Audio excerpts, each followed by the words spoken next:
Breck Stout's Nero Wolfe.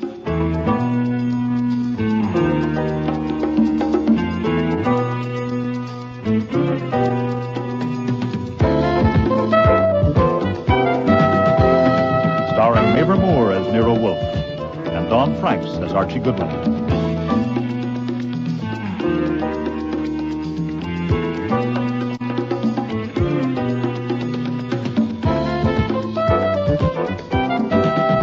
Today's episode, Disguise for Murder, with special guest stars Lally Cadeau, Jack Creeley, Neil Monroe, Eric Peterson, and Fiona Reed.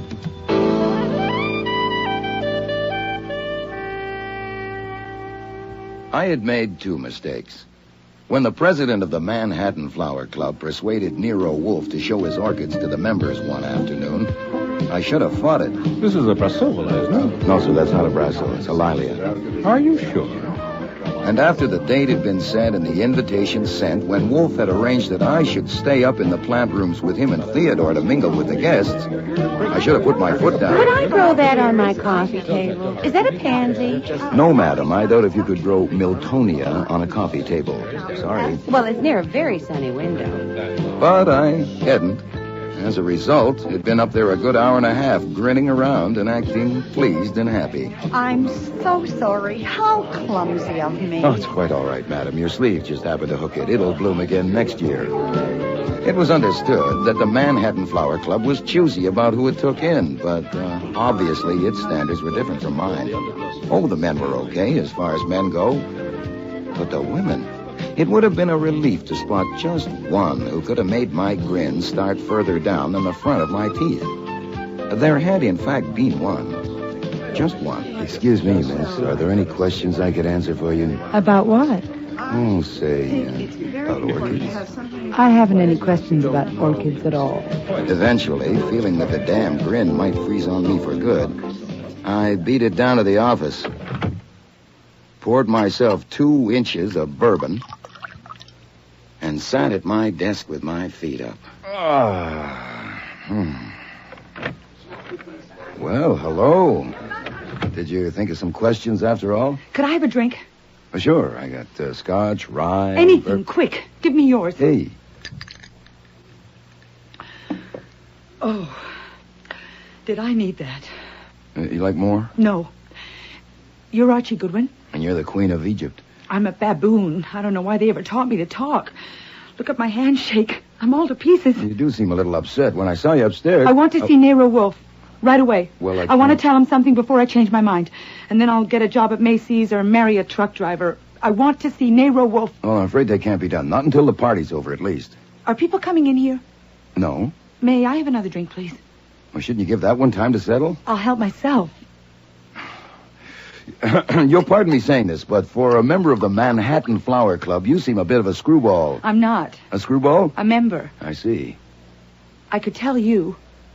Many people have. I'm going to. Good, shoot. I'm afraid I'll change my mind, and I don't want to. Okay, now. Ready, go. I had a friend once, as close as a person like me ever comes to having a friend, Mm-hmm. and a man killed her, strangled her. And if I told what I knew about it, they could have caught him, but I was afraid to go to the cops, so he's still loose. And she was my friend. That's getting down toward the bottom, isn't it? That's fairly low. Of course, I don't know you any too well. Why were you afraid to go to the cops? Because I'm a crook. Oh, yeah? Yeah. Oh, what do you do? Steal orchids? No, certainly not. I wouldn't be small, and I wouldn't be dirty. At least, that's what I thought. But once you start, it's not so easy. You meet people and you get involved, you know? Yeah, I know. I realized long ago that I'd made a big mistake. I wasn't what I thought I was going to be. A romantic, reckless outlaw. You can't do it that way. Or anyhow, I couldn't. About a year ago, I decided to break loose. A good way to do it would have been to talk to someone, the way I'm talking to you now. But I didn't have sense enough to see that. So you didn't break loose? No, I kept putting it off. And then I met this man in Florida who had a lead, and we followed it up here just a week ago. That's what I'm working on now. That's what brought me here today. Oh, God. If only I hadn't come here, I wouldn't have seen him. Seen who? I should have looked away from him, turned away, quick, when I realized who he was. But I was so shocked, I couldn't move. Oh, God, how dumb could I be? I just stood there staring at him, thinking I wouldn't have recognized him if he hadn't had the hat on. And then he turned and looked right at me. And he saw that I knew. Oh, God. Mrs. Orwin asked me what was the matter. And then I saw Nero Wolfe, and it gave me the idea of telling him. And then I saw you going out, and as soon as I could break away, I came down to find you. Oh, there. I feel better now. Yeah, it's good bourbon. Is it a secret who you recognized? No. I'm going to tell Nero Wolfe, then he can't touch me. Why not? Because I'll get Nero Wolfe to tell him that if anything happens to me, he'll know who did it. You'll know, too. You'll both know. Well, we would if we had his name and address. He must be quite a specimen to scare you that bad. Speaking of names, what's yours? Do you like Marjorie? So-so. I used Evelyn Carter in Paris once. Do you like that? It's not bad. What are you using now? Hey, come on now. You're not in a vacuum, and I'm a detective. They took the names down at the door. Cynthia Brown. Cynthia Brown. I like that fine. Now, upstairs you were with 2 men and a middle-aged lady. That's Mrs. Orwin. Yes. And she's the current customer, then, the lead you picked up in Florida. Yes, but that's finished. Hmm? Since I'm telling you and Nero Wolfe, I'm through. Oh, the job at Macy's or marry a truck driver. Who did you recognize upstairs? Can anyone hear us? No. No, that door goes out to the front room. Today it's the cloakroom. This room's soundproof, including the doors. This has to be done the way I say. Sure, why not? I wasn't being honest with you. Oh, well, I wouldn't expect it from a crook. Start all over again. I don't just want Wolfe because I'm scared. Mm-hmm. I'm scared, all right, but I want him to get that man for murder. Will he do that? Well, he might. Now, what kind of evidence have you got? Have you got any? I saw him that day in her apartment. Whose apartment? My friend's, the one I told you about. I stopped in to visit her that afternoon. I was just leaving. Doris was inside the bathroom. And as I got near the entrance door, I heard a key turning in the lock. And that man came in. When he saw me, he just stood and stared. I knew Doris didn't want me to meet her bank account, and of course I assumed it was him making an unexpected call, so I mumbled something about Doris being in the bathroom and got the hell out. Oh, God, if I'd known. I went and kept a cocktail date and then phoned Doris's number to ask if our dinner date was still on, considering the visit of the bank account. There was no answer.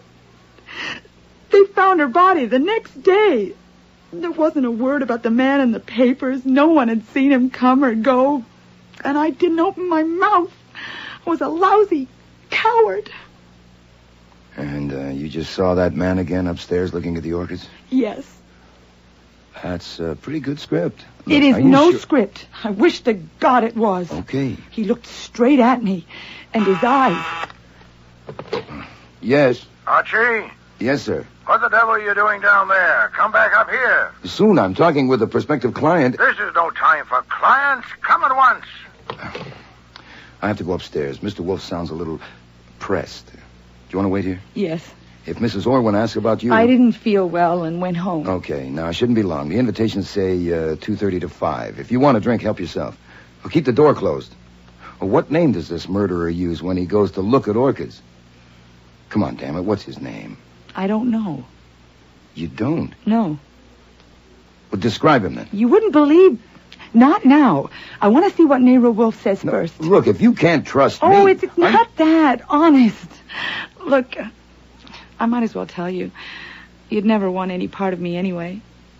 This is the first time in years that I've talked to a man just straight. You know, just human. You know, not figuring on something one way or another. I've enjoyed it very much, Mr. Goodwin. You just call me Archie. But describe him for me. Just sketch him out. Not until Nero Wolfe says he'll do it. You'll understand why then. I had to leave it at that. Upstairs in the plant rooms, Wolfe shot me a look of cold fury, and I turned on the grin. I found the party Cynthia, if that was her name, had been with. Mrs. Orwin? Yes. Well, how did you know my name? The young lady that was with you. My sister? I guess so. You are... Colonel Percy Brown. Yeah, Miss Brown asked me to tell you that she went home. I gave her a little drink. It seemed to help, but she decided to leave. Oh, dear. Was she all right? She's perfectly healthy. There's nothing wrong For with her. her, you should have made it 3 drinks, 3 big ones. Just handed the pot. Be quiet, Jean. Certainly, Mama. Percy, perhaps you should go and see about her. It's not necessary, Mimi, really. Yeah, she's all right. I left Mimi, Percy, and Jean and moved around among the guests, being gracious and keeping my eyes peeled. I had been known to have hunches, and it would be something for my scrapbook if I picked up the killer of Doris Hatton, and it turned out to be Sunfast. Cynthia Brown hadn't given me the Hatton, only the Doris, but that was enough. The papers had given it a big play, of course. Beautiful young woman, no visible means of support, strangled in exclusive Manhattan apartment. A great deal had been made of the fact that the yellow silk scarf she'd been strangled with had the Declaration of Independence printed on it. I kept on the go through the plant rooms, leaving all switches open for a hunch, but it wasn't till nearly 5 o'clock when it happened. A guy at the north bench leaned over to pick up a plant, and I got a buzz at the back of my neck. It was the way his fingers closed around the pot, especially the thumbs. No matter how careful you are of other people's property, you don't pick up a 5-inch pot as if you were going to squeeze the life out of it. Nice flower. What color do you call the sepals? Nankeen yellow. Nanking yellow.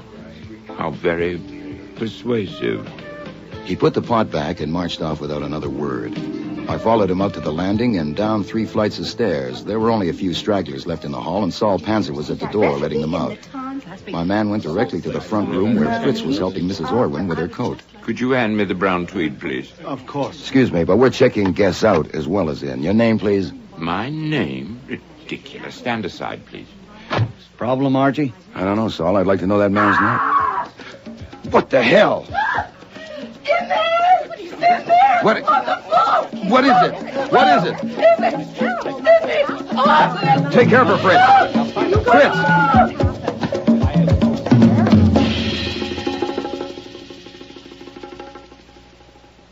I'm here, Arch. It's too late, but send Fritz down the block for Dr. Vollmer. Right. Oh, no one leaves, Saul. Keep everyone that's left. Gotcha. Yes? It's me in the office. You better come down. That prospective client is here on the floor, strangled. I'm sure she's gone, but I sent for Doc Vollmer.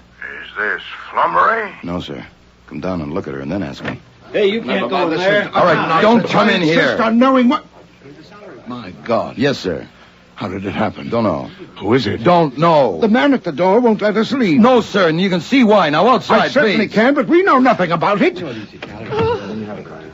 My name is Carlyle, Homer N. Carlyle, Executive President of North American Foods. This is my wife. How do you do? How do you do? My wife is merely acting under impulse. I wanted to see the office. I didn't even go in. I'm sorry. We're both sorry. I'll do the talking, Ellen. Now, we have an appointment, and there's no reason why we should be detained. Look, we're all sorry, but you can't leave. I insist. Look, if nothing else, your wife discovered the body. We're stuck worse than you are with a corpse in our office. We haven't even got a wife that had an impulse. Percy, please do it the best. What's going on there, Saul? Guy insists on leaving. Of course I insist on leaving. You can't hold me here. Colonel Brown, I'm afraid... Saul, stop him. What the hell do you people think? You were warned, Colonel. Now, if you'll all... Guilt. What? Guilt. The compression got too great and boom, he exploded. I was watching him. Who the hell are you? My name is Morley. I'm a psychiatrist. Well, that's swell. Now go back in the front room and watch all of them. With a wall mirror in there, you can include yourself. This is You illegal. can't hold I'm me here. trying to... My appointment is very... Now listen to me. Make me stay. Oh, here's Nero Wolfe. My name is Homer N. Carlyle. I am president of North American Foods. I Quiet! only wanted to see your office, and there she was on the floor. Archie, get this tigress off me! Ellen, stop it! Oh. Hush!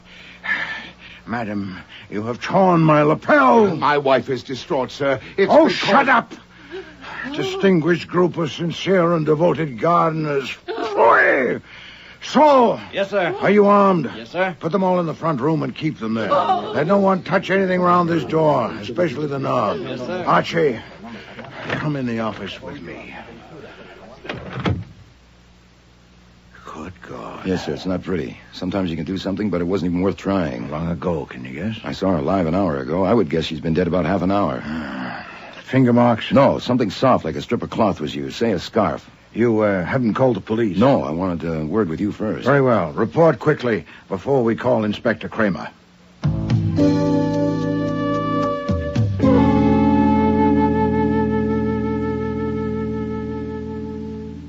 Saul.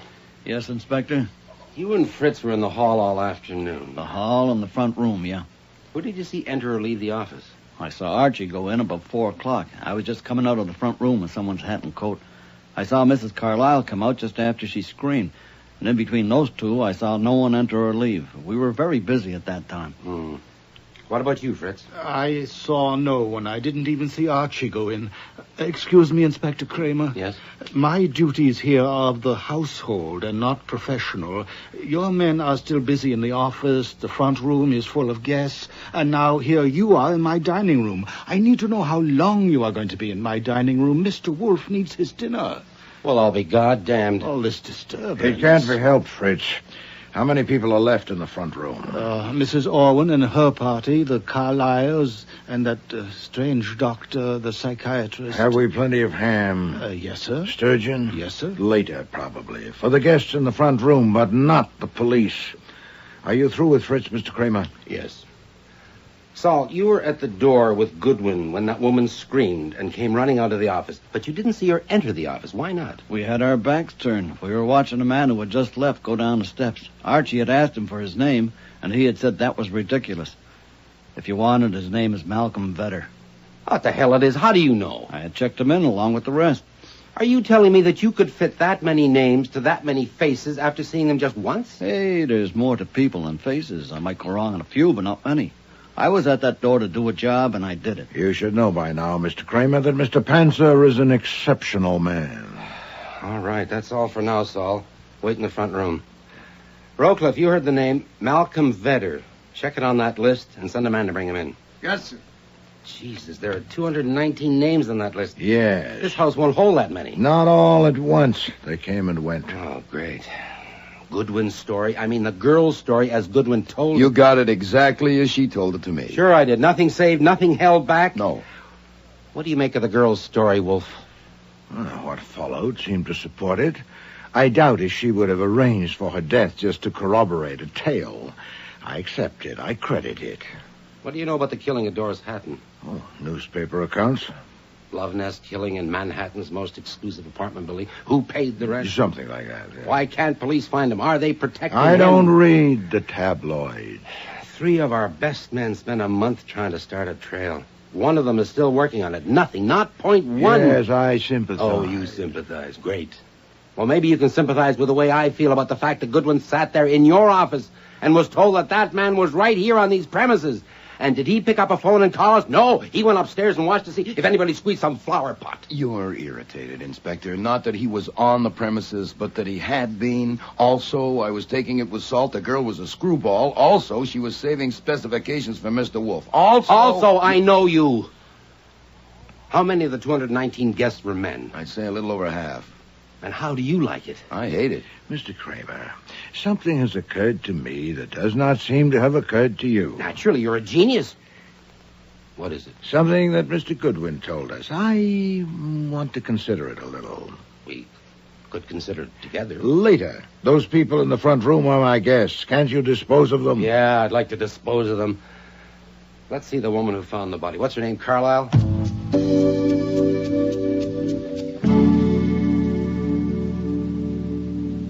Inspector, my wife and I have been held here now for 2 hours. I know you have your duty to perform, but citizens have a few rights left, thank God. Now, why are we being detained? Mr. Carlyle, a woman was murdered here today. Well, that has nothing to do with us. I warn you. If my name or my wife's name is published in connection with this miserable affair, I'll make trouble, and I'm in a position to. Your wife discovered the body. By accident. May I say something, Homer? It depends on what you say. Oh? What do you mean by oh? I mean that I sent for your wife, not you. But you came with her. Why? Well, to protect her, of course. Does she need protection? Certainly not. I mean... Then why don't you just sit down while I ask her a few questions? You wanted to say something, Mrs. Carlyle. Only that I'm sorry for the trouble I've caused. There, do you see? I wouldn't say you caused any trouble exactly, except for yourself and your husband. The woman was dead whether you went in there or not. Now, I have to ask you some questions, if only as a matter of form, because you discovered the body. There's no question of your being involved more than that, is there? How the devil could there be? How long had you been downstairs before you went into the office? Oh, we'd just come down. I was waiting for my husband to get his things. Had you been downstairs before that? No. Or only when we came in. What time did you arrive? A little after 3, I think. At 3:20. Were you and your husband together all the time, continuously? Of course. Well, you know how it is. He would look a little longer at something sometimes, and I would move on a little. We were together the whole time. Do you see what I meant, Inspector? My wife has a habit of being vague. This is I'm just not another... actually vague. It's just that everything is relative. For instance, who would have thought my wish to see Nero Wolfe's office would link me with a horrible crime? My God, you hear that? Link. Why did you want to see Wolfe's office? Why, to see the globe. What globe? Oh, yes, it's famous. I'd read about it, and I wanted to see how it looked. A globe 3 feet in diameter. Oh. What? I didn't see it. Well, you were distracted. By the way, did you know her? Had you ever seen her before? You mean her? Yes, her name was Cynthia Brown. We've never known her or seen her or heard of her. Had you, Mrs. Carlyle? No. Inspector, surely you can see how this has upset my wife. Haven't you asked enough questions? Oh, I suppose, for now. Thank you, both of you. We won't bother you again unless we have to. Rowcliffe, pass them out. Oh, Inspector? Yes? I don't suppose... would it be possible for me to look at the globe now, just a peek? For God's sake, Ellen, come on. Excuse me, sir. What is it, Rowcliffe? We're all through in the office, sir. We've covered everything. Nothing is being taken away, and it's all in order. We were especially careful with the contents of the drawers of Wolfe's desk. My desk? You went through my desk? Oh, yes. She was killed there. She was strangled with something, and murderers have been known to hide things. Did you get anything at all, Rowcliffe? I don't think so. Of course, the prints have to be sorted, and there'll be lab reports. How do we leave it? Seal it up, and we'll see tomorrow. You stay here and keep a photographer. The others can go. What? Have that woman sent in, Mrs. Irwin. Orwin, sir? I'll see Wait her. a minute. You're going to seal up what, the office? Certainly. You don't mean that. We work there. We live there. All our stuff is in there. Go ahead, Lieutenant. Mr. Kramer, have you the effrontery It's routine. That's a lie. It is not routine. It's my routine. Your office is not just an office. It is the place where more fancy tricks have been played than any other spot in New York. When a woman is murdered there, sealing it is routine. No, Mr. Kramer, I'll tell you what it is. It is the malefic spite of a sullen little soul and a crabbed and envious mind. It is the childish rancor of a primacy too often challenged and offended. It is the feeble wriggle of a word. I've been hearing about you for years. I'm Eugene Orwin. This is my mother. Inspector. My mother's not feeling well. At the request of your men, she went in with me to identify the body of Miss Brown. Take this chair, Mrs. Orwin. I would like to make a statement on behalf of my mother and myself. I hope you'll permit it. Mr. Orwin, I sent for your mother. I am a member of the bar. A statement would be welcome if it's relevant. I thought so. So many people have an entirely wrong idea of police methods. We come across that. Now, since Miss Brown came here today as my mother's guest, it might be supposed that my mother knew her well. But actually, she doesn't. That's what I want to make clear. Go ahead.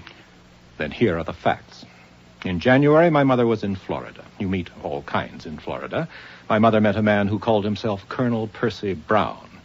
Colonel in the British Reserve, he said. Later, he introduced his sister Cynthia to her. My mother saw a great deal of them. My father is dead, and the estate, a rather large one, is in her control. She lent Brown some money. Not much. That was just an opener. But a week ago... It was only $5,000, and I didn't promise him anything. Mother. A week ago, she returned to New York, and they came along.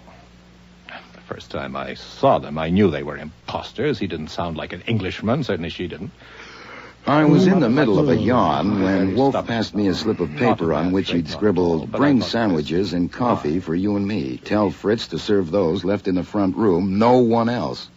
I left the room, filled the order, and returned to the dining room with trays for Wolfe and me. Most of the others had gone because I wanted to persuade Mr. Wolfe to sell me some plants. But after Miss Brown left you, your group was never separated at all? My mother and I were never separated, but I believe Colonel Brown did wander off by himself once or twice. I see. Well, I think that'll be all for now, Mr. Orwin. You and your mother can return to the other room. You won't keep us much longer, Inspector. I think we'll be through quite soon now. I do appreciate your consideration. Goodwin, you told me you had seen Orwin and his mother separated from each other during the afternoon. Pass the Dijon mustard, would you please, Mr. Wolfe? Here. Oh, thank you so much. Yes, Inspector. I saw them separated several times. So he lied. Oh, yes. The pepper, please, Archie. Oh, of course, sir. Thank you. Is that imported ham? Oh, no, it's Georgia. Fed on peanuts and acorns, cured to Mr. Wolfe's specifications. Smells so good, but it tastes even better. I'll copy the recipe for you. Oh, no, damn it, I can't, because the typewriter's in the office. I am sorry. Rowcliffe, get that Colonel Brown in. Yes, sir. That man you wanted, Vedder, he's here. The flower pot strangler? And I'll take him first. Bring in Mr. Vedder, please. You know I can't make up my mind which of these sandwiches is the best. Ham or sturgeon. So I like to alternate. First a bit of ham, then sturgeon, then ham, then... Typical. Typical of what? Typical of police clumsiness. Pulling me into this. The newspaper men out front recognized me, of course. And the damned photographers, my God. Why do they recognize you? I am Malcolm Vedder. Oh, yes? I am not unknown. I am currently starring in The Primitives on Broadway. Oh, an actor. Yeah. Oh, it'll be tough for you having your picture in the paper. We need help, us clumsy police, and you were among those present. You remember this flower club? I am not, sir. I came at the kind invitation of a friend, Mrs. Arthur Beauchamp. And were you with this Mrs. Beauchamp this afternoon? I was not. Mrs. Beauchamp had to leave early to keep an appointment. I chose to remain to look at more orchids. If only I'd left with her, I would have avoided this dreadful publicity. Were you acquainted with Miss Cynthia Brown or her brother, Colonel Percy Brown? Did you see them upstairs? I saw no one that I had ever known or seen before, except for Mrs. Beauchamp. Did you know Doris Hatton? Who? Doris Hatton. Doris Hatton? She was also strangled. I remember now. Yes? God, imagine strangling a beautiful woman. Put out the light. What? And then put out the light. Did you know Doris Hatton? Othello. No, I didn't know her. I only read about her. Damn it all. I only came here to look at orchids. God. A little more mustard, please, Mr. Wolfe.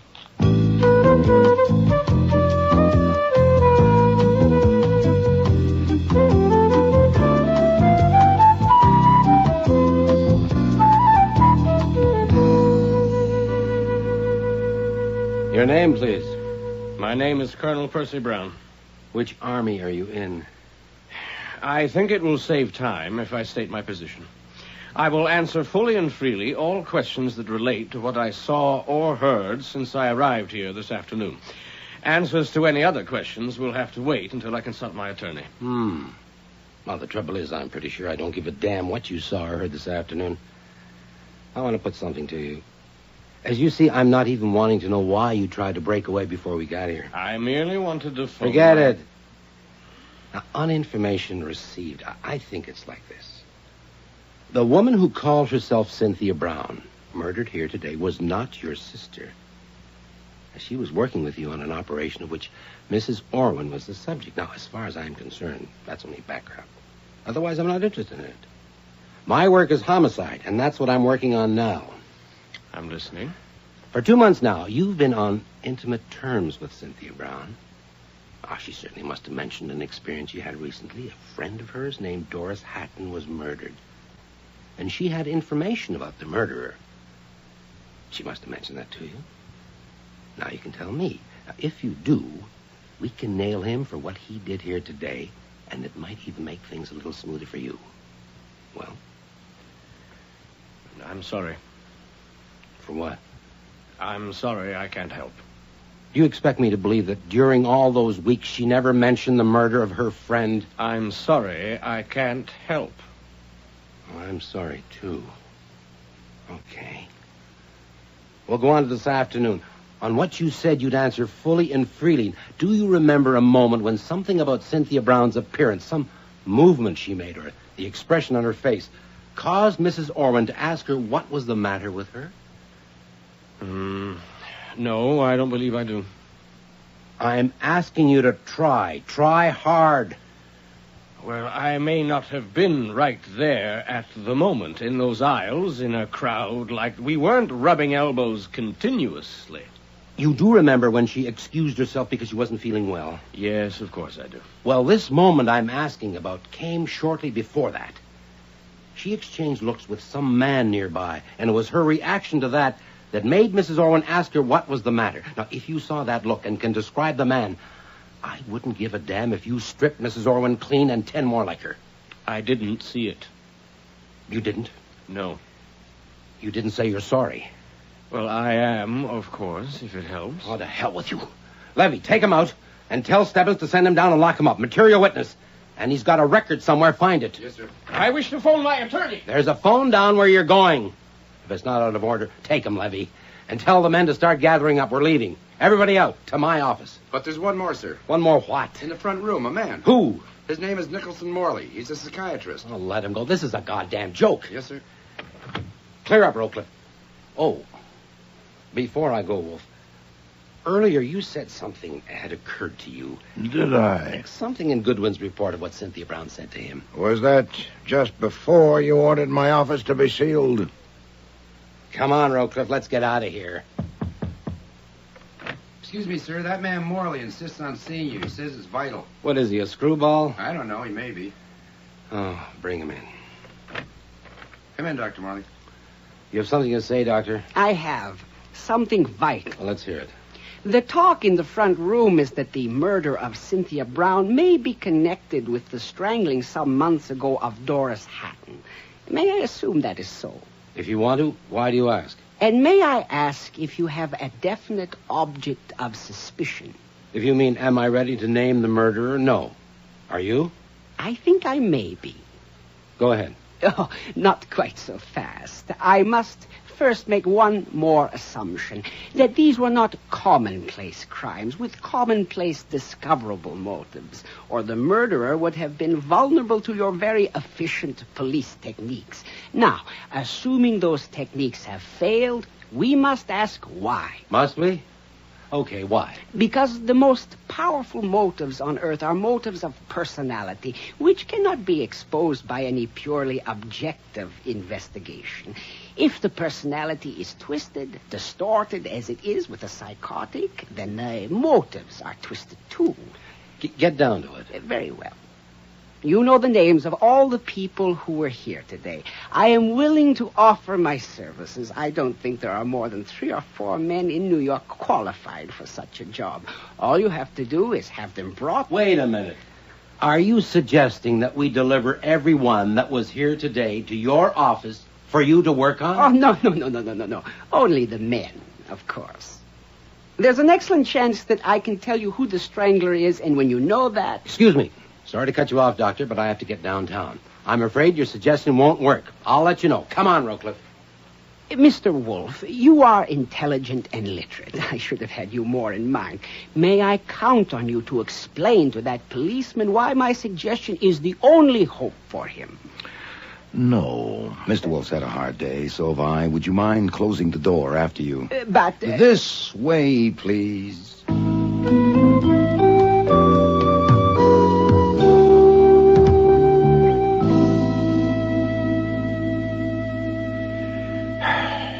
They've all gone. Everyone. Go and look at the office door. I did. It's sealed. Malefic spite. Huh? Oh, this isn't a bad room to sit in. Archie, I want to ask you something. Yeah, shoot. Do you accept without reservation the story Miss Brown told you? In view of what happened, yes. All right, then assume it. Assume that the person she had recognized followed her downstairs and saw her enter the office to join you. That he waited until you came out and went upstairs. That he took an opportunity to enter the office unobserved, got her off guard, killed her, got out unobserved, and returned upstairs. All of those assumptions seem to me to be required unless we discard all that and dig elsewhere.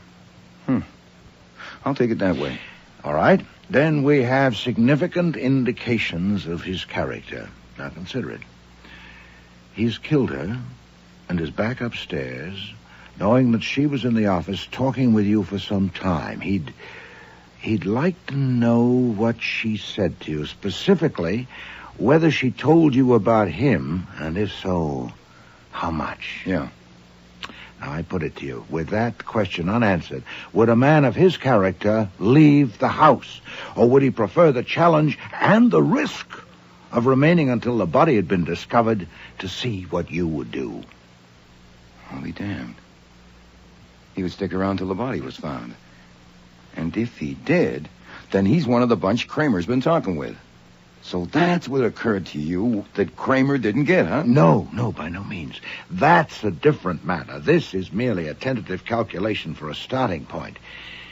If it's sound, I know who the murderer is.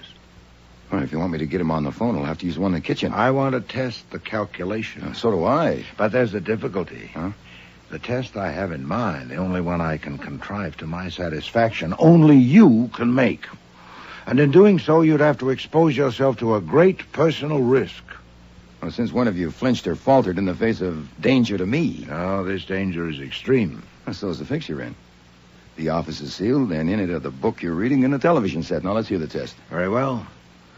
The decision will be yours. Pass me the Manhattan telephone directory and an envelope from that bureau drawer there. Take paper for yourself. Here you are. Now, take this down while I look up the address. She told me who to send this to and more. I have kept it to myself because I haven't decided what is the right thing to do. Stop.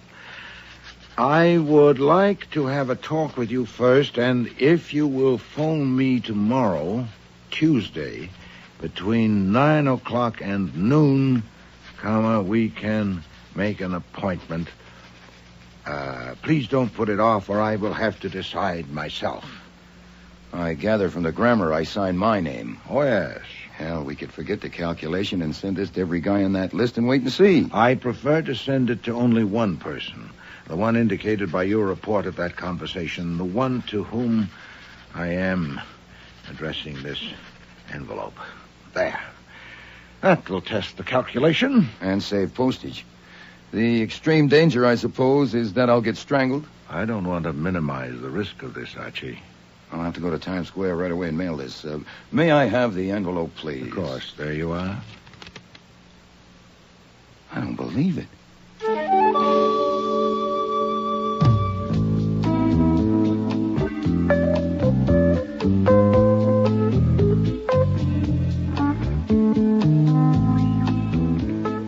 I was with Wolfe in the plant rooms the next morning when the call finally came. Nero Wolfe's residence, Archie Goodwin speaking. You sent me a note Did I? What about? about an appointment. Can you discuss it? Sure, I'm all alone. There's no extensions on. But I don't recognize your voice. Who is this? I have two voices. This is the other one. You made a decision yet? No, I was waiting to hear from you. That's wise, I think. You free tonight? I can wriggle free. Drive the northeast corner, 51st Street and 11th Avenue. Get there at 8 o'clock. Park in the corner. You got that? Got it. You'll be alone, of course. Yeah. I still don't recognize your voice. You know, I don't think you're the person I sent the note to. I am. It's good, isn't it? Mr. Wolfe, you saved a lot of postage. Ah, you have an appointment? For 8 o'clock. Get Saul. We have planning to do.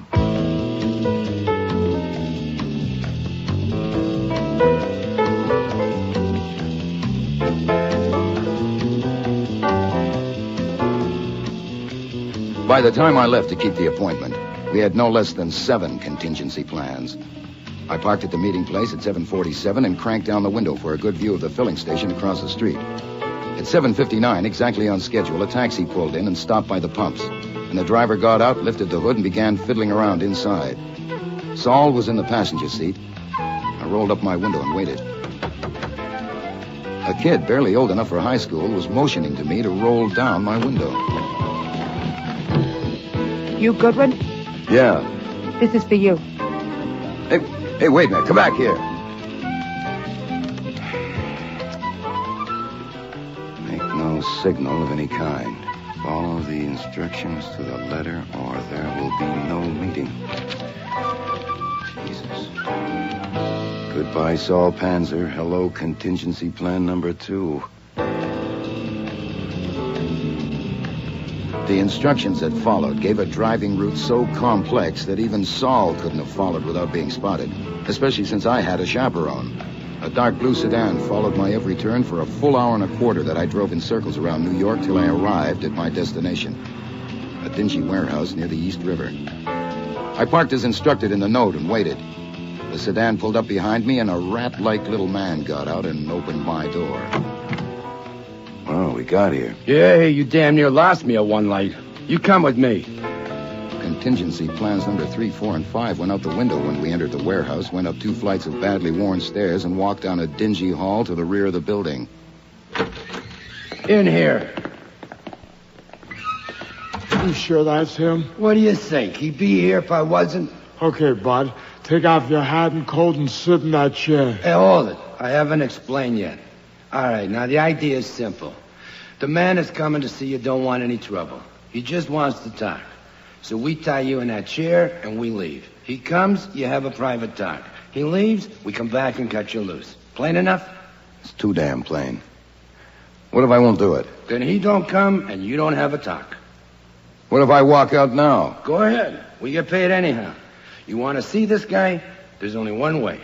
We tie you in a chair. Look, I don't want any trouble either. How about this? I sit in the chair, you fix the cord to look right, so I'm free to move in case of fire. There's $100 in my wallet in my breast pocket. Before you leave, help yourselves. A lousy sea. For Christ's sake, shut up and sit down. All right, suppose I show you what else is in my pocket. Here, like this gun. Ah, jeez. And suppose we all go for a little walk down to the nearest police station. Okay, wise guy. And then what do we do? Hey? Look, you either want to see this guy or you don't. Seeing how you got the gun out, I guess he's got to know you. I don't blame him for wanting your hands arranged for.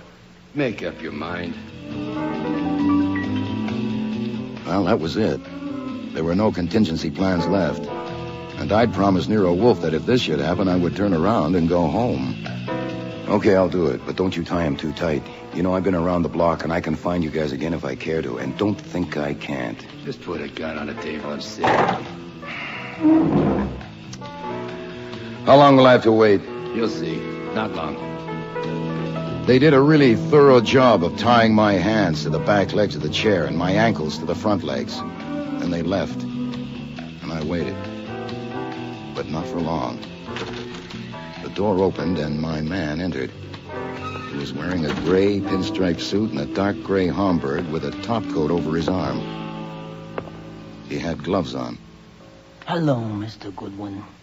Would you have known me? Not from Adam. Let's talk. So she told you about me? Yes. What'd she tell you? About that day at Doris Hatton's apartment, about recognizing you yesterday? She's dead. There's no evidence. You can't prove anything. Then you're wasting a lot of time and energy in the best disguise I ever saw. It's not too hard to get evidence if you know where to look. Yeah, but you haven't told the police. No. No, Nero Wolfe? No. Why not? I'd like to quit the detective business. For $100,000, I could do it. It could be arranged so you get what you pay for. How could you arrange that? We'll find a way. We'll have to, or you'll have me on your neck for the rest of your life. You threaten me? No. Believe me. I don't want you on my neck either. No, I suppose you don't. Mr. Goodwin, let me explain my point of view. Go ahead. You're quite right, of course. I don't want you on my neck. Good, of course. But I don't want to pay you $100,000 either. All right, 90. I don't want to pay you anything. Yeah, that's not being reasonable. I'll tell the cops. I don't think so. Let me show you what I have in my pocket. Is that the scarf you killed Cynthia Brown with? Yeah, it is.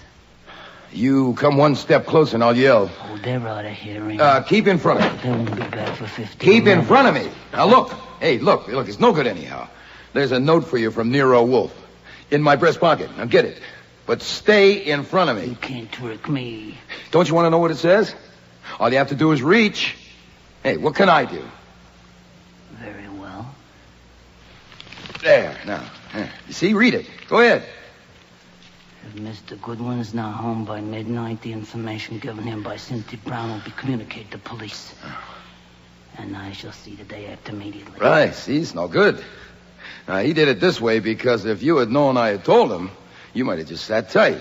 He figured that you might think that you could handle me. I admit you tried your best. He wants that 100,000 by tomorrow, 6 o'clock, no later. Can't get that much by then. Okay, he'll take your IOU. You can write it on the back of that note. My pen's here in my pocket. He'll be reasonable about it. I'm not such a fool. Who said you were? Now use your head, that's all. We've got you. A little thing like signing an IOU won't make it any worse. He won't press you too hard. Here, get my pen. No, Mr. Goodwin, you haven't got me yet. Keep in front of me. You use that scarf and Wolfe will tell the cops. Unless I use it on him, too. You keep in front of me. Goodbye, mister. Keep in front of me now, I told you. What the hell's going on here? You can't get away with it. What time does your watch say? 9:32. Now, 15 minutes. I told you to come back in 15 minutes. Yeah? Yeah, well, we got to thinking. We want to be sure we get paid. Told you to come back. Yeah, well, we've had bad experiences before. $2,000 is a lot of money. Here, take it. Take it. Get out. Don't take it. What's the matter? It's got germs? No, it's peanuts, you saps. It's peanuts. This guy's worth 10 grand to you, as is. 10 G's. That's a reward for him. Yeah, what are you talking about? Do you know who you got here? That's the strangler the police are looking for. You read today's papers? You see the scarf in his hand? Look, he's trying to hide it. Yeah, he's crazy. He's trying to make a fool. Do you want to know his name? I'll give you his name. Mrs. Carlyle. Mrs. Homer N. Carlyle. You want her address? Mrs. Did you say Mrs.? That's a woman. Watch her now. Keep her away from me. Keep her away. Don't let her touch me. Okay, pal, hold it right there. Let me go. Jesus, it could be a woman. There's one way to find out. Yeah. Don't you touch me. No. Don't you touch me. Don't touch me.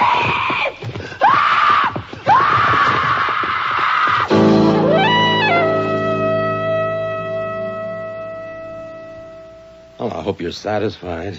You and Goodwin have got your pictures in the paper again. Got a lot of free publicity. And I got my nose wiped. But you got no fee. No fee.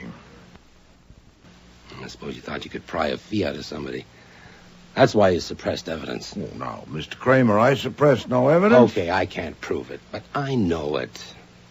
If she hadn't been described to Goodwin, how did you know to send that blackmail note to her? I explained to you. I concluded that the murderer was among those who remained. Yes, but why her? There were only 2 women who remained. Obviously, it couldn't have been Mrs. Orwin. With her physique, she'd be hard put to pass as a man.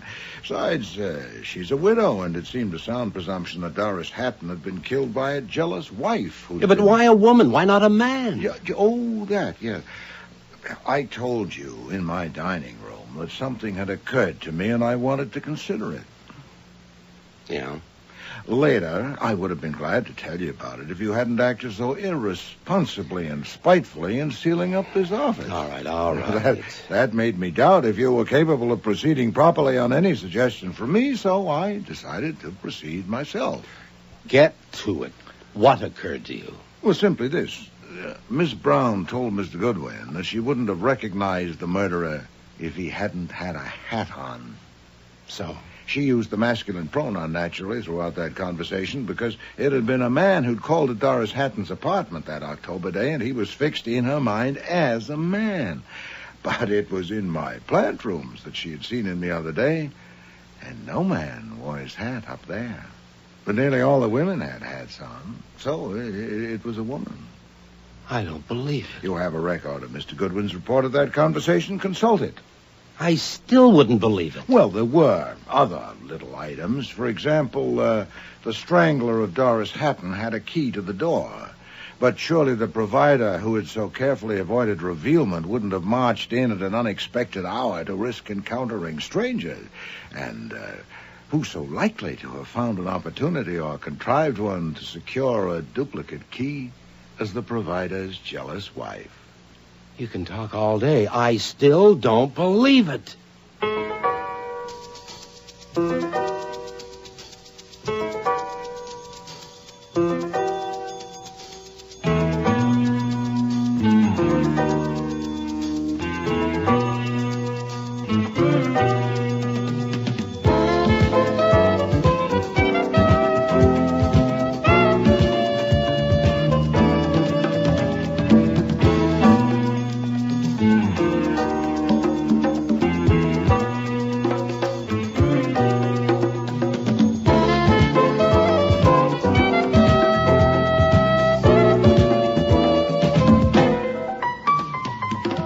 Starring in today's episode were Mavor Moore as Nero Wolfe, Don Franks as Archie Goodwin, and Cease Linder as Inspector Kramer.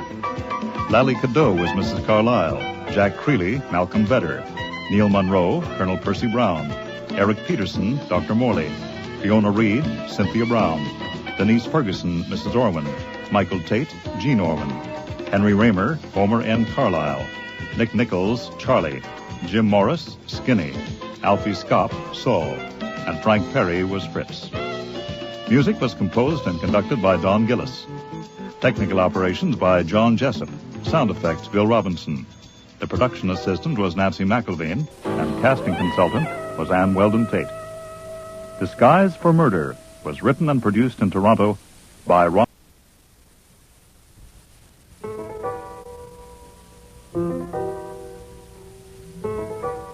Rex Stout's Nero Wolfe.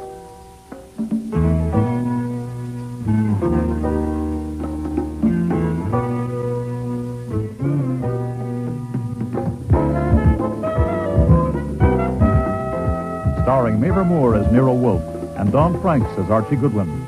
Today's episode, Before I Die, with special guest stars Jane Eastwood, August Schellenberg, and Maria Loma. That Monday afternoon in October, life in the office of Nero Wolfe, where I worked, was getting to be more than I could stand. What time is it, Archie? When you asked me 5 minutes ago, it was 3:25. It is now 3:30. And when you ask 5 minutes from now, it will be 3:35. But I won't be here to answer, because I am going out for a walk. A simple answer would have done. Indeed, it would have been all that was expected. Oh, boy. My walk will last for half an hour, by which time you will be upstairs with your orchids, which will give me a 2-hour break from seeing you in this pitiful state.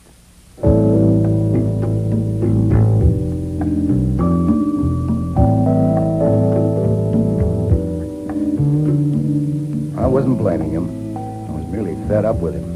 You see, it was smack in the middle of the great meat shortage after the war. To my 270-pound boss, a meal without meat was an insult. He'd got so desperate that he started taking long walks, as, for instance, back and forth between his chair and the bookshelves. Anyway, I got my coat on and was just reaching for the front door. Your name's Archie Goodwin. Thanks. How much do I weigh? Come on out. Guy here in a car wants to see you. The black Cadillac. Yeah. Uh-huh. Oh, hold it for a minute.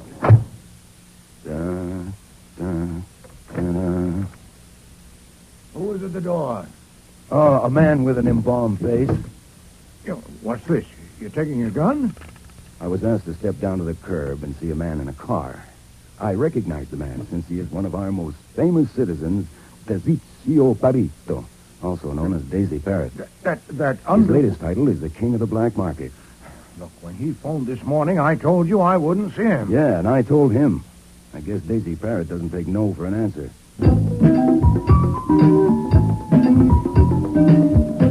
You're Archie Goodwin. And you're Daisy Parrot. What do you want? Hey, boss, he's got his hand on a gun in his pocket. And he's a damn fool to let you stand behind him. Mr. Wolfe knows you're here. Now, what do you want? I want to see Wolfe. Nope. No, sir. I told you on the phone this morning that Mr. Wolfe is too busy to see you. He's got more work than he can handle now. I intend to see him. Bring him out here. Now, look. Don't think I'm laughing you off. People who laugh you off or have to show up at a funeral playing the lead, okay? But whatever you have in mind, Mr. Wolfe wants no part of it. Now, that may make you sore, which I'd like to avoid if possible. Archie! My God. Archie, what does Mr. Parrott want? Nothing. He just stopped by. He wants to see you. Then confound it, Archie. Bring him in here. What? Bring him in.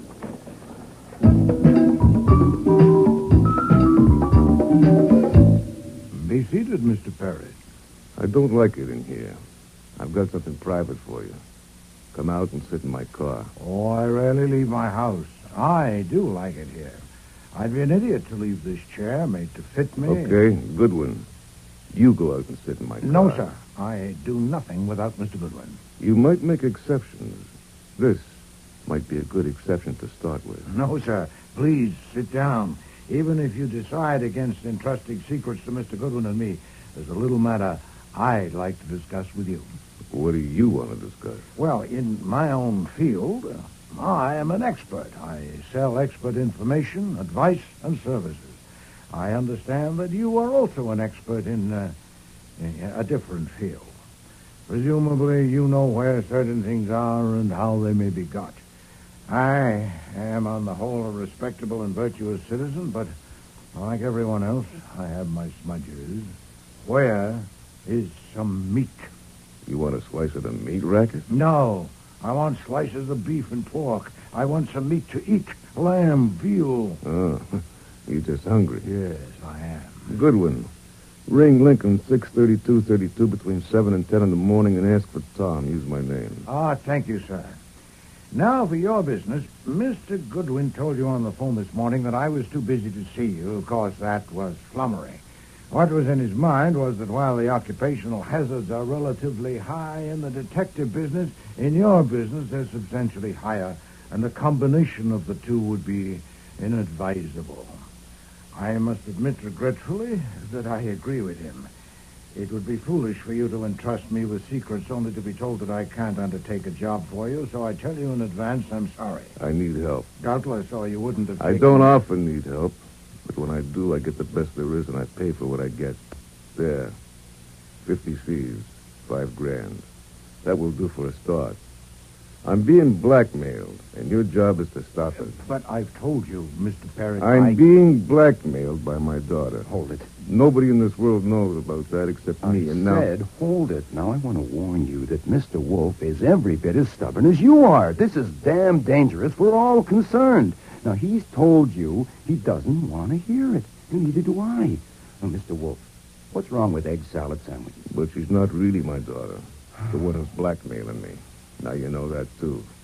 I have got a daughter, a real one. She'll be 21 next month. Where are you going? You'll have to excuse me, Mr. Parrott. You walking out on me? I always spend from 4 to 6 upstairs with my plants. Always. If you insist on confiding your troubles to me, tell Mr. Goodwin about it. I'll phone you later. You know something? Who's that box? Huh? You're crazy, both of you. What's that gun in your hand for? Crazy as bed bugs. Okay, tell me about it. When my kid was just a baby, I got sent up the river for a long spell, and while I was there, her mother died. It took me nearly 5 years before I found the kid, never mind how. And by then, I decided it wasn't safe for her to know who her father was, or for anyone to know I had a kid.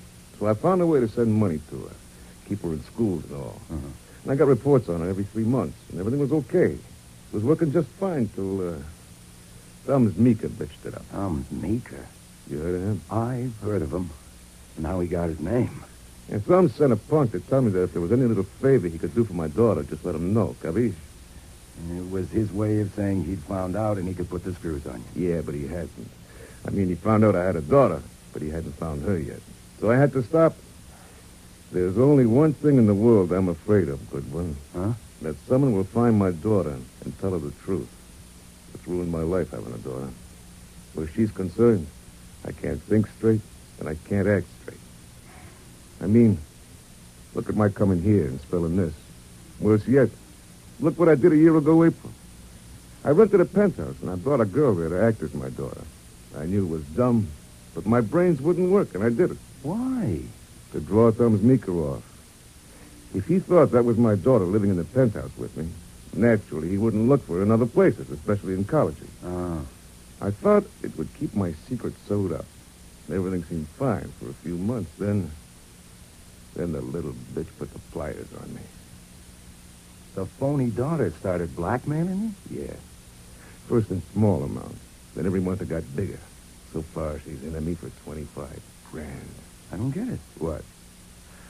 Well, how do I put this? Most people would wonder, with your reputation, why she hasn't had an accident, like getting in the way of flying pieces of metal or something. Ah, that's all exaggerated. Yeah. Rumors start and everyone believes them. Uh-huh. Well, why didn't you handle her or have her handled? My daughter? My own daughter? Wait, she isn't. As far as everyone knows she is. I would have to do it myself, and even then it would have to be very risky. She's got it all figured out. What if she disappears? How would Thumbs Meeker dope? I'd be right back where I started. They'd be looking for trails again. I've looked at it from all angles, and it's no go. And you're stuck with an expensive daughter. Like hell I am. Last night she hit me for $50,000. That settles it. I've got to have help. I picked on Nero Wolfe, but from what I know of him, he's got brains, and mine won't work on this. That $5,000 is just for a start. I'll pay what it's worth, and it's worth plenty. Look, he won't touch it. Her name is my daughter, is Violet Parrott. Her real name is Angelina Murphy. She was on the jump in Salt Lake from a rolling and cleaning charge. I went out there and got her myself. See, I doped it that I'd have her sewed up because the Salt Lake Fuzz would like to have her back if she got tricky. But it didn't take her long to realize that I couldn't unload her. Okay. You'll have to deal with her. Is it true Wolf never leaves the house? Absolutely true. So you see... Violet will be here at 9 o'clock tonight.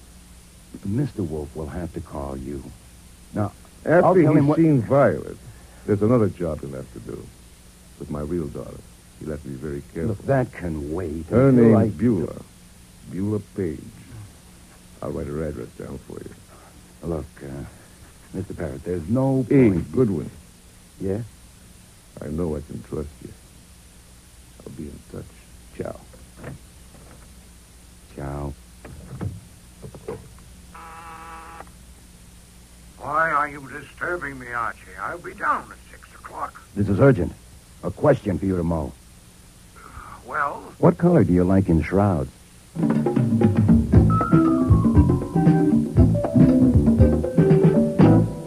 Beulah Page. This address is near Columbia University, less than half an hour away. Yes, sir. Get her. Now, if possible. But Parrott said... We don't even know there is a daughter. All we have is what Parrott told us. Miss Beulah Page is registered at the university. Medical and Social Services Studies honor student. I checked. I want to see her. At the very least, I want you to see her. You going to introduce me to her? Boy, she's 20 years old. Flummox her.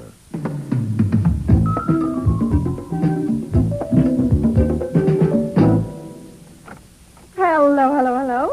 Hi there. I'm looking for Miss Beulah Page. Well, you found her. Are you a preacher? Well, no, I'm not exactly. My name is Stevens, Harold Stevens from Dayton, Ohio. May I have a moment? Sure. Only it's too bad you're not a preacher. It certainly is, if you want one. What I want to ask, I would like very much to have a talk with you this evening because, well, I'll only be in the city a short while, and I want to tell you about the Dayton Community Health Center. How did you know I was interested in health work? Oh, Miss Page, we keep our ears to the ground at all universities. Your outstanding record is known to us, and of course we've read your thesis. You've read my thesis? Indeed we have. It's outstanding, which is why I would like to have a talk with you. Oh, well, that's very exciting, but... Oh, come in, please. Thank you. This is Mr. Shane, Morton Shane. Mr. Stevens, is it? Harold Stevens. How do you do? Oh, well, I've got to tell him, Mort. The reason I asked you if you were a preacher. Oh, yeah. Because we're going to be married. Well. We just decided to, just before you knocked on the door. So, you see, you're the first to know. Congratulations. You're tiddly. Oh, no, I'm not. I'm happy. And if I'm a little tiddly, it's your fault. Oh, wait a minute. Who made the cocktail? Hasn't a girl got a right to make cocktails when she's engaged, Mr. Stevens? Oh, wait, there's a little left. You are good luck. You have to have one with us. Well, wait a minute. Wait, I've got a better idea. Now, I ought to be ashamed of myself for busting in on your celebration, especially right at dinner time. Why not let me help you go on celebrating? How about a betrothal dinner? Well, I don't know. Oh, that sounds just great. Morton, it's fate. Look, I'm staying with a friend in town who happens to be a very famous man, and he's also very hospitable. I'll call him up right now and tell him we're coming, all right? Well, after all, what's he famous for? Who is he? Come on. He's Nero Wolfe, the detective. I've known him for years. Oh, Martin, let's go have dinner with Mr. Wolfe. Oh, please. You can't refuse my first request as your bride-to-be. Oh, let's make him go, Mr. Stevens. He has a strong sense of propriety because he's in his last year at law school. He thinks lawyers are the guardians of everything from social conventions to moral righteousness. Not righteousness, right? There, he accepts. Let's go.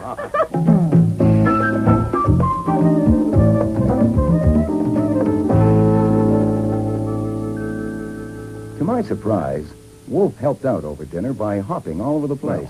Conversationally, that is. It saved me from having to talk about the Dayton Health Center. He asked Mueller about her courses. He talked about cases he had handled, which fascinated Shane, which in turn fascinated Wolfe. He adores adulation. He even ended up calling him Morton, for God's sake. Morton, I hope you're prepared to face the fact that very few people like lawyers. I don't, as a general rule. You know, they're inveterate hedges. They're insufferable word stretchers. I had a lawyer draw up a tort for me once. Look, just a simple conveyance, and he made it 11 pages. Oh, God. Well, 2 would have done it. Have they taught you to draft torts? Oh, naturally, sir, that's in the course, yeah. I try not to put in more words than are necessary. Well, for heaven's sake, keep it brief. A little more wine. Thank you. Oh, there's a crack in your wine glass. Fritz, replace Mr. Shane's glass, please. Yeah. Well, Miss Page, let me give you another helping of zucchini a la... It was like that right through dinner. Almost more than I could stand. And after dinner, Wolfe and Beulah sang songs. Well, at least Beulah sang. She was in very high spirits. And Wolfe was moving a finger to keep time and evidently trying to hum. For him, that was drunken revelry. I'm sure his mood could only have been brought on by a girl whose father could get him a pork chop. I had to remind Wolfe of our appointment, or he would have ended up with both daughters in the house at the same time.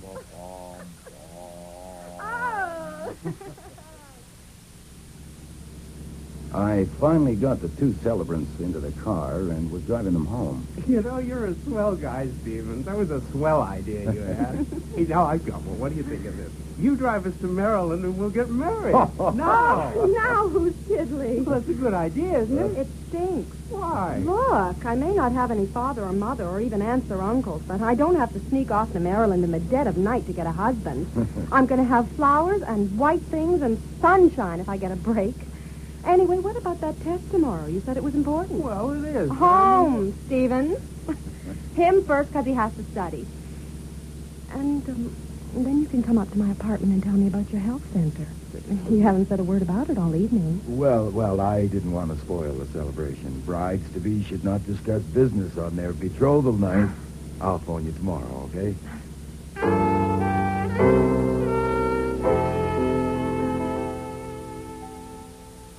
Sit down, Miss Murphy. I like eyes at my level. The name is Parrott. Violet Parrott. No, Miss Murphy, it won't do. Mr. Parrott told me who you are. I do not intend to prolong this. He hired me to make you stop blackmailing him. Aha! My father told you that? Mr. Parrott sat there... Daisy Parrott telling anyone I'm not his daughter?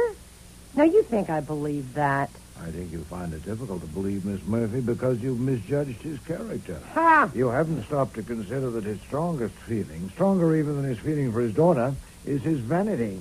He cannot stand to have you diddle him. And how are you going to stop me? I don't intend to stop you. Then what am I doing Mr. here? Parrott made the same mistake you did. He misjudged a man's character. Mine. You have demanded $50,000 from him? Collect it. I don't get you. Within 24 hours after you receive it, you will pay me $45,000. You may keep 10%. What? What makes you If you think don't pay me, the Salt Lake police will come and get you. But you goddamn fool. You can't do that to Daisy. He doesn't have to let you alone like he does me, you know. All I have to do is tell him. Naturally, I prepared for that. He won't believe you. I get it. I give it to you, and you hand it to him, and he gets off cheap. Well, now, wouldn't that be sweet? And Daisy thought I'd fall for that? I assure you, Miss Murphy, Mr. Parrott knows nothing of this. This is my own idea, and I intend to profit from it. So will you. You can keep 10,000 out of every 100,000 we get. Oh, look, come on. I've got more brains than that.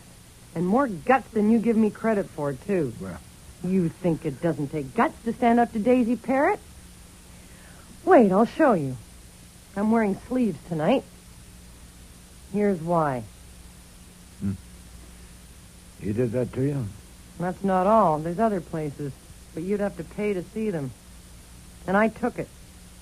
I told him, listen, I said, you can hurt me all you want, but don't think I'll just go, baby. And if you hurt me too much, well, I'm not dumb. I've taken certain precautions. What precautions? Just never you mind. But I've got Daisy Parrott all right, and I'm the only one that ever did that and lived to tell it.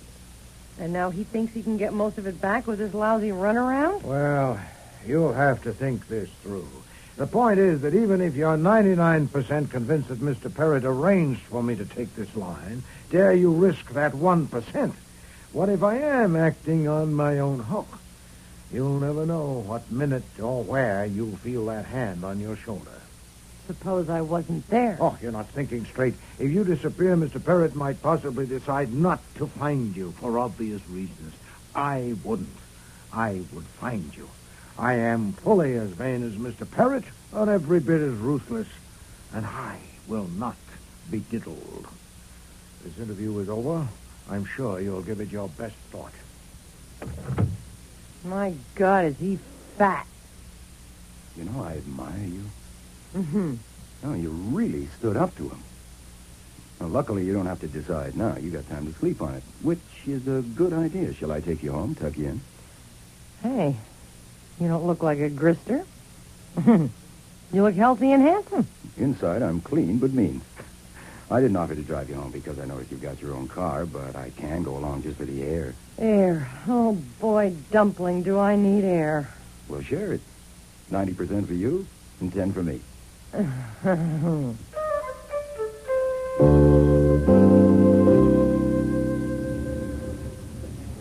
You know, Angelina, you're sunk. You can cut out the Angelina. Just call me Angel Food. Ooh, I don't like angel food. I'll call you Maple Delight. No, but you're absolutely sunk if you try to pull it through. Now, I speak frankly because I admire you in more ways than one. Oh, Dumpling. And also because I enjoy life, and I don't care to leave it at this point. If you go on putting the B on Parrott and don't give Wolf his 9/10, Parrott will find out sooner or later. Then not only will Wolf get it, but I'm liable to get it, too. Even if I'm not as healthy and handsome as you thought I was there for a minute, I do have my skin on straight, and I kind of like it that way. Just go on talking. You haven't said anything yet, but your voice goes right through me. I don't even want to drink. Look, to show you how selfish I am, I've got a suggestion. You haven't got a chance to clean up. Not one in a million. You're squeezed in between Daisy Parrott and Nero Wolfe, and that's no setup for a Sherman tank, let alone a lady. You were going to make a suggestion? Tell Parrott, or I'll do it for you, that the jip is up. You're merely his loving and obedient daughter, but it would be nice to have an allowance of, say, $300 a week. $300 a week? You'd probably settle for that, no hard feelings. Wolf wouldn't be able to get a cut of it, and you'd be earning over $15,000. That's more than a U.S. senator gets today. See, you know, I usually hate to be driven by a woman driver, but you're good. I thought you would be. You're very good. I can turn corners and back up. Yeah, that's my building just ahead. You wouldn't con me, would you, Dumpling? If you still think Parrott and Wolf framed it, you're batty. You don't know Wolf. I don't know you either. So, let's see what we can do to fix that up now, huh? We'll leave the car here. Later I'll come down and drive you home. Come on. Angelina, Miss Murphy, I don't think you... Dumpling. What? This isn't Halloween night, is it? No, it's not. Then why's that guy in the car wearing a mask? Get down! Ah! I'm shot. Oh, my God, I'm shot. Don't move, kid. Just try to be quiet. Angel food. Don't... Shane. God damn. Shane.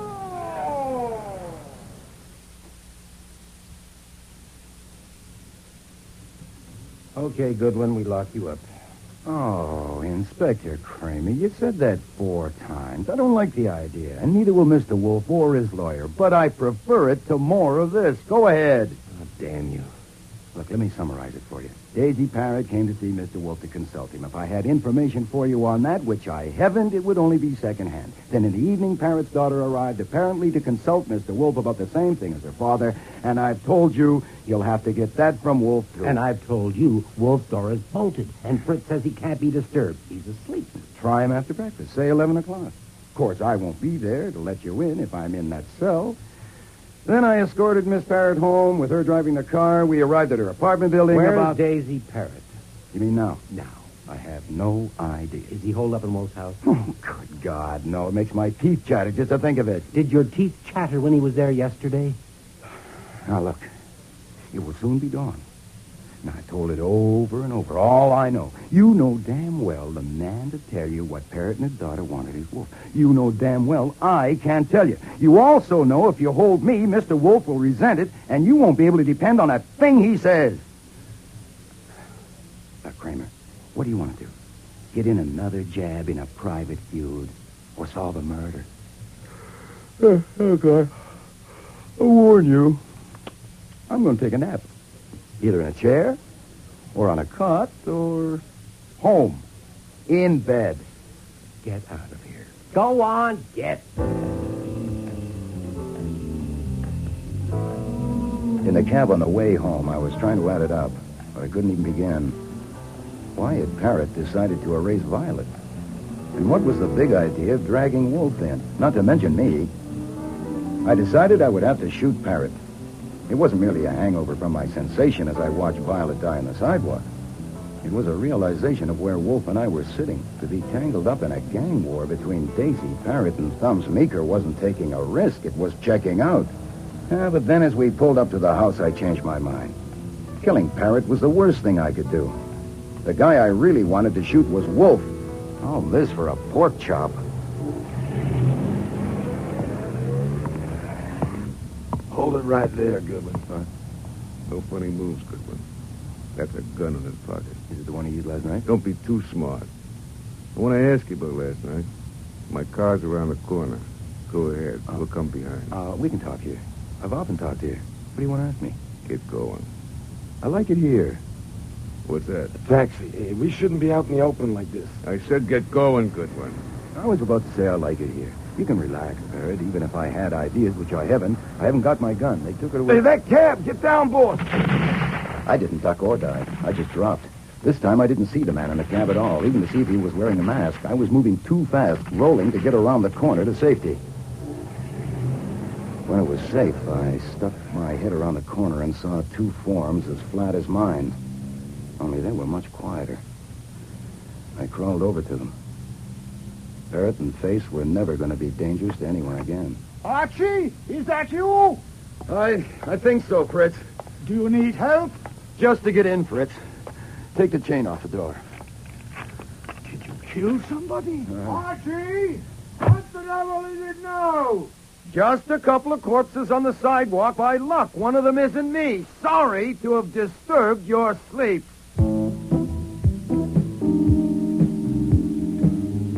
So Kramer didn't have to wait till after breakfast to see Wolf. He and his squad of scientists arrived within minutes and stayed for hours. Wolf told him almost everything about Parrott's visit, but he saved items like Violet being a phony and the kind of lever she had in her father. The real daughter was left out entirely. And when the company finally left, the sunlight was entering the window beyond Wolf's desk. That may have well been the longest night I ever spent. I hope that... Nero Wolfe's office. Archie, Saul here. I want the boss. Hold on. Saul Panther. Good. Go up to your room and look at your face. It needs washing. So would yours. You spent the night rolling around on site. You mean you have private business with Saul? You got him working on something? Certainly, Mr. Parrott's job. Since when? I phoned him last evening when you were escorting Miss Murphy home. Why? Because of something that had been said that aroused my suspicions. If you're out of it, Archie, you won't have to lie to the police when you go downtown to sign your statement. Go and wash your face. Yeah, well, I'll be damned. Excuse me. Oh, by the way. Yes? I suppose it would be futile to call that number Mr. Parrott gave us, now that he's dead. I'm out of it.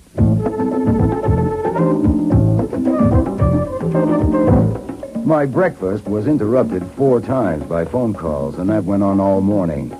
That wasn't so bad. Stalling journalists had to be routine with me over the years, but one of the calls was a sample of what might be expected from life from then on, as long as it lasted. Goodwin? That's my name. I'm a friend of Daisy Parrott's. I want to ask you a couple of questions. Be at the 7-Eleven Club this afternoon at 2 o'clock. I'm tied up at the office, but if you'll give me your name and number, I'll ring you if I find I can make it. It's too bad you wasn't tied up at the office last night. When Wolfe is upstairs with his orchids every morning from 9 till 11, he does not like to be disturbed. So I buzzed to tell him about that call. That's all? You interrupted me to tell me that? Yes, sir. Oh, and another man called. Said his name was Schwartz, and he's Daisy Parrott's lawyer. He wanted to see you immediately. I told him 11 o'clock. But if you regard him as out of it, too, I can ring him and tell him not to come. No, 11 will do. Archie, did you try that Lincoln number? Mr. Parrott said between 7 and 10. No.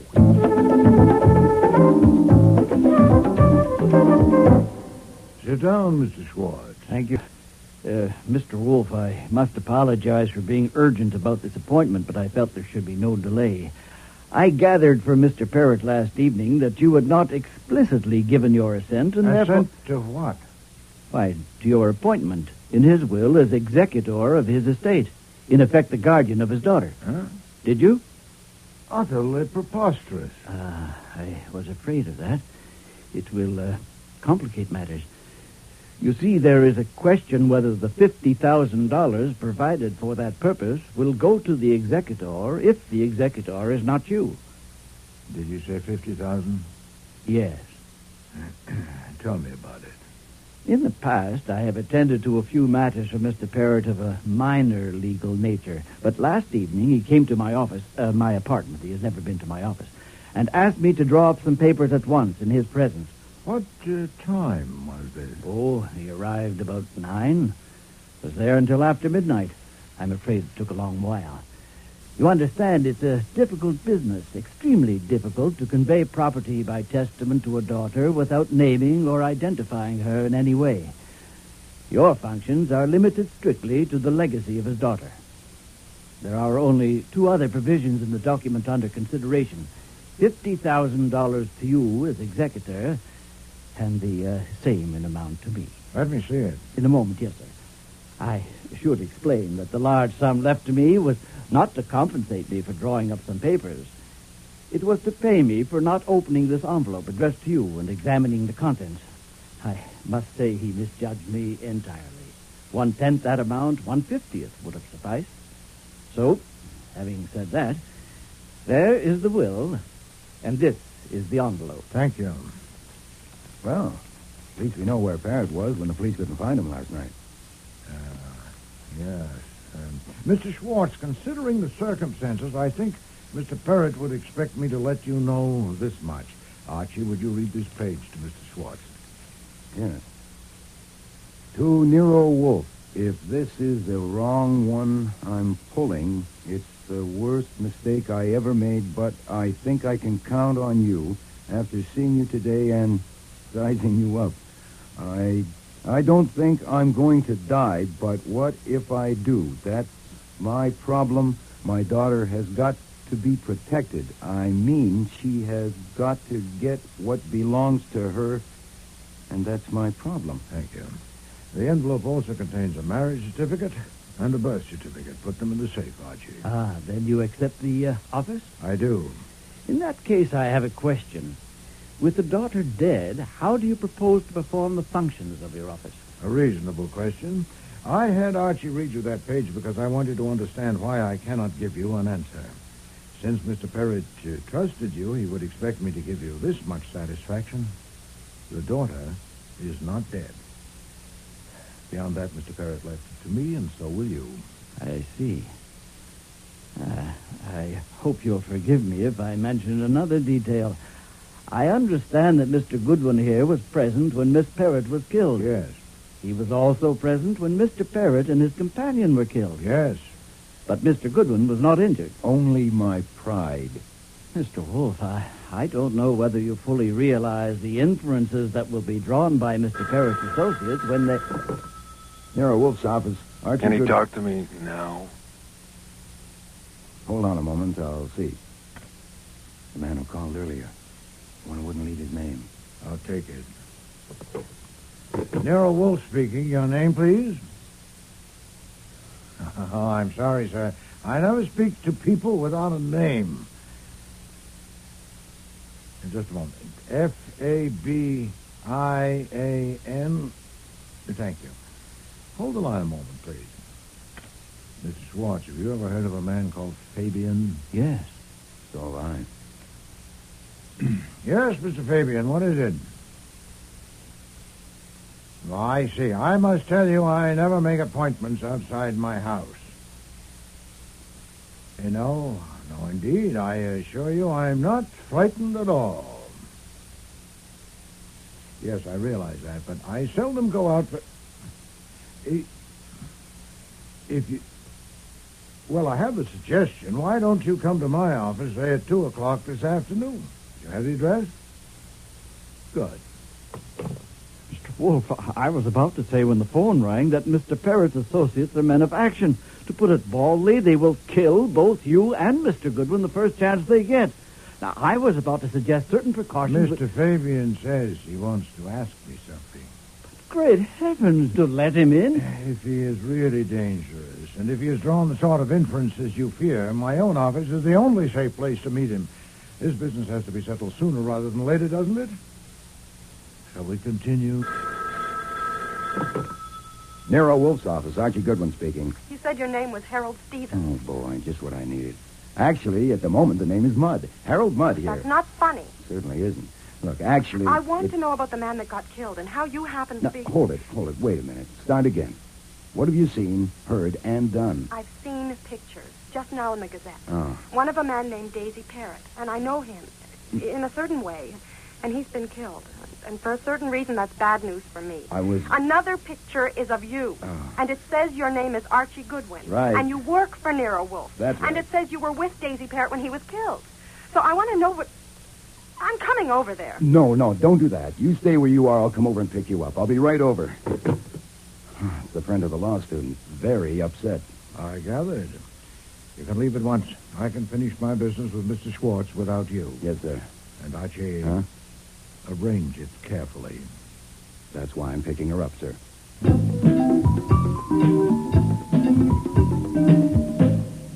How do you do, Miss Page? And, Morton, I wasn't expecting you. He wouldn't let me come along. I certainly wouldn't. I'd like to know what this is all about. Goodwin saying his name was Stevens. And why were we sneaked in the back way like this? The sidewalk in front of our house was the scene of 2 murders, and quite conspicuous. I demand to know what is going on. Miss Page deserves an explanation, and she'll get it. Doubtless you'll get it later from her.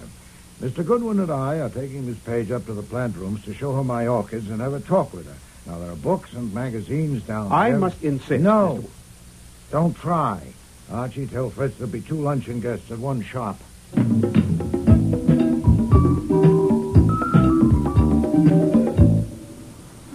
God.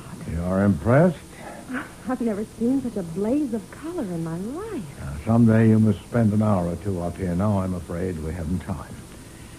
You're not an infant, Miss Page. I'm 20 years old. And I won't have to use a nipple for this. You know what a hypothetical question is? Certainly. And I'll put one to you. Suppose these things. That with me as intermediary, your father has arranged to make available to you a considerable sum of money.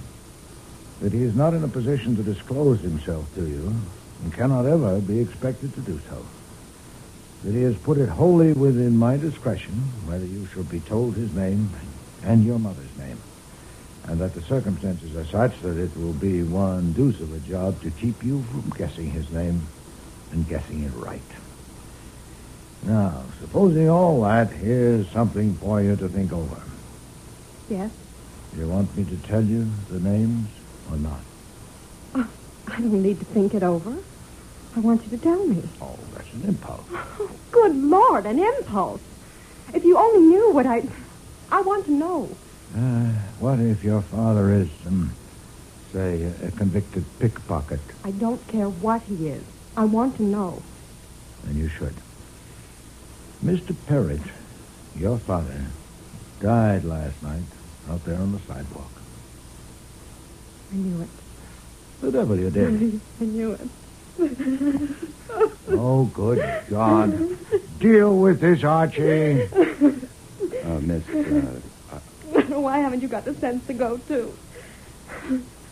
Now, look, the room just under this one is mine. It's unlocked, and it has a bathroom with a mirror. There's no hurry. We can wait.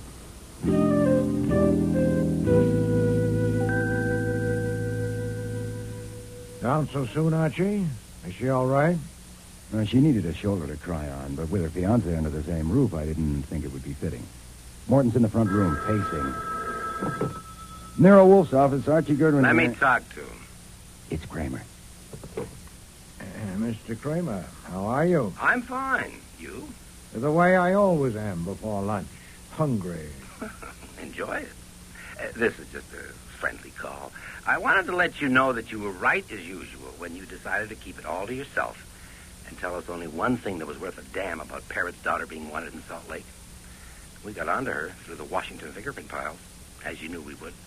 I don't think she was his daughter at all. Her name was Angelina Murphy. Oh, she used others. She had about 10 years coming. I suppose I might as well ask if you have anything to add. No. No, I think not. Nothing at all? But the job you took on for Parrot? No, nothing. Okay. I didn't expect it. Enjoy your lunch. Oh, at least I heard that before I died. What? Well, Kramer knowing you've got things he could use and really telling you to enjoy your lunch. Do you know why? Yes. It was, in effect, an obituary. Oh. If I were a sentimentalist, Archie, I'd be touched. He thinks we haven't got long to live. Yes. What do you think? I think we should enjoy our lunch.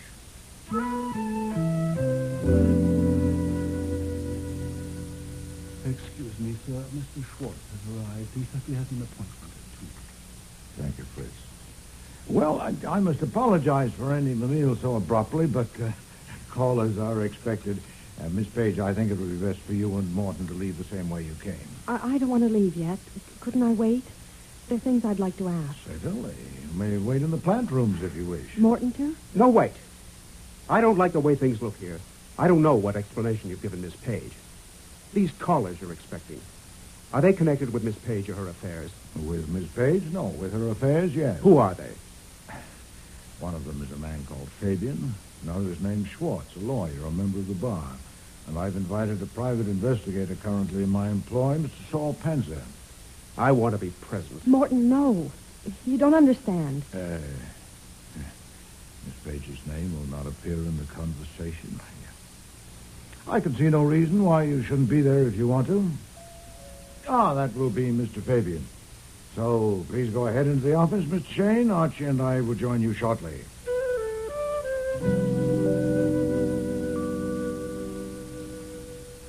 Mr. Fabian, it is part of your legend, sir, that you never go anywhere unarmed. Are you armed now? Yeah. Any objections? None at all, but I'm not calling you a liar, but I would be better satisfied if I saw proof. Where is your weapon? Easily available? It's available. Would you mind showing it to me? Comedy. Here. I could have had it out and in again 20 times. I came to get some proof from you and Goodwin here. Excuse me. We'll go into the office and sit down. This way, sir. You know, I must apologize to you, Mr. Fabian, for appropriating a few minutes of your time, but this will only take a few... Fritz has got it, sir. You're Schwartz. Yes, Mr. Fabian, you may remember. Yeah, I remember. Archie, you can't go in. Fritz, are you all right? How are you gonna stop me? Fabian, what you doing here? I got you covered, Thomas. Not here and now, Fabian. Who gave you the steer? Nobody. I came on business. Lift them up. Oh, Tommy Rocky, this is preposterous. Besides you two, there are 5 people in here. What do you expect to do, shoot all of us? Nonsense. And who the devil are you, sir? What do you mean bounding into my house like this? That's Mr. Thumbs Meeker. Mr. Wolfe, sir. You heard me, Fabian. Not here and now. He's right. I came on business. You came on business? What business? Who are these guys? Well, they're here on business, too. What's yours? I want to know if it's true that you told the cops that your punk put a finger on Parrot and his daughter for me. No. They seem to have that idea. It isn't true. Oh, I'm a liar? I don't know whether a liar or not, but if the police have made any such statement or intimation, they are. I would have expected you to be sufficiently familiar with police methods not to come running to me with anything as silly as that. You didn't tell him that. Certainly not. You're Goodwin. Yeah? Did you? No, am I a half-wit? Mr. Meeker, now that you're here, I suggest that you stay. Please, be seated. I was about to tell these people who killed Mr. Parrott and his daughter, and how and why. It will be doubly interesting because the man who did it is present. I wouldn't want to miss that. Hey, I'm present. Yes, sir, but it wasn't you. Sit down. I don't like to talk to faces on different levels. And you too, Mr. Fabian. Yeah, that's better. Now then, first about Mr. Parrott's daughter. The police know that the young woman who was killed last night was not his daughter, but they don't know that he actually has a daughter. I do, and I know who and where she is because Mr. Parrott told me about her in this room yesterday. At this very moment... Go slow.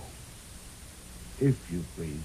No power on earth, Mr. Fabian, not even the kind of primitive power you rely on, will keep me from telling this properly. You can shoot me, but you're not going to, so don't interrupt. Mr. Parrott's real daughter is at this moment in this house, upstairs looking at my orchids. He told me... That's a lie. She doesn't think so, Mr. Shane. And don't you interrupt me. Mr. Parrott entrusted her interests to me, and I intend to guard them. Some 18 months ago, he discovered that you, Mr. Meeker, had learned of his daughter's existence and were trying to find her. So he tried a finesse. He went to Salt Lake City and arranged with a young woman named Murphy, a fugitive from justice, to come to New York and live with him as his daughter. Go slow. Oh, don't be absurd, Mr. Fabian. The police know all that. The arrangement was made, and Miss Murphy came to New York and became Miss Violet Parrott. But before long, she began demanding sums of money, increasingly larger, with the threat that she would make a disclosure if he didn't pay, and he paid. That's crazy.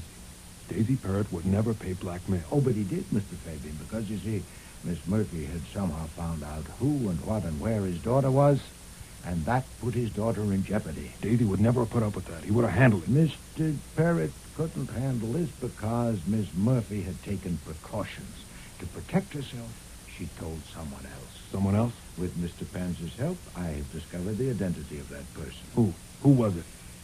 Miss Murphy, out west, had been attached to a man in some of her unsavory enterprises. That man came to New York, I don't know when, but it may be surmised that it was about the time Miss Murphy began demanding money from Mr. Parrott. Who is he? That man decided on a stroke of his own. Unknown to Miss Murphy, he contrived to meet the daughter, to pursue a friendship with her, to ask her to marry him, and to be accepted. He had enough temerity to masquerade as a law student. And indeed, his temerity was unlimited. He didn't even bother about an alias. He became engaged to marry Mr. Parrott's daughter under his own name, Morton Shane. That's a lie. No, Mr. Shane, that is the truth. I know it. I can prove it. What I don't know yet is why. Why did you shoot and kill Miss Murphy and Mr. Parrott? Merely to clear the track, to get them out of the way since the daughter was betrothed to you? Possibly, but I doubt it. More probably, something had happened. You'd become aware of some deadly threats. Had Miss Murphy, by any chance, discovered your association with the real daughter? You'll eat all of this, you fat, lying son of a bitch. I'm going. Stay where you are. You got anything else? Nothing but proof. Last evening, Mr. Parrott's daughter and this young man dined with us. And one or two remarks he made stirred a faint suspicion in me. Faint, but simple to test. He said he was in his last year at law school, and I asked him if he'd learned to draft torts. And he said he had. Mr. Schwartz, you're an attorney. Is that possible? No, certainly not. A tort is an act, not a document, as any law student would know. You can't draft a tort any more than you can draft a burglary. I had my chef save your wine glass, Mr. Shane, and after you had left, I got in touch with Mr. Panzer.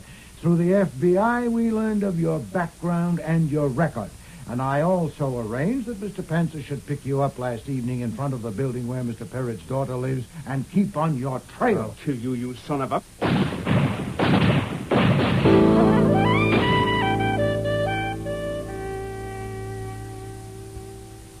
paper says the DA's decided not to charge Meeker or Fabian because the man has a right to defend himself.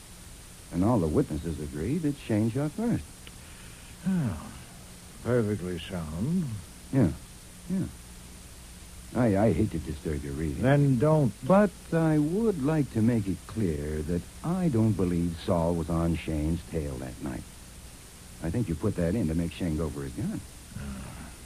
That's not sound at all. Uh-huh. Mere conjecture. You knew Fabian would get Shane. And you had to do it that way because you knew you couldn't pin the killings on Shane. Indeed. You had no proof. As a responsible guardian, you had a problem. Your ward was engaged to a murderer, and you were afraid that she was so wired to him that she might take him. Now, that's where you made your mistake. Oh, yes? Oh, yes. You see, once Beulah laid eyes on me, Shane was right out of the picture. Oh, shut up, Archie. Yes, sir. In an hour or so. Now, I am willing to be chastised, too, because on one count I have it coming. I told you that just before Violet quit for good, while I was kneeling there beside her, she said, "It's a shame." A shame. Of course she didn't. What she said was, "It's a shame." Shame. Yeah, I fumbled that one. And hereafter, I'll wash my ears better. Archie. Okay, go on and read. Go on. Because I'm going up to change my shirt. I'm taking your new ward out to dinner tonight. But don't jump to the conclusion that I'm thinking of marrying her. I don't want you dragging Fabian and Thumbs Meeker down here on my account.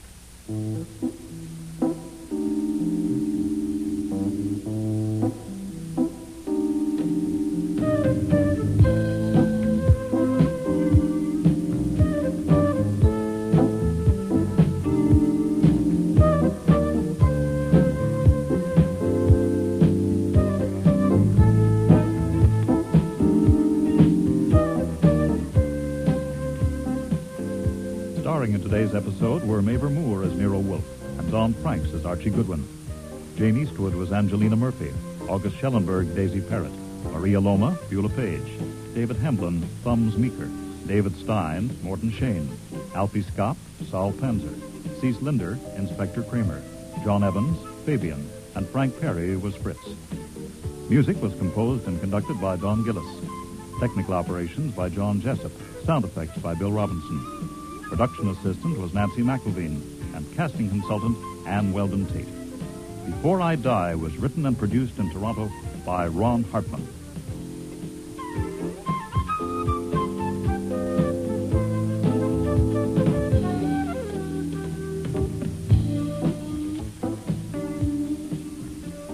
Next week, Listen, I wouldn't trust no cop if he was a baby and stark naked. Nero and Archie meet Hattie Annis. A witch can be 20 minutes late. A what? Of course, nobody believes in witches anymore. Certainly I don't. But now I'm not so sure. Hattie owns a theatrical boarding house.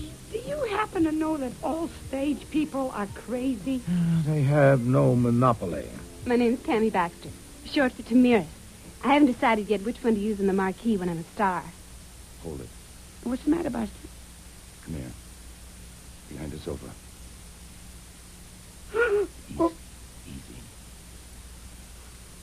Oh, my God. It's Tammy. Yeah. Now you'll never get your name up in lights. I'll get up when I like and I'll walk out when I like. Steady. Both liquor. Here, let me help the you. The great detective Nero Wolfe, just a flunky for the cops.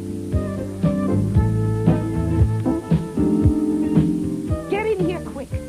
Thanks. Hey, you might have brought me something to eat. You're no good. Well, if I'm no good, why'd you let me in? Because I thought you had something to eat. Actually, if I wasn't any good, would I bother to come and tell you to stay away from that door because they're going to bust it in? No, they won't. Why won't they? Because they know if they do, I'll shoot. You've got a gun? No, but they don't know that. Oh, All right, Buster. I've never hired a detective before. You want me to sign something?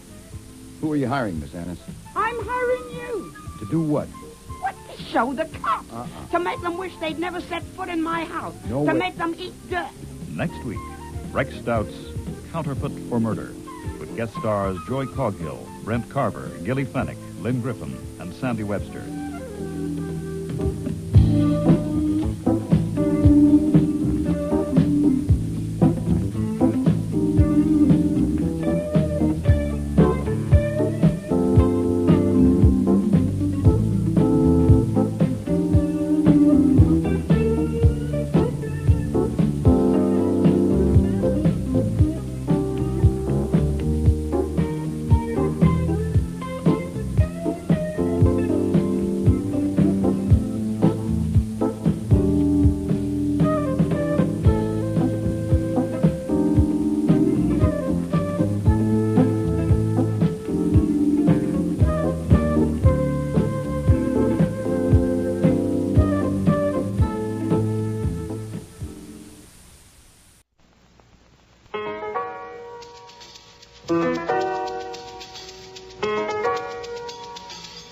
Rex Stout's Nero Wolfe.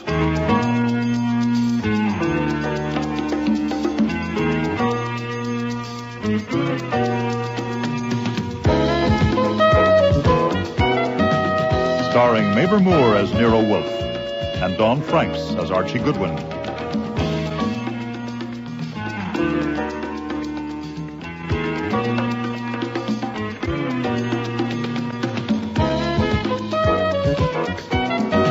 Today's episode, Counterfeit for Murder, with special guest stars Joy Coghill, Brent Carver, Gilly Fennick, Lynn Griffin, and Sandy Webster.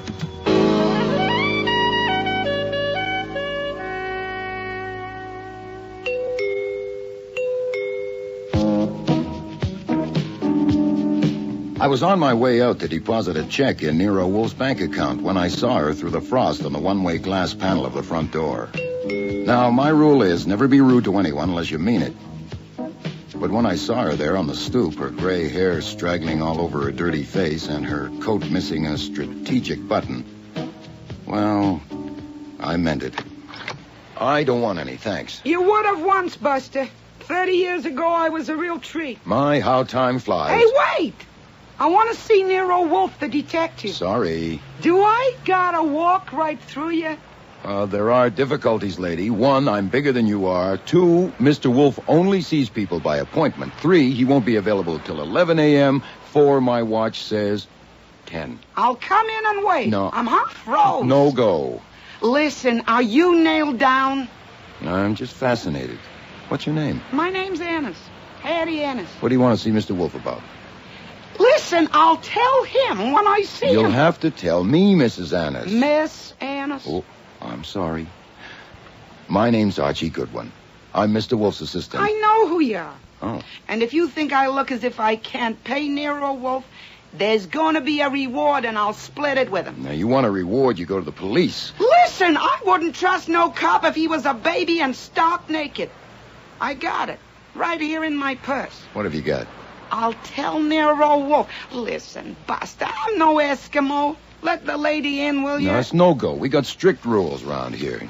Go around the corner and have a coffee, or duck into the cleaners and have them fix that coat button. What? Come back at 11:15, and maybe Mr. Wolfe will see you. That's all I can do. Okay, I'll be back. You keep this package for me, Buster. Oh, what's in it? It won't bite. And don't you open it till I get back. I don't want no cop to get hold of it.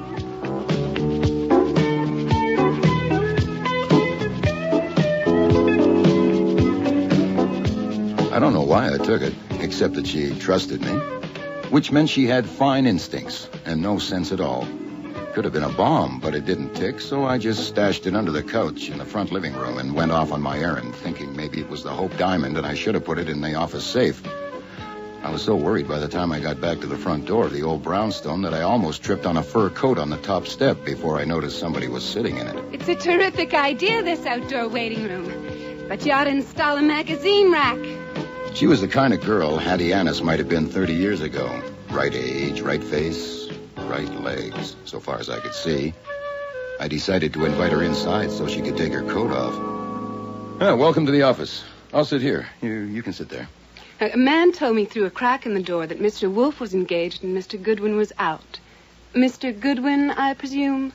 You do, but it's okay by me. Your turn. My name's Tammy Baxter, short for Tamiris. I haven't decided yet which one to use in the marquee when I'm a star. Well, that would depend. If it's a musical, Tammy. Mm-hmm. But if it's Lady Macbeth, Tamiris. Hey, thanks. Don't mention it. Why don't you ask me what I want? I'm putting it off because I may not have it. Oh, that's nice. I like that. That's a good line if you knew how to read it. Okay, how's this? What do you want? Don't call us, we'll call you. I'm not an actress yet, only going to be. Oh. I don't want much, just to ask about my landlady, Miss Annis. Hattie Annis. Has she been here? Here? When? This morning. I'll ask Fritz, the housekeeper. Fritz! A male housekeeper. He's also the chef. Mr. Wolfe doesn't like women around the house. Can I be of assistance, Mr. Goodwin? Oh, Fritz. Mr. Brenner. Did anyone besides this lady come in while I was out? No, sir. No one. Any phone calls? No, sir. Oh. Thank you very much, sir. Well, thank you, sir. No, thank you, sir. Well, apparently not, Miss Baxter. That's funny. She said she was going to take something to... I'm worried. Why should you worry? You would if you knew her. She almost never leaves the house, never goes more than a block away. She's no loony, you know, but she's not quite all there. And we all feel responsible for her. All? It's a boarding house. Oh. A dump, almost. But anybody in show business or trying to be can get a room there, even if you don't pay every week. I only hope she's... Well, if she comes, will you phone me? Oh, sure. If you'll give me your phone number. Oh, my, you read that line wrong, too.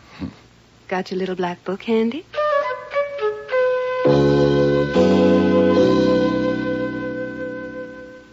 I don't care if it is the Hope diamond in that package, Archie. I will not see your Miss Annis. But when you see her, Mr. I'm Wolfe... not going to see her. I have letters to dictate to you, one about a rare orchid they found in Brazil, and no unpunctual elderly delinquent is going to interrupt... Maybe a witch can be 20 minutes late. A what? Maybe something happened to her broomstick. Now, no, of course, nobody believes in witches anymore. Certainly I don't. But now I'm not so sure. She has this strange fascination. You know, have I got a screw loose? Yes. A witch, you say? Oh, she must be. I'm bewitched. All right, I'll give her 2 minutes, but not unless she flies here within the next 5. Otherwise, I shall go and sample Fritz's chestnut soup. That'll be her now. I'll go and get it. Remember, 2 minutes.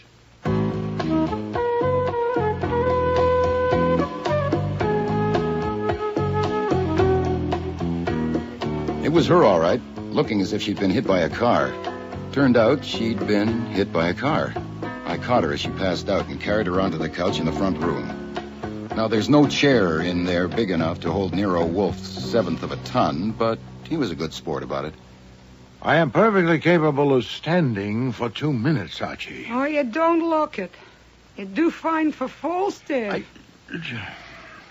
I take it you are feeling better, Miss Annis. Yeah. You told Mr. Goodwin a car came up over the curb and hit you. Not hard enough to knock me down. The curb spoiled his aim, and I jumped. And the car went on. Yeah. I just gone home to sew that button back on my coat after your crack about my appearance, Buster. And I almost got back here when that... Did you see who was driving the car? No, he come up behind me. Or she did. So I stumbled back here and I rang the bell. And I got you before you hit bottom. And I missed out again. What? Carried in the arms of a man, and I didn't even know it. Oh, what's life up to? Madam, I told Mr. Goodwin I would give you 2 minutes. Let us make the most of them. Oh, some wonderful day. Buster here carries me over the threshold, and Falstaff gives me 2 minutes. Oh, and here's another one with coffee. Oh, thank you, Fritz. You're quite welcome, sir. For the lady. Yeah, if you please, Fritz, yeah. Hey, I like him. Miss Annis, Mr. Goodwin tells me you have something you think is good for a reward. What is it? Do you happen to know that all stage people are crazy? They have no monopoly. Thank you, Fritz. Yes, sir. Hey, that's good coffee, Fritz. Thank you, madam. I like him. I was born in this house on 42nd Street. I always lived there. And my father owned a theater. You see, stage people are special. They always have been. And that house is only 8 minutes' walk from Times Square. Hell, I only need one room and a kitchen, so they can live there. They pay me when they can. Well, who lives there now, Miss Annis? 5 of them. Huh? 3 men and 2 girls. And they all use the kitchen and keep their rooms decent. At least they're supposed to. I never go in. My room's on the 2nd floor front, you see. If you please, madam, to the point. I'll get there, Falstaff. Oh. That's good coffee. Yeah, it is. The ground floor is the parlor. And nobody goes in there much since my mother died 2 years ago. But once a week, I go in and I take a look around. When I went in yesterday, a mouse run out from under the piano and went in back of the bookshelves. You believe a mouse can run up a woman's leg? No. No, neither do I. No. So I got my umbrella from the hall, and I poke around behind the shelves. But he didn't come up. Oh, must we listen to a Beatrix Potter tale? So I took some books out. And in back of them was a little package I'd never seen before. Aha. And I opened it. And that's what I brought. Yeah, it's under the sofa, sir. I'll get it. We can split the reward 3 ways. You, me, and Buster here. Open it, Buster.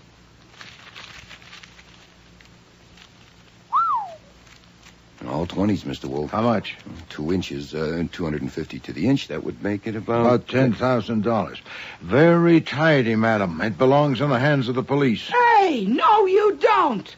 You take it to the cops and goodbye. Listen, whoever drove that car knew I had it and tried to kill me. I'll get it. All of a sudden, Grand Central Station.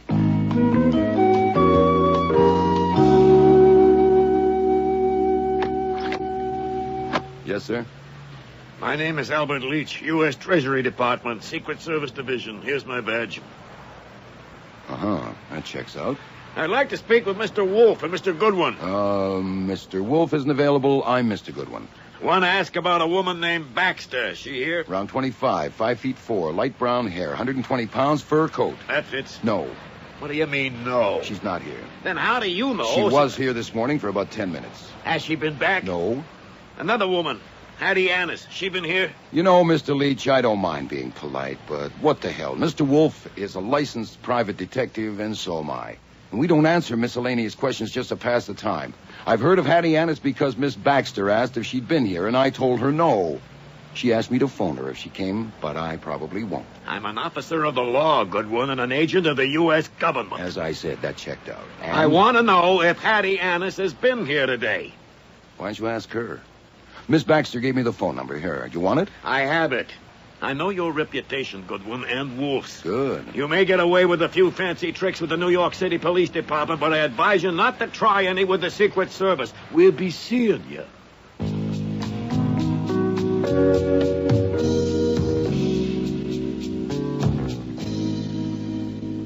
Hold everything, Mr. Wolfe. Those bills are counterfeit. Yes, we know that.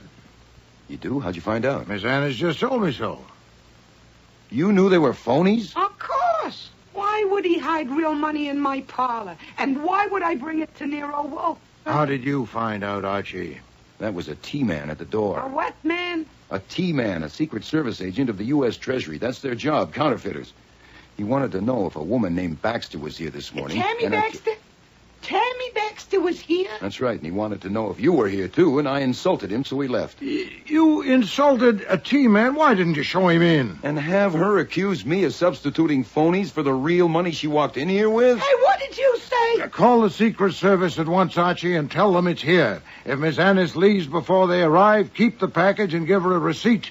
Good day, madam, and please don't get up. Hey, don't you madam me. You mean that? Call the cops and hand it over? Not the cops, Miss Annis, the Secret Service. I have a responsibility as a citizen. Counterfeit money is contraband. I can't let you walk out with it. I'll get up when I like, and I'll walk out when I like. Steady. Boot liquor. Here, let me help the you. Great detective Nero Wolfe Wolfe, just a flunky for the cops. Hey. If full staff was here, I'd apologize. Madam, to him. I and cannot... you can't glare me down. This lady is going to talk. Now, don't you touch me, Buster. Take it easy. You know better, thinking I pull a switch on you. It may be counterfeit money, but it's not your counterfeit money, it's mine. I find that stuff in my house. I'd rather burn it than turn it over to the cops. So I think I'll get a detective to find out who put it there. So I go to Nero Wolfe, and this is what happens. You want to suck up to the cops. I spit at you. I don't spit, but I spit at you. Miss Annis, you have a point. I reject the charge of civility, but you have a point. Has a private citizen the right to confiscate contraband? I doubt it. That counterfeit money is yours until seized by public authority, which I am clearly not. I confess to error, but I was prompted by expediency, not sycophancy. What? I merely wanted to get clear of the muddle. Now, I offer a suggestion. Mr. Goodwin will put the bills in my safe and go with you to your house to investigate. You say you wanted to engage me to find the counterfeiter. Well, he will decide if that is feasible without an expensive inquiry. If it isn't, I'll return your property to you, but I'll notify the Secret Service that I am doing so. And in either case, I shall expect no fee. We split the reward 3 ways. I have no interest in a reward. Archie, be good enough to escort Miss Annis home.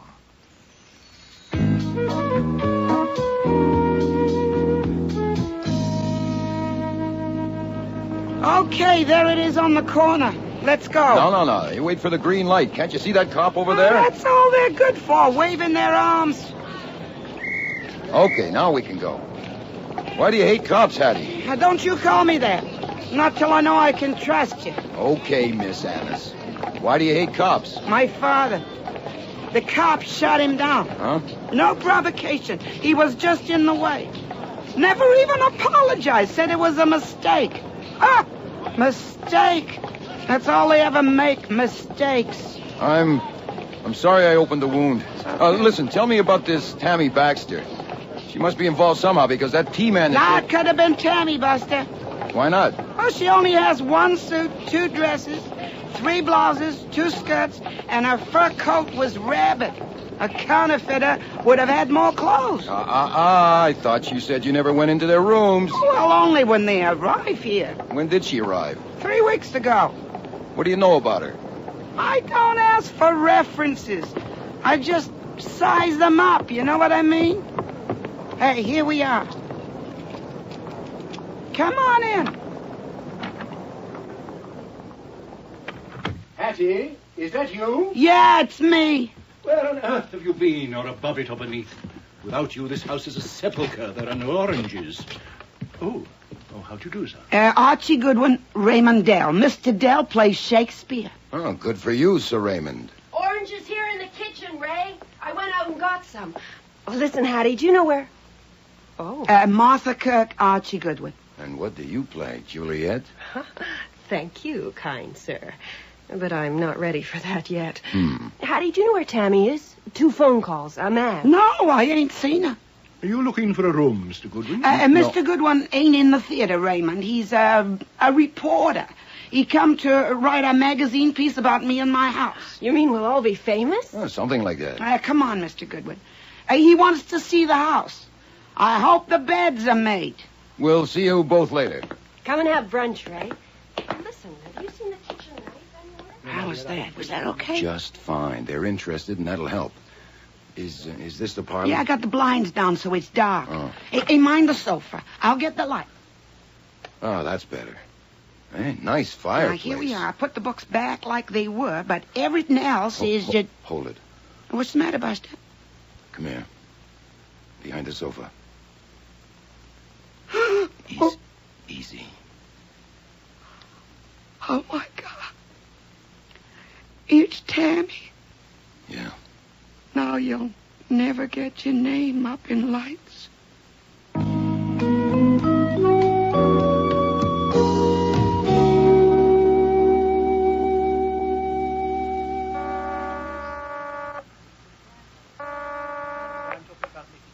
Yes? Me, calling for Miss Annis's house to report a complication. Went into the parlor to look at the bookshelf and found Tammy Baxter on the floor with a kitchen knife in her chest. The girl who came in this morning and the tea man was interested in. I'm keeping my voice low because this phone is in the hall and there are people in the kitchen with the door open. I have my eye on it. Have you called the police? Miss Annis won't, so I'll have to. I suppose I ought to contact Leach, the tea man. Why him? To tell him the lady whose health he was inquiring after is dead. But I need instructions. When I start answering questions, what do I say? Not again. Again what? Again you. Huh? Your talent for dancing merrily into a bog is extraordinary. I am not dancing, and I am not merry. It would be a nuisance to have to explain why we postponed reporting that counterfeit money. Oh, that. I could omit the detail that we knew it was phony, at least until they find my fingerprints on it. Phooey! That woman has got us into the worst kind of... She says she's not going to see any cops and has locked herself in her room. Even if they break the door down, I doubt if they'll hear much. Now, one will get you 10. She won't even tell him where she went this morning. But if you prefer me to confess that we know all about... I prefer to obliterate the entire episode. Found the woman. Oh, all right. Omit that detail. Okay. Now I'll call the Marines.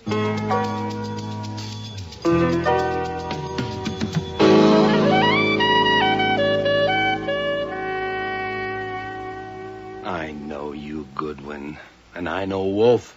You say Wolfe told her he wanted no fee and no reward, but he sent you here with her and you paid for the cab? Nuts. Inspector Kramer, I was just helping a nice old lady. Quit your clowning. It's nice to see you again, too, Mr. Leach. I told you we'd meet again, Goodwin. I want to know. Look, I'm in charge here, Leach. Now, exactly when did you discover the body? I didn't look at my watch. That's a lie. With your training, you'd look automatically. Raymond Dell and Martha Kirk say you and Miss Annis left the kitchen just after 1. And you call my office at 1:34 for half an hour. What were you doing? Getting Hattie Annis up to her room and talking her down off the ceiling so I could call you. She has a personal attitude toward cops. A cop shot her father. Yeah, 15 years ago. Hasn't she any sense? No. Oh, then I went to the John. Is that okay? No, it is not okay. You're getting into deep trouble, Goodwin. I warned you not to try any tricks with the Secret Service, Goodwin. That you did, Mr. Leach. And at that very moment, when I was asking you if Hattie Annis had been there, she was inside with Wolfe. You just admitted it. You withheld information required by an agent of the federal government in the performance of his duty, and you'll answer for it. I'll answer now. Why should I tell you anything about anybody? If you had any proper ground for asking me about Hattie Annis, you didn't mention it. She and I found a dead body in her house, and it's Inspector Kramer's job to catch murderers, and it's just possible there's a connection between the package Miss Annis found and brought to Mr. Wolfe, so I'll answer his questions. I can't think offhand of any question I owe you an answer to. You want to try? I'll pick the time, Goodwin, not you. Inspector, I'll be in my office if you get anywhere with this bunch. Listen, Goodwin, we need your help here. What? Am I hearing you right, Inspector? Well, I'd love to help, honestly. I bet. Did you tell that Annis woman to bolt herself in?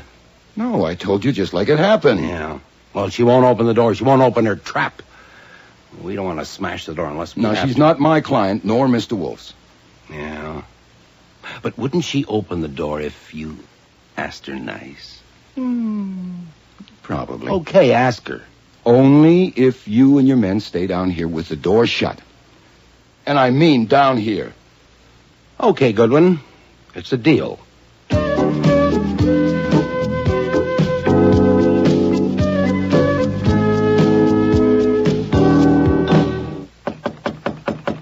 Who is it? Me, Buster Goodwin. I'm alone. Let me in. I want to ask you something. Where are they?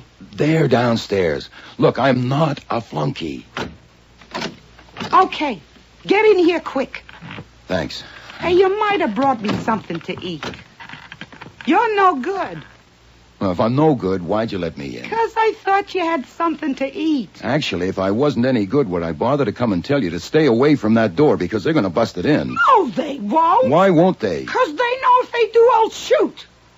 You've got a gun? No, but they don't know that. Oh, May I have permission to call you Hattie? No.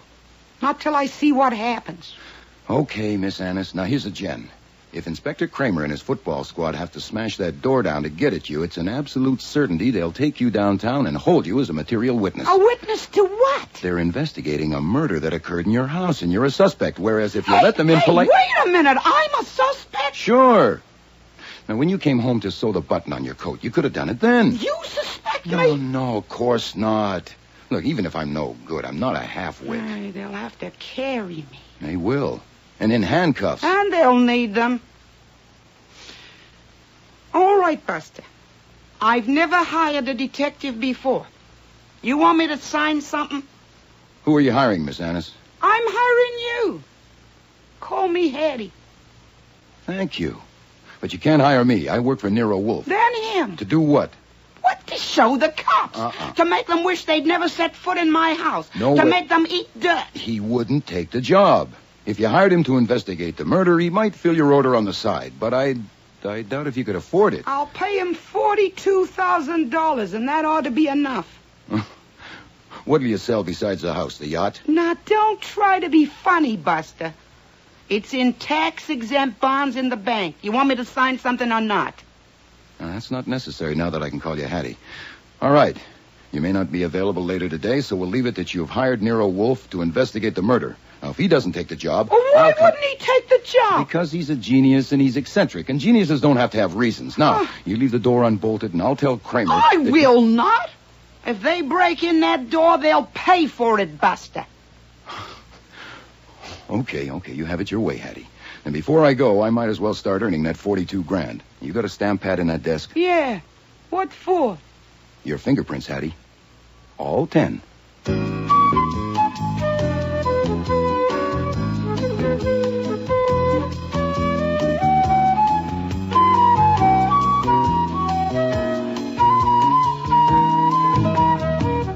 One of the rules in our house is no business talk at meals, and another is no business in the orchid rooms except in emergencies. There being no emergency except deciding whether he was going to work today or not, Nero Wolfe took my report not in the plant rooms with their dazzling color, but in the potting room next door. Theodore was washing pots in the sink. Theodore, you must be very careful of this beauty. Don't plant her too deeply. Right? Now then, Archie, to your report. Thank you, sir. The main thing is I'm pretty sure Hattie Annis is on the level. You mean she's innocent of that girl's murder? I think so. On what grounds? Well, she couldn't possibly have been faking when we discovered the body. First she said to the corpse, right, "Now you'll never get your name up in lights." Well, sentimental, but you're right. I doubt if she's capable of inventing it. Yeah, then she says, "Oh, no, that's the kitchen knife." Well, I mean, how corny can you get? Huh? Now, I'd never try to predict what the lady was going to do. But I know what she didn't do. She didn't kill Tammy Baxter. But what's the connection, then? What had the Baxter girl to do with Hattie Annis's counterfeit bills? I don't know. But there's got to be one. Because I called Kramer and Leach separately, and they both turned up at the house together. Coincidence? No, sir. They'd been talking. Planned a little campaign for handling yours truly. I must say, Kramer and Leach, neither of them asking if you knew the money was counterfeit. It's an insult to your intelligence and mine. My guess is Leach told Kramer not to mention it, because what Leach wants to find is the source. He'd rather catch an engraver than a murderer any day. And if counterfeiting was mentioned to me, I might mention it to someone else, like a reporter. God knows I wouldn't put it past you. Oh, thank you, Theodore. Splendidly potted. Oh, yes. Let me hold a little beauty. All right, on, Archie, on. Next, Tammy Baxter was a tea woman. A tea woman? Well, you have tea men, you can have tea women. Oh. When Leach was here this morning, why didn't he ask me what Tammy Baxter had told me? Because he knew. She'd already reported to him. Also, he knew the phone number of that house. Said so. And Kramer. Why wasn't he more interested in my talk with Tammy only an hour before she was murdered? Because he already knew from Leach. Then she'd been posted in that house by the secret police. What else? Someone who lived there was passing bad money. If they knew who, they'd know who killed Baxter. So I figure they don't. Oh, it's one of the 4 rumors. Is that it? They all used the kitchen knife. Raymond Dell, who's an old ham, and then there's Noel Farris. He's a young, sensitive type. Paul Hanna, a character juvenile from Central Casting, and Martha Kirk, who has 20-year-old dimples and a nice smile. They work irregularly, but that's showbiz. Nonetheless, one or more may have an alibi. Check. Oh, if Hattie Annis is your client, Go on. you probably want to phone our lawyer since you don't like leaving your clients in the coop. Oh, phooey, lawyers cost money. Those bonds of hers may not exist. She's probably an indigent. Not a chance. She's my favorite screwball, but she's not a liar. I'm in her debt. She made Kramer ask me a favor. No. All right, then. Call Parker. Have him get her out on bail. Fine. Now that's settled, I assume you don't intend to let go of your client's property unless a court orders you to. What property? The package. According to Kramer and Leach, we're not supposed to have guessed the bills are phony. I thought I'd try the package for fingerprints, okay? No objection. But there'll be other prints than yours. Hers, for instance. How will you know them? I got hers before I left. You took... There are 7 good prints, 12 fair ones, and 14 smudges. The only ones you can identify are mine and Hattie's. Either he wore gloves or he wiped it. Confound you, Archie! You dropped the pot. Then pick it up. Yes, sir. No. You look after it, Theodore. Oh, confound you, Archie, I say again. Why ask permission for something you've already gone ahead and done? Because I had to know you'd taken her on as a client. Oh, phooey! Now what? Come. Excuse me, Mr. Wolfe, but there's a party below wishing to see you. What party, Fritz? Didn't you tell him I'm busy? Yes, sir. Messrs. Dell, Ferris, and Hannah, and Miss Kirk. All 4 of them. This is the limit. Did you invite them, Archie? No, sir. It's a surprise party.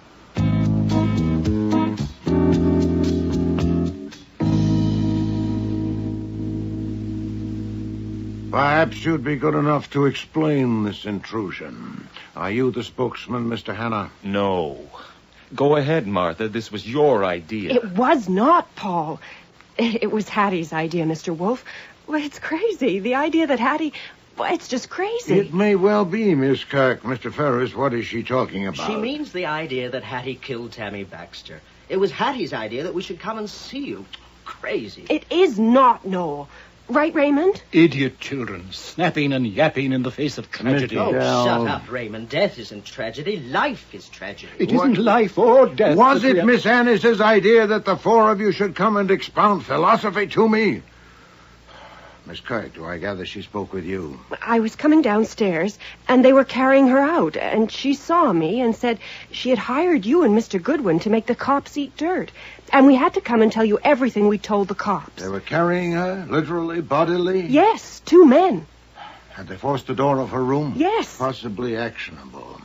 For the record, Miss Annis is my client, but my job is not what she said. It's to investigate the murder committed in her house. It was committed by a sex maniac. Twice last week, a man followed Tammy right to the door. Well, I offered to ambush him, but she said no.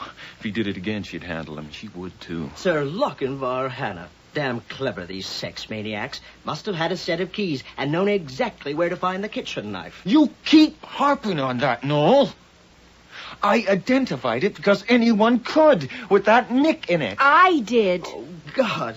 The thought that the knife I'd used so often to slice tomatoes. Spare us your sensitivity, Noel. We came here to serve a friend in whose debt we are, not to prattle. We know that Hattie was not herself. We cannot judge her.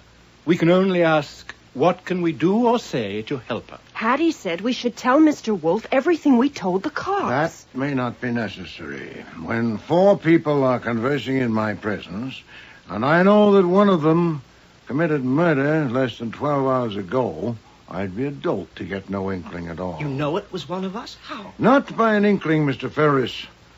There is the knife. And there is my conviction on grounds to satisfy me that Miss Annis didn't use it.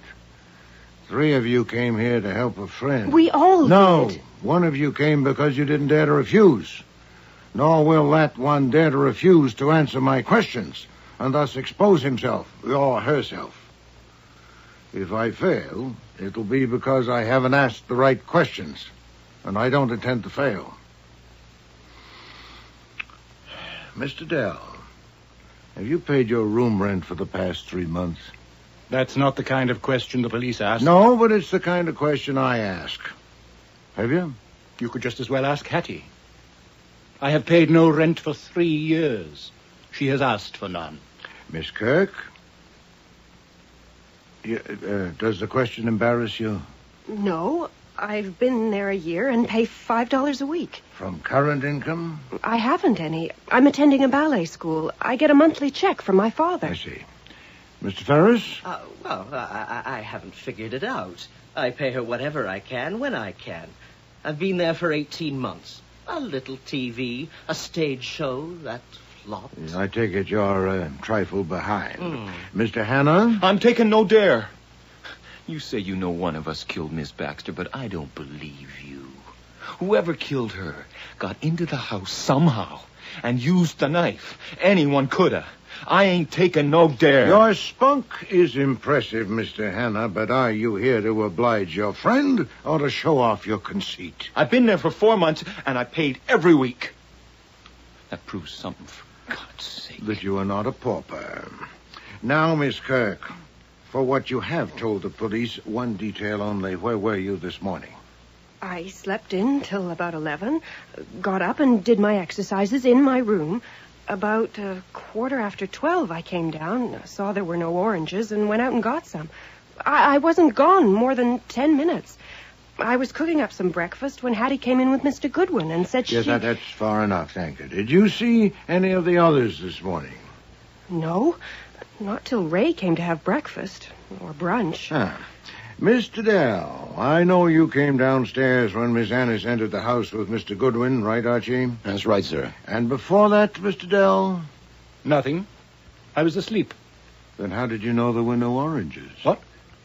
Oh, well, I read late. Sophocles' Oedipus Rex, as a matter of fact. About 5 o'clock, I wanted an orange. There weren't any in the kitchen, so I went back up to my room. At night, you read. How do you spend your afternoon? What's that got to do with it? I'll be the judge. Oh. All right. I babysit. You what? I have a painter friend by name Max Ada who lives in an East Side tenement. His wife is dead. He has 2 small children. From 2 to 7 p.m., I am their reluctant keeper. Are you happier knowing my shame? What is Mr. Ada's address? Oh, this approaches lunacy. His address is 314 Mission Street. Thank you. Mr. Hanna, since I'm now only asking for what you've already told the police, I hope you won't be provoked. You do like hell. I left the house a little after 9 o'clock and spent a couple hours around the West Side docks. What were you doing around the docks? Looking. I'm playing a longshoreman in a show at the Mushroom Theater. And then I hopped a bus downtown. I got to the theater just before 12. We just started rehearsing when a guy comes up to me and flashes a badge and takes me in for questioning. Where is the Mushroom Theater? Bowie Street. Do you have a leading role in the play? No. How many lines have you? Not many. It's a small part. Hey, look. I'm just starting out, okay? Yes. And you, Mr. Ferris?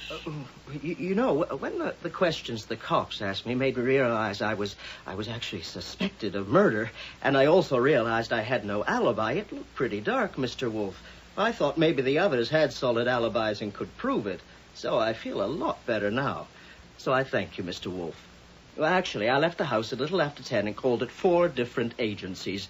2 of them might remember I was there, but... What kind of agencies? Casting, theater, and TV. You visit them daily? About twice a week. And the other 5 days, how do you pass the time? 2 days, sometimes 3. I make horses and kangaroos and other animals. I go to a workroom and model them and make molds. I get $8 for a squirrel, 20 for a giraffe. Where is this workroom? In the rear of a shop on First Avenue. Harry's Zoo, it's called. The owner is Harry Archie. He has a 16-year-old daughter as beautiful as a Rosie Dawnbuck. She lisps. Her name is Alonka. Now, this is not a comedy, Mr. Ferris. I engaged to act for Miss Annis only 5 hours ago, and I haven't arranged my mind. So my questions may be at random, but they are not frivolous. Now that I have seen and heard all of you, I am better prepared. I bid you good night, and leave Miss Annis to thank you, 3 of you, for coming. The 4th will begin to feel the pinch.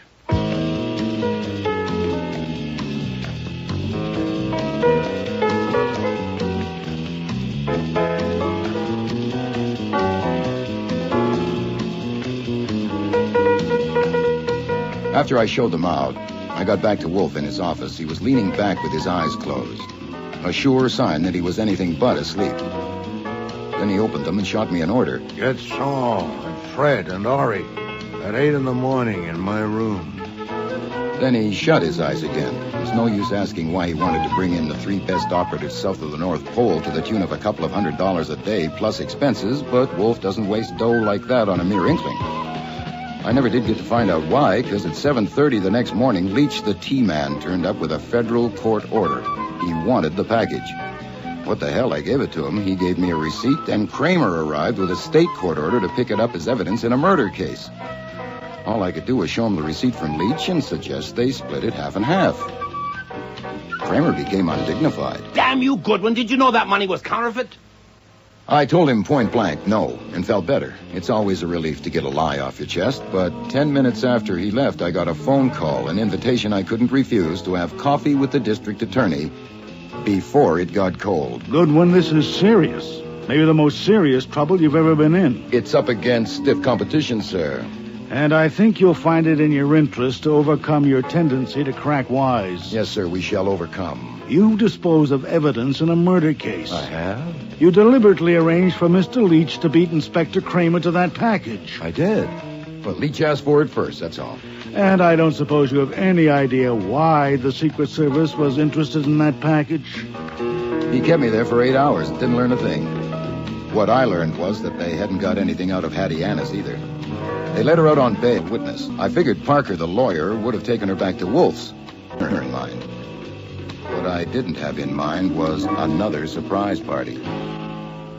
I think you know everybody, Archie. Inspector Kramer, Mr. Leach from Treasury, Miss Annis, her boarders, Mr. Dell, Mr. Hanna, Mr. Ferris, and Miss Kirk, and, of course, Sergeant Stebbins at the door. Happy Thanksgiving or whatever. I hope I didn't interrupt. You already have. Thank you.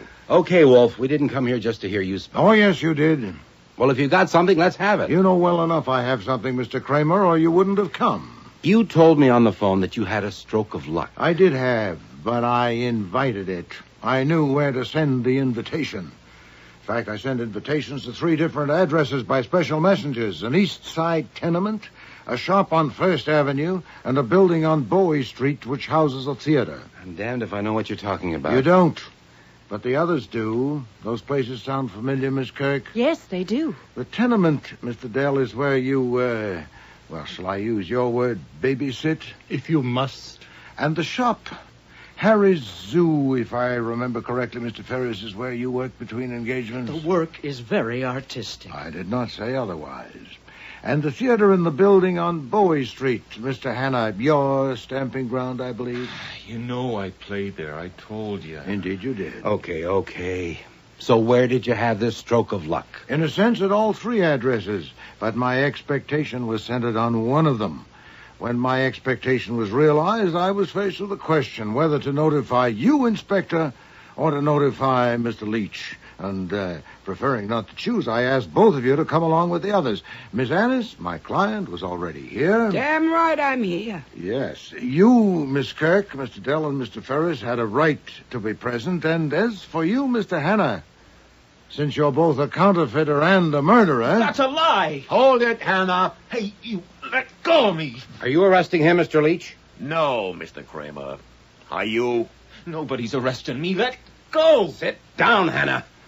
You're under arrest as a material witness in the murder of Tamiris Baxter. Watch that door, Sergeant. That's prudent, Inspector, since I have no conclusive evidence. Only, talking to these people last night, I had faint intimations. Miss Kirk. What about me? Unlikely. You go to ballet school, you exercise each morning, and receive a monthly remittance from your father, all of which can be checked. Mr. Dell? Have I done something right? Yes, you paid no rent for 3 years. Mr. Ferris? I knew you'd get around to me. Yeah, an interesting possibility. But your statement that 2 of the agencies you visited yesterday morning might corroborate your whereabouts makes it improbable that you followed Miss Annis here at the same time. So what? So, Inspector, my attention centered on Mr. Hanna. He'd lived there only 4 months. He'd paid for his room every week. He had almost certainly lied when he said Miss Baxter had told him a man twice followed her to the door. Miss Baxter was an agent of the Secret Service of the Treasury Department. Who said so? No one, Mr. Leach. Mr. Goodwin inferred it, didn't you, Mr. Goodwin? Well, I ran it up the old flagpole. Listen, Goodwin. You have carried discretion to an extreme, Mr. Leach, in concealing your interest in the occupants of that house. What I told him? Finally, Mr. Hanna's account of his movements yesterday left him completely free up to noon. He could have followed Miss Ennis here, then back to her house, stolen a car, and when she left the house a second time, tried to run her over, thinking she still had the incriminating package. Well, he failed. So that's of little consequence now. Damn little consequence in anything you've said so far. Oh, I could speculate further. Did he kill Miss Baxter because she'd seen him try to kill Miss Ennis with the car? She was certainly in the neighborhood. And perhaps confronted him when he returned to the house? Oh, well, it's your job, Inspector, not mine, to screw a confession out of him. I've got nothing to confess. You're going to regret this, Wolf. You're going to regret it good. I think not, Mr. Hanna. Following my speculations, I sent 3 men to 3 addresses. Saul Panzer here, who leaves less to luck than any man I know, went to the Mushroom Theater. 3 times he phoned to report, and the 3rd time asked for reinforcements. In a word, he'd nosed around, abetted by the superintendent whose palm he'd oiled, and discovered that the 3rd floor of the old building was occupied by a job printing shop with 2 presses and the usual engraving equipment. I gather there was a fight, as you may observe from Mr. Panzer's blackened right eye. The 2 printers were at length subdued and tied up and now lie under the devoted surveillance of Fred Durkin and Ori Cather. That's breaking and entering, aggravated by assault. Unless you got the evidence. Oh, I have, Mr. Kramer. In behind stacks of paper on one of the shelves, Mr. Panzer found 8 stacks of new $20 bills. And in a compartment in back of a cupboard are 4 engravers' plates that were probably used to make them. And one of the printers, Mr. Panzer is prepared to swear, aren't you, Mr. Panzer, said to his mate the words, "I told you Paul would squeal." I believe, Mr. Hanna, your first name is Paul. I'll get you, Wolf. Grab him, Sergeant. Hold it right there, Hannah. So, gentlemen, I was faced with a dilemma. Since he was both a counterfeiter and a murderer, I leave it up to you, Mr. Leach, who has the priority. But since Mr. Kramer seems to have him under arrest... You see, Falstaff, I told you, don't trust the cops.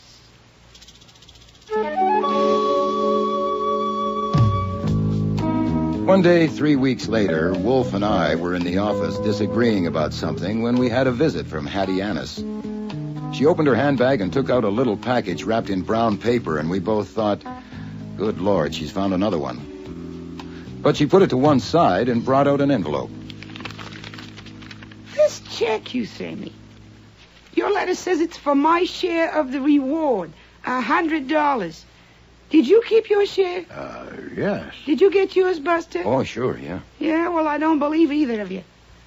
And this bill, $5,000 for services and $621.65 for expenses.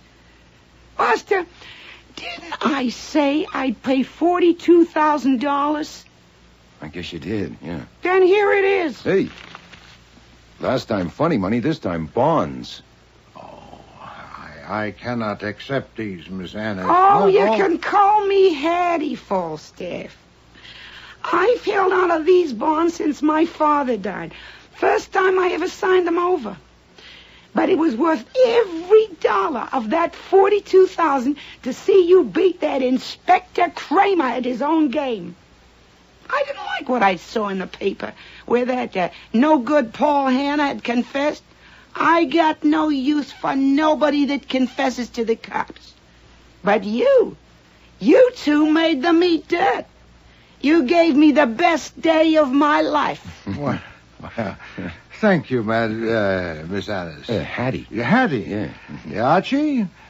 I think a trust fund might be in order so that Hattie may have even better days to come.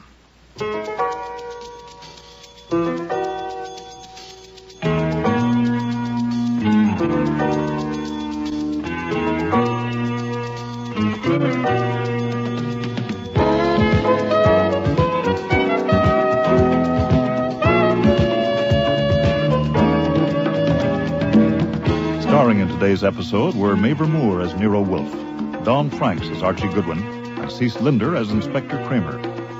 Joy Coghill was Hattie Annis, Brent Carver, Paul Hammond, Gilly Fennick, Raymond Dell, Lynn Griffin, Martha Kirk, Sandy Webster, Leach, Nikki Guadagni, Tammy Baxter, Peter Blay, Noel Ferris, and Frank Perry was Fritz. Music was composed and conducted by Don Gillis. Technical operations, John Jessup. Sound effects.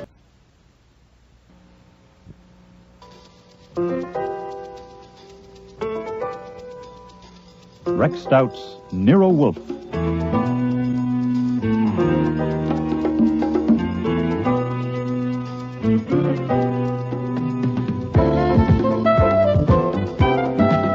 Starring Mavor Moore as Nero Wolfe and Don Franks as Archie Goodwin.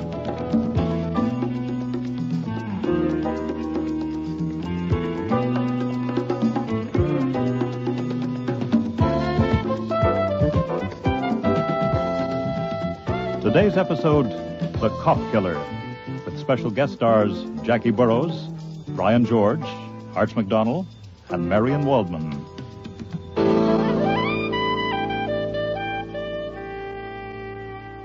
The truth of the matter is that everyone doesn't understand my sense of humor. It's not the first time my mouth has gotten me into trouble. Mr. Goodwin, you told me once that people in danger have only to mention your name. So when Tina and Carl from the barber shop turned up at the front door that morning, I didn't know at first how to deal with the situation. Nero Wolfe was due down from the plant rooms at any minute, and he's extremely finicky about seeing people without an appointment. Also, his fees are very high, and as his assistant, I am expected to screen would-be clients. I really should have sent Carl and Tina on their way. This is a so nice, safe room for you and Mr. Wolfe, two such great men. Oh, no, he's the great one. I just caddy and talk too much. Now, what's this about danger? We love this country, Mr. Goodwin. We love... Let me talk, Carl. We do love this country, Mr. Goodwin, and we want to see more of it. But you see, we don't know where to go. I have $50 here. Well, that wouldn't get you too far. Oh, no. The $50, this is for you. What? To tell us where to go. You know our name, Vardas. You know we are married. So there is no question of morals. Only all we want is to do our work and live in private, Carl and me. And we think... Archie, I want to see the germination records of those orchids. Oh, you didn't tell me we had callers. No, sir, because I knew you would be down soon. You know Carl. He takes your coat at the barber shop, yeah, and Tina's a manicurist there. It's all right. They're married. They just dropped in to buy $50 worth of travel. Yeah. Why he went? He's hungry? No, sit down, please. As you said, he's a great man. It makes him a little eccentric. Now, you were We saying... don't want Mr. Wolfe mad at us. No, forget it. He's only mad at me, which is chronic. Now, why do you want to travel? Is what I said. We love this country, and we want to go more into it. Far in. You're both scared stiff, aren't you? And what's this danger Carl mentioned? I don't think that makes any It's no good, difference. Tina. We must tell Mr. Goodwin if we want him to help us. Please. I met Tina 3 years ago in concentration camp in Russia. If you want me to, I tell it you why is they will never let us get out of there alive. Not in 100 years, but I rather not to talk so much about it. It makes me start to tremble, as you can see. Okay, save that part. But you did get out alive. Oh, yes, we are here. But they think we are dead. You see, Vardas is not our name then. We take name later when we get married in Istanbul. You shouldn't tell any places. No places, no people at all. You are most right. Was not Istanbul. Okay. Istanbul is out. You got married somewhere in... Yes. And then later we nearly get caught again. We do get caught again, but... You're most right, Tina. At a certain time, in a certain way, we cross that ocean. We try very hard to come to this country according to rules, but it's in no way possible. I see. It is nearly a year now since we get the jobs at the barber shop, and life is be so fine and sweet that we are almost healthy again. Oh, what we eat. We even have some money saved. We haven't got... $50. You're most right, $50. We be happy beyond our dreams 3 years ago, except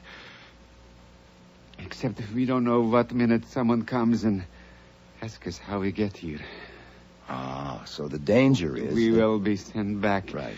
And we know exactly what will happen to us there. I am not surprised if you feel deep contempt when you see me trembling the way I do, but To understand situations like this, I believe you have to be somewhat close to it. As I am, as Tina is. The danger has come, Mr. Goodwin. This morning, a man came to barber shop and asked us questions. An official. What kind of an official? Was he wearing a uniform, you mean? No, in the regular clothes. But he showed us card from police department. His name was on it. Jacob Wallen. What time this morning? Little after 9 o'clock, soon after shop open. He talked first with Mr. Fickler, the owner, and Mr. Fickler bring him around behind partition to my booth, and the man, he take out notebook and ask me questions. What kind of questions? My name, where I live, where I came from, how long I've been working there, all that kind. And then, about last night. Last night? Yeah, where I was and what I was doing last night. Did he say why he was curious about last night? No, he just asked questions. Did he ask to see your papers? No, that will come next. That's why we can't go back there. We have to leave here today, now. Did he question Carl, too? Yeah, yes. Right after me. And after Carl came out, he sent in Jimmy, but Carl and I knew we had to get out. So we wait till Mr. Fickler went to back up shop for something, and then we just walk out. And you came here? No, first we went to our room where we live, and we pack our stuff. Yeah, but then we realized that we don't know about where to go, and we might make some terrible mistakes, so we talk it over. We decide that best thing will be to come to you and pay you to help us. Why me? Because we don't know many people here, and you are a professional detective. And anyway, Carl like you, best of all customers. You don't tip him much, so it's not that. I have noticed you myself, the way you look. You look like a man who would break some rules, too, if you had to. Thanks. Damn it. Now, why did you have to beat it? That alone fixes you. What else we can do? Well, he was questioning the others, too. He was concentrating on last night. What about last night? Now, what were you doing? Out there breaking more rules? Oh, no, we don't. We go straight home and eat in our room as usual. Then I wash some clothes. And I read book. About 9 o'clock we go for And walk. we are in bed by 10:30. Our usual time. Well, then why did you run this morning? Mr. Goodwin, policemen asking questions has different effect on different people. Right. If you have a country like this one and you are innocent of crime, all the people of your country are saying with you when you answer the questions.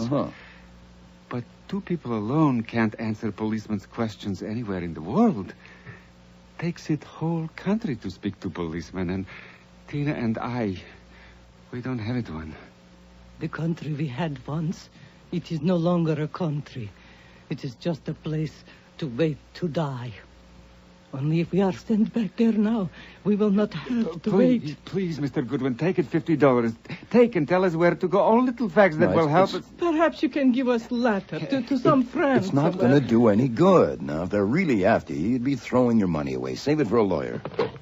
Who are you phoning? Mr. Wolfe, in the kitchen. Yes? Are they gone? No, sir, they got themselves into a mess. I'm putting them in the front room till I get back. Where are you going? To get a shave. You can dock me. All right, you two. All right, in here. And keep away from the window and don't budge from this room till I get back. Oh no. I don't think we can't. Carl? I like him.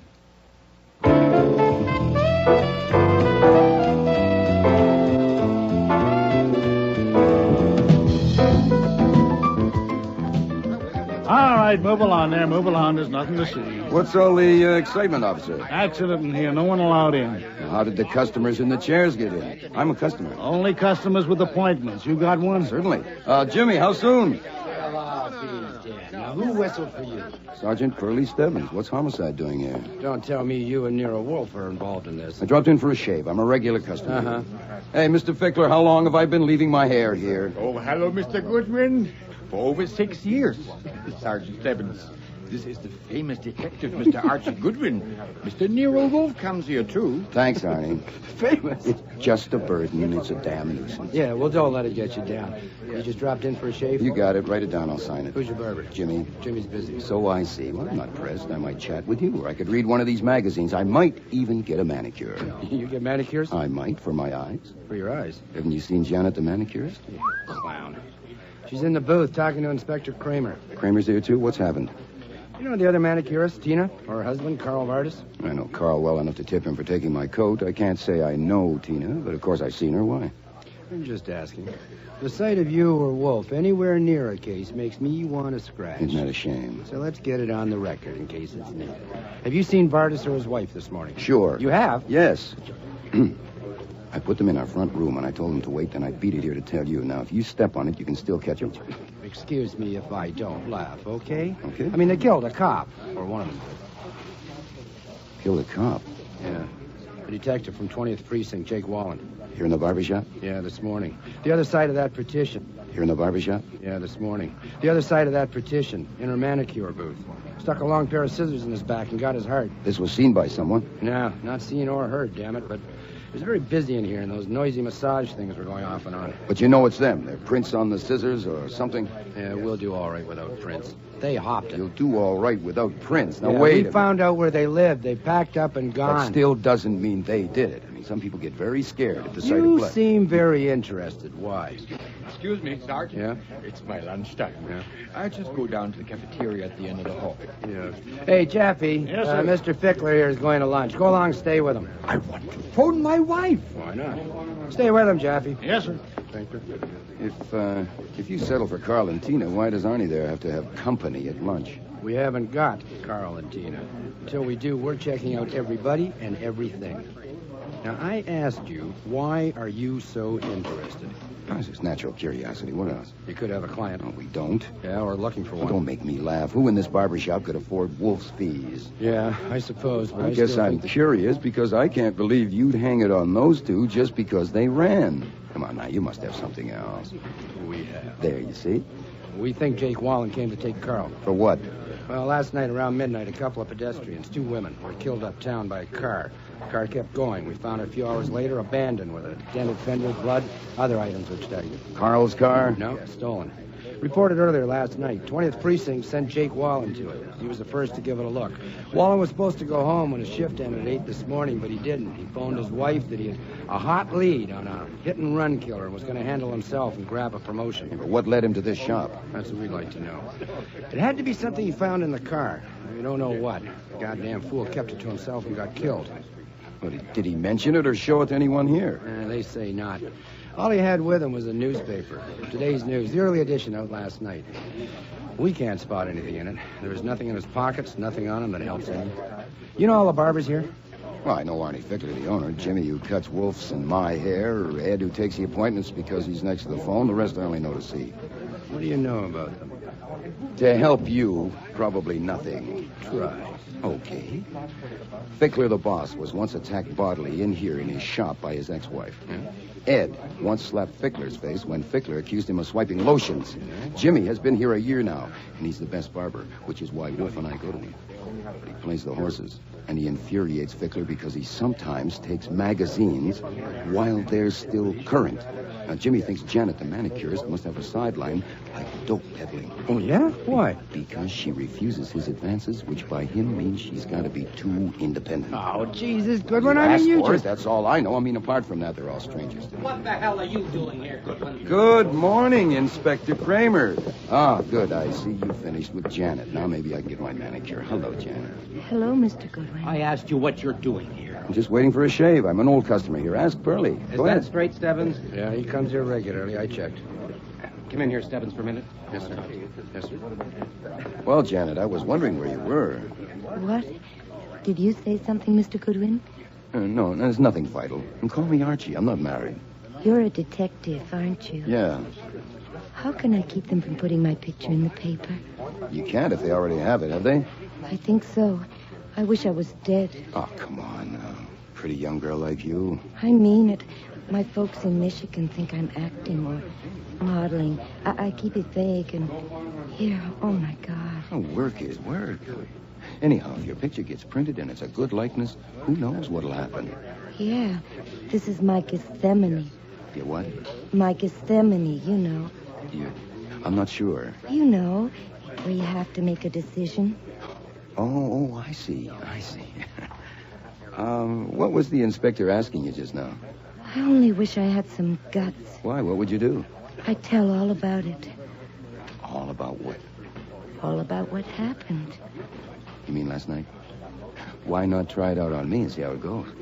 How it happened this morning. How I was going back to my booth after I finished Mr. Levinson in Ed's chair. And he called me into Tina's booth and he seized me with one hand on my throat so I couldn't scream. And there was no doubt at all about what he intended. So I grabbed the scissors from the shelf and without realizing what I was doing, plunged them into him with all my strength. And his grip on me loosened. And he collapsed into the chair. That's how it happened? That's what I would tell them if I had any cuts. See, I would have to be arrested and then have a trial and then... Hold it. Who called you into the booth? The man that got killed, of course. See the marks on my throat? No, I don't. Too early for the bruises to show, I could say. Good Lord, that would get you top billing anywhere, wouldn't it? That's what I'm saying. Well, then go ahead and tell it. I can't. I simply can't. It'd be so damn vulgar. Yeah, it would be if it wasn't true. About your not being married, I hadn't even thought. There was an article in Collier's magazine last month about career girls getting married. Did you read it? No, I must have missed that one. Oh, that article was silly. I think a girl should get her career established first. That's why when I see an attractive man, I never wonder if he's married. But by the time I'm ready for one, these will be too old. See, that's why I wouldn't ask you if you knew anyone in show business. Because I wouldn't take help from a man. I think that a girl... Ready, Mr. Goodwin? Oh, good, Jimmy. Just scrape of the face. Did you phone? Huh? Did that fathead Ed forget again? Oh, no. I just got caught needing a shave, that's all. You seem to have had some excitement here, Jimmy. We sure did. Hey, Carl. You know Carl? Sure. He killed a man in Tina's booth. What? Then they both ran. I'm sorry for Tina. She was all right, but Carl, I don't know. Hey, how's that? Too tight? No, it's fine. Jimmy, I'd watch it if I was you. You know, it's a little risky to go blabbing that Carl killed him unless you can prove it. Yeah, well, he had fits. Fits? Yeah, like he'd shake all over. And what did he run for?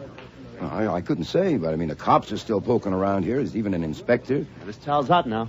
Oh, yeah, it sure is. Hey, they're after evidence. You gotta have evidence. For instance, they want to know that man who was killed. Did he show me anything? Or did he ask me anything about some article from the shop? That would be evidence, see? Yeah. What did he ask you? Hell, what didn't he ask? You'd think I was taking out insurance or something, you know? I told him where to get out. Oh, yeah? Yeah. He asked me what was I doing last night. Do you believe it? Come on. Yeah. Oh, you didn't tell him, eh? Nah, he kept on at me, so I figured, what the hell, and told him. Why not? That's my philosophy, Mr. Goodwin. Why not? It saves trouble. As long as my wife doesn't find out, huh? Yeah, all us in there asking questions. One at a time. Janet was the last. Well, who found him dead? Fickler. 10 or 15 minutes later, geez, he come yelling out of there. I damn near nicked my customer. How's the razor, all right? It's fine, just fine. Yeah, then the cops come. Man, it's been nothing but questions ever since. Who went behind the partition after Janet came out? They want to know. I tell them, how do I know? I had a customer at the time. When exactly did Carl and Tina leave? They must have asked me that 20 times. But I can't say and I won't say. Carl did it all right. But they can't prove it by me. They got to have evidence, right? But not me. Goodwin, Inspector Kramer don't like you being here. Neither do I, Sergeant. Neither do I. Yeah, thank God this didn't happen to be Wolf's day for a haircut. You never would have believed it. Speed it up just a little, Jimmy. Mr. Wolfe hates to wait lunch.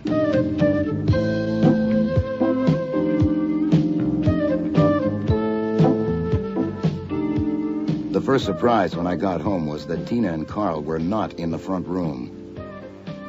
Paroxysm of his infantile vanity. The second surprise was to find them sitting with Wolfe at the dining room table. Than any other jackass. You're just in time, Archie. You like veal and mushrooms. I asked the Vardis to wait in the front room till I got back. I invited them to join us. I don't sit at my table alone when there are unfed people in my home. Yes, sir, but there's a problem. Yes, Archie. I know you have a paroxysm if I try to bring up business during meals, but 18,000 cops would give a month's pay to get their hands on Carl and Tina, your guests. Oh, indeed. Why? Have you talked with them? No, I merely invited them to lunch. I see. I ran into Kramer and Stebbins at the barber shop. Oh, confound it. Yes, sir, and the rest of their squad that handles only one kind of case. It's quite interesting, really, but first lunch, of course. I'll go and put the chain bolt on. Please dish me up some veal.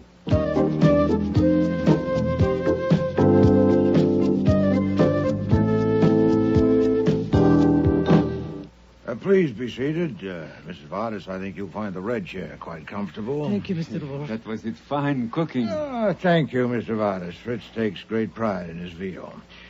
Now then, Archie, what have you gotten us into this time? Us? Yes, I'm responsible for their presence since they were my guests at lunch. Okay, if that's how it is. I did not invite them to come here, let alone to have lunch. They came on their own, and I let them in, which is one of my functions. Having started it, I'll finish it. Carl, Tina, it's dangerous for you to stay here. Now, I know of a safe place up in the Bronx for you to lay low for a couple of days. You shouldn't take a taxi or the subway, so we'll go around the corner to the garage, get Mr. Wolfe's car, and you can drive it up there. Excuse me, you will drive us up there? No, I'll be too busy. Yeah, but I can drive car. I don't know how. Okay, then your wife will drive. Now, you can leave the car. No, she can't. She don't know it either. What do you mean you can't drive a car? Certainly you can. Everybody can drive a car. In this country, yes, but we are new in this country. We have never had the chance to learn. You've never driven a car? No, never. No. Carl? Never. What the devil is this? It has a bearing, as you'll soon see. Now, here's how it is. A precinct detective named Jake Wallen called at the barber shop this morning and began asking questions. Fickler took him into Tina's booth, and he questioned Tina first. Then the others had sessions in this order. Carl, Jimmy, Ed, and Janet. After Janet came out, there was a period of 10 or 15 minutes when Wallen was in the booth alone. Then Fickler went to see, and what he saw was Wallen's body with scissors buried in his back. Carl! No. Oh, no. Oh, Carl, you didn't. Archie, make us Tina, stop. Mrs. Vardas, please. You understand? No. Mrs. No. Vardas. Stop. And that man was killed there in Tina's booth? Yes. Then, of course, this is end for us. But please, I ask you not to blame my wife, because we go through many things together. She thinks I can do things that are not possible for me. But I do not kill that man. I do not touch him. About driving a car. Was that flummery? No, sir, that comes next. Last night around midnight, a hit-and-run driver in a stolen car killed 2 women up on Broadway. The car was found parked at Broadway 96th Street. Wallen from the 20th Precinct was the first one to look it over. In it, he apparently found something that led him to the Goldenrod barber shop. He showed up there and called the roll as described, with the result also as described. Now, Kramer has bought it that the hit-and-run driver found himself cornered and used the scissors. And Kramer, don't quote me, is not a dope. Now, to qualify as a hit-and-run driver, you must meet certain specifications, and one of them is knowing how to drive a car. Then the best plan would be for Mr. and Mrs. Vardas to go back to the shop at once and submit to Mr. Kramer's questioning. Except for 2 things. What? 1, the fact that they landed will make it very tough. And 2, even though it is settled that they didn't kill a cop, their lack of documents will fix them anyhow. Wait, their lack of documents? Yes, sir, they're in the country illegally. They escaped from a concentration camp in Russia. Oh, confound it. An interesting angle is that you are harboring fugitives from justice, and I am not. I told Pearlie they're here. You what? That's the advantage of having a reputation for gags. You can say practically anything if you handle your face right. Oh. I told him they were here in our front room, and he sailed right over it. So I'm clean, but you're not. If you don't want to call Kramer yourself, which I admit would be a little thick since they were your luncheon guests, I could get Pearlie at the shop, tell him that they're still here, and why hasn't he sent for them? It might be better if you let us go ourselves, no? No. There is another alternative to consider. Oh, yes, sir. What? Since Mr. Kramer and Mr. Stebbins are still there at work, they may at any moment disclose the murderer. Oh, I doubt it. They settled for Carl and Tina, and what they're looking for is evidence, especially what it was that led Wallen to the shop. Mrs. Vardas, except for Mr. Fickler, that man questioned you first. Is that right? Yes, sir. Did he produce any object? Did he show you any object whatever? No, I'm sure he did not. He had the newspaper in his hand. Yes, he asked about no object, anything in the shop? No. He took nothing from his pocket? No. The newspaper he had, did he take that from his pocket?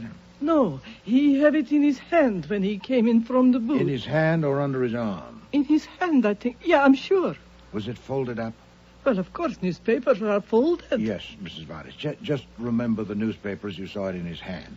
I'm making a point of it because there's nothing else to make a point of, and we must have a point if we can find one. Was the newspaper folded up as if he'd had it in his pocket. No, it was not. It was not full that much. When he sat down, he put it at the table, and it was the way it is on newsstands, so that's how it was folded. But he didn't mention it. No. And you noticed nothing unusual about it? I mean the newspaper? No, it was only newspaper. What is it, Fritz? Inspector Kramer is at the door, sir. He insists on seeing you. Oh, confound it. Archie, quickly. See our guest to the front room. All right, now hurry, you two. Now sit there in the corner. Don't go near the window or doors. This time, don't move until I tell you. Is that clear? But... No, there's no but. Is that clear? Yes. Now, bring Mr. Kramer in, Fritz. Yes, sir. Mr. Wolfe will see you now. Well, it took you long enough. Good afternoon, Mr. Kramer.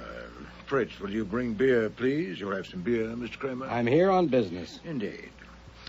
How can I help you? You can tell me what Goodwin was doing in that barber shop this morning. Oh, I understand he went for a shave. Isn't that right, Archie? Yes, sir. I have learned over a stretch of years that when I find you or Goodwin within a mile of a murder, something fancy can be expected. Let me finish. I know you've been going to that shop for 2 years, and Goodwin for 6 years. But the owner, Arnie Fickler, says that in the 6 years Goodwin has been going there, he has never once gone for just a shave. Not once. He goes only for the works. Haircut, shampoo, and shave. So today, 2 hours after a murder, he goes there just for a shave. I don't believe it. Then you don't? I'm not responsible for your credulity quotient. No one would believe it. I don't see how we can help you. I believe that Goodwin went to that shop because he knew a man had been murdered there. Then you believe wrong. Your credulity quotient needs an overhaul.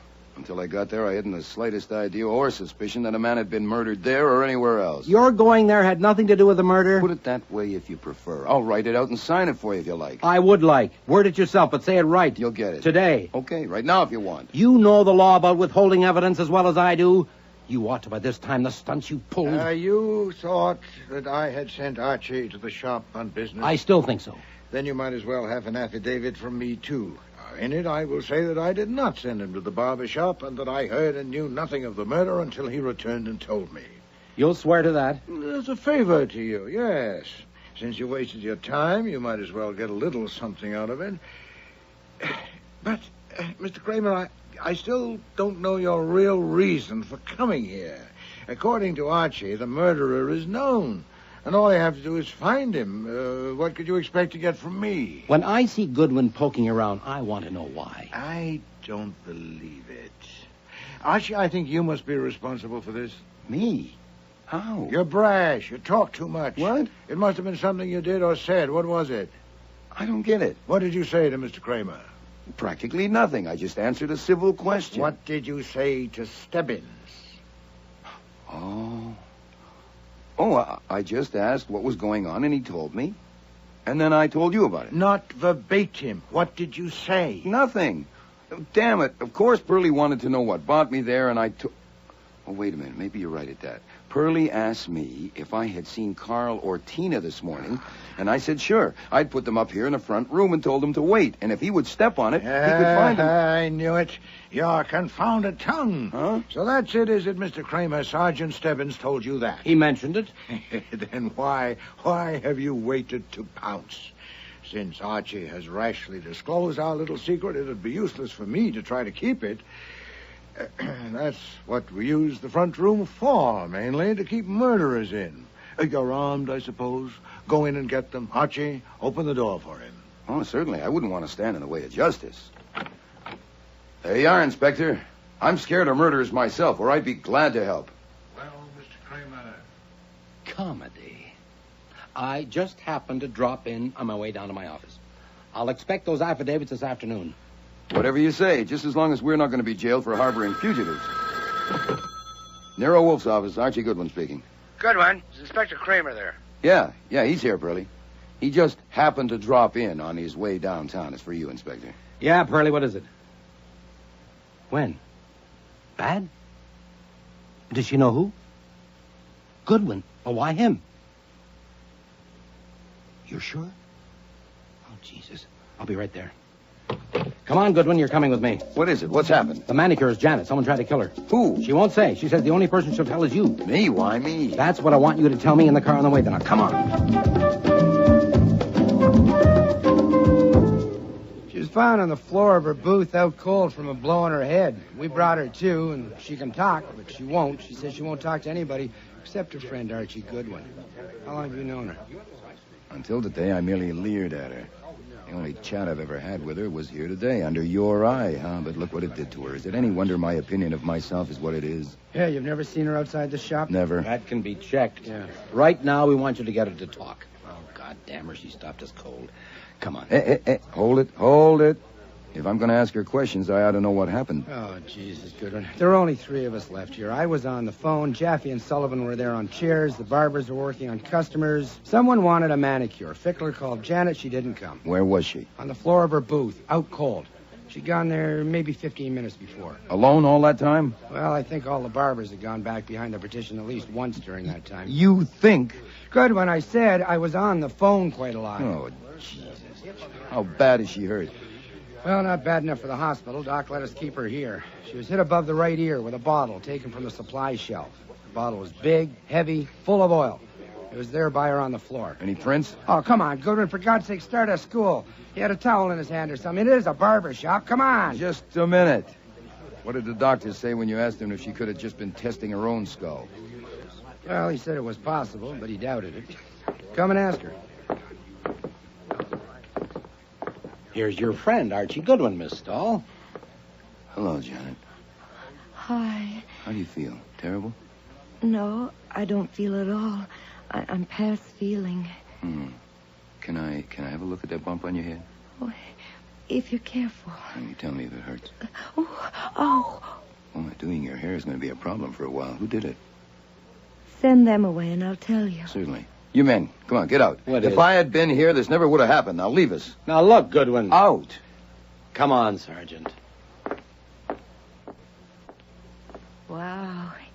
You sure showed them. Well, it was shocking. You could have been killed or disfigured for life. It could have ruined your career. Thank God you got a good thick skull. I started to scream, but it was too late. What started you to scream? Seeing him? Hearing him? It was both. I was sitting in the customer's chair with my back to the door. I was just sitting there trying to think, you know. I know. And then there was this little noise behind me, like a stealthy step. Uh-huh. And I looked up and I saw him reflected in the glass right behind me with his arm raised, and I started to scream, but before I could get it out, he struck. Right. You were sitting in the chair, this chair, with your back to the door like this, right? That's it. I was thinking And like... you saw his reflection in that crinkly glass partition there? Yeah. And you recognized him? Yeah. The glass is crinkly. It'd be hard to get a clear reflection. You're sure you recognized him? Well, of course I'm sure. That's why I wouldn't speak to them. That's why I had to see you. Why did you have to see me? Because of who it was. Who was it? It was that one with the big ears and the gold tooth, the one they call Stebbins. Or they call him Sergeant. Are you telling me that Sergeant Stebbins hit you with that bottle? Well, I can't say it was him that hit me. I think people should be careful what they accuse other people of. I only know it was him I saw standing behind me with his arm raised, and then something hit me. From that, one can only draw conclusions. Yeah, but Janet... Besides, he was rude to me this morning, asking me questions, and all day he's been looking at me in a rude way. Not the way a girl is willing for a man to look at her, because she has to expect that. Yeah, but Janet, that doesn't make sense. Well, does it make sense for Mr. Fickler or Jimmy or Ed to want to kill me? Why would they? But why would Stebbins? I told you. I've never known him to strike a woman without a cause. Oh. What did he have against you? I don't know. When they ask me that, I'll just have to say, I don't know. Now, that's what you've got to tell me, how to answer things to reporters. I can't keep on saying, I don't know, or why would they print it? What hit you? I don't know. Who hit you? I don't know. Why did he want to hit you? I don't know. Oh, God. I mean, who'd want to read that? What should I say to them? I don't know. We'll come to that. First, we're No, we ought to settle it right now. That's how you'll earn your 10%. My 10% of what? of everything I get as my manager. Shake on it. Hey, that's a darn good idea, but I think... I can tell the reporters to ask you about things I don't know. It's called referring them to my manager. Janet, you tell the reporters I'm your manager, and I'll give you a lump that'll make that one seem as flat as a pool table. Oh, but I need some answers to give. Oh, just say it's a mystery. People love a mystery. That's it. That's the kind of thing. Oh, I knew I could count on you. Oh, what do I say when they ask me if I'm going to go on working here? Couldn't I say I don't want to desert Mr. Fickler in the time of trouble? Great. That's the ticket. Just came to me. That's the thing that we have to work on. How to handle the reporters. Now, what they like best is to get the jump on the police. Now, if you can tell them something that the cops don't know, they'll love you forever. For instance, now... Yeah? For instance, what? Suppose for a minute that it wasn't Stebbins that hit you. But... Just suppose that it was someone else. Why would someone want to get you? I don't know. Maybe, just maybe, you do know something. But you don't know that you know it. You see what I mean? No. Well, maybe sometime today you saw or heard something, and this person, now let's call him X. X? Yeah, X. And if X knew that you told about it, that would put him on the spot, so that's why he had to kill you. Oh, I get you. You mean a motive. Exactly. It's just like a motive. Now, here's the point. If you can remember what it was you heard or saw that scared X, wow, those reporters will be your friends for life. Now, for God's sake, don't miss the chance. Concentrate. Okay. Remember everything you saw or heard here today and tell it to me now. Right. I don't remember anything. Concentrate. It was probably some little thing that didn't seem important to you at all. Maybe I could say that... No, it's got to be true. Oh, let's... 4 to 9. I'm always punctual. Swell. Were the others here already? Some were and some weren't. Who was and who wasn't? Good Lord, I don't know. If you're going to expect me to remember things like that, then we might as well just quit. When I came to work, I was thinking of something else. A lot of the time, I'm thinking of something else, so how could I notice? I'll tell you what. I think you're ready. I'm going to send in a reporter. A reporter? Oh, God, I'm not ready. Sure you are. Just use your common sense and stick to facts. Oh, give me a minute. I want to fix my... You heard. We heard. I had to come up for air. If you shoot her, send her brain to Johns Hopkins. We can find it. Gee. Did she knock herself out? I doubt it. It was a pretty solid blow to raise that lump. You didn't find her prints in the bottle. Bothering about prints has been either. You better pick someone good to be that reporter from the Gazette. Can I go home now? No, she might insist on seeing her manager again. Oh, come on. Oh, well. I'll have to call Mr. Wolfe and let him know. I do work for him, you know. So I dialed the number that I knew best and reported. And then I waited.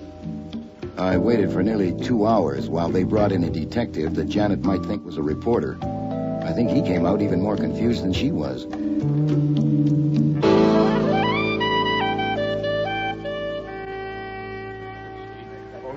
Mr. Kramer, will you ask this man to let me pass? Well, I'll be damned. I don't believe it. Let him in, Jaffe. Well, what happened? Dynamite? I came to get a haircut. Jimmy, are you free? Yes, sir. You want a haircut, huh? Yes, sir. As you can see, I need one. Oh, yeah. All right, Jimmy. Come and cut Mr. Wolfe's hair. You just dropped in? Like Goodwin this morning? Certainly not. Mr. Goodwin told me on the phone of his fruitless talk with Miss Stahl, and I thought it well to come. Okay, you're here. You don't leave your house on business for anybody or any fee, but you're here. And you're not going to leave until I know why, without any such crap as murderers in the front room. Not as short as last time, Jimmy. No, sir. Mr. Kramer, you can badger me if that's what you're after and get nowhere, but I offer a suggestion. Why not work first?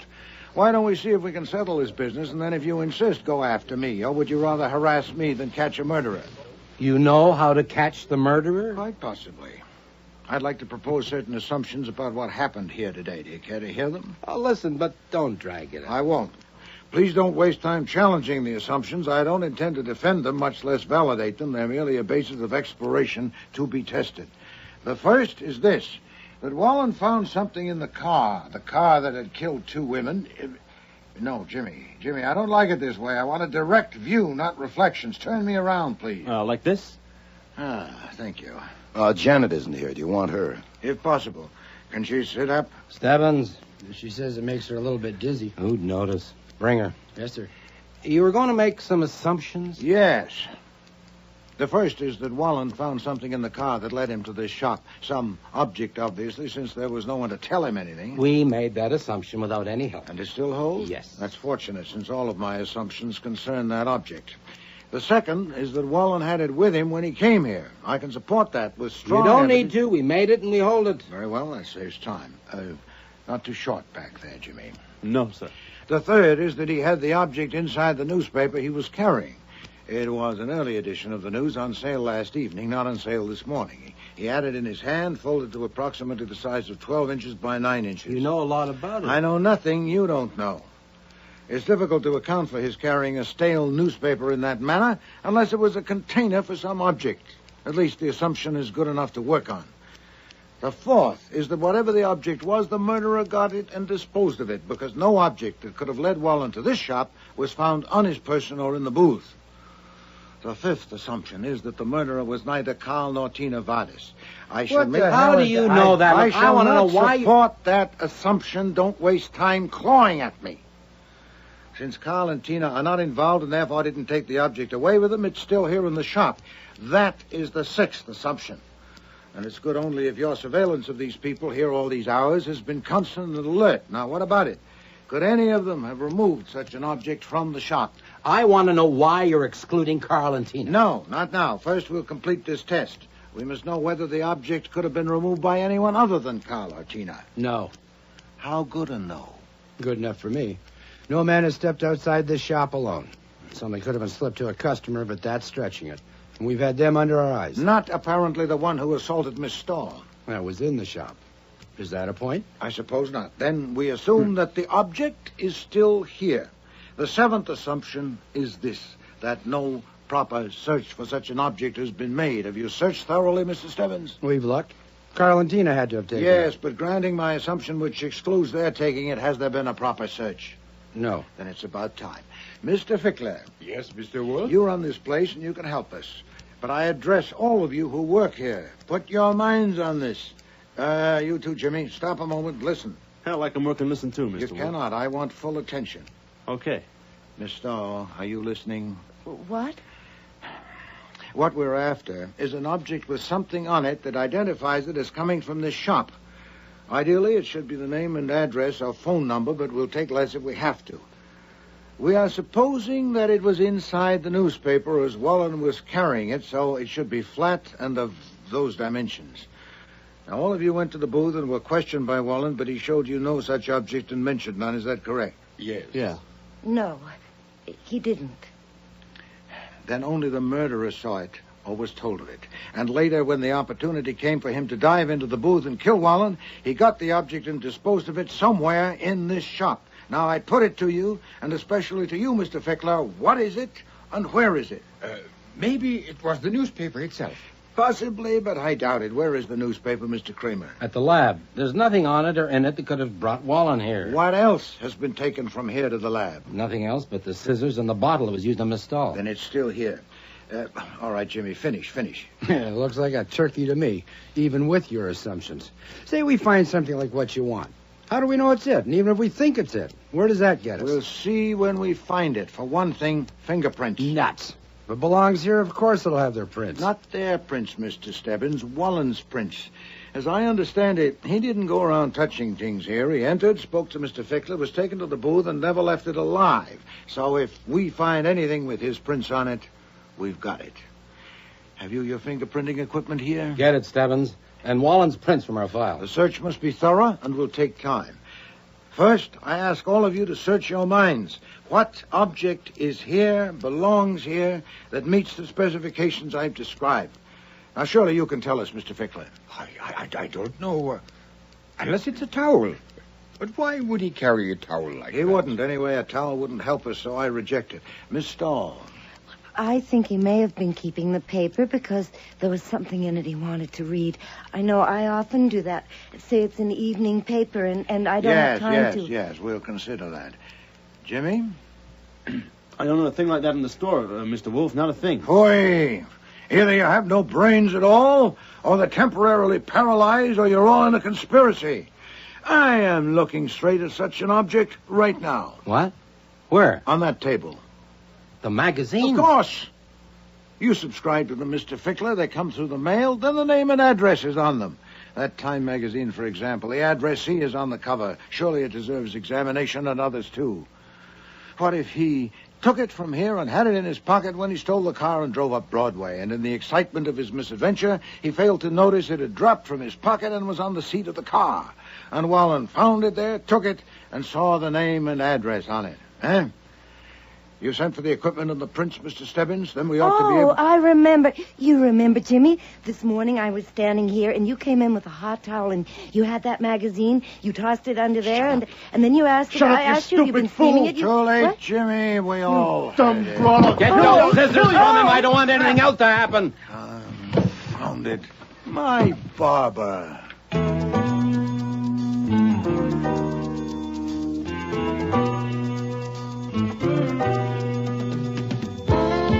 As stubborn as Kramer was, he never did learn why Wolfe went to get a haircut that day. But he did learn plenty about Jimmy Corelli.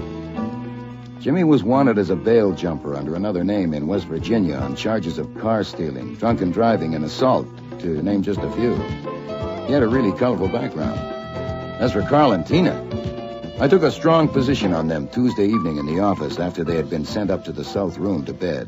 You know damn well what'll happen. They won't go to Ohio or anywhere else. They'll stay here, and someday, maybe next week, they'll be in trouble again. And they'll come to me again because Carl likes me and because I rescued them this time. You rescued them? And I'll try to help them again, and you'll have to butt in again because you can't get along without me, and it'll go on like that year after year. Why not take care of it now and live in peace? Oh, shut up, Archie. I'm reading. Yes, sir, in an hour or so. There are people in the government who owe you something. For instance, Carpenter. I have Carpenter's home number, and I might as well get him now.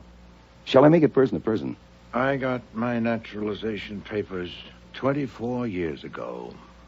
I wasn't discussing you. You've caught it from Janet.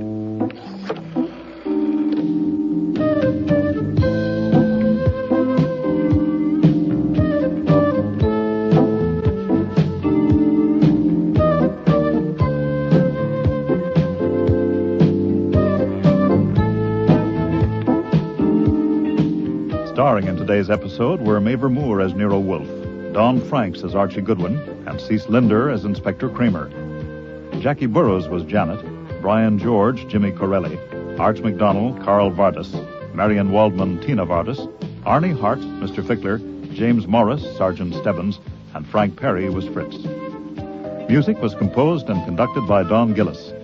Technical operations, John Jessup. Sound effects, Bill Robinson. Production assistant was Nancy McElveen, and casting consultant, Ann Weldon Tate. The Cop Killer was written and produced in Toronto by Ron Hartman.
next week. What's this? Well, as you see, it's a marriage license for Archie Goodwin and Margot Dickey. It cost me $2. Flummery. No, sir. No flummery. I mean, I could be mushy about it, but I won't. I will only say that I'm hooked at last. Margot intends to spread the tidings at the Christmas office party, so I have to be there. You are deranged. Sit down. I suppose it is a form of madness, but there, I've got it. It's like what Margot was reading to me the other night, some poem. I think it was Greek. Oh, love, resistless in thy might, thou mightest Shut shine. up and even... sit down. Yes, sir. We haven't set the date yet. We don't want to rush it. I don't believe it. You will. Archie goes to a Christmas party. There. That makes it unanimous. Thank you, Alf. My secret public place. I'll start again. There are times when love takes over. Santa Claus, where's yours? You have to drink, too. Well, he can't drink through the mask. No, I suppose not. There are times... When love takes over. Thanks, Alf. There are times when the little demons disappear down their rat holes, and ugliness itself takes on the shape of beauty. When the darkest corner is touched by light. When the coldest heart feels the glow of warmth. When the trumpet call of goodwill and good cheer drowns out all the babel of mean little noises. This is such a time. Merry Christmas. Merry, merry, merry. Merry Christmas. What a lovely toast, Kurt. Simply lovely. Well, I must write it down and have it printed.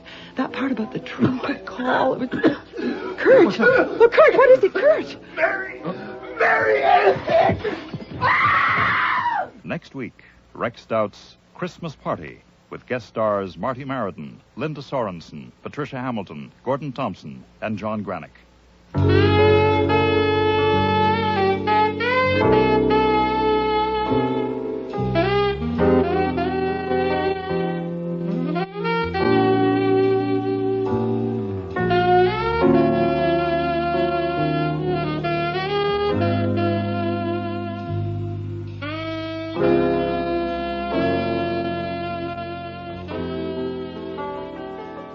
We hope you have enjoyed this week's Nero Wolfe episode. Be sure to join us for the remaining 9. If you enjoy listening to drama on radio, tune in tomorrow for Sunday Matinee on CBC AM, which features a story called The Eighth Wonder, a play about the original Siamese twins, Chang and Eng Bunker. The play is a first by Toronto writer Linda Zwicker, and deals with the twins in their later years as 2 distinctly separate men, but tied together for life by a ligature at the base of their chests. Ah! Oh, God damn it.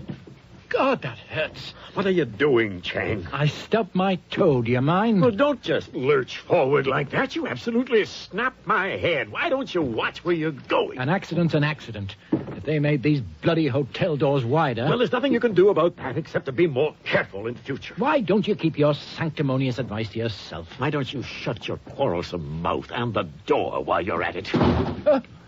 Now, where's that Christian philosophy? Where's that other cheeking? What a rotten thing to say. I get so tired of seeing you hide your true feelings behind that veil of piety. One day at a time, a season to all things in moderation. Why are you goading me, Chang? What's your problem? I'm just getting a few things off my chest. You have no subtlety, Chang. You never did have. It never occurs to you to handle anything but head on. You always just bash right ahead. At least I have feelings. And I don't.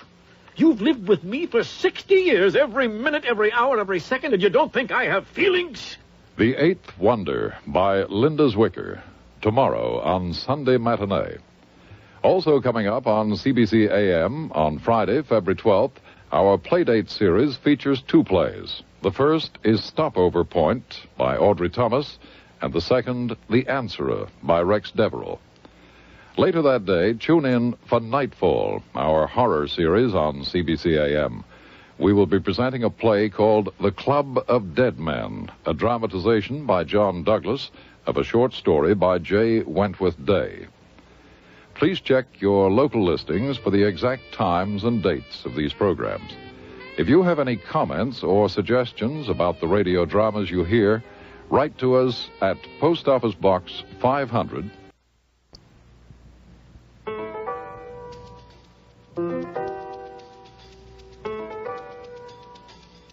Rex Stout's Nero Wolfe.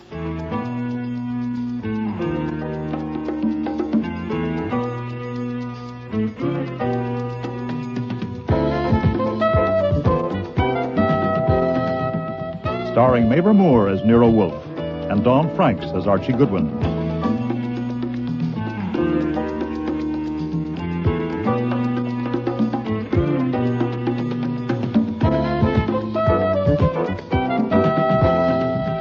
Today's episode, Christmas Party, with special guest stars Marty Meriden, Linda Sorensen, Patricia Hamilton, Gordon Thompson, and John Granick.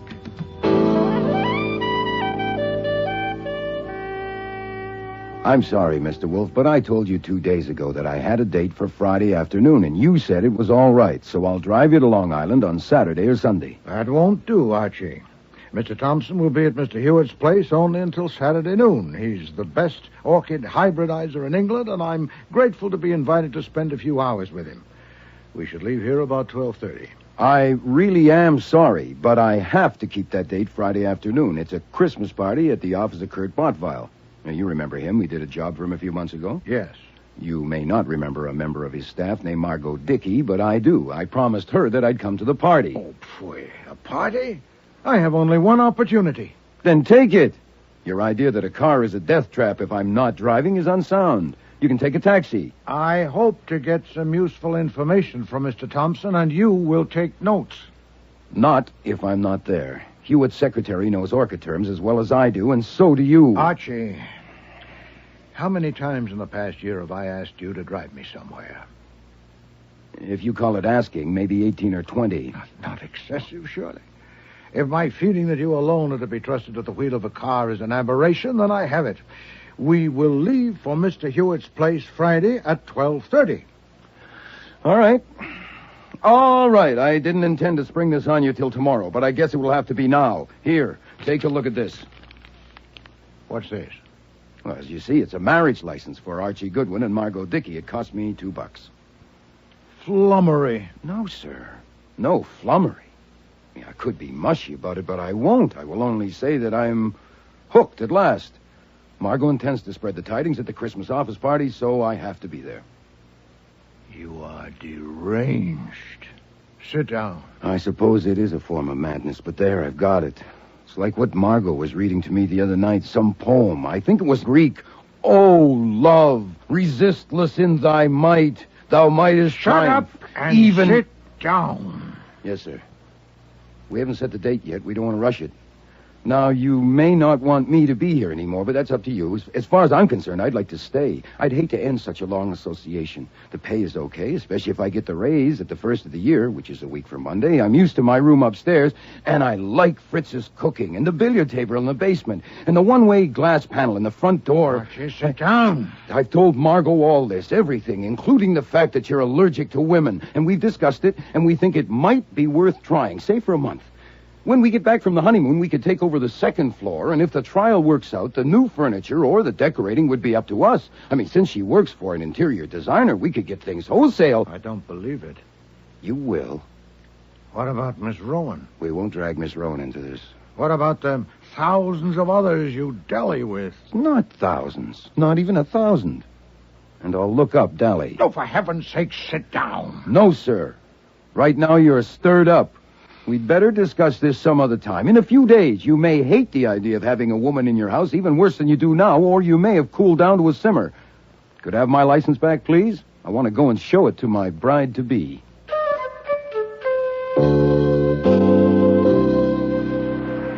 Archie, darling. Yes, my own. I've got it. Oh, Archie, I knew you could. How much do I owe you? This one's on me. Doesn't the groom always pay for the license? Besides, I've already had my money's worth out of it. Shall I send it over by messenger? No, I think I'd better collect it in person. Where are you? I'm in a phone booth. I'd just as soon not go to the office right now. Mr. Wolfe wants to be alone to boil. How about the Tulip Bar in 20 minutes? I feel like buying you a drink. Oh, no. No, lover. I feel like buying you a drink.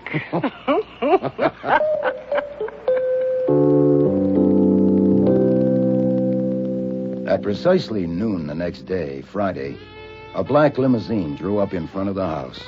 And Wolfe, with the brim of his old black hat turned down and the collar of his new gray overcoat turned up for the snow, descended the stoop, stood like a small mountain on the bottom step till the chauffeur had opened the door. Then he crossed the sidewalk and climbed in. I watched it from above, from a window of my room. Then I showered and got dressed for the party.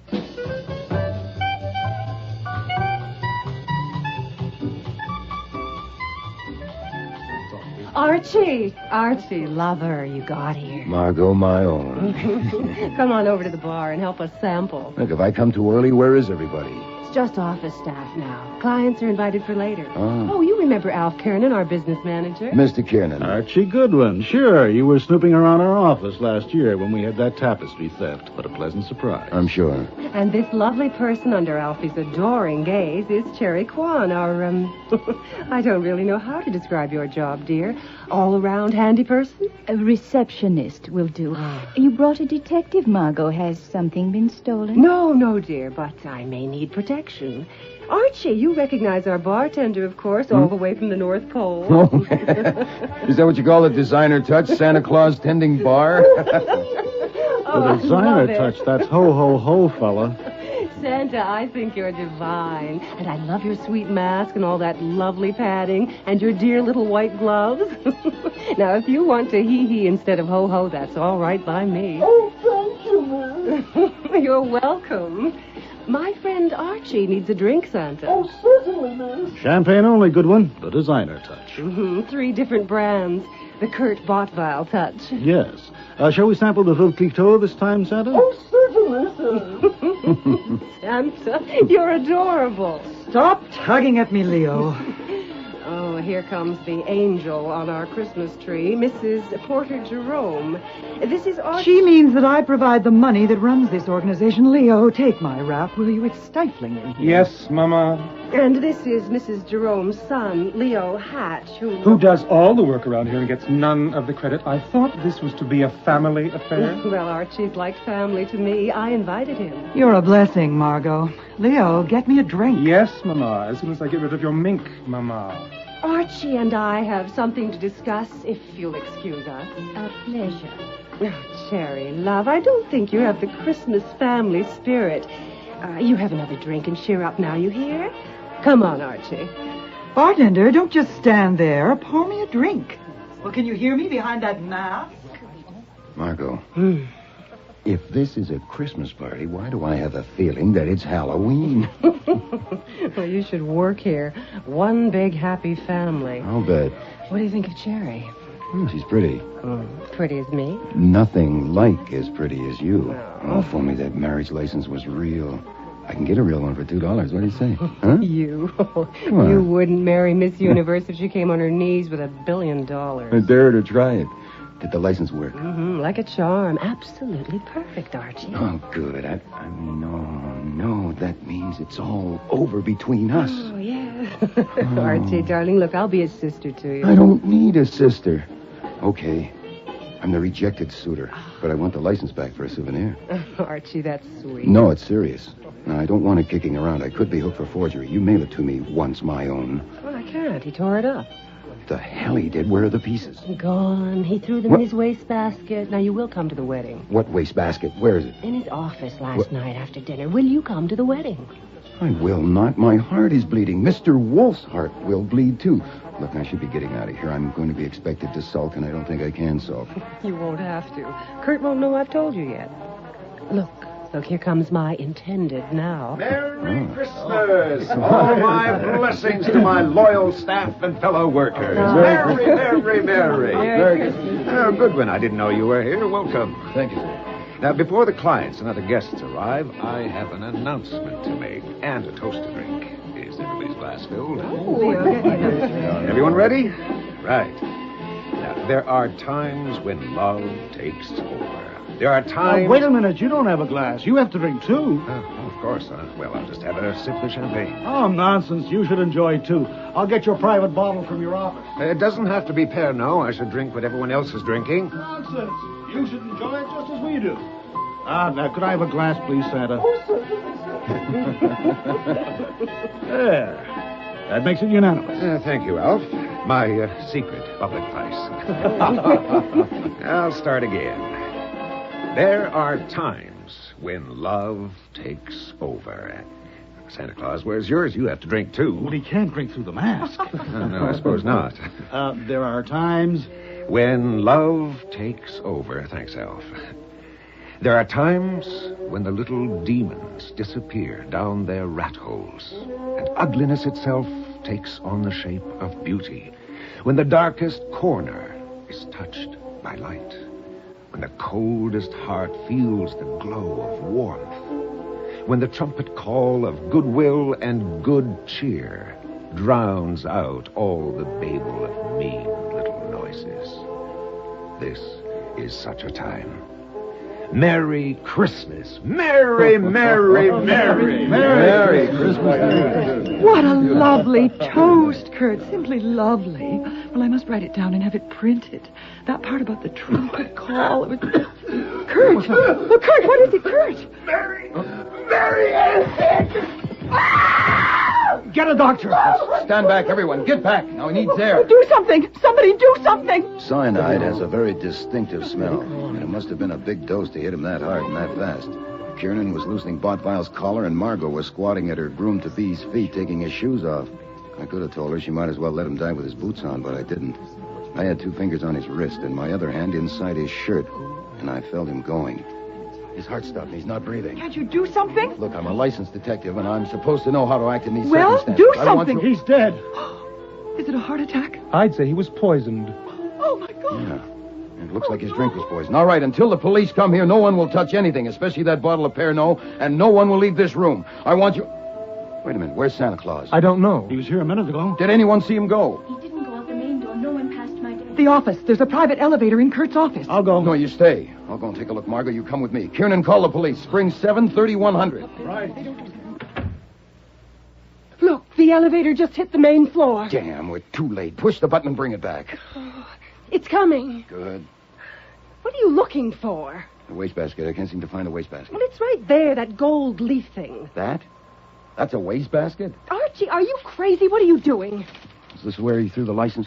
Yes, but what possible degree? Damn, it's not here. How can you worry about a license when the... Look, the elevator's here. Stand back. Look. Don't touch anything. Well, that's what's left of our Santa. Suit, hat, boots, mask, and he kept the white gloves, of course.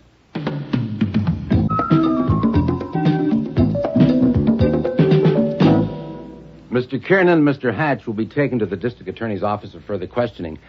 The rest of you can go for the present, but you'll keep yourselves available at the addresses you've given. Before you go, I want to ask you once again, here together, about the man who was here as Santa Claus. You've all claimed you know nothing about him. You still claim that? Inspector Kramer. Yes, Mr. Kiernan. I'm not objecting to going to the DA's office for 3 hours. I haven't objected to anything. But we've told you all we can. I know I have. Seems to me your job is to find Santa Claus. Do you mean to say that no one knows anything about him? So they say. It seems that Botvile himself had arranged for him. He came up in the private elevator and put on the costume in Botvile's office. You may as well know there is some corroboration for that. The costume came from Burleson's in 46th Street. Botvile phoned them yesterday afternoon, ordered it sent here, marked personal. Miss Kwan admits receiving the package and taking it to Botvile in his office. I didn't admit it, Inspector. I said it. We're also covering agencies which might have supplied a man to act Santa Claus, but that's a big order. It's also a waste of time. If he was just a hired person, why would he kill Kurt? And besides, he wouldn't have known that the poison was kept in my workshop downstairs. We waste most of our time, Mr. Hatch, but our job is to be thorough. We're going to find that Santa Claus, and when we do, we'll see. If we can't see him for it, we'll have to look further. And we'll expect all of you to help us. I'm taking it for granted you all want to help. What does that mean? That we are under suspicion? I and my son are under suspicion? What I said, Mrs. Jerome, is that we'll expect help from all of you. Don't you want to help? Well, I would help if I could, but I know nothing about it. I only know that my very dear friend is dead, and I don't intend to be abused and threatened.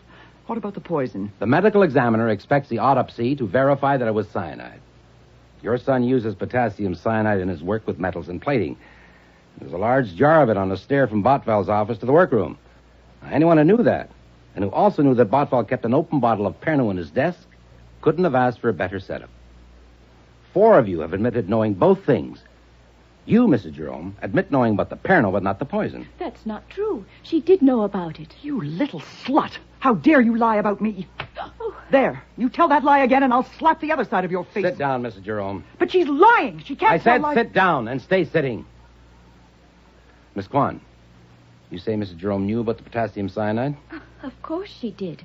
In the workshop one day, I heard her son telling her how he used it and how careful he had to be. Mr. Hatch, do you verify... Oh, nonsense. What if he did? Perhaps he did. I'd forgotten about it. I told you I won't tolerate this abuse. So far as I know now, only one of you has told a lie. You. That's on the record. I'm telling you lies only make it harder for you. But sometimes they make it easier for us. I'll leave it at that for now. Mr. Kiernan, Mr. Hatch, my men will take you downtown. The rest of you can go. But remember what I said. Goodwin, I want to see you. I'll just sit in my car.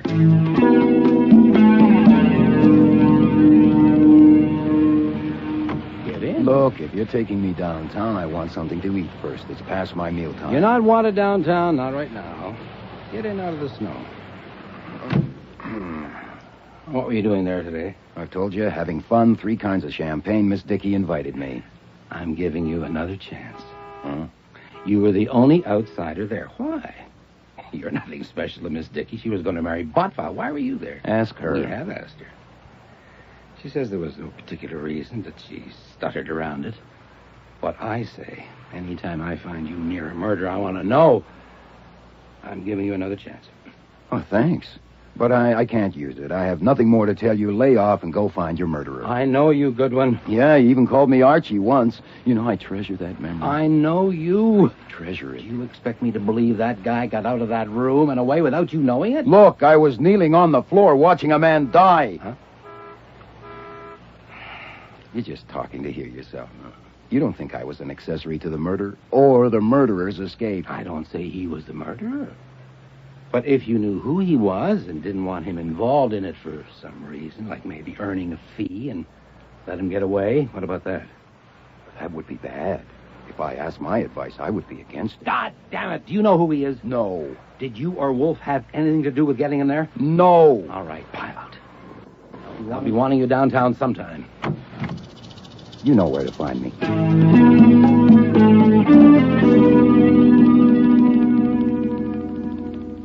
You know, I approve of your rule not to discuss business during a meal, but this is my meal, and you finished yours.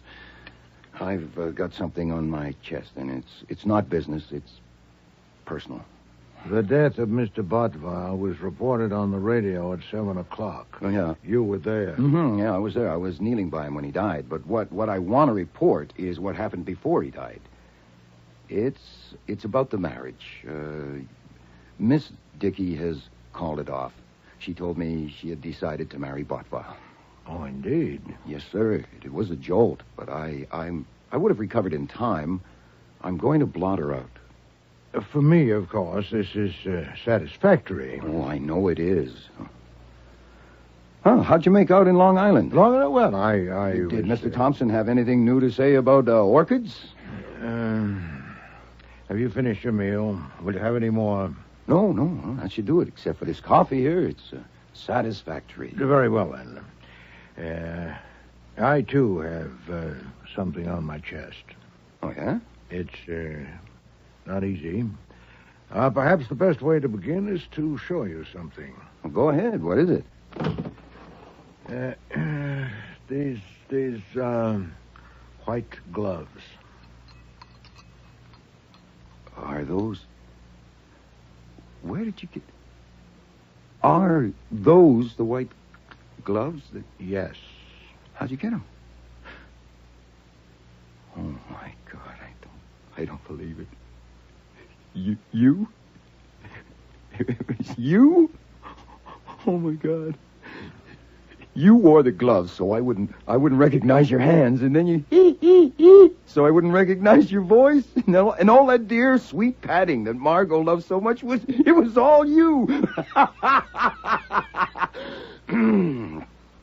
Have you finished? Yeah, sorry, I have something in my throat. Why? Huh? Why'd you do it? Oh, my God. Were you really that desperate? The thought of a woman living in your house, of losing an employee after you'd got used to me? You had to go and see for yourself. What were you going to do, anyway? Save me from a fate worse than death? Shall we take it that I love to dress up as Santa Claus and tend bar? Oh, sure. Oh, sure, why not? Well, now, where do we start? Do you want to know what happened after you left? The details can wait. First, where do we stand? Was Kramer there? Yes, certainly. Did he get anywhere? No. He probably won't till he finds Santa Claus. Oh, my God, about 1,000 men are looking for you this very minute. Where did you get the gloves? At a store on 9th Avenue. Oh, boy. Confound it, I didn't know a man was going to be murdered. When did you phone Botvile to arrange it? Yesterday afternoon. Do you think he told anybody about it? No, he said he wouldn't. I know he got the costume, so that's okay. When you left here at 12:30, did you go straight to Botvile's? No, I stopped to buy the gloves and then met him for lunch at Rusterman's. From there, we took a cab to his place, arriving shortly after 2 o'clock, and took his private elevator up to his office. He immediately got a bottle of Pernod from a drawer of his desk, said he always had a little after lunch, and invited me to join him. I declined. He poured a liberal portion in a glass, drank it in 2 gulps, and returned the bottle to the drawer. Boy, the cops would sure like to know that. No doubt. And the costume was there in a box. There's a private bathroom at the rear of his office. I know the layout. I took the costume there and put it on. He'd ordered the largest size, but it was a squeeze, and it took a while. I suppose I was in that bathroom for half an hour. When I returned, the office was empty, but soon Botvile came up the stairs from the workshop and helped me with the mask and wig. They'd barely been adjusted when Mrs. Jerome and her son Leo appeared, also coming up the stairs from the workshop. I left and went into the studio and found Miss Kwan, Miss Dickey, and Mr. Kinnan there. Yeah, and before long I was there, so none of them saw you unmasked. No. When did you put the gloves on? The last thing, just before I entered the studio. Oh, then you left prints. Archie, I know. You didn't know there was going to be a murder. You left your clothes in the bathroom. Are you sure you got everything when you left? Yes, I'm not a complete ass. Private elevators at the rear of the hall downstairs. Did anyone see you leaving it or passing through the hall? No, the hall was empty. How'd you get home? Taxi? No. Fritz didn't expect me until 6 or later. I walked to the public library, spent some 2 hours there, and then took a cab. You walked all the way to the library because you couldn't admit to Fritz that you hadn't been to Long Island, that you had been confound it! Marry the woman and be damned! I beg your pardon, but you have to admit the situation is a little unusual. Shall I describe it, or do you want to? I would like to hear you try. Yes, sir. I suspect the only thing to do right now is phone Inspector Kramer and invite him to come and have a little chat. And when he comes, open the bag. No, I will not do that. Then, next best, I go to him and spill it there. No. Okay. They have 1,000 men looking for Santa. They'll check the prints they find in the office, and eventually they'll match it to yours. Now, they'll cover all the stores for sales of white gloves to men. They'll trace Botvile's movements and find that you lunched with him.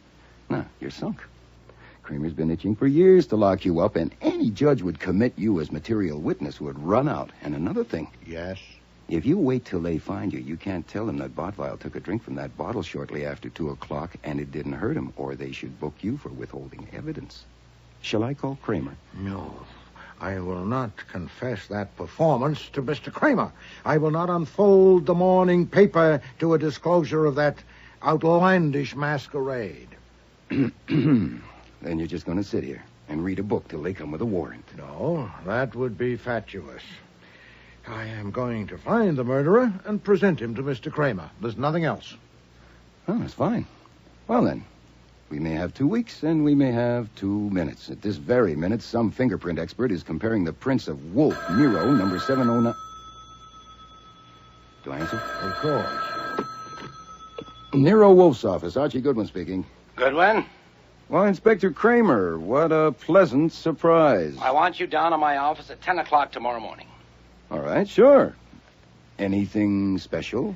10 sharp.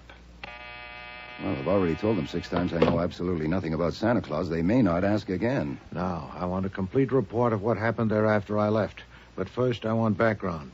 In your intimate association with Miss Dickey, you must have learned things about those people. What? Not much. I guess I have to explain something. My association with Miss Dickey was not intimate. Oh, choose your own adjective. I meant It's no not an innuendo. adjective. This isn't going to be easy. See, Miss Dickey's a very good dancer. She's an exceptionally good dancer, and for the past couple of months, I've been taking her here and there, and last Monday she asked me to do her a favor. Yes. She said Botvile was giving her the runaround, and he'd been going to marry her for a year, but he kept on stalling, and she wanted to do something about it. You see, Sherry Kwan was after him, too. Archie, would you get to the point? And she asked me to get a marriage license blank and fill it out for her and me. She'd show it to Botvile and then tell him it was now or never, and that way she'd force his hand. Archie. Yes, sir. Are you telling me that license was... Yes, sir. I want to make it clear that I had no intention of showing it to you. I did that on the spur of the moment because you were being so stubborn. I was being stubborn. Sir, yes, sir. Margot said the trick worked a treat. Botvile tore up the license, threw it in his wastepaper basket, and agreed to marry her. Then you're not on intimate terms with Miss Dickey? No, sir. All right. Even so, she must have spoken of that establishment and those people. Some, yes. And one of them killed Botvile. The poison was put in the bottle between 2:10 when I saw him take a drink and 3:30 when Kennan went in and got the bottle. It's a strong possibility that the opportunity was even narrower, that the poison was put in the bottle while I was in the dressing room. Since 2 of them, Mrs. Jerome and her son, were in the office with Botvile when I left. It must be assumed that one of them, or one of the 3 people in the studio, had grasped an earlier opportunity. Now, what about them? Had any of them reasons to do away with Botvile? There are motives aplenty. Mrs. Jerome has put $500,000 in the business. She thinks she owns Botvile. Very upset and jealous of Margot and Sherry Kwan. Son Leo, who has vinegar in his veins, not blood, very jealous of Mama's interest in Botvile and of all his future inheritance being spent on Botvile. Kiernan, I don't know about him for sure, but judging from the looks he was giving Cherry Kwan, I suspect he would like to mix some Irish with her Chinese. And if he thought Botvile had him stymied, he might have been tempted to take steps. That can't be Kramer, but he could have sent someone. Oh, let Fritz get it. He knows how to handle police. Continue. Had Miss Dickey a motive? Oh, I got her a license to marry, not to kill. If she was lying when she said it worked, she's almost as good a liar as she's a dancer. Well, maybe she is. Well, if it didn't work, she might have been tempted. And Miss Kwan? There you've got me. You know, I think she works at being inscrutable. Cherry Kwan is a mystery to me. Yes, Fritz, what is it? Miss Cherry Kwan to see you, Mr. Wolfe. She says it's extremely urgent. Bring her in. Yes, sir. Speak of the devil. Will you come in, miss? I was afraid to telephone because you might tell me not to come. So I just came. Will you forgive me? Take a chair, Miss Kwan. Oh, I must get myself together. I'm nervous because it's so exciting to be here. I've read about you so much. Oh, there's the famous globe, and the bookshelves, and the safe, and the couch. Oh, and of course, Archie Goodwin. And you, to actually see you behind your desk in your enormous chair. Miss Kwan... Of course, I saw you this afternoon, but that wasn't the same thing. You could have been anybody in that silly Santa Claus costume. I wanted to pull your whiskers. If I understand you, Miss Kwan, I'm at a loss. If you think you saw me this afternoon in a Santa Claus costume, you're mistaken. Oh, I'm sorry. Then you haven't told them? Madam, if you must talk in riddles, talk to Mr. Goodwin. He enjoys them. But I am sorry, Mr. Wolfe. I should have explained first how I know. This morning at breakfast, Kurt told me that you had phoned him and arranged to appear at the party as Santa Claus. That's how I know. But you haven't told the police? Ah, then it's a good thing I haven't told them either, isn't it? This is interesting. What do you expect to accomplish by this fol-de-rol? Oh, dear. You with so much sense. You must see that it's no use. If I tell the police, they will investigate. Very well. I concede that you could create an unpleasant situation by taking that yarn to the police. I don't suppose you came here merely to tell me that you intend to. What do you intend? I think we understand each other. I understand only that you want something. What? You are so direct, so very abrupt, that I must have said something wrong. But I do want something. You see, since the police think the murderer was the Santa Claus who ran away, they may not get on the right track until it's too late. You wouldn't want that, would you? Well, that's your premise. I wouldn't want it. I wouldn't want whoever killed Kurt to get away, no matter who it was. But you see, I know who killed him. Oh, you do? Oh, yes. I have told the police, but they wouldn't listen until they find Santa Claus. Or if they listen, they think I'm just a jealous cat. Who killed him? I'll tell you. Margot Dickey and Kurt were having an affair. A few months ago, Kurt began on me, and it was hard for me because I had a feeling for him. I had a strong feeling. But you see, I am a virgin, and I wouldn't give in to him. I told him the first man I slept with would be my husband. Can you understand that? I think so. Last night, late, it was after midnight, he phoned me that he had broken with Margot for good, and he wanted to marry me. He wanted to come and see me, but I told him I was in bed and we would see each other in the morning. He persuaded me to go to his apartment for breakfast, and I did this morning. But I am still a virgin, Mr. Wolfe. That is your privilege, madam. Oh, is it a privilege? When I got to the studio, I was surprised to see Margot there, and how friendly she was. That was part of her plan, to be friendly and cheerful with everyone. She has told the police that Kurt was going to marry her, that they had decided last night to get married next week, Christmas week. Have we reached the point? Did Miss Dickey kill Mr. Botwell? Yes, of course she did. And you told the police that? Yes. I didn't tell them all that I have told you, but enough. With evidence? No. I have no evidence. Then you're vulnerable to an action for slander. Does that matter? When I know I am right, when I know it? But she was so clever, the way she did it, that there can't be any evidence. But it has got to be proved somehow. There has got to be evidence to prove it. And you want me to get it? It would be very good if the evidence proved who killed Kurt and also proved who Santa Claus was. Wouldn't it? Go on. You have men who do things for you. And one of them can say that you asked him to go there and be Santa Claus, and he did. He can say that while he was in the dressing room putting on the costume, he heard someone in the office and peeked out to see who it was.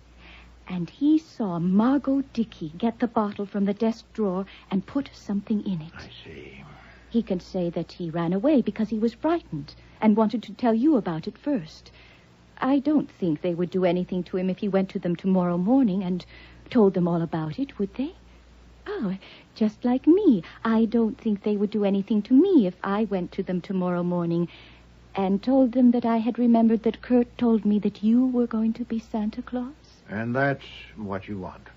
Did I say it so you understand me? Oh, you did indeed. You put it admirably. Buzz for Fritz, Archie. I suppose, Miss Corn, it's futile to advance the possibility that one of the others killed him.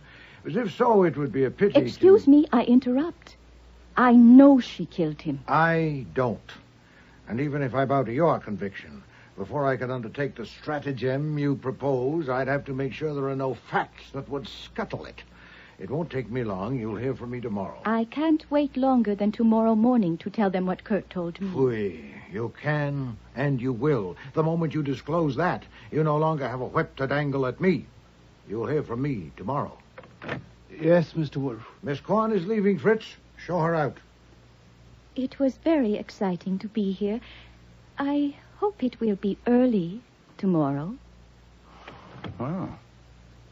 Who do you think will be best for it? Saul, Fred, Ori Cather? Sit down. You see through women? Huh? Well? Oh, no, not that one. I pass. I wouldn't bet a dime on her one way or the other. Would you? No. She's probably a liar and possibly a murderer. If you sit down, I must have everything that happened there today after I left. Every word and every gesture.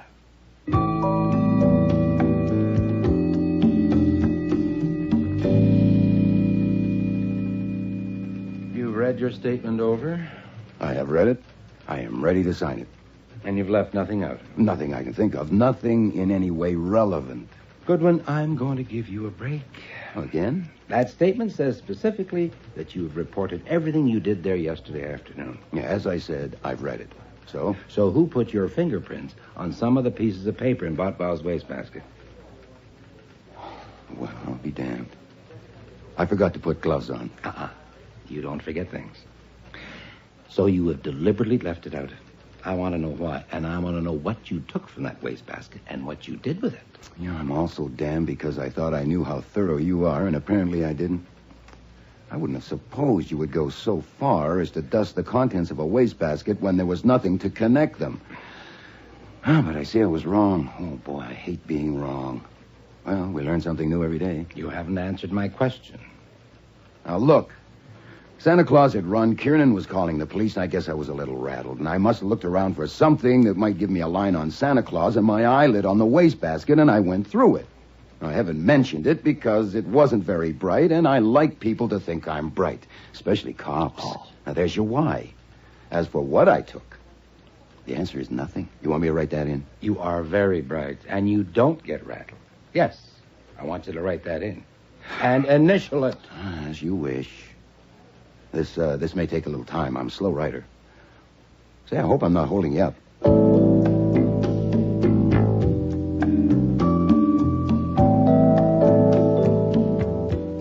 Wolfe wasn't in the office when I got home, of course, because his afternoon session up in the plant rooms is from 4 to 6 without fail. There was no note on my desk from him, so apparently there was still no instructions. But there was information on it. My desk ashtray, which is purely decoration, since I seldom smoke, had 3 cigarette butts in it, Faro brand. The kind Saul Panzer smokes. Yes, Fritz. No, it's not Fritz, it's me. I'm back. Oh, you. Yeah, me. There's nothing urgent to report. They found my prints on the stuff in the wastebasket, but I escaped without loss of blood. Is it all right for me to empty my ashtray? Yes, please do so. But then what do I do? I'll tell you at 6 o'clock, possibly earlier. Damn. Nero Wolfe's office. Archie Goodwin. Archie, it's Saul. Glad to hear you're back home safe. Well, I'm glad somebody is. What's up? Message for Mr. Wolfe. Yeah. Tell him everything is set. No snags. That's all? Right? Be seeing you. Mm-hmm. Yes.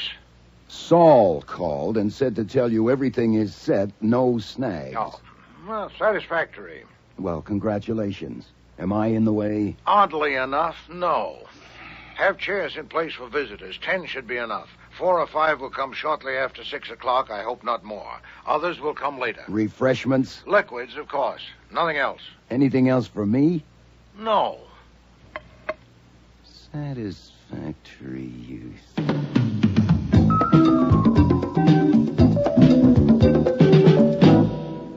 I don't thank you for coming because you came in your own interest, not mine.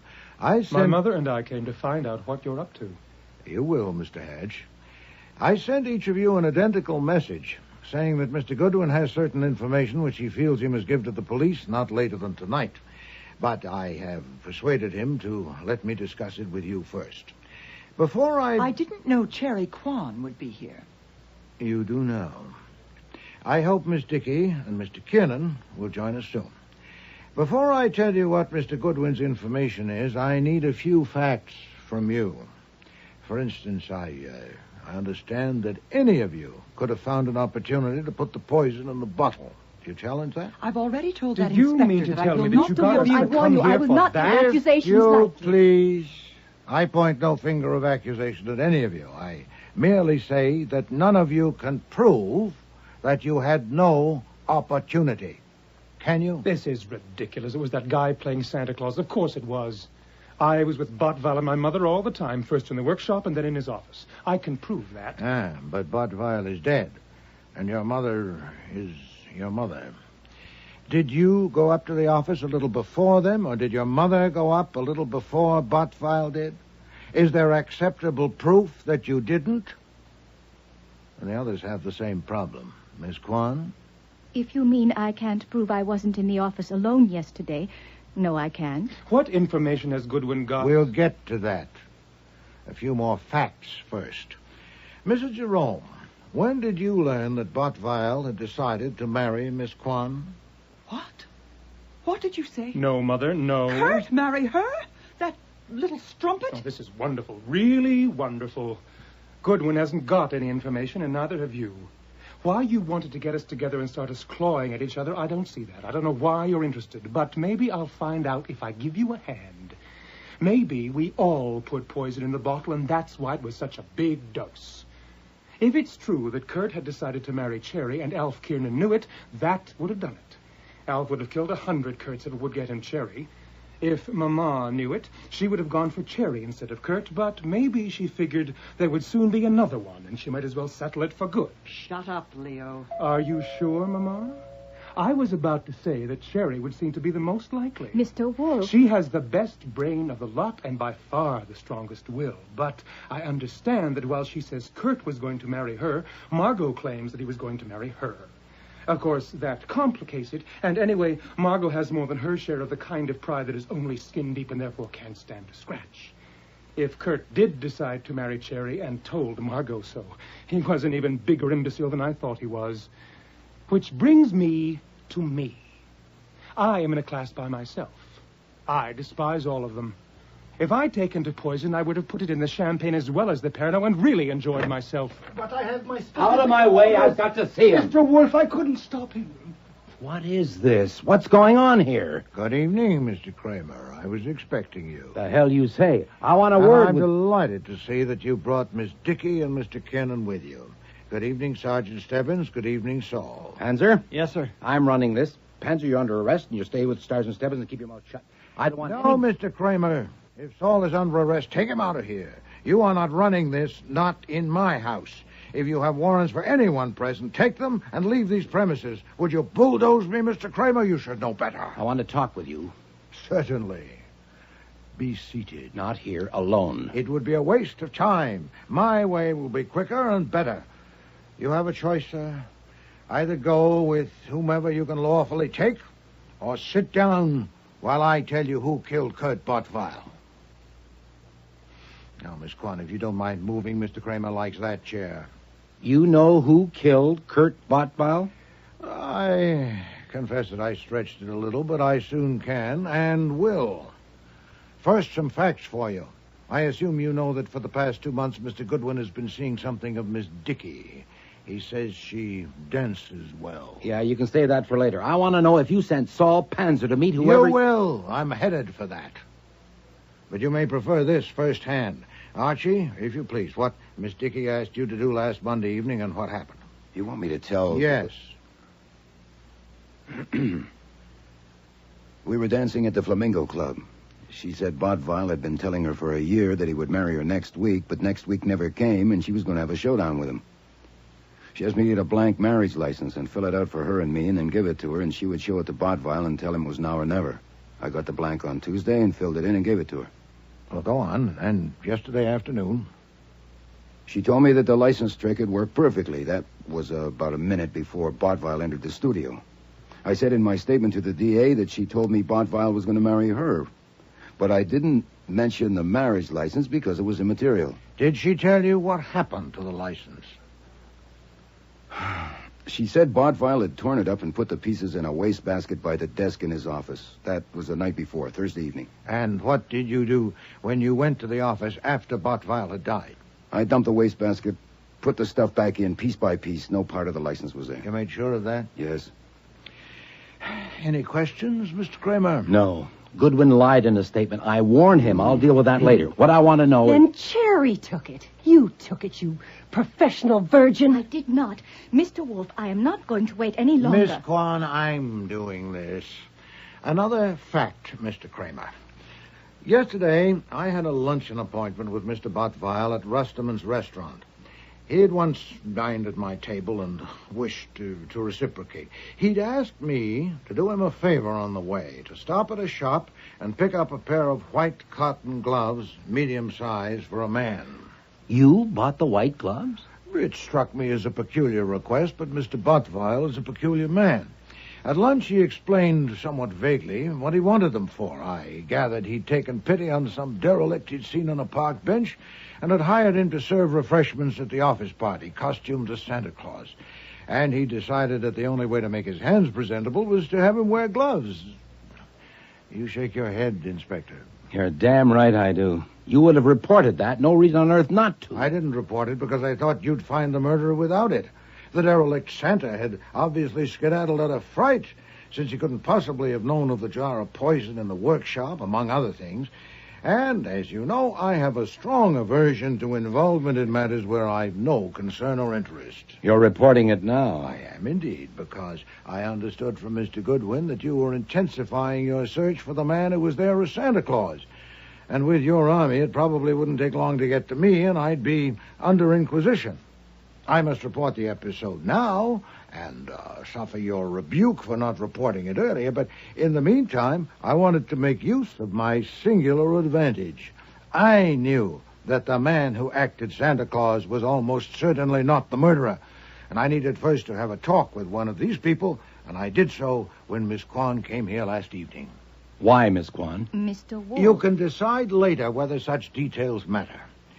With Miss Kwan, I discussed her associates at that place and their relationships, and I became satisfied that Botvile had, in fact, decided to marry her. That was all. You can also decide later whether it's worthwhile to ask her to corroborate that. I ask her now. Miss Kwan... Mr. Wolfe is speaking. I'll wait till he's finished. Thank you. This morning, I acted. Mr. Goodwin was at the district attorney's office with you, so I called in Mr. Panzer to do some errands. Would you tell Mr. Kramer about the first one, Saul? Yes, sir. I was to learn whether Botvile's wastebasket had been emptied since his conversation with Miss Dickey in his office Thursday evening. I got the name and address of the cleaning woman who worked at that establishment, and I found her and I had a talk with her. She told me that the wastebasket had been emptied at about 6 o'clock Thursday afternoon, and not since then. Cherry must have taken them. Meanwhile, I was phoning everyone concerned, Mrs. Jerome and her son, Miss Kwan, Miss Dickey, Mr. Kinnan, and inviting them to come here for a conference at 6:15. I told them Mr. Goodwin had information which he intended to give to the police, which incidentally wasn't true, and that I preferred to discuss it first with them. I told you so. Mr. Panzer's second task was the delivery of some messages. He'd written them in longhand at my dictation on plain sheets of paper. They were identical and ran as follows. Saul? When I was there yesterday putting on my costume, I saw you through a crack in the door, and I saw what you did. Do you want me to tell the cops? Be at Grand Central Information Booth, upper level, at 6:30 today. I'll come up to you and say, St. Nick. By God, you admit you got Panzer to do that? I proclaim it. The messages were signed Santa Claus and put in plain envelopes, and Mr. Panzer made sure they were delivered. Now, these were not so much shots at random as they may appear. If one of those people had killed Botvile, it was extremely likely that the poison had been put in the bottle while the derelict was donning the Santa Claus costume, so it was highly probable that the murderer would believe he'd been observed and would be irresistibly impelled to meet the writer of that message. One of the shots would reach its target. The question was, which one? Are you going to tell us now? Yeah, there was the possibility, of course, that one or more of them would go to you with the message, Inspector. Only the murderer would go to the rendezvous without first consulting you. So, you may now report. What happened in the vicinity of the information booth after you arrived? Yes, sir. I arrived at 6:20. Within 3 minutes, I had recognized 3 homicide men scattered around in different spots. I don't know if they recognized me. At 6:28, I saw Alfred Kernan walk up near the booth and stand there about 10 feet away from it. And I was just about to go and speak to him when I saw Margot Dickey coming up from the 42nd Street side. I went to her first and said St. Nick. She said, "Who are you? What do you want?" I said, "Excuse me, I'll be right back." And I went over to Alfred Kernan and said to him, "St. Nick." As soon as I said that, he raised a hand to his ear, and then here they came, the 3 homicide men who I had recognized, and Inspector Kramer and Sergeant Stebbins. I was afraid Miss Dickey would run, and she did start to, but they had seen me speak to her, and 2 of them stopped her. They took us to a room back at the parcel room and started in on me, and I followed your instructions. I told them I would say nothing whatever, except in the presence of Nero Wolfe, because I was acting under your orders. When they saw I meant it, they brought us here. Anything else? No. Satisfactory. Inspector, I assume Mr. Pence is correct in concluding that Mr. Kiernan gave your men a signal, so Mr. Kiernan had gone to you with the message. Yes. So had Mrs. Jerome and her son Leo. But Miss Dickey hadn't. No. Well, of course, I expected it to be Miss Dickey, since she lied about the license. The rest of what she told Mr. Goodwin was under suspicion. Why would I tell Archie that Kurt was going to marry me if it wasn't true? It would have been stupid. He'd find out. Not so stupid if you knew that Bottfile would soon die. Far from stupid. If you'd already put the poison in the bottle, it would purge you of motive, or at least help to do so. Kurt was going to marry me. No, Miss Dickey. It's a fair surmise that on Thursday evening Bottfile told you that he would not marry you, that he had decided to marry Miss Kwan, and you decided to kill him and proceeded to do so. And it must be admitted that you would probably never have been exposed, but for the complications injected by Santa Claus and my resulting intervention.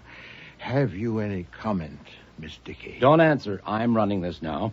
You may. Inspector, Cherry took those pieces from the wastebasket. She did it. She killed him. No, Miss Dickey. She didn't go there to meet a blackmailer, and you did. Take her, Stebbins.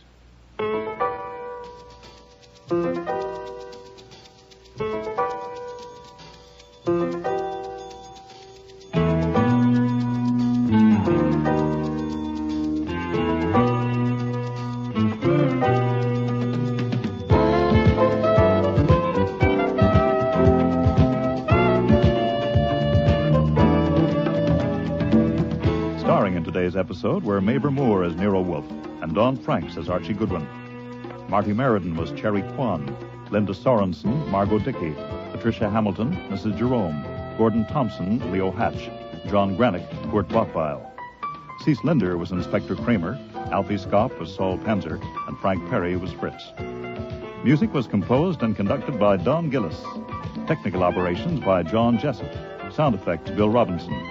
Production assistant was Nancy McElveen, and casting consultant was Ann Weldon Tate.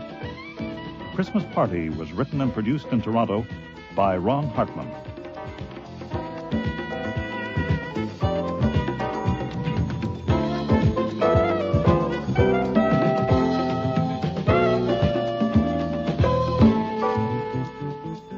Next week. Is that amphagel you're taking? It is. I haven't had to take this stuff since that hideous experiment with eels in the spring. Nero and Archie meet society's foremost hostess. You remember me, Mr. Wolfe? Oh, indeed I do. You're the woman who came here 2 years ago and tried to bribe me to play the clown. Bribe? That's silly. I offered you $2,000 to come to a party and be the detective in a murder game. $2,000 and all the beer you could drink for a few hours' work. Archie is introduced into society. This is my brother Daniel, Mr. Goldwyn. Goodwin. What? The name's Goodwin. Of course. Daniel, will you show Mr. Gordon to the office? Goodwin. And when you're finished, please join us on the terrace for cocktails. Thanks. You know the girls and Larry, of course. Mhm. And I hear you've met Mr. I've had the pleasure. So the only one you don't know is Dr. Brady. This is Mr. Goldman. No, the name is Gulenwangle. The party game was murder. Are you going to faint? No, I'm all right you? now. I never scream, really. I never do, but it just seems so, you know. cutting myself with glass so soon after Miss Huddleston. Yeah, well, just take it easy. I didn't scream when I cut myself. I'm not quite that silly, really. Oh, I'm not. But I screamed when I saw the piece of glass lodged in the bath brush. It seemed so... Let me see that. There. Next week, Cordially Invited to Meet Death, with guest stars Barbara Hamilton, Terry Tweed, Ken James, Lynn Darragon, and Tom Harvey.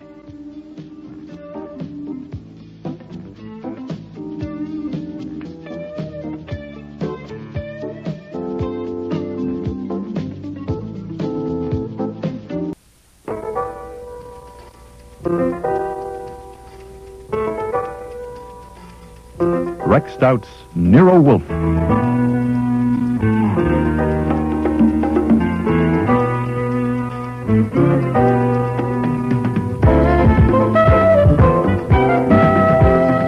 Starring Mavor Moore as Nero Wolfe and Dawn Franks as Archie Goodwin.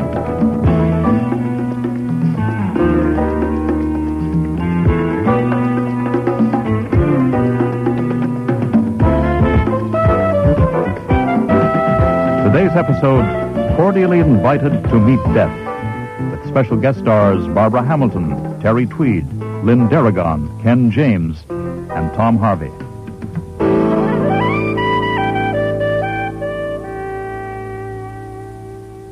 When Bess Huddleston phoned to ask Nero Wolfe to come up to her place at Riverdale right away, I know I should have cut her off short. But I suggested that if she came up to our office about 3, Mr. Wolfe would be delighted to see her, which was a lie. After her other visit to him, Wolfe would not be delighted to see Bess Huddleston at any time. But what the hell? The August heat had made him even lazier than usual, and it had been as dull as a blunt instrument since our last case. He needed stirring up. My God, with all your weight in this heat, I should think you'd sweat more. You remember me, Mr. Wolfe? Oh, indeed I do. You're the woman who came here 2 years ago and tried to bribe me to play the clown. Bribe? That's silly. I offered you $2,000 to come to a party and be the detective in a murder game. $2,000 and all the beer you could drink for a few hours' work. Now, surely that was a reasonable offer. If you have come, madam... Relax. Yes. I don't want you for a party this time. I wish I did. Someone is trying to ruin me. Ruin you? What, financially, physically? Just ruin me. You know what I do? I do parties. I know what you do. Very well. My clients are rich and important people. So what do you think the effect would be? Wait, I'll show you. Oh, you dropped something. Oh, down there. That's nothing. Just toss it in the wastebasket. Oh, into the wastebasket. Here it is. What do you think of this letter? Archie. This is confidential. So is Mr. Goodwin. Read it to me, Archie. The envelope is addressed to Mrs. Jervis Horrocks, New York City, and the message reads, was it ignorance or something else that caused Dr. Brady to prescribe the wrong medicine for your daughter? Ask Bess Huddleston. She can tell you if she will. She told me. It's all in fancy type and there's no signature. There was another one, but I haven't got it. It was sent to a very rich and prominent man, and it said, where and with whom does your wife spend most of her afternoons? Ask Bess Huddleston. She told me. The man showed it to me. His wife is one of my Please. Are you consulting me or hiring me? I'm hiring you to find out who sent those things. It's a mean kind of job. Often next to impossible. Nothing but greed could induce me to tackle it. Certainly. I know how to charge, too. I expect to get soaked. But where will I be if this isn't stopped, and stopped quickly? Very well. Your notebook, Archie. Now, I can save you some time. The paper and envelopes are the kind used by my assistant, Janet Nichols. Your assistant at... At arranging parties. Very clever girl, really. She thought of the Stryker Giant and Dwarf party. Giant and Dwarf... Go on, please. Both messages were typed? On my typewriter, owned by me, I should say. It's used by my secretary, Mariella Timms. Both of the girls live in my house. And both had access to the typewriter? Oh, yes. My office is never locked. Anyone else? Servants? No use to bother about servants. No servant ever stays long enough to develop a grudge. Yes, the newspapers are full of the stories of the alligators, bears, and other disturbing elements in your home. Publicity is important in my line of work. You grow plants. I grow orchids, but not for publicity. Does anyone else live in your house? Well, there's my nephew, Larry. He's on my payroll, too, but there's no point in even thinking about him. He'd never do a thing like that. What about the insinuations in the letters, the wrong medicine and the questionable afternoon? I know nothing about those things, and anyway, they're irrelevant. The point is that some malicious person is trying to ruin me by spreading hints that I'm blabbing secrets about people. Whether the secrets are true or not has nothing to do with it. No, okay. Now, forget about where Mrs. Richman spends her afternoons. Maybe at the ball game. But just as a matter of record, did Mrs. Jervis Horrocks have a daughter? And had she been sick and had Dr. Brady attended her? Yes, Mrs. Horrocks' daughter died a month ago, and Dr. Brady was her doctor. Died of what? Tetanus. She scratched her arm on a nail in a riding academy There stable. is no wrong medicine for tetanus. It was terrible, but it has nothing to do with this. The point is that someone is trying to ruin me, and it's got to be stopped. And if you're as smart as you're supposed to be, you can stop it. Of course, I ought to tell you, I know who did it. You know? Well, yes, I think I know. No, I do know. Well, then why, madam, are you annoying me? Because I can't prove it. And she denies it. What, you charged her with it? I discussed it with her. And also with Mariella, and my nephew, and Dr. Brady, and my brother. I asked them questions. I saw I couldn't handle it, so I came to you. By elimination, the culprit then is Miss Nichols. Yes. But you have no proof. What do you have? I have a feeling. Oh, phooey. Based on what? I know her. Do you? By divination? Phrenology? What specific revelations of her character have you observed? Does she pull chairs from other people? Cut the glitter. You know quite well what I mean. I say I know her, that's all. I see. Flatly, you don't like her. Huh. Well, she must be either remarkably stupid or extremely clever to have used her own stationery for anonymous letters. Had you thought of that? Certainly. She's clever. How long has she worked for you? 3 years. You pay her adequately? I certainly do. Then why does she want to ruin you? Sheer cussedness? She thinks she has a grievance. Which is? A private matter. Wouldn't help you any. Look, I'm willing to pay you for finding out who sent those letters and getting proof. You mean you pay me for fastening the guilt on Miss Nichols? Not at all. On whoever did it. No matter who it is? Certainly. But you're sure it's Miss Nichols? I'm not sure. I said I have a feeling. Look, I have to go. I'll be late for an appointment. Can you come up to my place tonight? No, I cannot. As you know, I rarely leave this house. Then how can you... First, I'd like to see the young women. Send them here. I'll be free at 6 o'clock. Oh, my God. You would have made a wonderful party. If I could sell it to the Crothers, I could make it $4,000. Good day, Miss Huddleston. Don't bother to see me out. You couldn't move fast enough to suit me anyway. Archie. The reason I gave her an appointment was quite simple. You haven't accepted a case Bring since... me that thing that she dropped. Well, the thing I threw in the wastebasket? Yes. What is it? Well, it's a snapshot of a girl's face. Nothing special to my taste. Trimmed off so it's six-sided in shape. It's about the size of a $50. Interesting. You want it for your album? See that those young women are here at 6 sharp, Archie.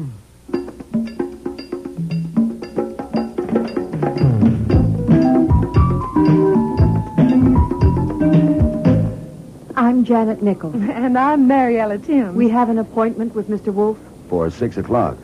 You're late. I'm sorry. It's my fault. Well, come in. We'll go into the office. Since it's 20 minutes past 6, Mr. Wolfe has gone to the kitchen and started operations on some corned beef hash. You mean he's eating corned beef hash? No, that comes later. He's concocting it. Now, I really am sorry. I didn't get back until after 5, and I was in riding clothes and had to change. If you ladies will, just wait a minute. Make yourself comfortable, please. I'll see if I can pry him out of the kitchen.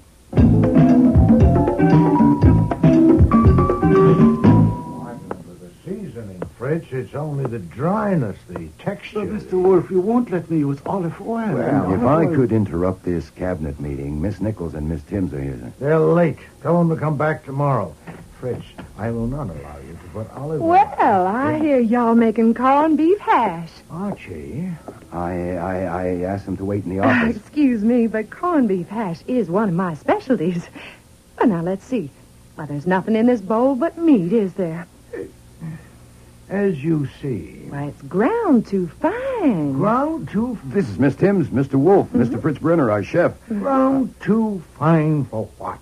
This is not a tender, fresh meat with juices to lose. Oh, now, honey, you just calm down. It's not ruined, only it's better if it's coarser. Oh, and that's far too much potatoes for that meat.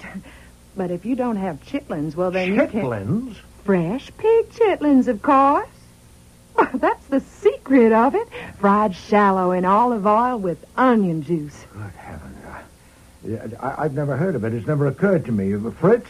It might go. We can try it as an experiment. Yeah. Archie, go to Kretzmeyer and see if he has pig chitlins. 2 pounds. Oh, you better let me help, Fritz. It's sort of tricky.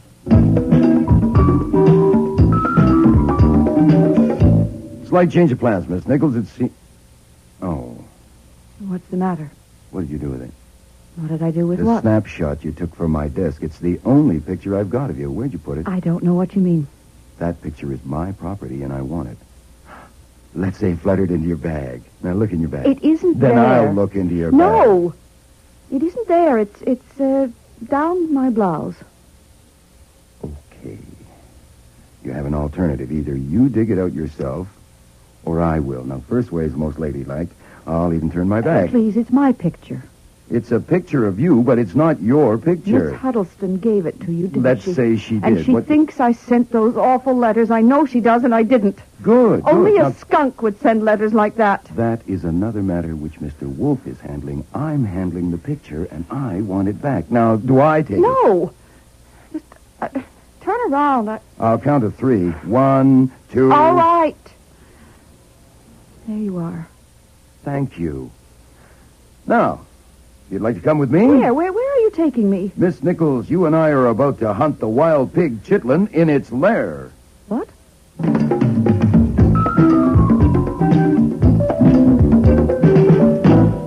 I won't have any hash, thank you. No hash? No, thank you. Could I have Fritz slice some ham for you? Oh, yes, thank you. You won't eat the hash because I cooked it. That is not so. I just don't like corned beef. But it has pig chitlins. I don't like pig chitlins either. Mr. Wolfe, I thought we came here to discuss those letters. After dinner, Miss Nichols, I never discuss business at a meal. I have an engagement at 9.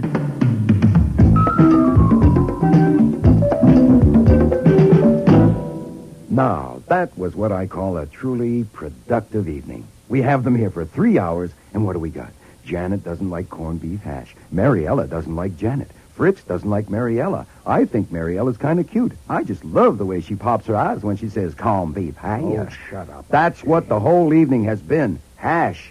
If you think you're going to solve this case... Look, go up there tomorrow and look around. Check the servants, the typewriters. Talk to the nephew and decide if I must see him, and if so, bring him. And get Dr. Brady here. After lunch would be best. Right. Around 2. Now, please get your notebook and take a letter. Get it off tonight's special delivery. Yes, sir, I'm ready. To Professor J. Martingale of Harvard. Harvard? Dear Joseph, I have made a remarkable discovery stop. You may remember our discussion last winter regarding the possibility of using pig chitlins in connection with the... Oh, boy.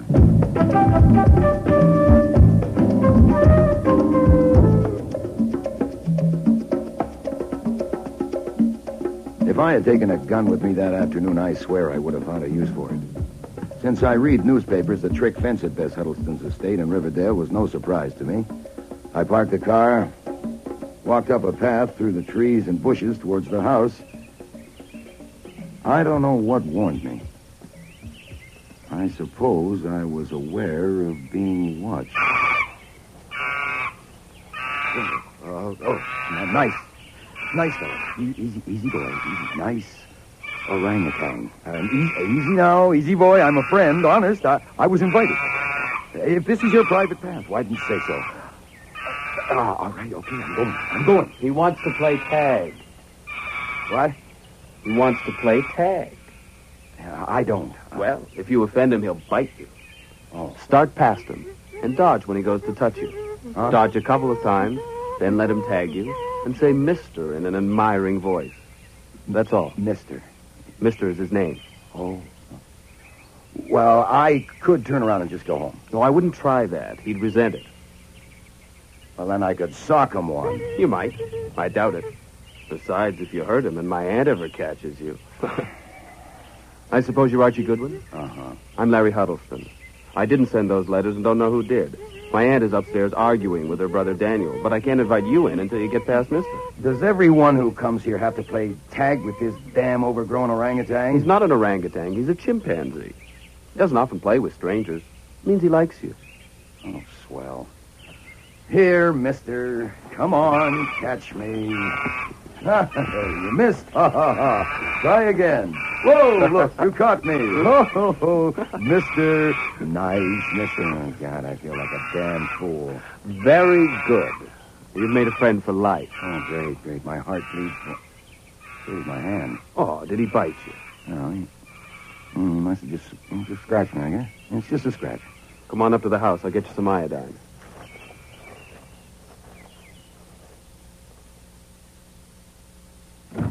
You keep a first aid outfit beside the front door? We keep iodine in every room. Why? On account of Mister. He never bites deep, but he often breaks somebody's skin. Then Logo and Lulu, sometimes they take a little nip. Logo and Lulu? The bears? Oh, yes, the bears, yes. Where are they now? Having a nap somewhere. They always nap in the afternoon. They'll be around later. Great, I can't wait. That's all there is to This it. is my aunt now. 1,000 times. Oh, you've come. How are you? Fine. This is my brother Daniel, Mr. Goldwyn. Goodwin. What? The name's Goodwin. Of course. How did you make out? Shouldn't we go up to your office? Heavens, you can talk in front of Daniel and Larry. We've discussed the whole thing. Oh, okay. We talked with Janet and Mariella. Dr. Brady was requested to call at our office at 2 o'clock today, but he was too busy. Huh. He wasn't too busy to come up here and ride one of my horses. They ought to be back soon. He's with Janet now. You can meet him then. Okay, now, if I can see where Janet keeps her stationery and take a sample from that typewriter... Daniel, will you show Mr. Gordon to the office? Goodwin. And when you're finished, please join us on the terrace for cocktails. Thanks. Larry, you come with me. We need to settle about the Furstenberg. There's nothing too settled until... So, you're a detective. That's what they tell me. Anyone who sends letters like that deserves to be immersed to the chin in a 10% solution of hydrofluoric acid. Why, would that be painful? Well, yes, it would. Do you want to ask me anything? Well, what should I ask you? Well, that's the trouble. There's nothing I can tell you. I have no information to offer or even suspicions, but I could offer a comment. 2 comments. Number 1? It is worth considering that 4 people would be injured by anything that might happen to my sister. I'm her brother, and I have a deep and strong affection for her. The young ladies are employed by her, and they are well paid. Larry is also well paid, frankly, too well. But for his aunt, he might earn $4 a day as a helper on a coal barge. I know of no other occupation that would not strain his faculties beyond their limit, except maybe a gigolo. But the point is, his prosperity depends entirely on hers. So it is conceivable, and I offer this merely as a comment, that we 4 may properly be eliminated from suspicion. Okay, that leaves 1. 1? Sure. Doc Brady. By no means. You misunderstand me. Now, I know very little about Dr. Brady, though it so happens that my second comment concerns him. I insist it is merely a comment. You have the letter received by Mrs. Horrocks? Yes. Then you have probably realized that while it purports to be an attack on Dr. Brady, it is so manifestly absurd that it couldn't possibly damage him. Mrs. Horrocks' daughter died of tetanus. There is no such thing as a wrong medicine for tetanus, nor a right one either.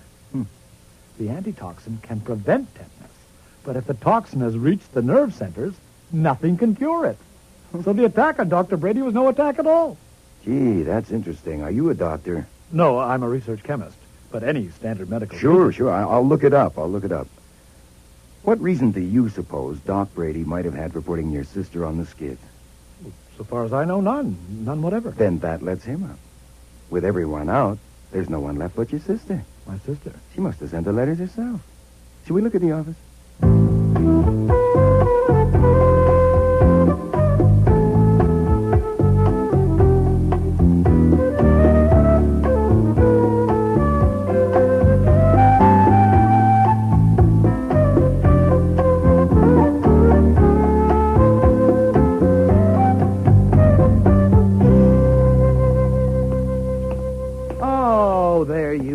are, and just in time. Haskell will bring drinks out in a minute. You know the girls and Larry, of course, and I hear you've met Mr. I've had the pleasure. So the only one you don't know is Dr. Brady. This is Mr. Goldman. No, the name is Gulenwangle. Don't mind her, Mr. Goodwin. It's a pose. She pretends she can't remember the name of anyone not in the social register. Since her entire career is founded on snobbery... Oh, snob yourself. You were born to it and believe in it. With me, it's business. But for heaven's sakes, let's not... Oh, mister! Oh, mister, you devil! Oh, mister! Don't you dare tickle my feet! Give me back my slipper! Now, don't mind them, Mr. Goodwin. It's a game they play. Mister loves to tickle her feet. Yes, I know how playful he is. Mister, now you stop it! Stop it! Oh, now here comes Haskell with our drinks. Now you be a good boy or Mummy will... Look out! Oh.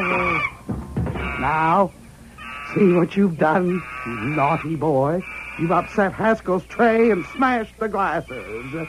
Oh, Haskell, for God's sakes, don't leave now with guests coming for dinner. Go to your room and have a drink and lie down. We'll clean this up. My name is Hoskins. Oh, so it is. Of course it is. Go and have a drink, Hoskins. Yes. Oh, it's all right, baby. It's all right. Mummy's not mad at you. You just wanted your drink, didn't you? Oh, there's a You baby. give him a drink? Oh, yes. Just fruit juice, of course. Oh, good, That's good. a I can good imagine him boy. with a martini under his belt.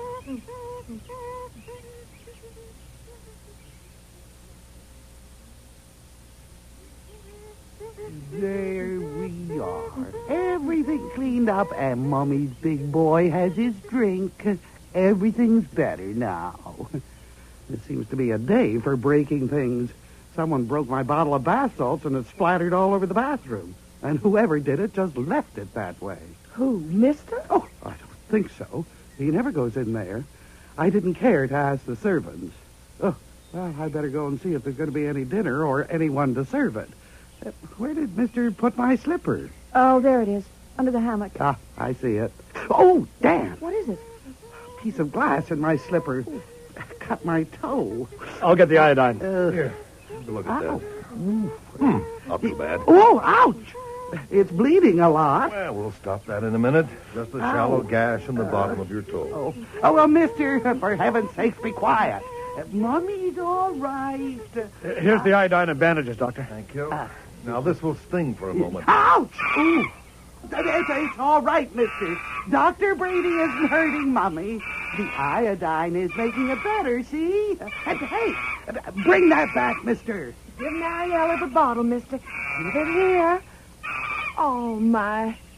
Does iodine kill grass? We'll find out soon enough, won't we?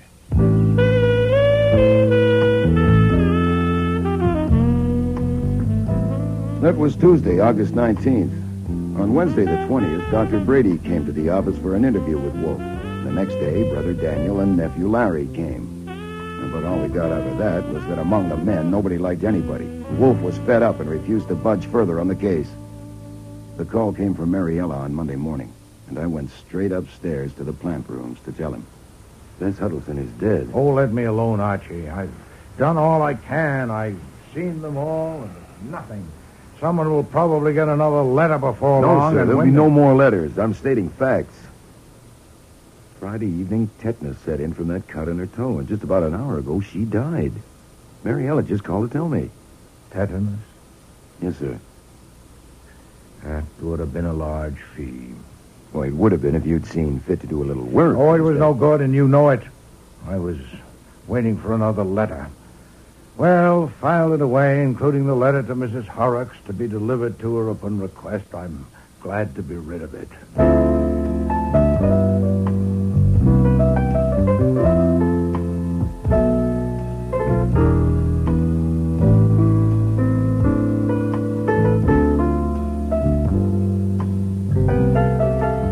The funeral service was on Wednesday afternoon, and of course there was a big crowd, even in August, for Bess Huddleston's last party. Cordially invited to meet death. I decided to go. Call it a hunch. Not that I saw anything criminal. Only something incredible. There it was at the foot of the casket. 8 black orchids that could have come from nowhere else in the world, and a card with his initials the way he scribbled them. N.W.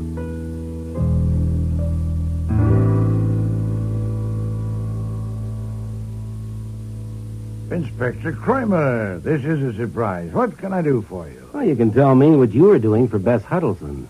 You? The Homicide Bureau? Why do you want to know? Because a guy is making himself a pest down at headquarters. Her brother. He says she was murdered. Murdered? Yes. Offering what evidence? None at all. Well, then why bother me about it, or yourself either? Because we can't shut him up. There's an argument. Oh, yeah? Look, I don't need to tell you about that cut on her toe, since Goodwin was there. Yes, I've heard about it. The brother Daniel says she couldn't have got tetanus from that cut.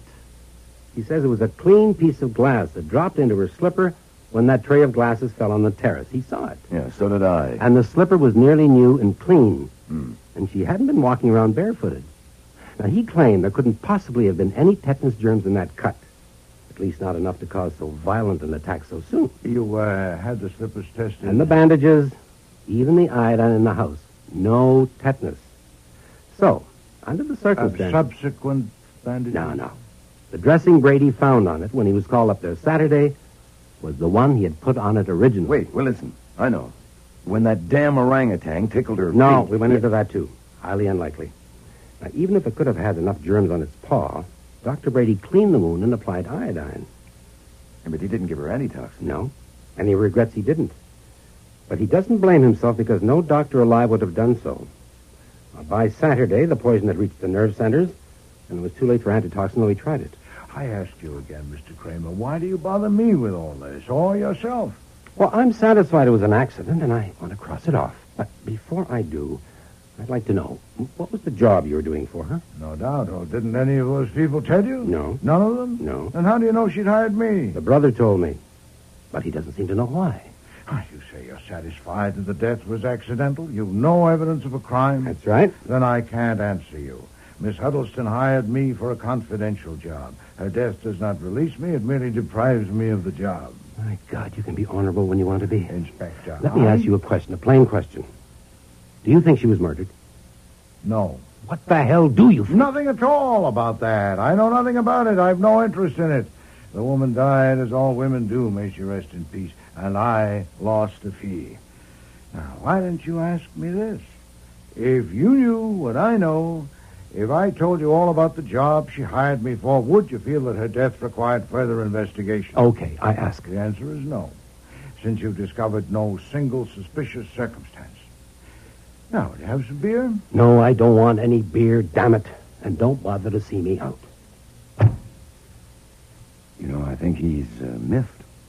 Well, you were a little patronizing. After all, he was just being thorough. Phooey. Either he didn't have sense enough to learn everything that happened that afternoon, or he missed his best chance to expose a crime if there was one. It hasn't rained the past week, has it? No. Then he wasn't being thorough.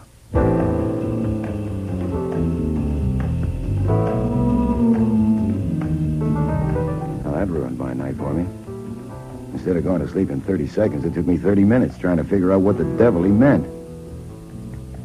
Next morning, I got stubborn. I sat at my desk and went over that party at Riverdale in my mind second by second as I reported it to Wolfe. And I got it. Suddenly, there it was, as obvious as lipstick. And that's when Brother Daniel arrived. My sister was murdered. Mr. Huddleston, Mr. Kramer was here. He told me what you believe. And not just what I believe, not anymore. It's what I can prove. Indeed. What have you You see, found? this morning, everything fell into place for me. My brain seemed to be working again. You know, it'd been such a shock. Mr. Huddleston, I understand Luckily, it your hadn't concern, rained. but... What did you say? I said, luckily, it hadn't rained. Go on. So I got a garden trowel, and I lifted out the piece of turf where the orangutan poured the iodine. I also took pieces from each side of it for comparison. That was sensible. But did you analyze them yourself? Well, certainly not. I took them to Fisher Laboratories and had them do it. Now, read this report. Not a trace of iodine and millions of tetanus bacilli, hundreds of millions, all concentrated in that one piece of turf. The other two pieces had no sign of tetanus. Mr. Huddleston, why did you bring this to me? Take it to the police. Because Inspector Kramer thinks I'm a nuisance. He doesn't listen to a word I say. I can't get any satisfaction from him. Oh, Archie, what the devil's going on out there? See what it's all about. Nuisances, Aha! sir. I might have known. That's all right, Fritz. I'll take care of it. Mr. Kramer, what do you want? Come along, Huddleston. You too, Wolf. Goodwin, you're all coming to the station with me. If you ever find time to glance over an interesting document, it's called the Constitution. Shut up, Archie. Mr. Kramer, what in the name of heaven is the matter with you? Not a thing, not a damn thing. Listen, last night, sitting right at this desk, what did you say? What did you tell me? Your tone and manner. You said, in case you've forgotten, that you weren't interested in the death of Bess Huddleston. Weren't interested? I did. Well, this afternoon, somebody in my office got an idea. We do that once in a while. I sent a man up there. And young Huddleston showed him where the monkey poured some of that iodine, only to find the turf had already been taken by Daniel Huddleston, who told Janet Nichols he was on his way here. That was foolish of you, Mr. This is the rawest one you've ever pulled, Wolf. Removing evidence, destroying evidence. Nonsense, and stop shouting. Mr. Huddleston came here of his Save own it. accord. Look, I I'll have get it from nothing him to and do from Goodwin with- and from you, but separately. I'm taking you all downtown. Nonsense, Mr. Kramer. I am. You strut and bluster, yes, but we're under no obligation, moral or legal. Tell it to the DA. accompany you This anywhere. time we've got you for tampering with evidence. How do I know what you're I doing? honestly think the murderer of Bess Huddleston might never have been caught if Inspector Kramer hadn't been so foolhardy as to take us all down to the station. I've never seen Wolf so furious. From the moment he set his large bulk inside the police car until Nathaniel Parker, our lawyer, got him released, maybe 2 hours in all, not one word crossed Wolf's lips. But the scowl on his face would have scared Joe Louis out of the ring. They kept me at the station longer, of course, because I had seen Bess cut herself and the chimp pour the iodine. I got home about 10 o'clock. Have you eaten, Archie? Sort of, sir. Kramer sent out for hamburgers about 7 o'clock. Very greasy. Yeah. And Mr. Huddleston's been released, too? Yes, sir. I gather they let him go before they released me. Is that amphagel you're taking? It is. I haven't had to take this stuff since that hideous experiment with eels in the spring. Oh, yeah. Mr. Kramer will pay for this. Oh, report. Nothing. Routine. Questions and a signed statement. Malevolent spite. He'll pay. I want you to go to Riverdale tomorrow before Kramer's men get there. Sure, what do I do? Tetanus bacilli and spores are more or less around everywhere. But, of course, especially in the neighborhood of horses. The soil around the barnyard reeks with it. Now, consult the stableman and learn... I doubt if there is one. I gather the horses are gone. Find him. Or speak to the butler if he's there. I wish to know whether anyone has removed anything, any material from the vicinity of the stable. A small paper bag filled at the manure pile would have been ideal.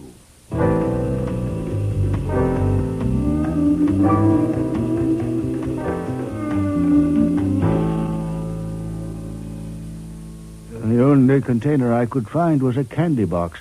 Dr. Brady said that would do. The stableman helped him fill it. Where'd he take it from? The stall? No, sir, from the pile. Oh. He dug into the middle of the pile. Did he say why he wanted it? He did explain, sir. He said he wanted it for a test. One of his patients had died of tetanus. I forget her name. When was this? About a month ago. Perhaps a little more. I remember rather clearly. It seemed such an unusual thing to do. Mm-hmm. Who was with him that day? One of the girls? No, he was alone when he did that. I forget who he had been riding with. Who's that? There's nobody in but Miss Nichols. She's in her room. Where? Last door on the right. Come on, Hoskins.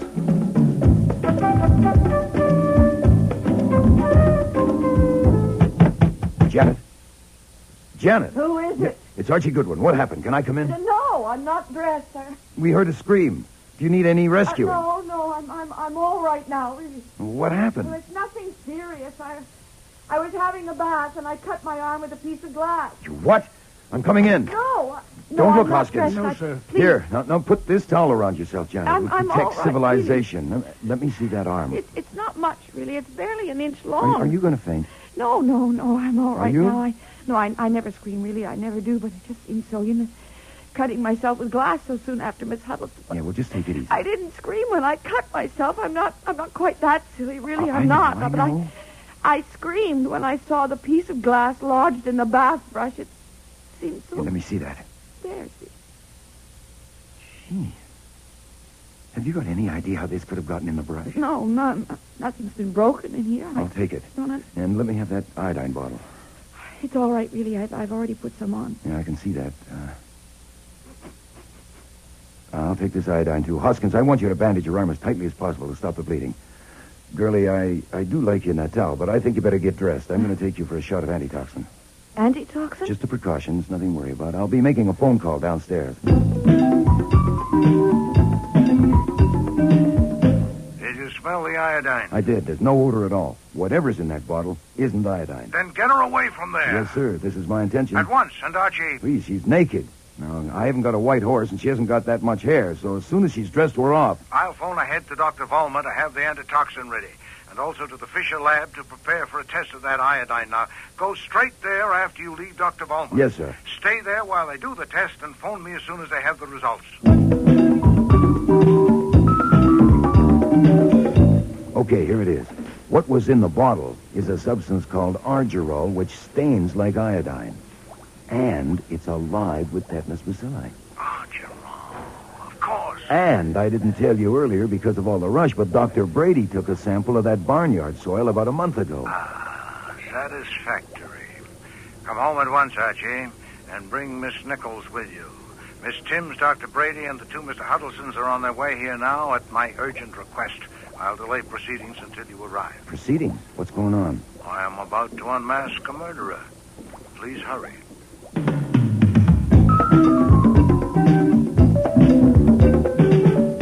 How long will this take? I'm due at my office at 1 o'clock. I'm afraid you may be a little late at your office, Dr. Brady. I'm sorry. What kind of a performance is this? You send in the telephone. Please, I said that to get you here. The situation is no longer as I represented it on the phone to any of you.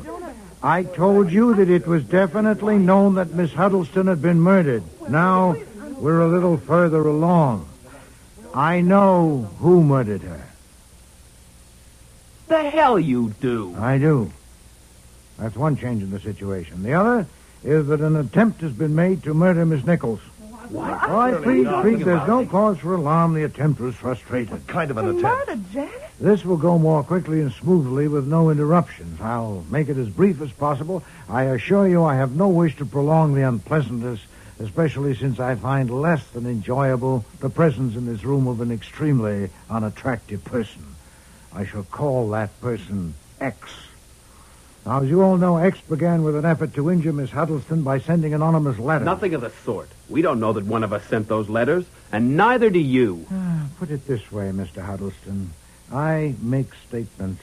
You suspect beliefs. In the end, there'll be a verdict, and you will concur or not. Now, X sent those letters. Then I am forced us to exclude women, at least temporarily, by the pronominal inadequacy of our language.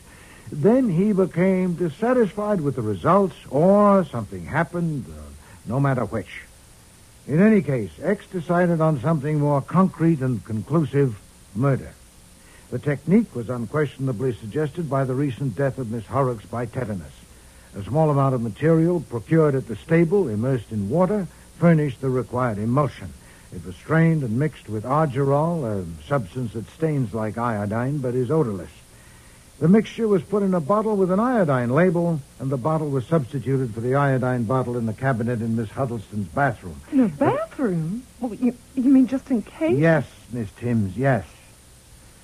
But X was not one to wait indefinitely for some accidental disjunction in Miss Huddleston's skin. He carried the preparations further by smashing her bottle of bath salts and leaving slivers of glass all over her bathroom. That did happen. She told us about it that day. Please. A beautifully simple method for murder. If she cut herself, there was the iodine bottle. If not, no harm done. Try again. Nuts. How can you possibly know that... Those were the preparations. Now, as we all know, the first attempt failed. But chance presented itself again that very afternoon on the terrace. A tray of glasses was upset, and the pieces flew everywhere. X conceived a brilliant improvisation on the spot. Helping to collect the broken glass, he deposited a sliver in Miss Huddleston's slipper, and entering the house on an errand, as all of you did in connection with that minor catastrophe, he got the bogus bottle of iodine and placed it in the cupboard in the living room, removing the genuine bottle kept there. It would take only half a minute, and as you know, it worked. Miss Huddleston stuck her foot in the slipper and cut her toe. Her brother brought the iodine, Dr. Brady applied it, and she got tetanus and died. By the way, Doctor, that suggests a question. Is it worthy of remark that you failed to notice the absence of the characteristic odor of iodine? I merely ask. There was a breeze on the terrace. It would have been difficult to notice any odor. Oh, no, I'll accept that, Doctor. So X's improvisation was a success. From his standpoint, it was next to perfect. Might indeed have been perfect, invulnerable to any inquest, if the chimpanzee hadn't poured some of that mixture on the grass. And if X hadn't been foolish enough to try again. Yesterday, he put some of the bogus iodine in the cabinet in Miss Nichols' bathroom and wedged a piece of glass in her bath brush. I just can't believe And it. this morning, Miss Nichols got in the tub, cut her arm, took the bottle from the cabinet, and applied the iodine. Good God, then she must get some Calm yourself, Doctor. Calm yourself. Antitoxin has been administered. By whom? By a qualified person. Please be seated. Thank you. Miss Nichols does not need your professional services, but I'd like to use your professional knowledge. Archie, have you got that brush? Yes, sir. Here it is. Now, you use a bath brush, don't you? Show us how you manipulate it. On your arm. Well, up and down like this. Yeah, that'll do. Thank you. Now, no doubt all of you, if you use bath brushes, wield them in a similar manner.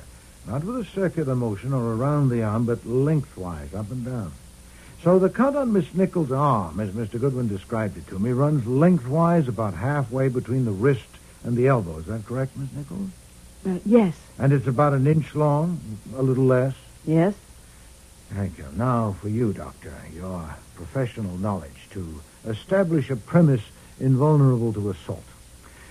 Why did Miss Nichols carve a gash nearly an inch long on her arm? Why didn't she jerk the brush away the moment she felt her skin being ruptured? For the obvious reason that she didn't feel it. Didn't feel it? Certainly not. I don't know what premise you're trying to establish, but with the bristles rubbing her skin, there would be no feeling of the sharp glass cutting her, none whatever.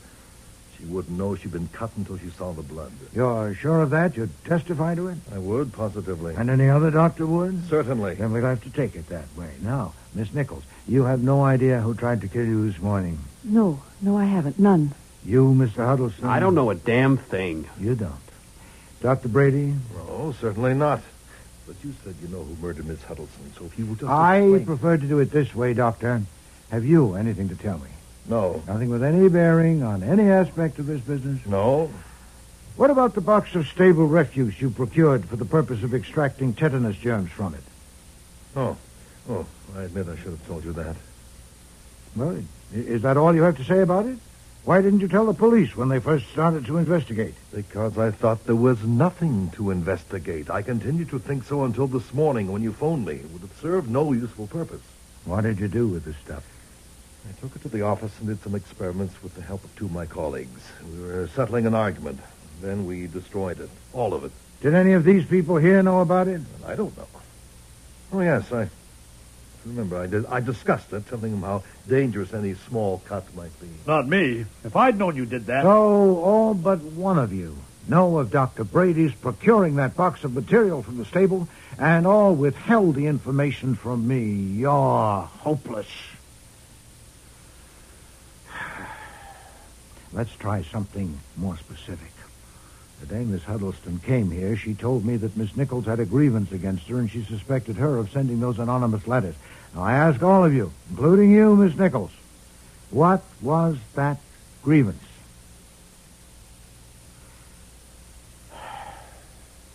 No one? All right, I ask you individually. Miss Nichols? Nothing. It was nothing. Mr. Daniel Huddleston? I have no idea. Miss Timms? I don't know. You hesitate? I don't know. Dr. Brady? If I knew, I would tell you. Mr. Larry Huddleston? I told you before that I don't know a damn thing. That goes right down the line. Indeed. May I have your watch a moment, please? What? That hexagonal thing on your wrist. May I see it a moment? What do you want with my watch? I want to look at it. It's a small favor. You haven't been very helpful so far. Okay. Here. What can it do me? Thank you. Now, the Huddleston folder, Archie. Yes, sir. You are a very silly young man, Mr. Huddleston. Incredibly callow. Thank you, Archie.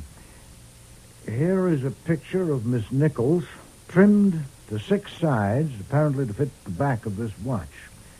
This point could be definitely determined by opening the watch case, but I'm not going to do it because it'll be opened later and microscopically compared with the picture to prove that it did contain it. You give me that. Stop him, Archie. All right. Sit down, Bud. I suggest that it's time for you to help us a little, Mr. Huddleston. When did your aunt take that picture from you? You fat bastard. I'll try once more, sir. You are going to answer these questions. If not for me, then for someone less fat but more importunate. Would you rather have it dug out of your servants and your friends and acquaintances? It's shabby enough as it is. Now, when did your aunt take that picture from you? It's none of your damn business. Call Inspector Kramer. Damn Archie. you!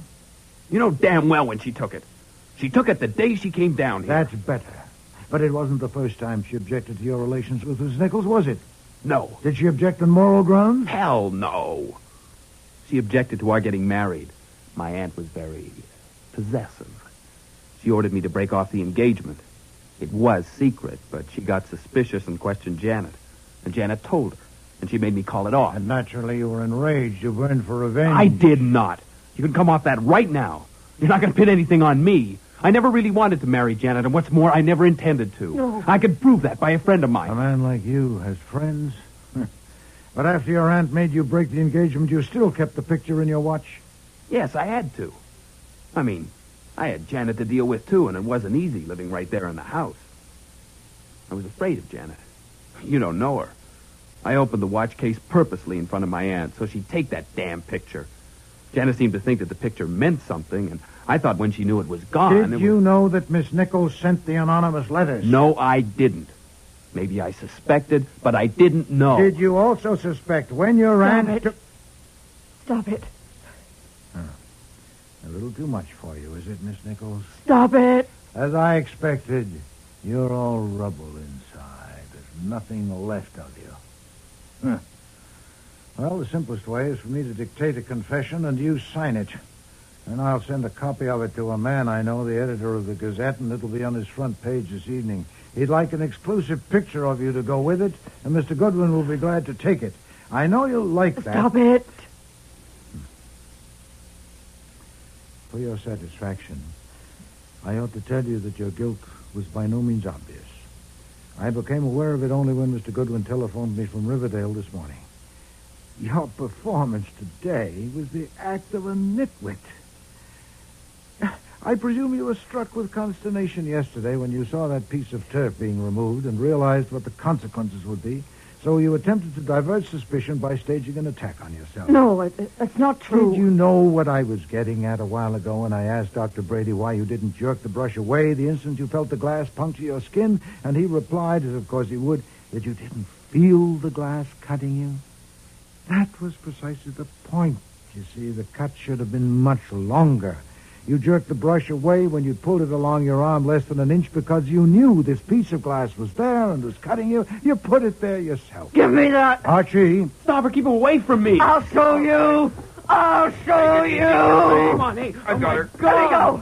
Let me go. My face is bleeding. Only Let me go. Here, hold this handkerchief against it. By God, if it leaves a scar. That was a lie.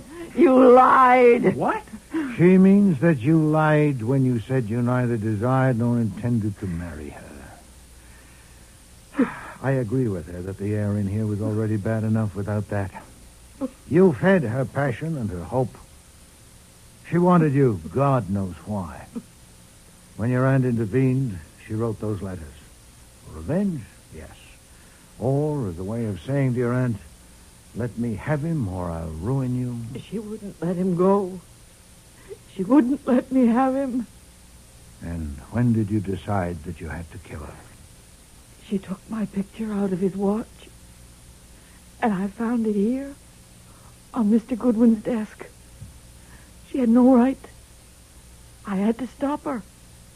I had to. Your notebook, Archie.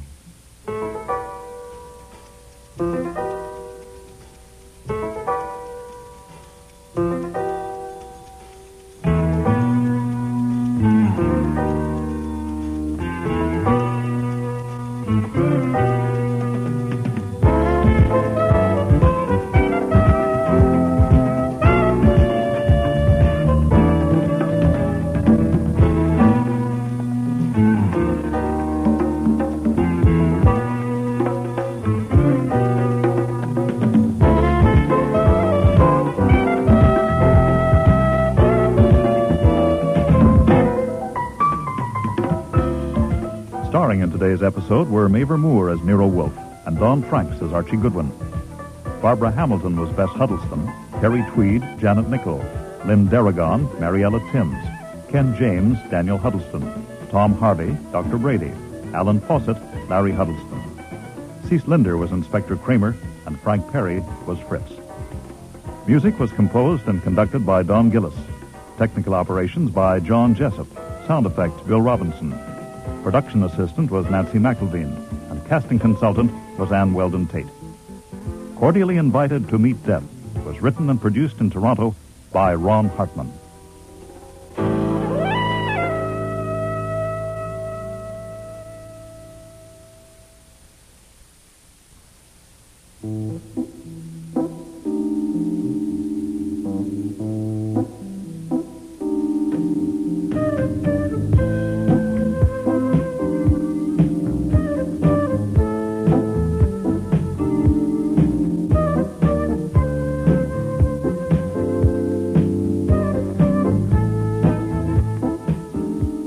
Next week. I wasn't surprised about the suicide, not really. I wasn't surprised either at the way he did it. He was always keyed up and dramatic about everything. So you'd expect him to do something startling about killing himself. Well, just what did he do? He took all his clothes off and jumped into a geyser in Yellowstone Park. Archie goes to a fashion show. Nope, I can't do it. You can't do what? Make a choice. The only way I can see to handle it is to send in an order for one of each. I'd have to marry all six. Imagine it. After the weddings, I will, of course, have to take a good-sized apartment between Fifth and Madison in the fashionable 60s. On a pleasant autumn evening, I'll be sitting in the living room reading the newspaper. I'll toss the paper aside and clap my hands, and in will come Isabel.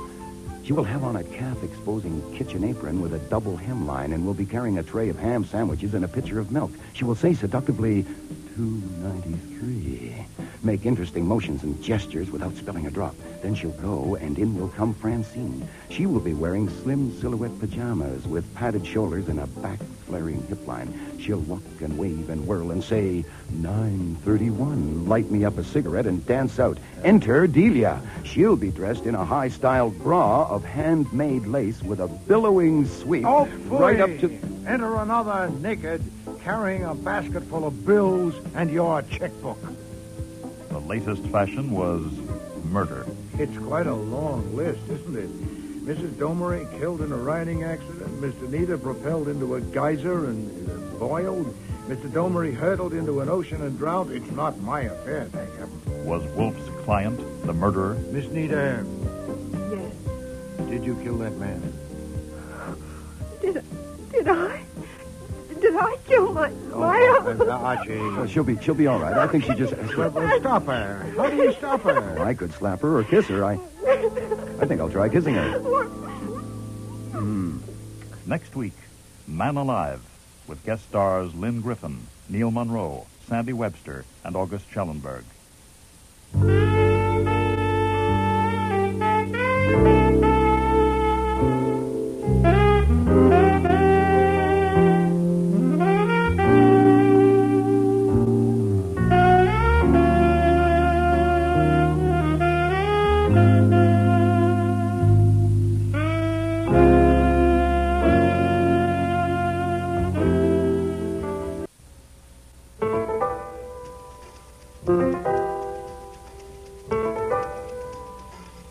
Rex Stout's Nero Wolfe.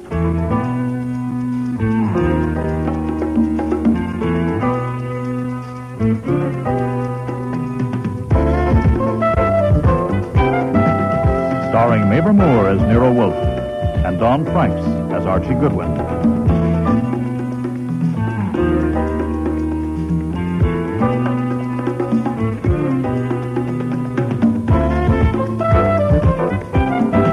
Episodes Man Alive, with special guest stars Lynn Griffin, Neil Monroe, August Schellenberg, Michael Tate, Marion Waldman, and Sandy Webster.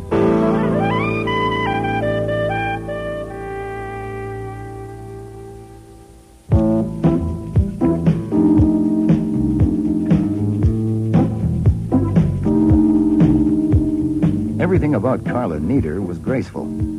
The way she angled her chin to show off her long neck, the way she perched on the edge of the red leather chair with her legs crossed at the ankles. And the way she managed her voice when she suspected me of kidding her. You want me to spell it? No, just the Domery part, please. I already have the neater. D-A-U-M-E-R-Y. D-A-U. Well, that's what we get for being so cocky about how famous we are. Now, what if somebody asked you how to spell Nero Wolfe? Well, go ahead and try it. Put your fingers on my pulse and ask me. But don't ask me how to spell Archie Goodwin, which is me. That would hurt. Nita, you made an appointment to see me. I suppose you needed a detective.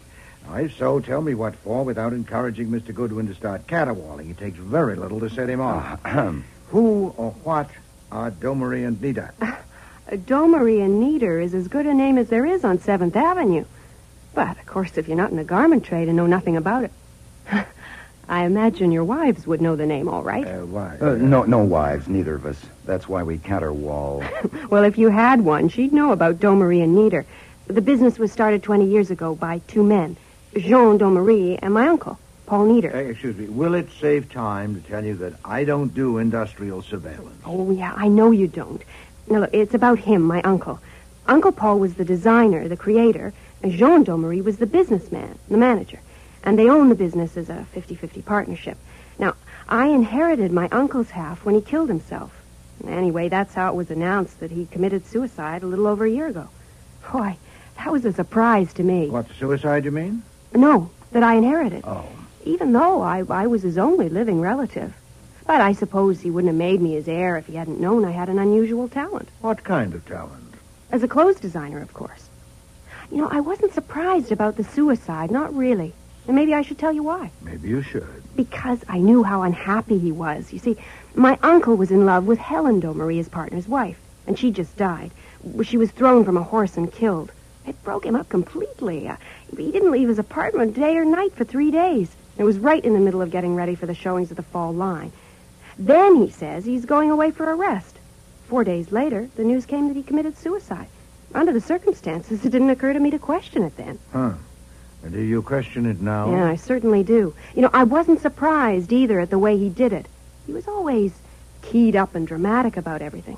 So you'd expect him to do something startling about killing himself. Well, just what did he do? He took all his clothes off and jumped into a geyser in Yellowstone Park. What? Huh?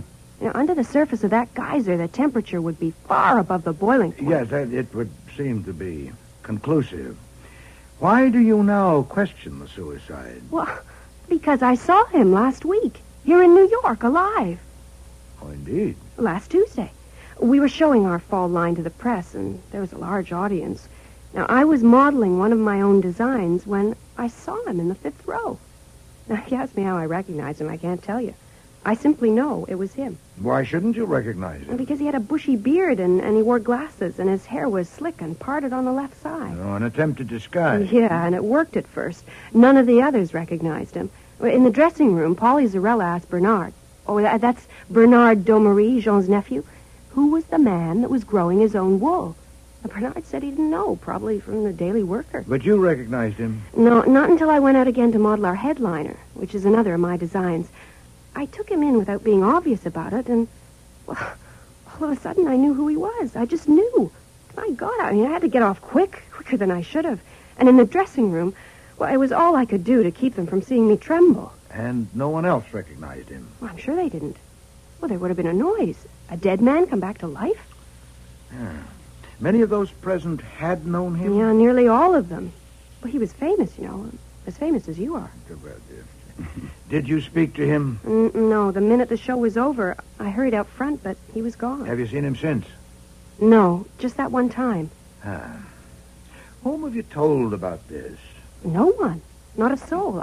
I've been trying to decide what I should do. Now, you say you inherited a half interest in that business from your uncle. Is the business solvent? Oh, very. Business is very good. Then why not just erase it?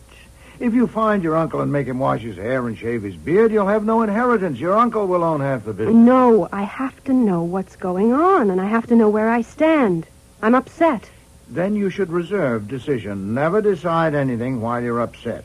And, you know, in spite of your dogmatism, you may be wrong. It's true, you might have recognized him when others didn't, but others knew him intimately, too, like his business partner, Mr. Domery. Was he there that day? Did he see the man with the beard? Oh, Didn't I? I thought I'd mentioned that. Well, of course, Bernard Domery, the nephew, was there. I know I mentioned him. But Jean Domery, my uncle's partner, now he's dead. The devil he is. Jumped in a geyser? No, in an accident. He was drowned.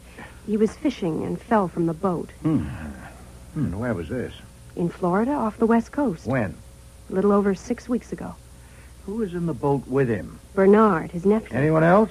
No. And the nephew inherited that half? Oh, yes, but that's all right. Why is it all right? Well, that's a silly question. I merely mean that if there'd been any question of anything wrong, the Florida people would have attended to it. Yeah, perhaps. Only it's quite a long list, isn't it? Mrs. Domery killed in a riding accident. Mr. Nita propelled into a geyser and boiled. Mr. Domery hurtled into an ocean and drowned. It's not my affair, thank heaven, but if it were, I should want better testimony than that of what you call the Florida people. About your uncle, what did you want me for? I want you to find him. I want to see him. No, it could take time. It would be expensive. Oh, yes, I know. I'll give you a check now. I suppose it's understood that this is extremely confidential. No reports are to be mailed or phoned to me. Everything must be done in person. Well, that'll present no problem, Miss Nita. The problem is where to look for a man resurrected from the dead. I'd need to know all about his former associates. No, that won't help. He had no really close friends. The only person he ever really loved was Helen Domery, unless he had some affection for me. I have a suggestion, though. Yes? The one thing he loved was his work, the business. Now, I believe he came there last Tuesday because he couldn't stay away. So why wouldn't he come again? Now, our next showing is this afternoon, so if Mr. Goodwin or you could come, I could arrange tickets and we could plan a signal for me to give if I spot him. Which explains what I was doing sitting in the third row when Domery and Nieder showed their fall line to buyers. 293. 293. 293. My seat gave me a clear view of the 200 customers, but there was no one answering the description of Carla's uncle. Carla appeared about a dozen times, but she didn't signal me once.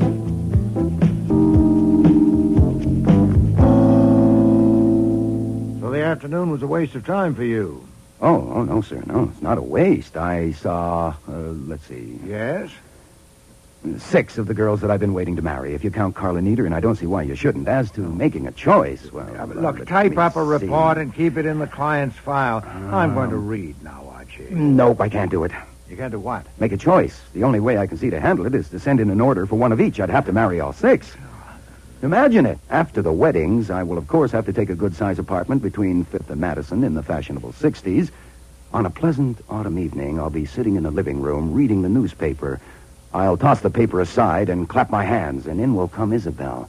She will have on a calf-exposing kitchen apron with a double hemline and will be carrying a tray of ham sandwiches and a pitcher of milk. She will say seductively, 293. Make interesting motions and gestures without spilling a drop. Then she'll go, and in will come Francine. She will be wearing slim silhouette pajamas with padded shoulders and a back-flaring hip line. She'll walk and wave and whirl and say, 931. Light me up a cigarette and dance out. Enter Delia. She'll be dressed in a high-styled bra of handmade lace with a billowing sweep right up to... Enter another naked, carrying a basket full of bills and your checkbook. You have a very personal slant on women, sir.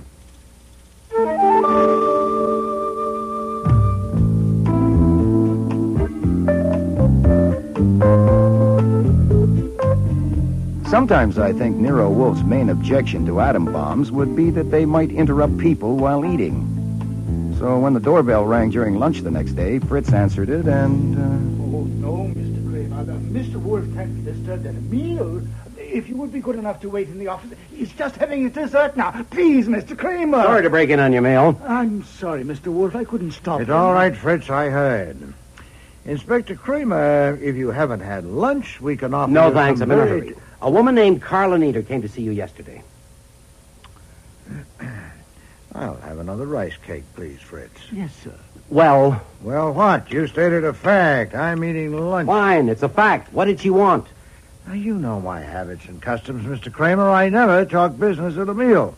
I invited you to join us, and you declined. if you'd be so kind as to wait in the office. No, I'll get this one, Fritz. Oh, thank you, Archie. Look, I don't give a damn about your habits and customs. I asked you a straight question. I want a straight answer. You had it. I don't have time to wait for you to finish stuffing your face. Of course, my ears were burning at the mention of our client, because Kramer only handles one kind of case, homicide. But I figured I'd better not let Fritz try to handle another interruption. What I saw through the one-way glass panel in the front door relieved me a lot. Our client, alive and unhurt, was standing on the stoop. I have to see Nero Wolfe right away. Don't turn around. What? Don't. There's a car pulling up to the curb with city license plates. Do you know if you're being followed? Followed? Oh, I don't think so. Listen, Why would anyone... Listen to me. When I let you in, we're going across the hall to the front room. I don't want you to make a sound until we're there, all right? Well, yes, but come on. Come in. What is all this? Quiet. What's the point of that? The point is that a police inspector named Kramer is here. He's in the dining room asking about you. Now, do you want to see him? No, I've already seen him. What? They've been asking me questions for hours. Why? What happened? My uncle, Yeah. No. Take a deep breath. Come on. That's it. I want to see Nero Wolfe. All right, you stay here and sit tight till we get rid of Kramer. This door connects with the office, and they may go in there, so please don't make a sound. Are you feeling all right? Huh? Yes. Yes, I'm all right now. Sir, I have not finished my gobbling yet, as you put it. I would have eaten 2 more cakes, and I've not yet had my coffee. Come into the office. You broke in, and you're still here. If you weren't an officer of the law, Mr. Goodwin would knock you unconscious and drag you out. Okay. Come on, forget it, all right? All I want is to find out why Carla Nieder came to see you. You know perfectly well. I know you have a right to be told why I'm asking, and I would have told you if you hadn't lost your temper just because I arrived while you were stuffing it in. There has been a murder. Oh, indeed. Indeed. Last night, between 8 and midnight, at the office of Domery and Nieder on the 12th floor at 496 7th Avenue. Carla Nieder was there last night between 9 and 9:30. She admits that. And nobody else as far as we know now. She says she went to get some drawings, but that's got holes in it. The body was found this morning lying in the middle of the floor of the office. He'd been hit in the back of the head with one of those hardwood poles used to raise and lower windows. At the end of the pole has a brass hook on it. Been jabbed into his face a dozen times or more, like spearing a fish. Well, you haven't said who he was. A complete stranger to all the world, apparently. And nothing on him to tell. You described him. Oh, nuts. Who was it? The medium-sized man around 40 with a brown beard and slick brown hair parted on the left side with glasses that were just plain glass. Can you name him? Sorry, never met him. Under the circumstance, you may concede that I have a right to ask what she came to you for. It was only after she tried 2 lies on us about how she spent yesterday morning that we finally got it out of her that she came here. She wouldn't tell what she came for, so I came to ask you. Is Miss Nieder under arrest? Nero Wolfe's residence. Archie Let me talk to Inspector Kramer, Archie. It's for you, Inspector. Me? Thanks. Yeah, Levy. Here. Answering your question, Mr. Wolfe, Miss Nieder is not under arrest. They turned her loose and put a tail on her, and the tail was just on the phone telling Kramer that she came here. She's in the front room. I put her there because I know how you are about having your meals interrupted. Shall I bring her in? You snippy little bastard. I am not little. So the minute we let her go, she comes here. Archie? Yes, sir. Did Miss Nieder say why she came? No, just said she wanted to see you. She spent hours down at the station, and her tongue is tired. Bring her in here. Yes, sir. Inspector Kramer is here asking about you, Miss Nieder. Will you come in, please?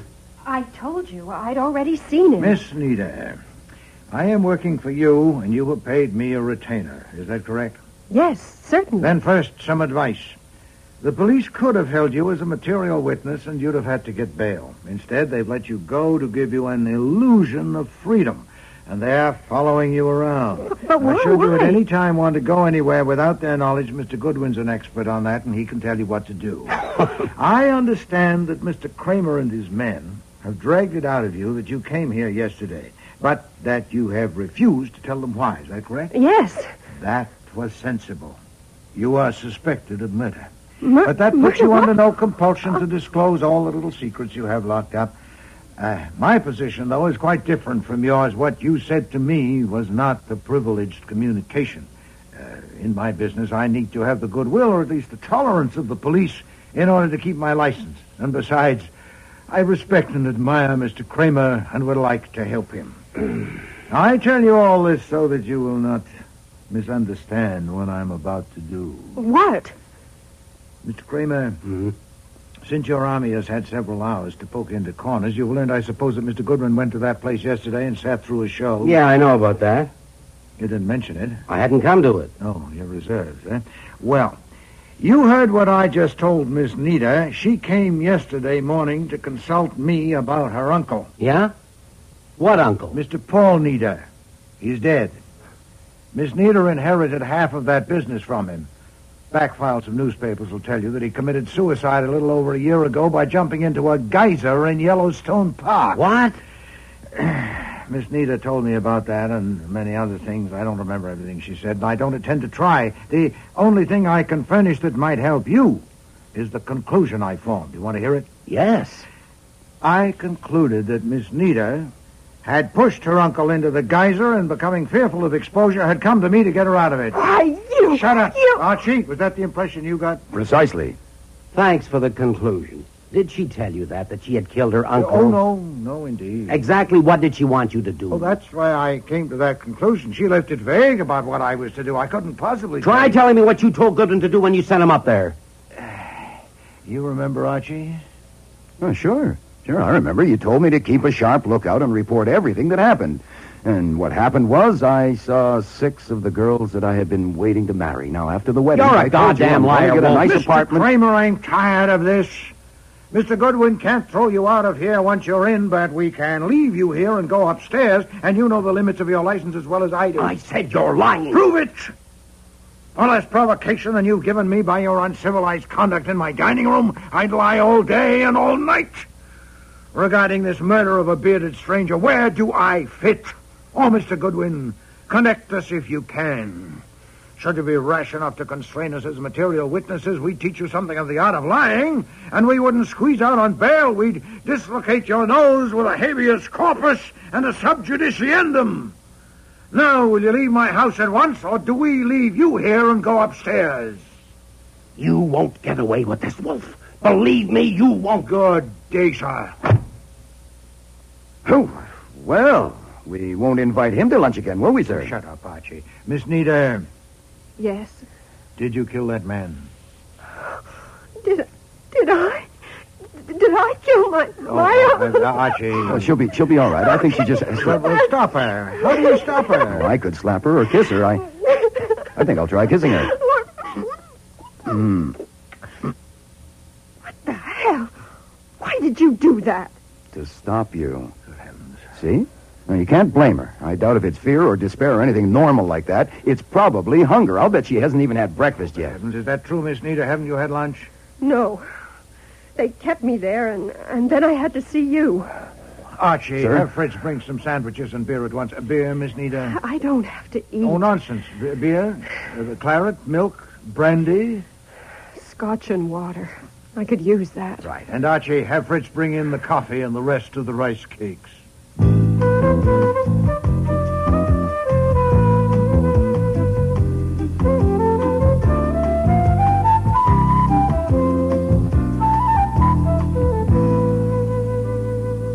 Do you feel better now? Yeah, much better, thanks. I guess I was pretty empty. Good. You came to me as soon as the police let you go. Does that mean that you want my help in this new circumstance? Well, it certainly does. Now, what I want to do is... We'll go faster if I lead. Mr. Kramer's quite capable of sending men here with warrants, so let's compress it. There are 2 points in which I must be satisfied before we can proceed. First, did you kill that man? No, I want to... Just the no will do if it's the truth, is it? Yes, it's no. I'm inclined to accept it. Archie? I vote no. I wouldn't have had the impulse to kiss her if she jabbed a window pole into a man's face. No, definitely no. Then that's settled. The other point, Miss Nita, is this. Was the man you saw a week ago your uncle, and was it he who was killed last night? Oh, yes, it was Uncle Paul. I saw him. I went right You're up... certain? Look, I made myself go close to look at him. Oh, his face was dreadful, but he had the beard and the slick hair. I wanted to do something, but I didn't have the nerve enough, and I had to sit down to pull myself together. Now, they say I was in there 15 minutes, but I wouldn't think it took me that long to get up my nerve, but maybe it did. Anyway, I went and I pulled up the right leg of his trousers and I pulled his sock down. He had 2 little scars about 4 inches above the ankle where he'd been bitten by a dog once. I looked at them close. I had to sit down again. Oh. Well, now that's why it took me 15 minutes. I'd forgotten all about that. I sat down again. And then you left? Yes, I went home to my apartment and phoned Mr. Demarest. Who's Mr. Demarest? He's a lawyer. He was a friend of Uncle Paul's, and he's the executor. So I thought I'd better phone him. Yeah. Confounded, why didn't you phone me? Well, I didn't know you well enough for that, did I? I mean, how could I tell what you would or wouldn't believe? Yeah, indeed. So you decided to keep it from me, running the risk that I might glance at a newspaper. What is the lawyer doing? Reading up? No, I didn't get him. I phoned again at 11:30, but he still wasn't in. I intended to phone again, but I lay down on the couch and, well, it may be hard to believe, but I went to sleep and I didn't wake up till nearly 7 o'clock. Then I thought it over, and I decided not to tell Mr. Demarest or anybody else. Well, I figured during a show season, there are lots of people going up and down in those elevators after hours, and I thought, well, they won't remember about me, and my name wasn't in the book because they know me so well, and they're not strict about it. Oh, boy, that was dumb, wasn't it? It was... Yeah, well, of course I had to go to work as if nothing had happened. And the place was full of police and detectives when I got there. I'd only been there a few minutes when they took me into a fitting room to question me, and like a fool, I told them I hadn't been there last night when they already knew about it. When they were through with me, I phoned Mr. Demarest's office, and he was out at lunch. So I came here. Yes, well, you said you want my help in this new circumstance. What do you want me to do? Keep you from being convicted of murder? Convicted? Of murdering my uncle? Now, I told you... I suggest, sir, that you lay off unless you want to make me kiss her again. She's not a crybaby. Your direct approach is something. Well, look, Miss Nita, if you're on the defense and intend to stay there, get a lawyer. I'm no good for that. If you want your uncle's murderer caught, whoever it is, and doubt whether the police are up to it, get me. Now, which do you want? A lawyer or me? I want you. All right, then we know what we're doing. In 20 minutes, I must go up to my orchids. I spend 2 hours with them every afternoon from 4 to 6. The most urgent question now is this. Who knows that the murdered man was Paul Nita? Who besides you? Nobody. As far as you know, no one has said or done anything to indicate knowledge or suspicion of his identity. No, they all say they never saw him before, and they have no idea how he got there or who he is. Of course, the way his face was, you wouldn't expect anybody I suppose not. But we'll assume that whoever killed him knows who he was. We'd be donkeys if we didn't. Also, we'll assume that he thinks no one else knows. That gives us an advantage. Now, are you sure you have given no one a hint of your recognition of your uncle last week? Yes, I'm positive. Good. Now, do you think you know who killed your uncle? Well, no, of course not. You've no idea at all? No. How many people work there? Right now, about 200. Oh, phooey. Can any of them get in after hours? Not unless they have a key, or they're let in by someone who does have a key. Well, who has keys? Well, let's see. Now, I have one. Bernard Domery, Polly Zarella, Ward Roper. That's all. Oh, no. Mr. Demarest has one. As my uncle's executor, he's in legal control of the half-interest. Who opens up in the morning and locks up at night? Well, Polly Zarella. She's been doing that for years, since before I came there. So there are just 5 keys? Yeah, that's all. Then we know of 4 people with keys besides you. Now, can you get them here this evening? What? You want all 4 of them here this evening? Yes. Oh, good Lord, I can't just order them around. What can I say? But they're much older than I am. All but Bernard. Anyway, they think I'm just a fresh kid. I'm only 21. That is, I will be. My God. What now? Tomorrow's my birthday. Really? I'll be 21 tomorrow. You will? Oh. Yeah. Happy birthday. Archie. Yes, sir. Go up there with Miss Nita. Get those people here by 8:30.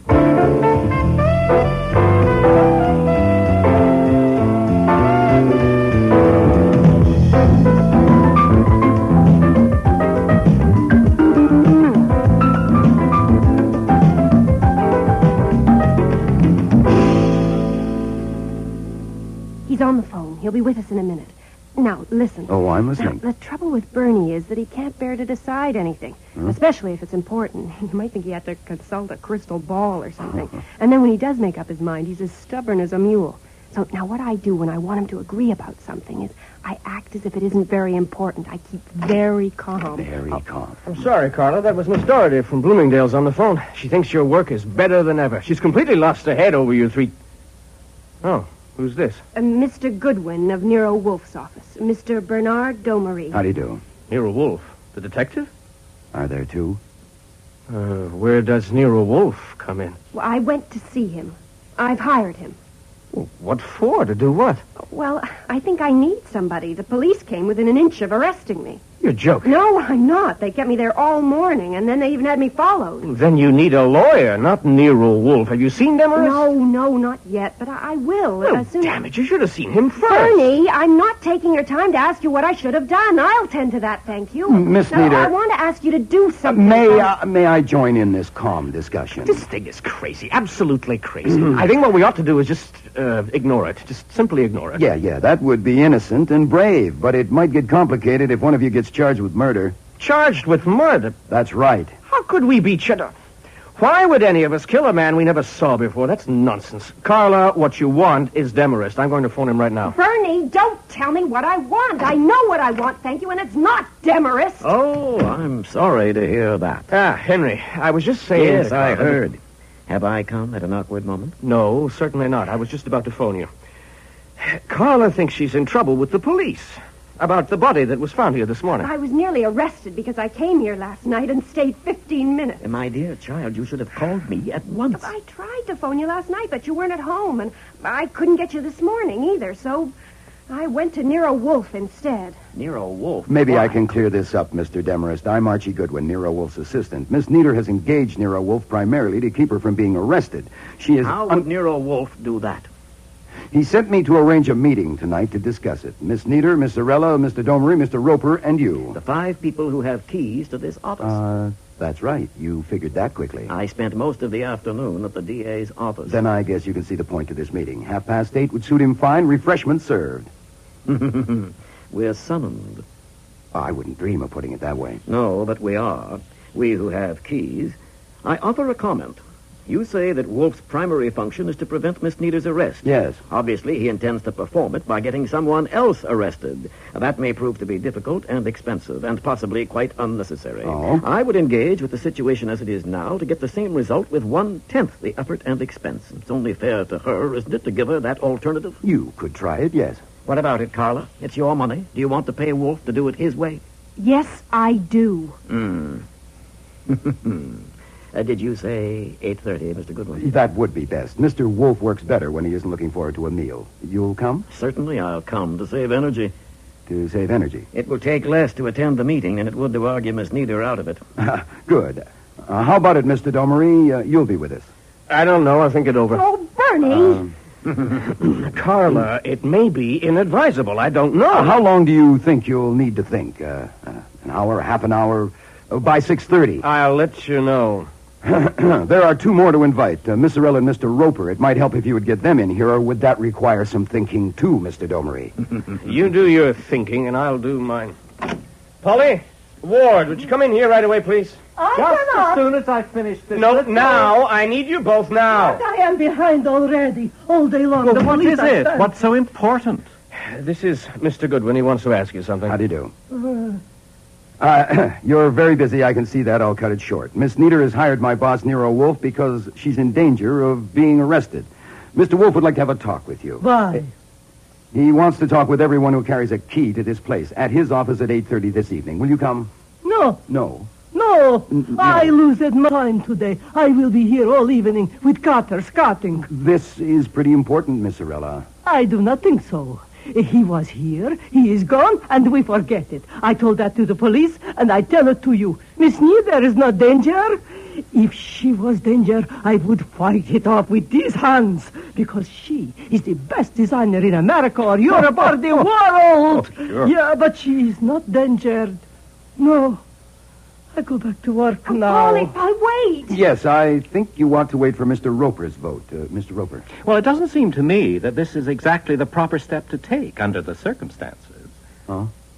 What's wrong with Well, almost everything, I'd say. Oh. It assumes that we, the 5 of us, are involved in this matter, which is ridiculous.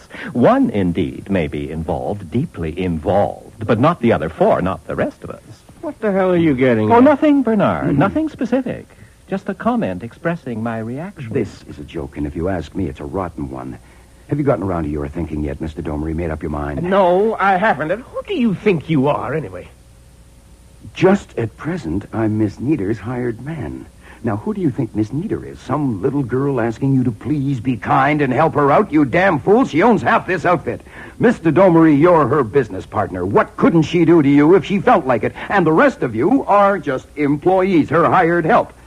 As Miss Nieder's representative, I hereby instruct you to report to the office of Nero Wolfe at 8:30 this evening. You confirm that, Miss Nieder? Yes, I confirm it. Good. You'll be there, Miss Zarella. But certainly I will be there with bells on. Fine. You, Mr. Roper. Well, the way you put it, I hardly know what to say. Is that right? It is true. Yes, it is true that at some future time Miss Nieder will probably own a half interest in this business, in the success of which I have had some part for the past 14 years. That is, she will if she's available.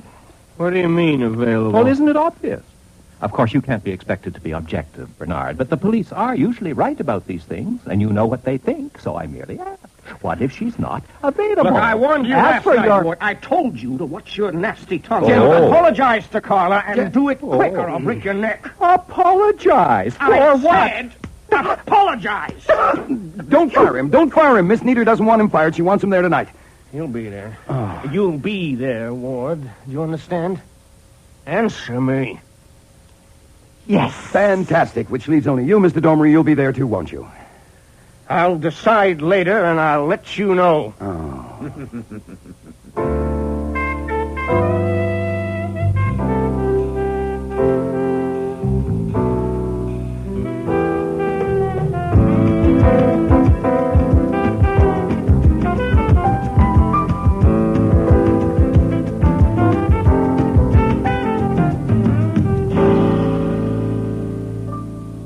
Thank you all for coming. We had to. Your man Goodwin dragooned us. Oh, not you, I understand, Mr. Demarest. Oh, yes, me too. Only I saw the compulsion a little ahead of the others. Well, anyway, you're here. I believe Mr. Goodwin has explained the circumstances to all of you, so I think we might start by clearing up one point. How you spent your time last evening from 8 o'clock to midnight. Will you begin, Mr. Demarest? If your man had asked that question this afternoon, it might have simplified matters. Oh, indeed? Well, it's been asked now. And now I'll simplify it. You want it all, of course. Please. The showing of the fall line yesterday brought a situation to a climax.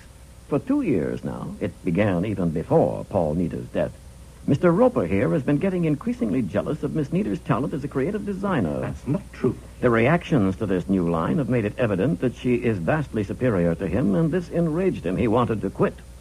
Since his services are still valuable within the limits of his abilities, it was desirable to calm him down. And for that purpose, Bernard Domery, Polly Zarella, and Ward Roper dined with me in a restaurant last evening. We were together continuously from 7:30 to well after midnight. What? All 4 of you? For the entire time? Yes. It does simplify things, doesn't it? You verify that, Mr. Domery? All of it, as told? Yes, I do. Do you, Miss Zarella? Oh, yes. Mr. Roper? I do not. Oh. To say Miss Nieder is vastly my superior is absolutely absurd. I have in my possession 3 books of clippings from Women's Wear Daily, Vogue, Harper's Bazaar. Yes, no doubt. We'll allow your exception to that part. Do you verify Mr. Demarest's account of what happened last evening? No. There wasn't the slightest necessity of calming me down, as he put it. I merely wanted to confound make it. the Were point... you 4 people together from 7:30 till after midnight? Oh, that? Oh, yes, we were. I see. Naturally, the police are especially interested in Miss Nieder, since she alone of those who have keys is vulnerable.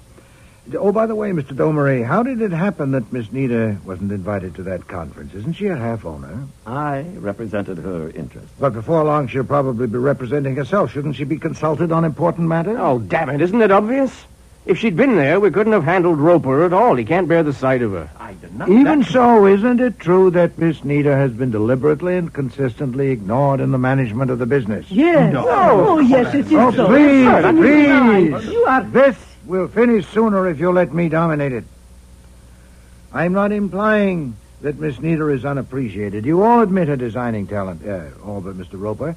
And just this afternoon, one of you was quick and eager to resent an aspersion on her. No, I refer, Mr. Domery, to your assault on Mr. Roper. You leapt, hot-headed, to Miss Nita's defense. Now, it isn't easy to reconcile that with your reluctance to come here this evening at her request. Well, I wasn't reluctant. I had to think it over, that's all. You, often have to think things over, don't you? Well, what's it to you if I do? Oh, it's a great deal to me. I have engaged to prevent Miss Nita's arrest for murder, and I suspect that your habit of thinking things over is going to show me how to do it. Mr. Demarest, how long have you known Mr. Domery? 6 years, ever since he started to work in his uncle's business. Please give me a considered answer to this. Has he always had to think things over? Have you noticed any change in him in that respect at any time? I don't have to consider it. He was always a very decisive young man, even aggressive, until he became the active head of the business some weeks ago. But that was only natural, wasn't it? A man of his age suddenly taking on so great a responsibility? Perhaps. Miss Zarella, do you agree with what Mr. Demarest has said? Oh, yes. Bernard has been so different. And do you, Miss Nita? Well, I suppose people might have got that impression. Oh, you're hedging. Was there a change in Mr. Domery as stated about 6 weeks ago? Well, yes, there was, but Mr. Demarest has explained why. He thinks he has. Now we're getting somewhere. Mr. Domery, I wish to ask you some questions as Miss Nita's agent. They may strike you as irrelevant or even impertinent, but if they're not actually offensive, will you answer them? What are the questions? Are your parents alive? Yes. Where are they? In Los Angeles. My father is a professor in the university there. Is either of them conversant with your business affairs? Not especially. Well, in a vague, general way. Have you any other relatives that you see or correspond with frequently? Carla, do you want me to go on with the autobiography? She has no opinion in the matter because she doesn't know what I'm after. Can you object that my questions are offensive? No, they're only silly. Ah. Then humor me. Or humor Miss Nita through me. Any other relatives that you see or correspond with frequently? None whatever. For help in making decisions, manifestly it's not Mr. Demarest you turn to, nor Miss Zarella, nor Mr. Roper. Is there a banker, a lawyer, a friend, any other person or persons on whose judgment you rely for guidance in your business? Anyone at all? Well, no special person. No, I discuss things with people, naturally, including Mr. Demarest. Oh, not Mr. Demarest. He has noticed a change in you. Now, this is your last chance, Mr. Domery, to drag somebody in. I don't have to drag anybody in. I'm sound mind and body and over 21. I know you are, and of a decisive and aggressive temperament, and that's why I'm making progress. Thank you, Mr. Domery. What for? Well, up to a few minutes ago when I got my head battered in by being told that you four people spent last evening together, I'd no idea where my target was. Now I know. Where is he? What? Where is he, Mr. Domery? Who? No, sir, it's no good. I know. Even if I only guessed it'd be enough, I could give it to the police as a suspicion deserving inquiry. How long do you think it would take the police to find him? Mr. Domery, I cannot stress this strongly enough. Miss Nita is in serious danger of being arrested for a murder she did not commit. Look, I've had enough of this. I'm leaving. No, sir, you will not be permitted to leave this room until either you've told me where he is, or I've given the police time to start on his trail and cover my door. Oh, unlawful restraint with witnesses. Where is he, Mr. Domery? You can't take time to think it over now to consult him on this one. Where is he? This is awful. This is an awful thing. Stop it. You can't do this. You can't threaten and keep him here. It's unlawful. Now, just stop it now. It's too late, Carla. You hired him. And I must admit you're getting your money's worth. You'd better tell him, Bernard. It may be hard, but the other way is harder. Where is he, Mr. Domery? The address is 816 East 90th Street. Look, I want to phone him. No, you will be unlawfully restrained if you try. What is it, an apartment building? Yes, apartment 10C. I rented it for... Is he there now? Yes, I was to phone him there when I left here. I said I'd go to see him, but he said I might be followed, and I'd better phone from a booth. What is the name? Dixon. George Dixon. Thank you. Archie? Yes, sir. Get Fritz in here and give him a revolver. I don't know how some of these mines might work. Then get Mr. Dixon and bring him here. The address... I have it written down, sir. Don't alarm him any more than you have to. I don't want you killed, and I don't want a suicide.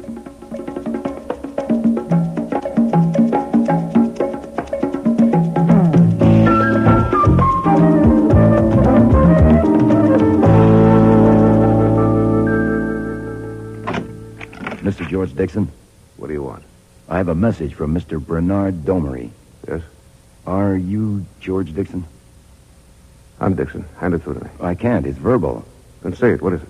You'll have to open the door all the way. I have to see you first. You were described to me. Mr. Domery's in a little trouble. Thank you. Okay, what kind of trouble? He'll have to tell you about it. I'm just a messenger. All I can tell you is I was instructed to ask you to come to him. Why didn't he phone me? A phone isn't available to him right now. Where is he? At Nero Wolfe's office on West 35th Street. Who else was there? Well, several people. Mr. Wolfe, of course, and men named Demarest and Roper, and women named Zarella and Nieder. That's all. I think you're lying. What? I don't think Mr. Domery sent for me at all. I think this is a put-up job, and you can get the hell out of here and stay out. Hey, okay, brother. Now, where'd I get your name and address from? A mailing list? Mr. Domery phoned you earlier to ask your advice about his going to see Mr. Wolfe. Now, my understanding was that if I didn't get you there by 11 o'clock, they'll all pile into a taxi, including Mr. Domery, and come here to see you. My car's waiting out front.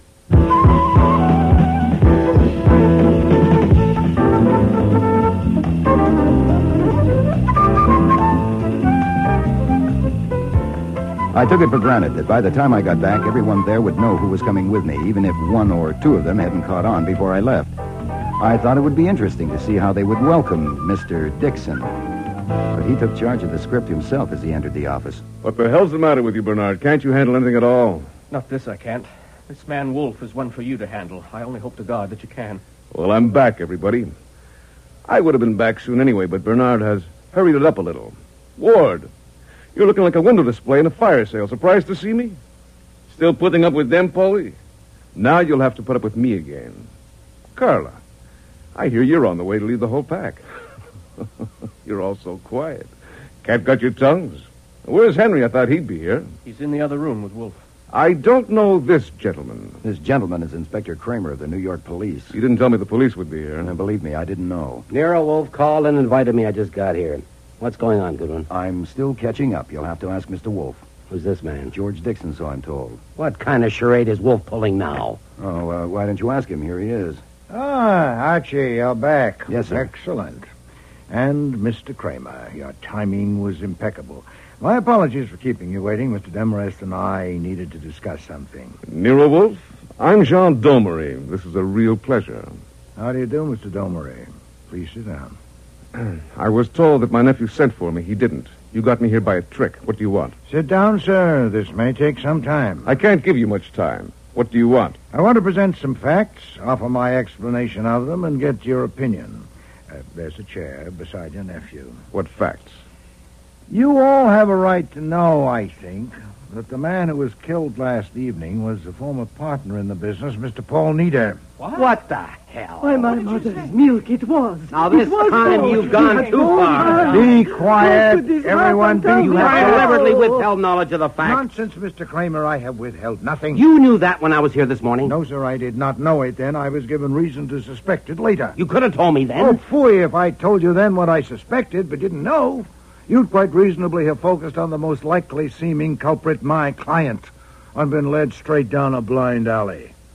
I'm saving you time, Mr. Kramer. I'm giving you something. You said on the phone you could name the murderer. And I will, sir, if you'll sit down. Go ahead. We have here a situation that reads like a Wilkie Collins novel. Two men presumed dead, both returning to life. Now, some explanation is needed. Mr. Dixon Domery, won't you help us?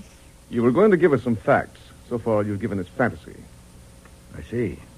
You won't help, then? Certainly not. Why should I? It's your fantasy. Well, we'll have to go about it the other way, then. When did you last see Paul Nieder? About a year ago. just before he left for a vacation. Well, that's not a very intelligent lie, sir. It can be checked. Mr. Kramer here has an army of men whose job it is to check such things. I'll ask you again. When did you last see Paul Neder? You won't answer, eh? Then I will. Mr. Kramer, if you put your men on it, I think you'll discover a meeting between Mr. Dixon and the deceased sometime after last Tuesday's showing of the Domery and Neder fall line. Quite possibly it was at Mr. Dixon's apartment.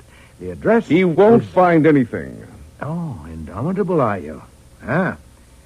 Then how about your meeting with Mr. Neder last evening at the offices of Domery and Neder when you killed him?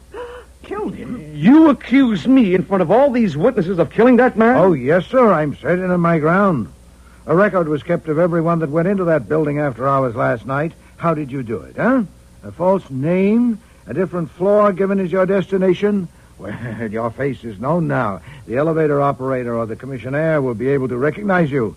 And, of course, there's the key. What key? The one that got you into the Domery and Neder office. The one presumed to be at the bottom of the ocean in the pocket of a drowned man.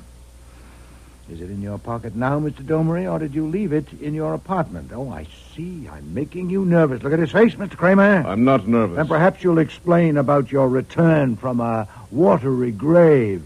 Why was it necessary to perpetrate such an elaborate hoax? I can explain that, and I will, at the proper time and to the proper persons, not you. It's no good, Mr. Domery. You're caught. Mr. Kramer and his men will find evidence to convict you even without this letter I have in my hand. What have you got? I'll read it to you. I suppose you all know, or most of you, that tomorrow will be Miss Nita's 21st birthday. Oh, yes. Well, I persuaded Mr. Demarest to anticipate the delivery date of this paper by a few hours. It was intended, as you'll see, only for Miss Nita, but as Mr. Kramer would tell you, evidence in a murder case has no respect for confidences. This letter is handwritten, as you can see. Yellowstone Park, May 16th of last year. It reads, My dearest Carla, I'll send this to Henry, sealed, and tell him to give it to you unopened on your 21st birthday. You're going to get news that I have killed myself, but I'm not going to kill myself. I fully expect to be with you again and with the work I love. I'm writing this to explain what I'm doing just in case something goes wrong. I think you suspected that Helen and I loved each other. Jean found out about us and killed her. He intended to kill me, too, and he still intends to. And as you know, Jean always does everything he intends to. That's why I wouldn't leave the apartment those 3 days. That's why I came away, and why I have to pretend to kill myself. Once he thinks I'm dead, I'll find time to think straight again and see what I can do. It may be that I'll find a way of dealing with this and that I'll be back with you before your 21st birthday. And if so, I'll get this back from Henry and you'll never see it. But if I don't get back, I want you to know the truth by this letter. If Jean should find me and kill me, I don't want him to get away with it. Your Uncle Paul. Well, Mr. Domery, nothing to say? Nothing. It offers a remarkable field for speculation. What, for instance, made you suspect that his suicide was a fake? Possibly you were as well acquainted with his character as he was with yours. He was certainly right about you. You didn't forget or abandon your intention. To coax him out, you went on a fishing trip with your nephew and staged a drowning. Another speculation. How much did you tell your nephew? Did you have to let him in on all the... Listen to me, Carla. Whatever my uncle has done, that's up to him, but this is my part, and you've got to get it straight. He told me that someone had it in for him, and his life was in danger. He said nothing about Paul Neder. Of course, I thought he was dead. Shut up and sit down. You lied to me.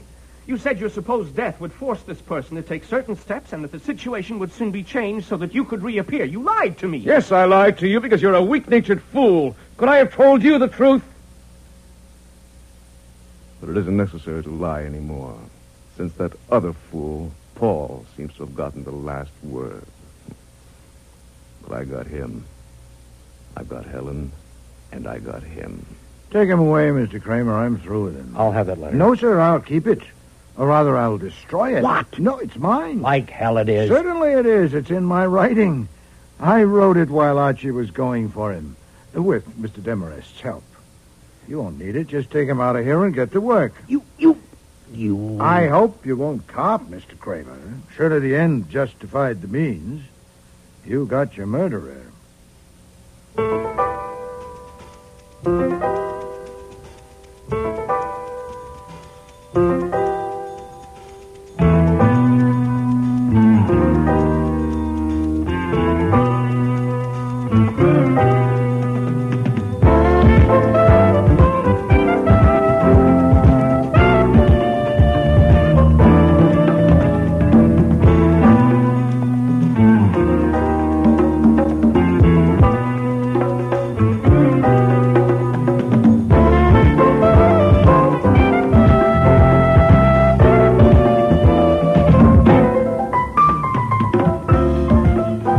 Starring in today's episode were Mavor Moore as Nero Wolfe, Don Franks as Archie Goodwin, and Cease Linder as Inspector Kramer. Lynn Griffin was Carlin Meader, Neil Monroe, Bernard Gomery, August Schellenberg, George Dixon, Michael Tate, Ward Roper, Marion Waldman, Polly Zarella, Sandy Webster, Henry Demarest, and Frank Perry was Fritz. Music was composed and conducted by Don Gillis. Technical operations, John Jessup. Sound effects, Bill Robinson. Production assistant was Nancy McElveen, and casting consultant, Ann Weldon Tate. Man Alive was written and produced in Toronto by Ron Hartman.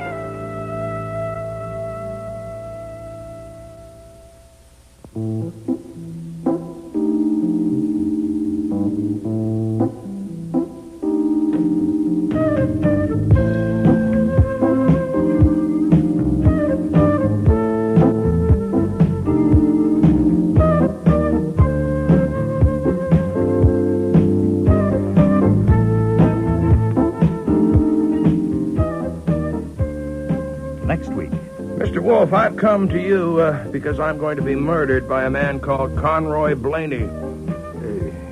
Indeed. Yes. Mr. Poor, I suppose 200 men and women have sat in that chair and tried to hire me to keep someone from killing them. How many, Archie? 209. Have I taken the job? No, sir, never. For $2 million a year, you can make it fairly difficult for a man to kill you. That's about what it costs to protect a president or a king. And even so, consider the record. I don't expect you to keep him from killing me.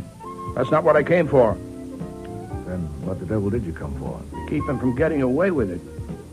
Oh, I see. Con Blaney is so damn clever that it isn't a question whether he can kill me or not.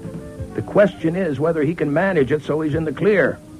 I'm afraid he can.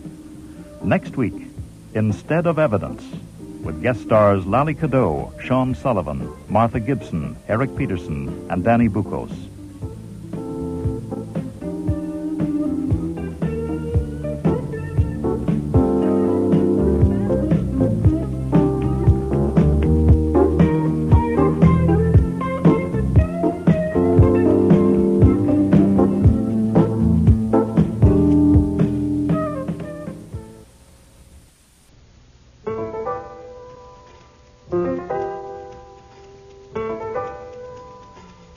Rex Stout's Nero Wolfe.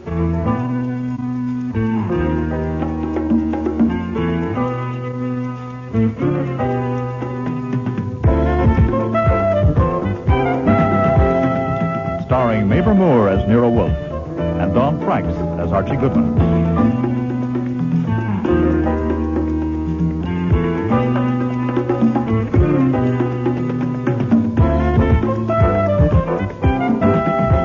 Today's episode, Instead of Evidence, with special guest stars Lally Cadeau, Sean Sullivan, Eric Peterson, Martha Gibson, and Dan Bucos.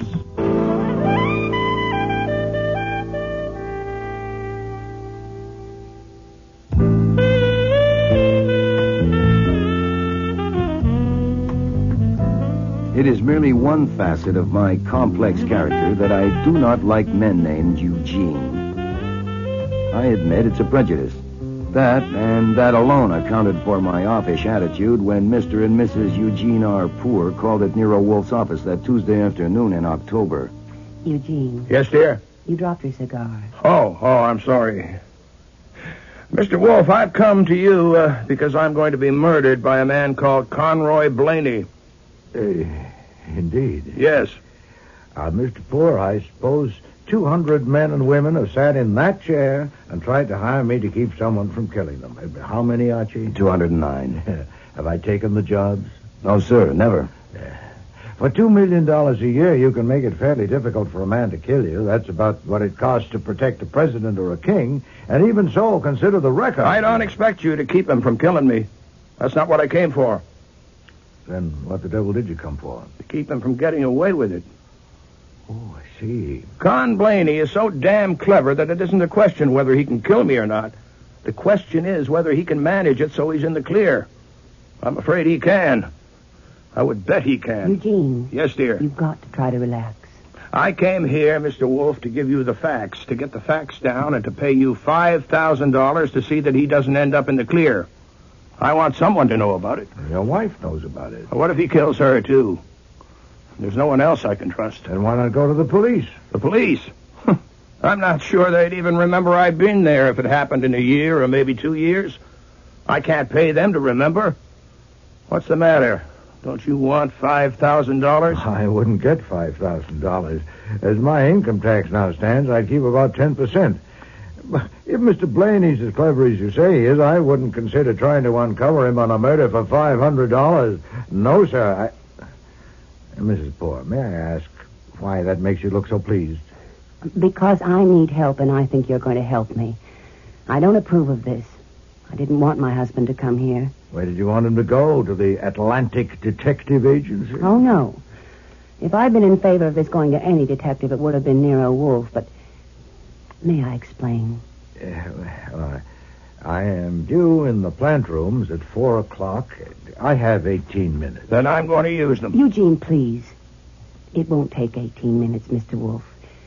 My husband and Mr. Blaney have been business partners for 10 years. They own the firm of Blaney & Poor, manufacturers of novelties. We make things like matches that won't light, chairs with rubber legs, and bottled drinks that taste like soap. Good heavens. It's the biggest firm in the business.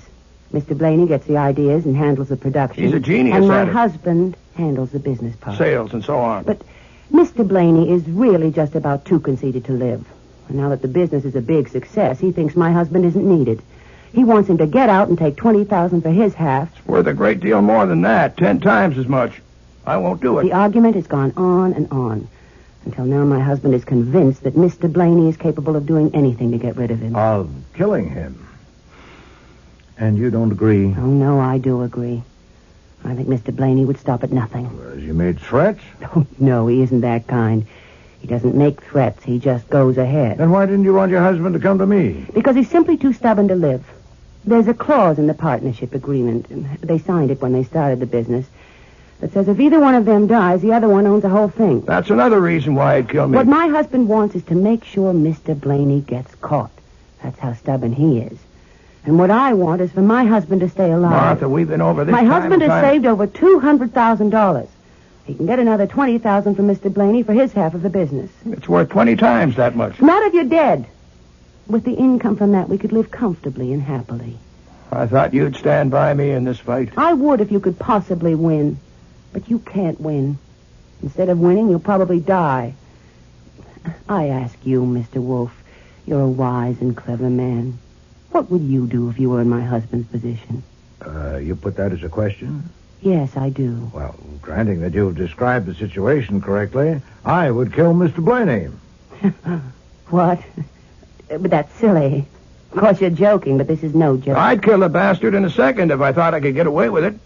Maybe you could, Mr. Wolfe, but I couldn't. And I'm afraid you couldn't hire me for that. Your wife's advice is sound. Are you going to take it? No. Are you going to kill Mr. Blaney? No. And you still want to pay me $5,000? Yes, I do. Well, I advise you against that, too, under the circumstances. Here are the circumstances. Archie, take your notebook. Yes, sir. Make a receipt reading, received from Eugene R. Poor, $5,000, in return for which I agree, in case he dies within 1 year, to give the police the information he has given me today, and to take any further action that may seem to me advisable. Sign my name and initial it as usual. Get all details from Mr. Poor. Now, if you have anything further to ask, sir, ask it of Mr. Goodwin. That's no good. You don't even say what kind of action. At least you ought to I say that... advised you against it under the circumstances. Those are the circumstances. That's all I'll undertake. Suit yourself. Mr. Wolfe, I didn't mention that I brought the fee in cash. Speaking of income tax, getting it in cash would make it... Boy, I am not a common cheat, Mr. Poor. Not that I'm a saint. Given adequate provocation, I might conceivably cheat a man or a woman or even a child. But you are suggesting that I cheat not a man or a woman or a child, but 140 million of my fellow citizens. Ho! Mr. Poor. Yes? You dropped your cigar. Can I light that for you? Oh, thanks. Is he always like that? Oh, always, yeah. I'm the one that does all the work around here. I'm also an admirer of your wife. Your what? I admire your wife as an advice giver. Life is more fun outside the grave than in it, and with over $200,000. I've had enough advice. My mind is made up. Okay. Now, give me everything you think we'll need.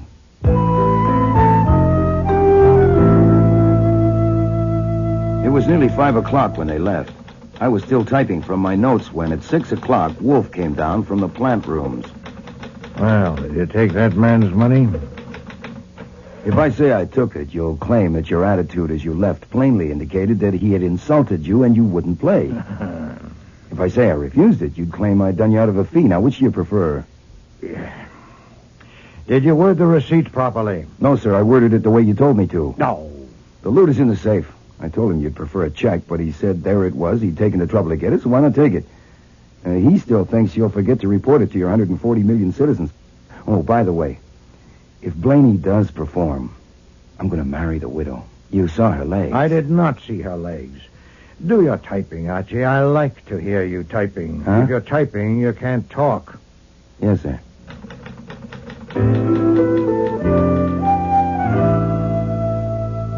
It was after dinner at about 9:40 that the phone rang. For you, Inspector Kramer. Oh, thank you. What can I do for you, Mr. Kramer? I'm at Eugene Poor's apartment.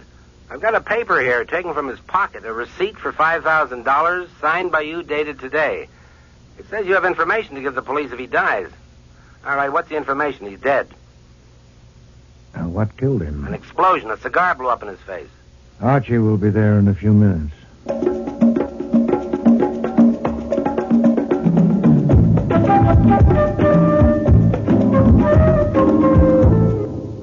You recognize him? Well, it's the same suit and tie anyway. Jeez, a cigar did that to him? So the wife says he lit a cigar and it blew up. I don't believe it. Yes, I guess I do. She says so. They make novelties. That's a novelty. Yeah, we're all through here. Take it away, boys. Where's Mrs. Poor? Bedroom. I want to see her. The hell you do? I want to see our client. So you've got a client. You've seen the receipt. You've read my report. Give her a chance. I am. Let her pull herself together. Is this the box the cigar came from? Don't touch I'm that. just pointing, Inspector. I'm not touching. I just want to satisfy my curiosity. He smoked 2 cigars this afternoon in the office. Same brand? The same, Alta Vista. It's a fresh box, only one gone. You suppose the rest of these are loaded? The lab will answer that.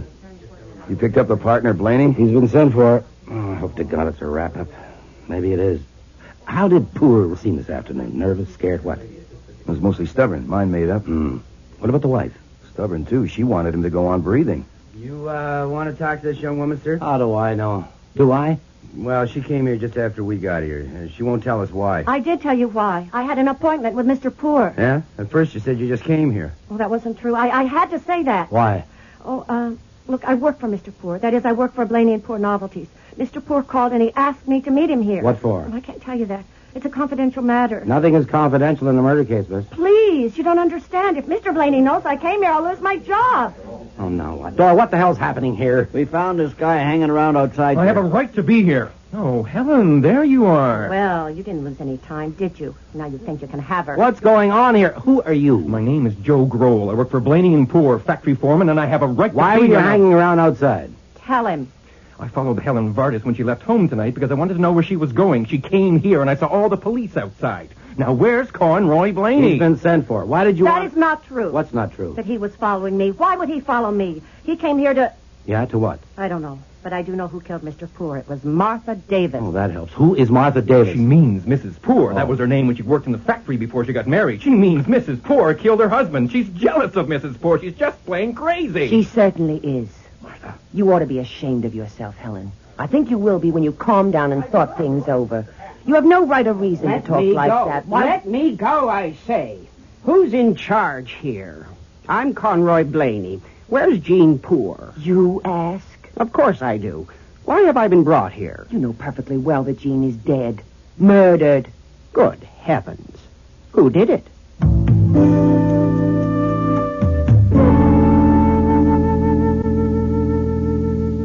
And that's when they removed me to another room. Did you get to speak to Mrs. Poor at all? Yeah, later. Much later, and only for a short time. Well? The Poors left here in their car a little before 5. She persuaded him to drive up to Conroy Blaney's place in Westchester, hoping they could talk it all out. She phoned ahead and made an appointment with Blaney for 6:30, but at the last minute, Poor balked and they stopped at Marnie's Tavern near Scarsdale to debate. Poor won the debate. He wouldn't go. So she left him at the tavern and went on to Blaney's place alone. She got there at 6:15. Are you awake? Oh, yeah, sure. It's hard to tell when you close your eyes like that and don't move. Do you want me to go on? Go on.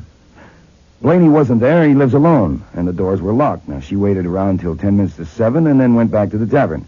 They ate dinner there, and then they drove back home. When he got home, he opened a fresh box of cigars. She was in the bathroom when she heard the explosion. Are you still awake? You say the face was unrecognizable? Yes, sir. Something concealed in a cigar. That's next to incredible. It's really incredible. So, what do we do? Do? Nothing. Nothing? There is nothing to do. I engaged to give that information to the police and have done so. Also to take any further action that might seem to me advisable, and I've done that. You mean you through with the case? Certainly not. I haven't started. There is nothing to start on. Mr. Kramer may do the job himself. I hope so. I resign. Nonsense. Do your work. No, sir, I'm going upstairs. I'm going upstairs to pack. If you're too lazy to wiggle a finger, very well, that's not news. But you're not even interested. Does it bore you because you've already collected the fees, eh? Too small a fee? Is it too obvious? Is it beneath you? Well, how about this in the Gazette, then? Man's naked body found in a lonely lane near White Plains, head crushed to a pancake by a car running square over him. Now, there's a case for a great detective like you. See, it might be Hitler, since his body has never been found. Answer the door, Archie. Yes, sir. Wolf doesn't like receiving unexpected callers. He likes me to check with him first. So I didn't. Inspector Kramer. Good morning, Mr. Kramer. To what do I owe I this? told him to hell with him. You wouldn't see him since he's working on the Poor case and you're not interested. Oh, shut up, Archie. Sit down, Mr. Kramer. Why do you put up with him? He saved my life once. Once? Have you forgot? What can I do for you, Inspector? I dropped in on my way uptown because I thought it was only fair. I think I'm going to arrest your client on a charge of murder. You can't arrest my client on any charge whatever. Oh, no? My client is dead.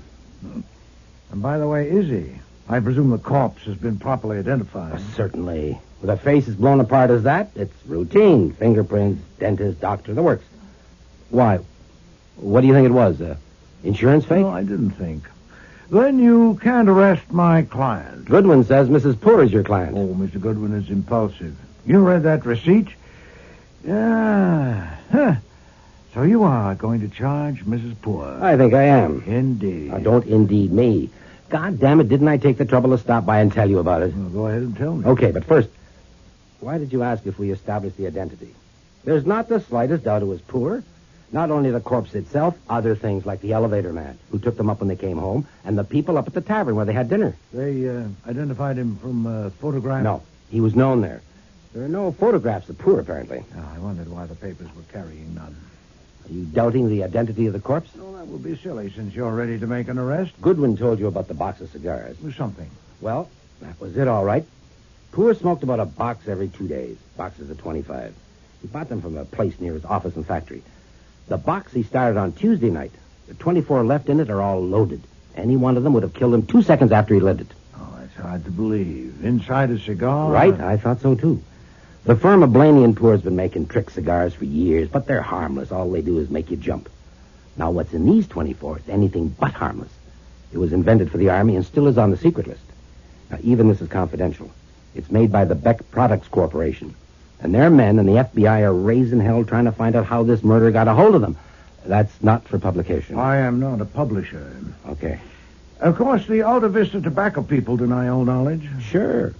They say the fillers are theirs, but the wrappers are not. Now, they say whoever sliced them open and inserted the things and rewrapped them was an expert. Now, there are 4 people connected with Blaney & Poor who are good at making trick cigars. Helen Vardis, one of their most highly skilled workers. Joe Grohl, the foreman. Blaney himself. And Mrs. Poor, who worked there for 4 years before she married Poor. Oh, good at making trick cigars. Well, how did you narrow it down to Mrs. Poor? How do you like this? Underneath the cigars in the box, we found 2 human hairs. They came from the head of Mrs. Poor, unquestionably. So I think I'll charge her. Oh, I wouldn't do that if I were you, Mr. Kramer. Oh, you wouldn't? No, sir. Let me put it this way. You have her on trial. The hairs have been placed in evidence. I am the defense attorney. I'm speaking to the jury. Shoot. Ladies and gentlemen, I respect your intelligence. The operation of turning those cigars into deadly bombs has been described to you as requiring the highest degree of skill and the most minute attention. Deft fingers and perfect eyesight were essential. The slightest irregularity about the appearance of that box of cigars might have attracted the attention of a veteran smoker. And you can imagine the anxious scrutiny with which each cigar was inspected as it was arranged in that box. And you can realize how incredible it is that a person so intently engaged on anything and everything the eye could see could be so careless as to leave 2 of the hairs of a head in that box of cigars. Now, ladies and gentlemen, I appeal to your intelligence. I put it to you that those hairs, far from being evidence that Martha Poor killed her husband, are instead evidence that Martha Poor did not kill her husband. So she is your client after all. No, sir, she is not. It was Mr. Poor who paid me. Now, Inspector, you said you came here because you wanted to be fair. Well, I say phooey. You came here because you had misgivings. You had them because you are not a ninny.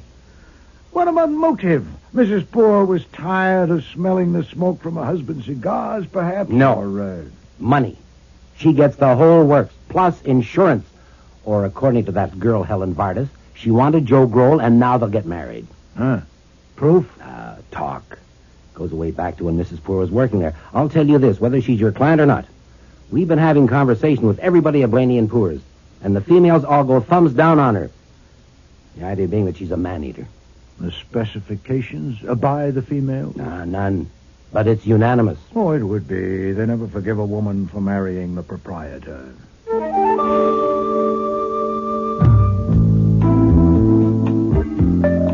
It's our busy day.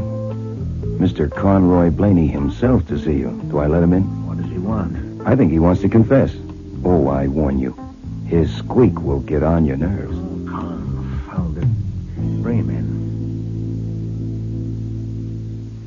We meet at last, Mr. Wolfe. I was thinking on my way here, fate has thrown us together. You dominate your field and I dominate mine. We were bound to meet. Your field? That's right. I am supreme. I imagine you and I are alike in more ways than one. Now, I like to see things done in an orderly manner. So do you, don't you? Mr. Blaney, So first I'll give you my 4 reasons for coming here, and then we can take them up one at a time. 1, I want a copy of the report you gave the police of what Jean Poor and Martha, his wife, told you about me. 2, discussion of whether your giving that report to the police was publication of a libel and whether your withdrawal of it will satisfy me. 3, a proposal to make an orchid, guaranteed exclusive to you, an imitation orchid plant in a pot that would talk. When the pot was lifted, it would say distinctly, orchids to you, or anything of similar length. God heavens! I knew we would have many things in common. That's my favorite expression, too. I use it all the time. Good heavens. But you probably want to know where I stand. I would if I were you. Tuesday evening up at Jean's apartment, I heard a man saying to another man, I presume they were detectives, something about Mrs. Poor being Nero Wolfe's client, and in that case, Mrs. Poor was as good as out of it, so Blaney might as well get his legs shaved for the electrode. Now, I really think it would be a shame to make yourself ridiculous, and I don't think you want to, so I'm willing to take this trouble. You're not a man to reach a conclusion without reasons. That wouldn't be scientific, and you and I are both scientists. Tell me your reasons one by one, and I'll prove they're no good. Go ahead. Archie, get him out of here. The truth is, you have no reasons, isn't that right? All right, then, about this talking orchid. When I get hold of a creative idea, I can't concentrate on anything else. You will have to give me 3 or 4 orchid plants to work from, and they ought to be your favorite plants. Now, here's the stroke of genius. I was saving this. The voice that does the talking will be your voice. Whoever you send it to, preferably a lady, she will lift the pot, suspecting nothing, and your own voice, the voice of Nero Wolfe, will say to her, orchids to you. Probably she'll drop the pot, but... I think you just performed a miracle, Mr. Blaney. Oh, yes? Yes. You caused Nero Wolfe to disappear. I don't understand. Oh, overlook it. He's eccentric. So am I. Geniuses are. Does he really think I killed Jean Poor? He does now. Why now? Oh, forget it. I'm eccentric, too. There's another possibility. The idea of the orchid having his voice doesn't appeal to him. Then how about it having your voice? What? You have a good baritone voice. I could let you have it at cost, and you could give it to him for Christmas. Let's hear how it would sound. Say it in a medium tone. Orchids to you. Hi there. Archie, is that man gone? No, sir. Now he wants Get him me... out of there at once. Phone Saul and tell him to come here as soon as possible. Yes, sir. Let's hear how it would sound. I'll close my eyes, and you say to me, just naturally to me, orchids to you. Are you ready? Oh, I'm ready.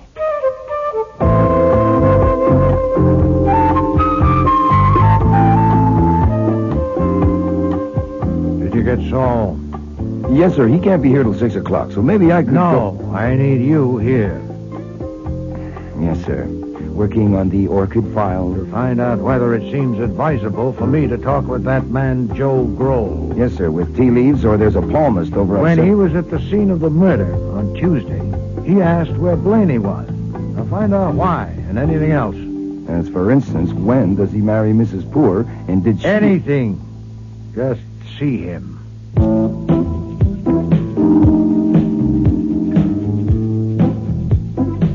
I picked Joe Grohl up at the corner of Varick and Adams at 5:30. Sorry to keep you waiting. It's okay.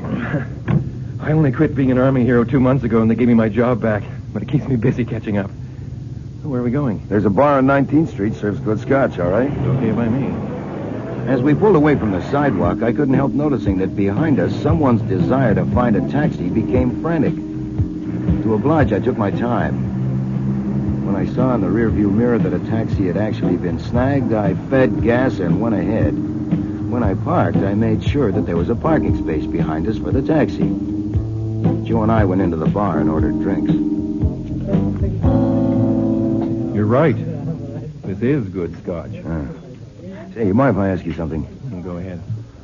Well, I don't go for this theory that it was Helen Vardas that killed Ford. Do you? What are you talking about? What theory? Well, this theory that Helen Vardas would do anything for Blaney. And God knows why. She made the cigars for him. She went there Tuesday night. For Christ's sakes, who thought that one up? Well, it wasn't me. Don't get excited. That's right. Yes, I must remember that one. Don't get excited.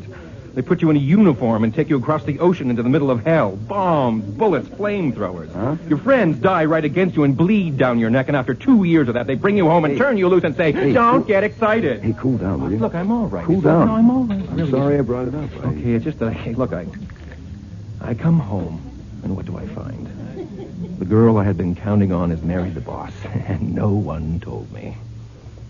Hey, now, that's a raw deal. It wasn't her fault. She never promised me anything, but I had been looking forward to seeing her. Oh, I did see her, but only because she was in trouble and asked me to help. Help how? She thought her husband was going to get killed by Blaney. And knowing Blaney as I did, I saw no reason to doubt it. She asked me to watch Blaney, and... Look, why am I spilling all this to you? I was in the Army, too. Oh, yeah? Yeah, I think I understand. Anyhow, I wasn't heartbroken because Martha seemed a little older than I had remembered. Besides, there was another girl who had been nothing but a kid in the factory before. But now she'd grown up. I saw her the other night. Yeah, Helen Vardas. I fell for her like a Sherman tank. Oh, I thought I'd finished that drink. You filled it up. Thanks. Cheers. I guess I was a little leery of all civilians, even Helen. But she seemed to reciprocate. She seemed to reciprocate. I just don't understand it. First Martha, then her. I saw her with him in a restaurant, and I saw them together in his car. Who, Blaney? Certainly not. Poor. Eugene Poor. Oh, boy. I can't understand what he had. Look, I put it to Helen. I asked her outright, and she as much as told me to go to hell. She refused to explain? And they say, don't get excited. Tell me, who is it that thinks Helen was helping Blaney? Oh, no, it's nothing to worry about. In the murder case, you're apt to hear anything. Well, it's stupid. If the cops had any brains at all, they should know that it had to be either Blaney or Martha who killed Poor. How do you figure that?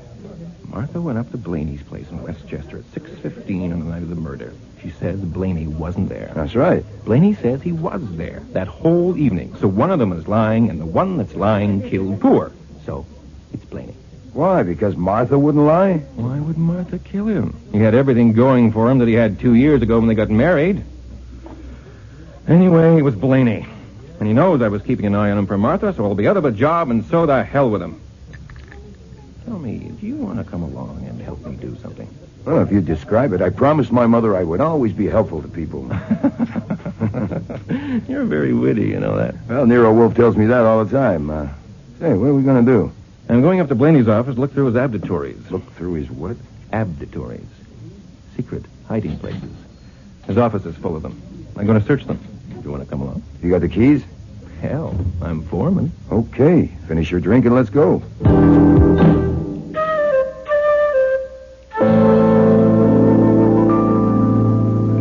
You get in the car, Joe. I'll just be a minute. I want to talk to somebody in that taxi parked behind us.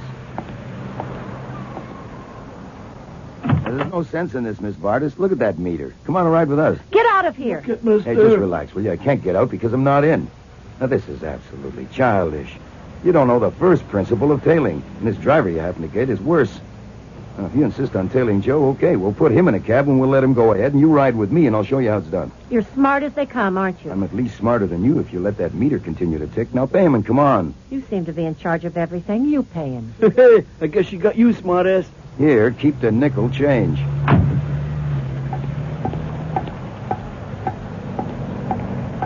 Move over a little, Joe. There's room for 3. What is this? What are you doing here? If I were you folks, I would incorporate and call it the Greater New York Mutual Tailing League. I don't see how you keep track of who is following whom on any given day. Of course, if one of you gets convicted of murder, that'll put a stop to it. You have now, however, one good reason that I know of for getting married. The fact that a wife can't testify against a husband or vice versa. It's one thing you gotta watch. Now that Eugene Poor is dead, Helen will try to sell you the idea, Joe, that she was meeting him on the sly merely to keep him informed of anything Blaney seemed to be up to. And Joe will try to sell you the idea, Helen, that he was seeing Martha merely for that, too. Now, of course, he can't marry her for at least a long time because it would look a little suspicious, and he may want you just for a stopgap. You should both be Are you always such a clown? Always. It is a well-known fact that clowns have the biggest and warmest hearts on record, except mothers and 3 characters in a book by... So, if you get tired of being a stopgap, why don't you give me a ring? Stop and let me up. We're not going where I said. Oh, yes, we are.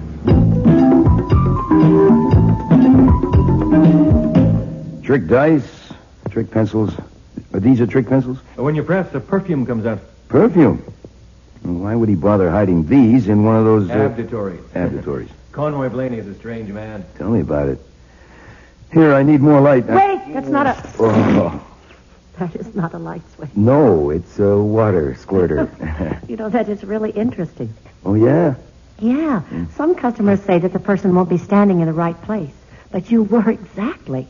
A person not as tall as you would get it right in the eye. You are? I'm what? Not as tall as me. Oh, yes, but I've got better sense. Maybe you hadn't better touch those things. Thanks for the suggestion. What happens if I sit on this? Nothing. That one's okay. Oh, swell. Well, this is a new one on me. Helen? What? What is this thing, do you know? I haven't got the faintest idea. Here, let me see that. Where'd you find this? Did you see me find it? In that calendar on Blaney's desk. How many? Just one? No, 2 of them. Well, what are they, do you know? I think that it was one of these things that was in the cigar that Mr. Poor never got to finish. What do you think? I think we can damn soon find out. No, wait. That idea doesn't appeal to me. I suggest that we all 3 go and deliver these gadgets, calendar included, to Nero Wolfe. He may want to ask some questions. You take him to him. I think I'll go home. I think I'll go home, too. Nothing doing. You'll just follow each other and get all confused again. If I take these things to Wolfe without taking you, he'll fly into a temper and phone the police to get you. Now, wouldn't you prefer to come with me?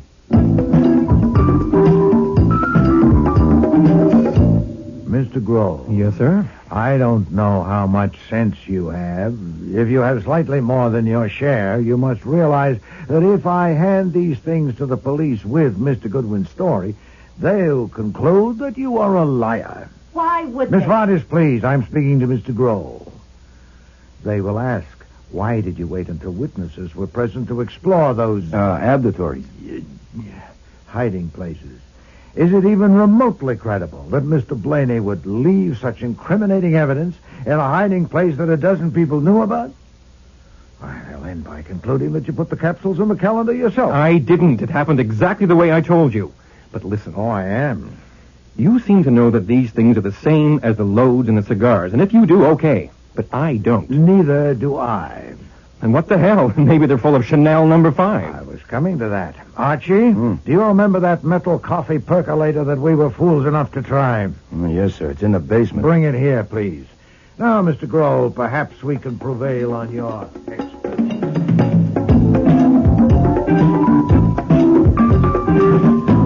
Ready? Good. All right, now, the rest you go out in the hall and I'll light it. But I want to see it. Oh, no, wait a minute. I saw Poor's face. You didn't. You go out in the hall. Oh, nonsense, Archie. That little thing, I'll be quite safe here at my desk. Okay. You've been warned. All right, here goes.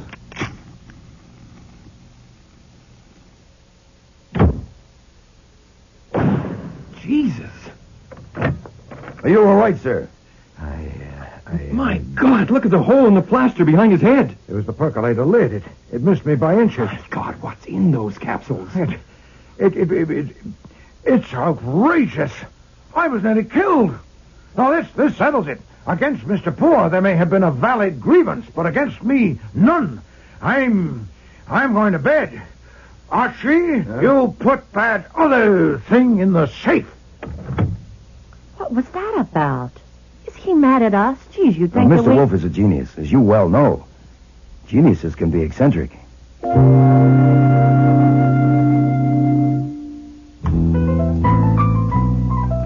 When I put the other capsule in the safe, I made a discovery. There was a receipt for me to enter in the cash book, which read $200, advance on expenses, Saul Panzer. So he'd hired Saul. I didn't sleep much that night. I tossed and turned until I finally solved the case. I did it with cold logic. All I needed was enough evidence for a jury. In the morning, I couldn't wait for Wolfe to come down from the plant rooms. Of course, nothing would interfere with his routine. We had a visitor, and she looked as if she hadn't slept all night either. Mr. Wolfe will be engaged until 11 o'clock, Mrs. Poor. He'll be down in 40 minutes. I know. I'll wait. Anything I can do? You're very kind, but I'll wait. I'll tell him you're here. Yes? Mrs. Poor's down here waiting to see you. Confound the woman. Send her away. But she... I know what she wants. Tell her to go home and read that receipt. Mr. Wolfe says for you to go home and read the receipt. What? He thinks you came here to complain because he isn't earning the money your husband paid him. And the idea of having to earn money offends him. It always has. But that's ridiculous, isn't it? Yeah, it certainly is. But my advice to you is to humor him. Much as I enjoy having you here, if he came down and found you here, he'd turn around and walk out. Now, if you have anything special to say, you tell me and I'll tell him. He'll listen to me because he has to, or fire me. And he can't fire me because then he'd never do any work at all. And eventually he'd starve to death. Oh, I shouldn't think... I shouldn't think a cold-blooded murder is something to joke about. Oh, I'm not joking. They're plain facts. What did you want to say to him? I just wanted to talk with him. He hasn't come to see me. Neither of you. Oh, well... You haven't even phoned me. I don't know what's happening. The police asked me about 2 of my hairs being in that box of cigars. They must think don't that worry. Mr. Wolfe knows about that. In fact, I think he's proved to Inspector Kramer that those hairs are evidence that you did not kill your husband. Listen, isn't the funeral this afternoon? Yes. Okay, that's enough for you for one day. Leave the rest for me. I mean, if anything occurs that would help you to know about, well, I'll see that you know, right? Thank you, Mr. Goodwin. I'll drive you home.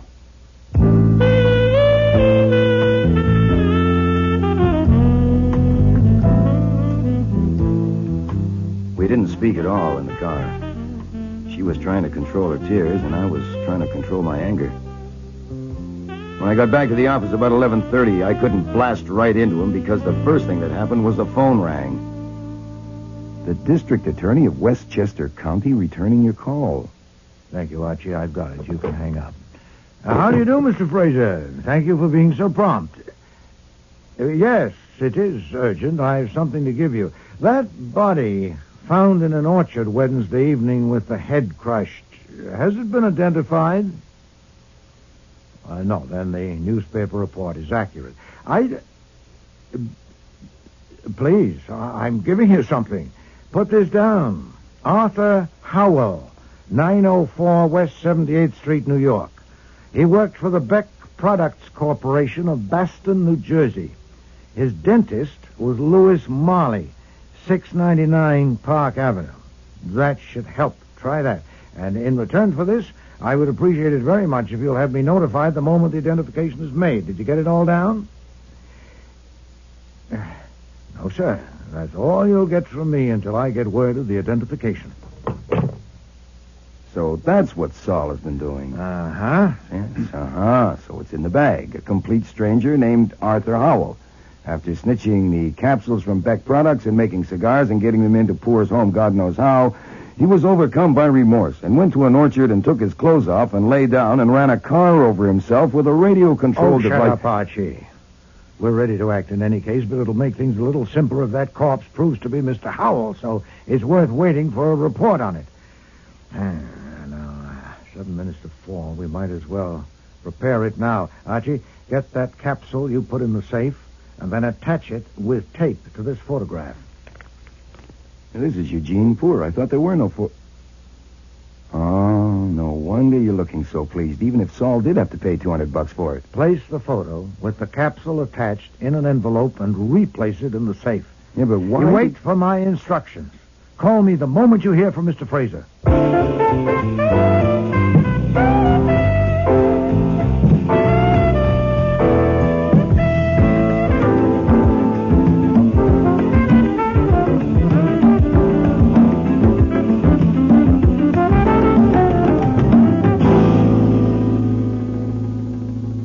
The mysterious body in the orchard is no longer mysterious. Arthur Howell? Right.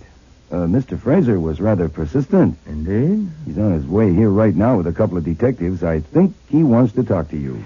Archie, you'll have to pay a call on Mrs. Poor. No, it's nearly 10 o'clock. She's probably tired. The funeral's this afternoon. Can't be helped. Saul will go with you. Saul? Yes, he's up in the guest room asleep. He didn't go to bed last night. You'll take her that photograph with its attachment. You should leave as soon as possible before that confounded Westchester lawyer gets you. I don't want to see him. Tell Fritz to bolt the door after you go. Get Saul to come down at once, then I'll give you instructions.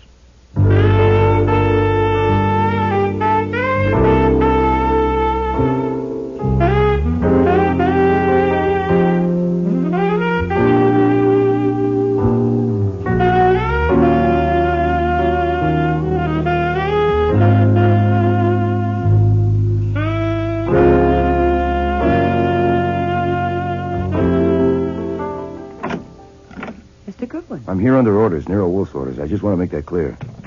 What is it? Item number 1 is to hand you this envelope and invite you to look at the contents. Of course. The decoration was Nero Wolfe's idea. I am not authorized to discuss it or the picture from any angle, except to remark that it is a very good likeness of your husband. Where did you get it? Sorry, out of bounds. As I said, I'm under orders. Item number 2, a man named Saul Panzer is out in the back hall on this floor, standing by the door of the service elevator. Number 3, That naked body found in an orchard not more than 10 minutes' drive from Blaney's country place has been identified as Arthur Howell, an employee of the Beck Productions Corporation. I don't know why you tell me about that. Arthur Howell? Did you say Arthur Howell? Yep, that's right. Howell, Arthur. Number 4, it is now 20 past 10. At 10:45, I'm supposed to either arrive back at the office or phone. If I do neither, Nero Wolfe will phone Inspector Kramer. Let's see. Photo and capsule, Saul out in the back, Howell, cops at 11:15, that's all. Without saying another word and with a photo in her hand, she turned and walked out of the room. Since I had to think about fire escapes, I went along.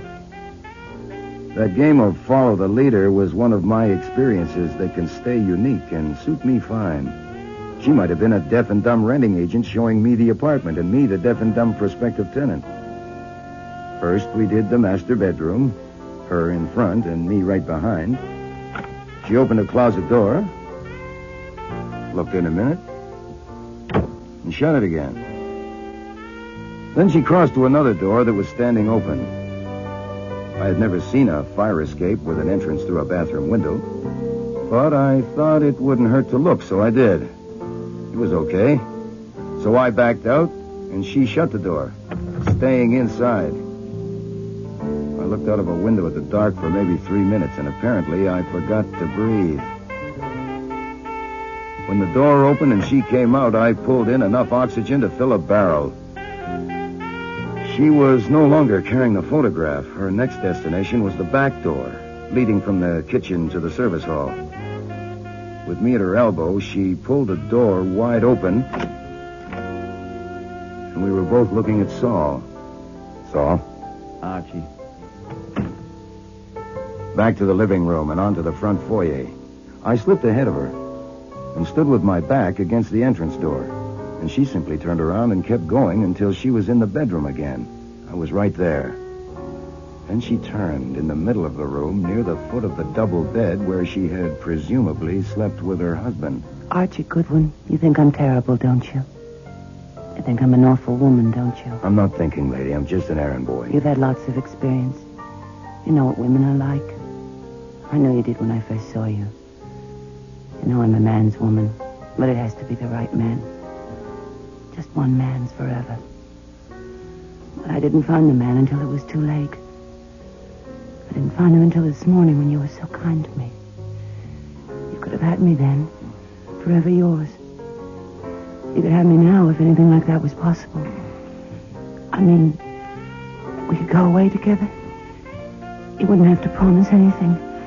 Only you could find out if you want me forever, too, the way I want you. Hold me, Archie. Listen. You are extremely good. There's no question about it. When you turn it on, it flows. But as you say, it's too late. In 7 minutes now, Nero Wolfe will be phoning the police, so you better fix your hair. You'll be having your picture taken. You... Oh, I hate men. God, how I hate men. She turned and walked into the bathroom. I sat down on the edge of the bed and did nothing but breathe. I suppose I did actually know what was going to happen.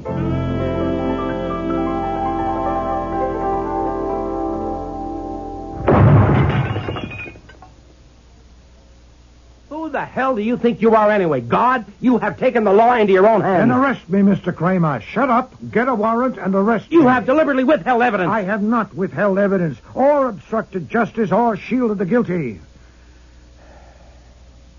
I thought it possible that Mrs. Poor, confronted suddenly with that evidence, would collapse and confess. How could I know she would put that fuse in her mouth? How about confronting me with the evidence? Instead of evidence, what you confront me with is another corpse. Oh. And I know exactly why. The only evidence you had that was worth a damn was that photograph of Arthur Howell. If you had given it to me, Nonsense. I could have... You already had a photograph of Arthur Howell. Several of them. The Beck Products Corporation people gave them to you on Thursday. So they told Saul Panzer. And what good would one more do you? Okay, but I didn't know that Howell had come to see you on Tuesday with Mrs. Poor, passing himself off as her husband, dressed in the same kind of suit and tie that Poor was wearing that day. Only you and Goodwin knew that. I knew it. Mr. Goodwin didn't. He thought it was a photograph of Mr. Poor. Protecting your health, eh? How did you know it wasn't Poor, and when? You told me that Mr. Poor smoked 10 to 15 cigars a day. Uh-huh. Mr. Kramer, you said the same thing. But the man that came here Tuesday calling himself Poor didn't even know how to hold a cigar, let alone smoke one. Oh, that's right, because when you left the room, he dropped his cigar again. It was a ludicrous performance, and he should never have tried it. When I learned that Mr. Poor was a veteran cigar smoker, the only question was who had impersonated him in this office. And the complicity of Mrs. Poor was obvious, especially with the added information, also furnished by you, Mr. Kramer, that no photograph of Mr. Poor was available. There are photographs of everybody nowadays. Mrs. Poor was an ass. She was supremely an ass when she selected me to bamboozle. She wanted to establish the assumption that Mr. Blaney was going to kill Mr. Poor. Well, that was intelligent. But it was idiotic and insulting to choose me as the victim. She hated men. She certainly had a low opinion of men. In order to get what she wanted, presumably something like $500,000, counting her husband's fortune, the insurance, and a half share in the business, once Mr. Blaney was executed for the murder of Mr. Poor, for this, she was willing to kill 3 men. Her husband and Howell by direct action, and Blaney indirectly. But, except for the colossal blunder of picking on me, she was not a fool. The hell she wasn't. She was absolutely bad. No, sir, she was not. She was extremely clever at using what she had. The hostility between the partners, and her acquaintance with a man named Arthur Howell who had access to a supply of explosive capsules capable of concealment in a cigar, and who also resembled her husband sufficiently for her purpose. She didn't, of course, inform Mr. Howell that she hated men. Quite the contrary, she persuaded him to help her kill her husband, offering, I presume, a strong incentive. And she was good at offering incentives. She persuaded Mr. Howell to masquerade as Poor for the meeting in my office. They left here a little before 5 o'clock. Mr. Howell then made his way separately to Grand Plains, while she met her husband and they drove to Westchester to see Mr. Blaney. She talked him out of that, left him at the tavern, and drove somewhere to meet Arthur Howell, probably a railroad station. Then they drove off to that orchard, an isolated spot, where she killed him, removed his clothing, and ran the car over him to obliterate his face. Then she proceeded, first to Blaney's place to make sure by looking through windows that he was alone there so she could safely say she'd gone to see him and couldn't find him. I really don't understand. She was providing for all contingencies. If Arthur Howell's body was, after all, identified, known as that of a man who was with the Beck Corporation and had access to those capsules, it would help to have it established that Mr. Blaney had not been at home during the time that Arthur Howell had been killed. And Mr. Blaney would be blamed for that, too. Jesus.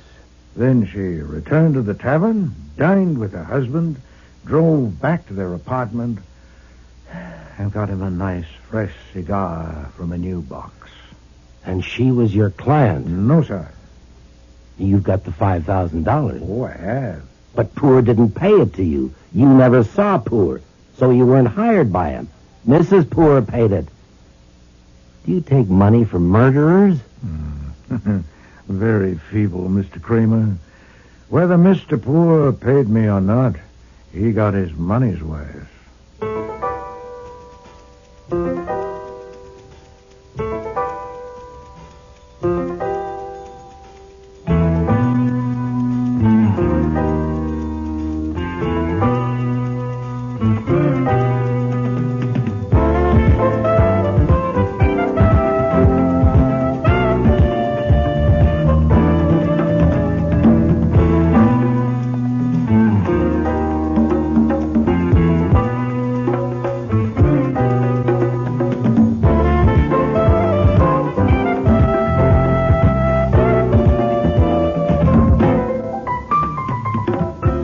Starring in today's episode were Mavor Moore as Nero Wolfe, Don Franks as Archie Goodwin, and Cease Linder as Inspector Kramer. Lally Cadeau was Martha Poor, Sean Sullivan, Eugene Poor, Eric Peterson, Conroy Blaney, Martha Gibson, Ellen Vardis, Dan Bukos, Joe Grohl. Alfie Scott was Doyle, and James Morris was Stebbins. Music was composed and conducted by Don Gillis. Technical operations, John Jessup. Sound effects, Bill Robinson. Production assistant was Nancy McElveen, and casting consultant was Ann Weldon Tate. Instead of Evidence was written and produced in Toronto by Ron Hartman.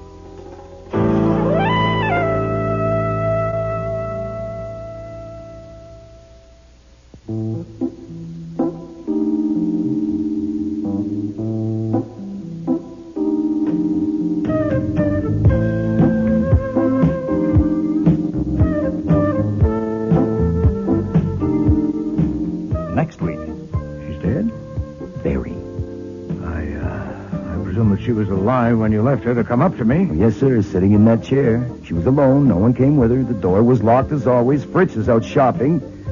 When I found her, she was on her side. I turned her over to test for breathing after I cut the necktie off. What necktie? The one you left on your desk. It was around her throat. Everybody's gone, Fritz. I've locked up. Thank you, Archie. Hey, 3 empty wine bottles. We didn't even eat dinner. I drank them, Archie. You're pie-eyed. No, Archie, I have tried, but no. Oh, boy. Go to bed. It's nearly midnight. No, he will be hungry. He may never be hungry again. Can you sleep? You probably always have. I can't even read. Archie, have you ever known me to show rancor? I'd have to look up in the dictionary. Vehement ill will. Intense malignity. No, I've never known you to show rancor. I have it now. And it's in the way. I can't think clearly. I have one thought. Go ahead. Will the police tackle Mrs. Sorrell? I doubt it. Not right away. She is young and comely. Oh, yeah. I've never seen her off stage. Well, you've seen pictures of her. Archie, you have a flair for dealing with personable young women. I thought that now that you left your husband, I might be able to do something, render some little service that would earn me a smile. Mr. Goodwin, I hardly know how to take you. You overwhelm me, really, you do. Have you any particular service in mind? Well, I can sew on buttons. So can I. I could walk along behind you and carry an umbrella in case it rains. I don't walk much. It might be better to carry a gun. Next week, Eeny, Meeny, Murder, Mo, with guest stars Charmian King, Bud Knapp, Aileen Seaton, Neil Monroe, and Dan McDonald.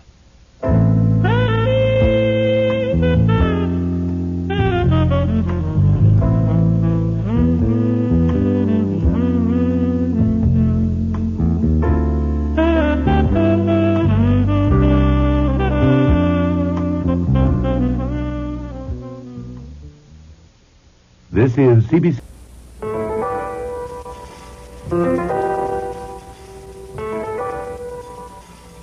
Rex Stout's Nero Wolfe.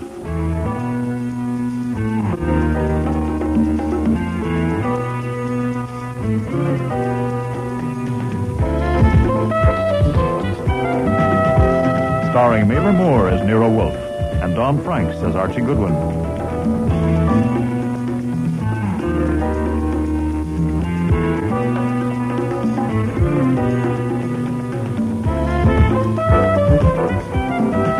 Today's episode, Eeny, Meeny, Murder, Mo, with special guest stars Charmian King, Bud Knapp, Dan McDonald, Neil Monroe, and Aileen Seaton.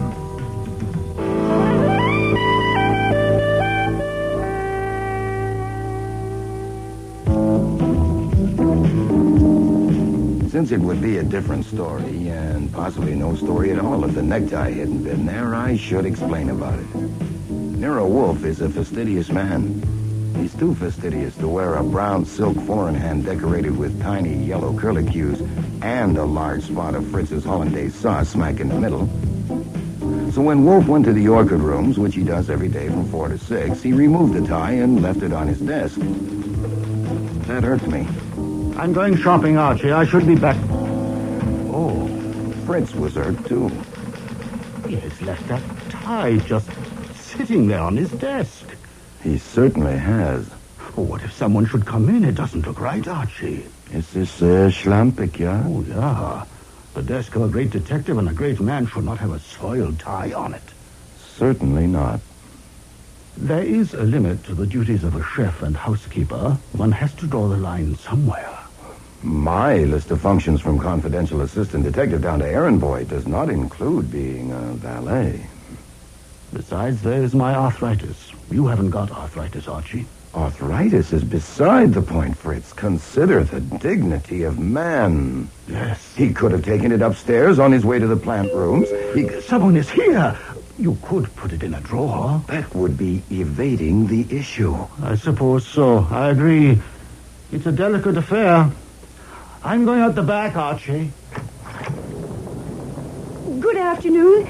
I'd like to see Nero Wolfe, please. I'm afraid Mr. Wolfe sees people only by appointment. But this is urgent. Very urgent. Oh, I'm sorry. Mr. Wolfe is engaged at the moment. Could I wait till he's free? Please. Sure. Come on in out of the cold. Oh, thank you. We'll go to the office. Mr. Wolfe won't be available until 6. I'll have to see him first and tell him about you. My name is Archie Goodwin. What's yours? I'd rather not say. Until I know if Mr. Wolfe will take my case. It's very confidential. Now, you'll have to tell him what your case is before he decides if he'll take it. And I'll be sitting there listening, so... Oh, also I'll have to tell him more about you than that you're 35 years old, weigh 120 pounds, wear no earrings before he decides if he'll even see you. I'm 42. What? Well, there you are. See, I need the facts. It's very confidential. But I suppose there was no sense in coming unless I tell you. That's right. Please sit down. Very well. My name is Bertha Aaron, spelled with 2 A's. I'm the private secretary of Mr. Lamont Otis, senior partner in the law firm of Otis, Eeny, Hideker, and Jett. I'm worried about something that happened recently, and I want Mr. Wolfe to investigate it. Were you sent by someone in the firm? Oh, no. Nobody sent me. Nobody knows I'm here. Well, what happened? Maybe I shouldn't have come. No. I didn't realize. Maybe I'd better not. Oh, well, suit yourself, Mrs. Aaron. Miss Aaron. Yes, I'm not married. Oh, this is silly. I've got to tell it. I owe it to Mr. Otis. I couldn't go to him about this because he's 75 years old and has a bad heart. It could kill him. Miss Aaron, why don't you tell me what happened? What happened was that I saw a member of the firm with our opponent in a very important case at a place where they wouldn't have met unless they wanted to keep it secret. You mean with the opposing counsel? Oh, no, the client. With opposing counsel, it might possibly have been all right. Which member of the firm? I'm not going to say. I'm not going to tell Mr. Wolfe his name until he agrees to take the case. Now, he doesn't have to know that in order to decide.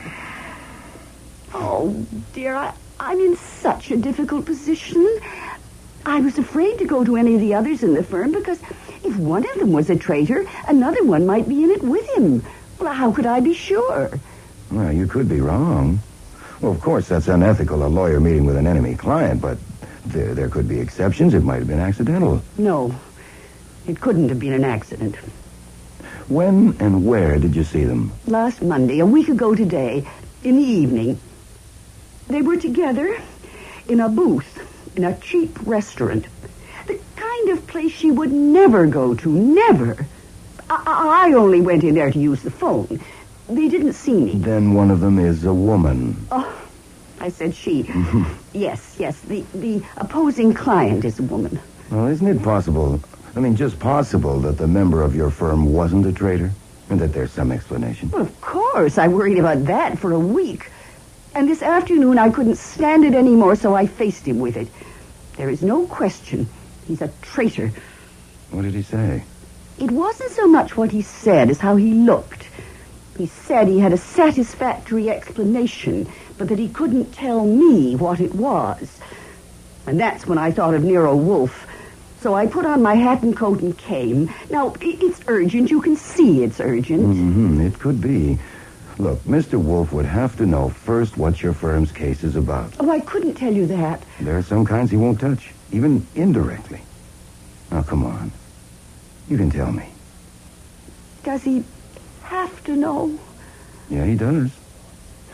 Anyhow, I read the papers, and you told me the name of your firm and that it's a big, important case, and the opposing client is a woman.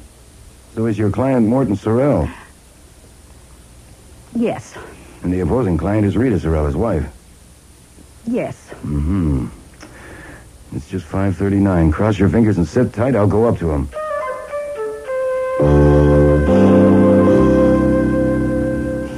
Excuse me for interrupting, but I have a problem. What time is it? It's 19 minutes to 6. It can wait 19 minutes. Oh, I know, but there's a snag. If you come down and find her there in the office with no warning, it would be hopeless. Find whom? A nice woman named Bertha Aaron. She's got a problem. It's a new kind of problem, and I came up to describe it to you so you can decide whether I go down and shoo her out, or you come down and give it a look.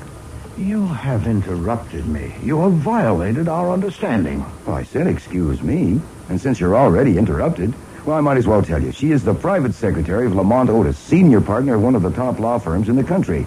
They have a client, Morton Sorrell. Sorrell, the divorce case in the news? Well, there is a lot of Broadway talk star lately. sues hubby for $30 million? The papers do tend to dwell on the sensationalistic. So that's why you pranced in here. I did not prance. I walked. You do quite well. I would have nothing to do with it. I knew you wouldn't get divorce evidence, and neither would I. But what's that got to do with this? You wouldn't even have to touch this. No, that marital squabble might be the central point of the matter. Send her away. I can't do that. I told her that I would try to I will not come down to the office till you ring me on the house phone and say that she's gone. But you haven't even heard of all the big-headed... That is my final word.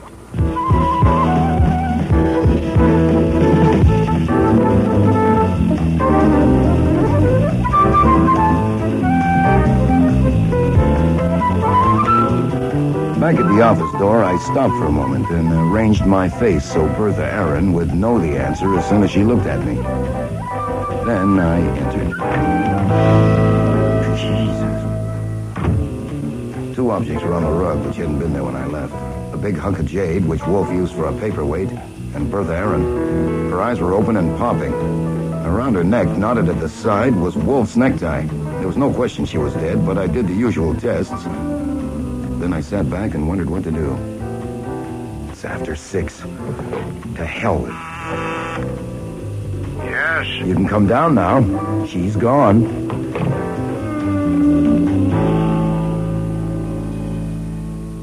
These germination charts, Archie, I want you to say... You said she was gone. She is. She's dead? Very. I presume that she was alive when you left her to come up to me. Oh, yes, sir, sitting in that chair. She was alone. No one came with her. The door was locked as always. Fritz is out shopping. When I found her, she was on her side. I turned her over to test for breathing. After I cut the necktie off... What necktie? The one you left on your desk. It was around her throat. Probably she was knocked out first by that paperweight. My necktie? Yes, sir. That's what stopped her breathing, as you can see by her face. Do you dare to suggest that she was strangled with my necktie? I don't suggest it. I state it. I do dare to suggest that if it hadn't been there handy, he might have had to use something else, like maybe a handkerchief. And also that if we had come down a little sooner, instead of having some kind of a silly squabble shut up up there... Yes, sir. This is insupportable.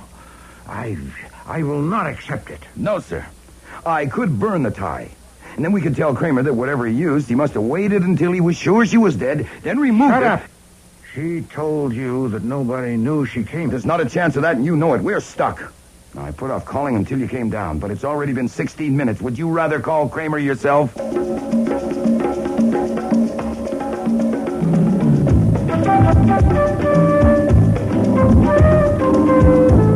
I still think you're lying, Goodwin. Inspector Kramer, you've been questioning me now for 5 hours. Now, look, you know me well enough. I know you well enough to know you're capable of saving something for your private use. You asked me to believe that she didn't... Excuse me, I don't care a single measly damn about what you believe. If you know what she said better than I do, then that's just fine with me. I was talking. I was interrupting. You say that she gave you all those details, but she didn't name the member of the firm? I don't believe it. And I'm telling you this, Goodwin. If you or Wolfe use that name to get yourself hired to investigate this murder, say, and you use information you have withheld from me to solve the case and collect a fee, I'll get you for it if it costs me an eye. Look, apparently you don't realize the morning papers will be full of the fact that a woman who had come to consult Nero Wolfe was murdered in his office, strangled with his necktie while he was up playing with his orchids and chatting with Archie Goodwin. I can hear the horse laugh from here. If we had known which member of the firm it was, I would have got him before you even arrived. How did he know she was here? How did he get in? For the last time, I don't know. Now, I've discussed that with Rowcliffe, with you, with Pearlie Stebbins over there, and not discuss it again. Oh, what the hell. Come on, Stebbins, let's pack it up. Oh, Goodwin. Yeah. If it costs me both eyes. Okay, everybody's gone, Fritz. I've locked up. Thank you, Archie. Hey, 3 empty wine bottles. We didn't even eat dinner. I drank them, Archie. You're pie-eyed. No, Archie, I have tried, but no. Oh, boy. Go to bed. It's nearly midnight. No, he will be hungry. He may never be hungry again. Pleasant dreams, Fritz.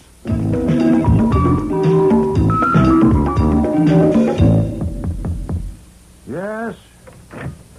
Everybody's gone.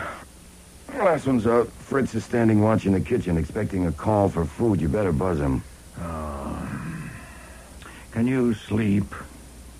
You probably always have. I can't even read. Archie, have you ever known me to show rancor? I'd have to look it up in a dictionary. Vehement ill will. Intense malignity.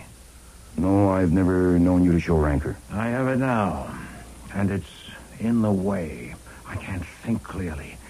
I intend to expose that wretch before the police do. I want Saul and Fred and Ori here at 8 o'clock in the morning. Okay. I don't know how I'll use them yet, but... Oh, now what? I'll be right back.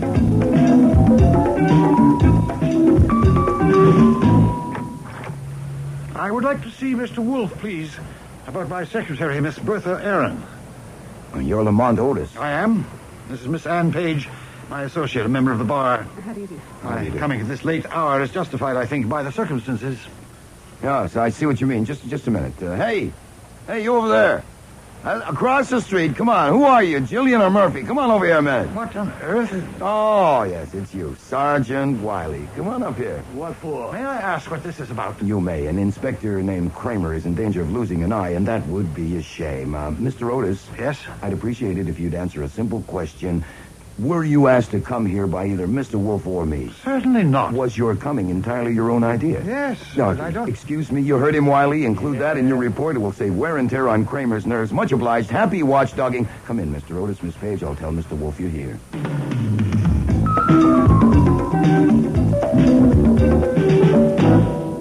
Mr. Otis, I owe you an apology. A valued and trusted employee of yours has died by violence under my roof. If you came to reproach me, proceed. I didn't come to reproach you. The police have told me how she was killed, but not why she was here. I think I have a right to know. How old are you, Mr. Otis? I'm 75. Why? I don't intend to have another death in my office, this time induced by me. Miss Aaron told Mr. Goodwin that the reason she didn't go to you with her problem was that she feared the effect on you. Her words, Archie? He has a bad heart, and it might kill him. Bosh. My heart has given me a little trouble, and I've had to slow down, but it would take more than a problem to kill me. She exaggerated it. She was so devoted to Mr. Otis that she had an exaggerated idea about his heart condition. Miss Page, why did you come here with Mr. Otis? Not because of his heart. Because he asked me to. I do shorthand. And if I tell Mr. Otis, will you take responsibility for the effect on him? I take the responsibility. It's my heart. I doubt if the effect of telling him would be as bad as the effect of not telling him. I take no responsibility, but you have me as a witness that he insisted. Very well, Archie. Give Mr. Otis a copy of the statement you typed up for the police. Yes, sir. Perhaps if you looked at this paragraph first, Mr. Otis. I shouldn't have brought you, Anne. You'll have to leave. Believe me, Mr. Otis, you can trust me. On anything, believe me. If it's that bad, you shouldn't be alone with it. I must be. I couldn't trust you on this. You'll have to leave. You can wait in the front room, Miss Page. The wall and the door are soundproof. If you'll follow me, please. Yes, all right.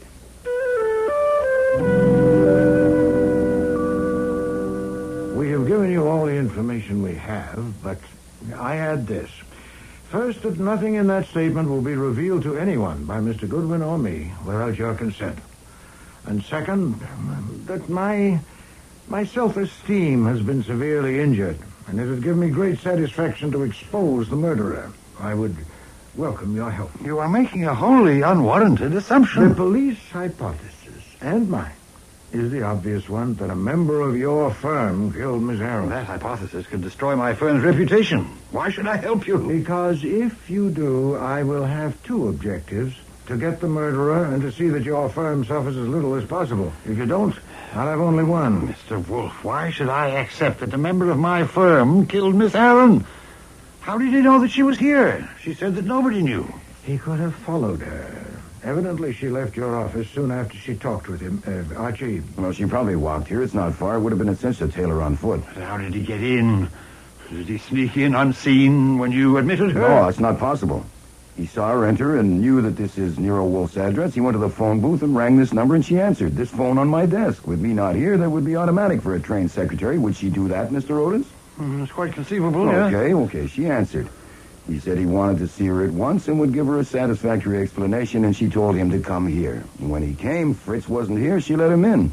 All he was expecting to do was stall for time. But when he learned that she was alone in the office and she hadn't seen Mr. Wolfe yet, he had another idea, and he acted on it. It could have taken 2 minutes. All that is mere conjecture. Well, if you have one that fits any better, I do shorthand, too. The police have covered everything here for fingerprints? Sure. But in winter, I suppose the members of your firm wear gloves. May I have a glass of water? May I suggest some brandy? No, just water, thank you. For washing down these pills. Yes, sir, here you are. Will they help, the pills? Yes, the pills are reliable. Thank you. How can I help you? By giving me information. It must be supposed that our killer was in a position to give Mrs. Sorrell information that would help her in her action at law against her husband. That's true? Of course. Here, privately with you, it's not merely her action at law, it's blackmail. Her demands are exorbitant and preposterous. And a member of your firm could give her weapons. Well, which one? Or ones? I won't answer that. Which member of your firm was in a position to betray its interests to Mrs. Sorrell? They all were. Our client, Mr. Sorrell, is vulnerable in certain respects, and my 3 partners and I conferred together on it. But it could only be a partner in the firm, that is Frank Eeny, Miles Haydecker, or Gregory Jett. And that's incredible. Is it equally incredible for all 3 men, or are there preferences? Oh, please, you're asking me to Had talk... any of them any problems? Say with money, women, whatever. Certainly not. At least I shouldn't think so. Frank Eeny, who is the oldest partner next to me, would be in a very sound financial condition. He's a family man. Interests in other women? I think so, yes, definitely. It's very discreet. And Mr. Haydecker? Miles is extremely clever with money and has, I should think, amassed a considerable amount of it. Women, well, I think Miles is too interested in his work and his hobbies, chess and behind-the-scenes politics, to bother with women, including his wife. Now, Mr. Jett? Gregory is our junior partner. We made him a member of the firm just 2 years ago after he had made a spectacular success in 2 big corporation cases. Oh, yes? His financial condition is... I am in an extremely unpleasant position, Mr. Wolfe. You are indeed, sir. You'll find it worse when you talk with the police. Gregory is in the red. In his account with the firm last year, he made a bad investment, a Broadway show. Seems that a friend of his, a female, was in the cast. Have there been any other expenses connected with female friends? Not that I know of, for certain. Not recently. He seems to have settled down. Miss Aaron told me recently that he has been paying more attention to Miss Page than their professional association required. Is that why you asked her to leave? Because you couldn't count on her loyalty in a matter concerning Mr. Jett? Yes, Mr. Wolfe, I cannot continue this at the moment. It's been quite a shock. I'm afraid I overestimated my stamina. I would like to accept, tentatively at least, your offer of help.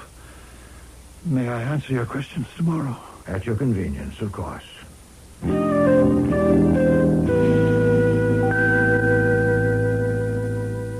Well, that got us ahead by leaps and bounds. Do I still get Saul and Fred and Ori? No, not yet. To what purpose? Oh, I don't know. You're the genius. Find the restaurant where they met, maybe. Check out the alibis for the murder time. Pointless. By mid-morning, Mr. Kramer and the DA will have 100 men pursuing those things. And 200. This is special. Put 3 men on those things would be frivolous. All right. So what'll we do? Play chess? I have one thought. Go ahead. Will the police tackle Mrs. Sorrell? Oh. I doubt it. Not right away. Kramer'd save that till he questioned the partners. I mean, going to Mrs. Sorrell would spill it. Yeah. She is young and comely. Oh, yeah. I've never seen her off stage. Well, you've seen pictures of her. Archie, you have a flair for dealing with personable young women. Sure, they melt like chocolate bars in the sun, but... Wait a minute. You're exaggerating it a little if you think I can go to that specimen and ask her which member of the firm she met in a cheap restaurant, and she'll wrap her arms around me and murmur his name in my ear. Huh. That might take me an hour or more. Can you find out where Mrs. Sorrell lives? I already noticed. The Churchill was in the papers. Address an envelope, Archie, to Mrs. Sorrell in your handwriting and mark it personal and confidential. And what will be in that envelope? A card. Handwritten. Which says... We were seen that evening in the restaurant as we sat in the booth. It would be dangerous to phone you or for you to phone me. Stop. You can trust the bearer of this card. Signed? Unsigned. And who delivers it? You do. Later this morning to the doorman at the Churchill to be sent up to Mrs. Sorrell. You will wait for a reply. Now, will that get you in to see her?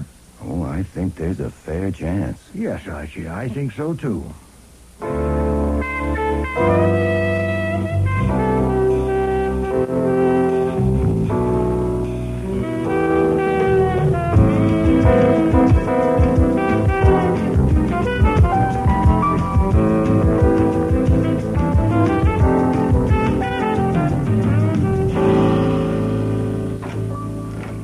You sent this?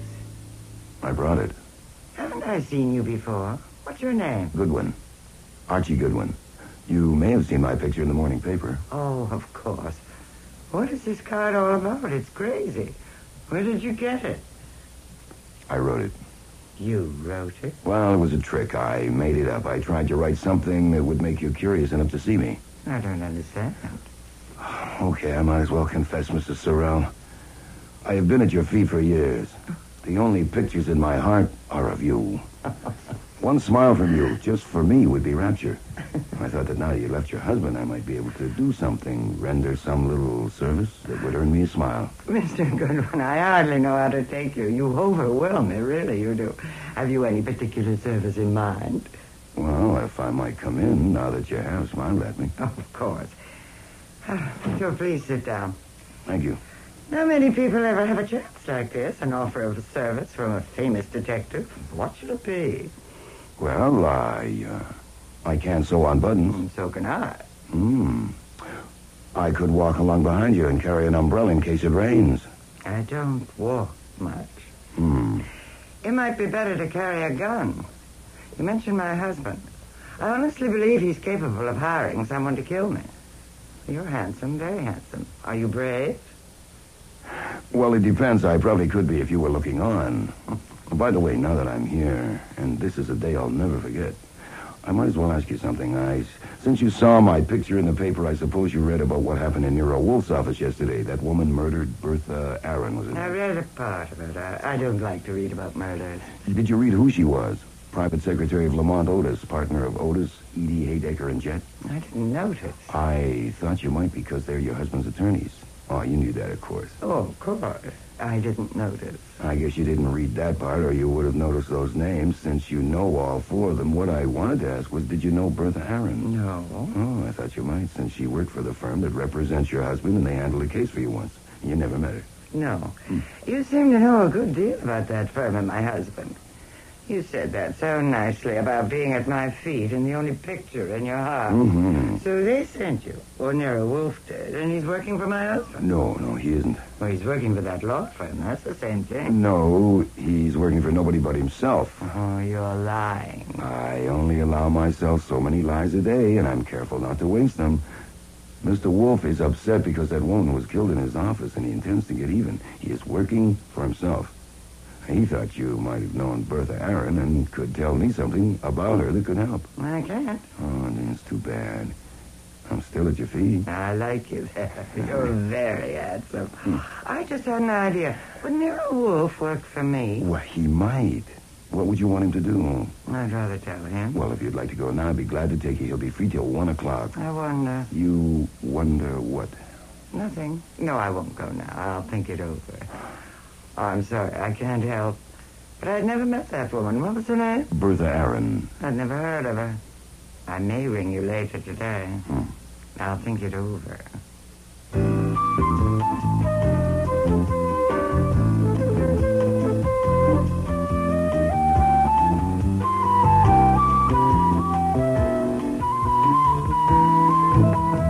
Downstairs and in front of the building, I was joined by a little guy with a big nose who looked at first sight as though he might make $40 a week waxing floors. Actually, Saul Panzer was one of the highest paid operatives in the metropolitan area. Hi, Saul. Any plainclothes around? None I know, and I think none I don't know. You saw her? Yeah, I doubted her on her. I stung her and she may be moving. The boys are covering me. Yeah, bed at the north entrance or at the south. I hope she takes the front. Yeah, so do I. See you in court, Saul. It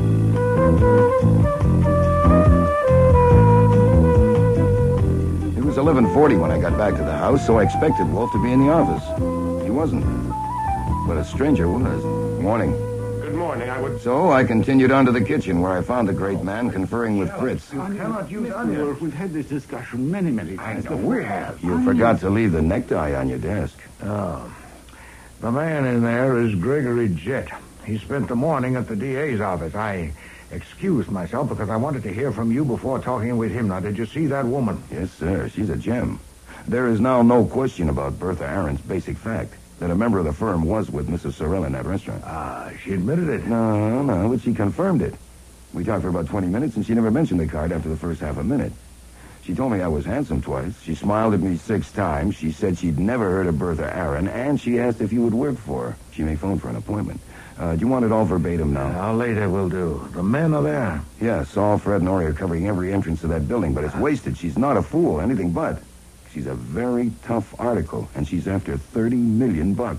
What's biting Gregory Jett out there? I don't know. Shall we see?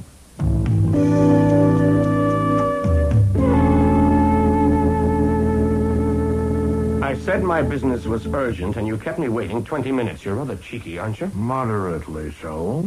If it's pressure, sir, it's on you, not on me. Am I concerned? You are involved, and your employee. I presume this is Archie Goodwin. That's my name. Last night, you gave a statement to the police about your conversation with Bertha Aaron, and you gave a copy of it to Lamont Otis, the senior member of my firm. Did I? I'm only an employee. Ask Mr. Wolfe. I'm not asking, I'm telling. I want to know what is in that statement. Mr. Otis is an old man, and his heart is weak. To show him that statement was irresponsible and reprehensible. As his partner, I want to know what is in it. Well, cheek meets cheek. You are manifestly indomitable, and I must buckle my breastplate. Who told you the statement exists and when? Someone in whom I have the utmost confidence. Mr. Otis himself? No. When did Miss Page tell you about it this morning? No, last night she phoned me. At what time? About midnight, shortly after. As soon as she took Mr. Otis home? Why so promptly? That is not your affair. Mr. Jett, you are trying my patience. I may or may not tell you what was in that statement, but first I must be satisfied that you have a valid reason for knowing. Very well. I'll have to trust to your discretion, since there is no alternative.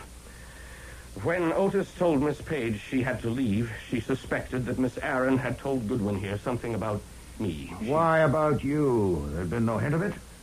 Because he said to her, I couldn't trust you on this. You see, Miss Page and I are engaged to marry. It hasn't been announced yet, but it's probably no secret around the office. And that's the whole reason for your concern? No, it isn't. Added to that was the fact that she knew that Miss Aaron might have had knowledge, or at least suspicion, of a certain episode in which I had been involved. An episode of which Mr. Otis would have violently disapproved. What was the episode?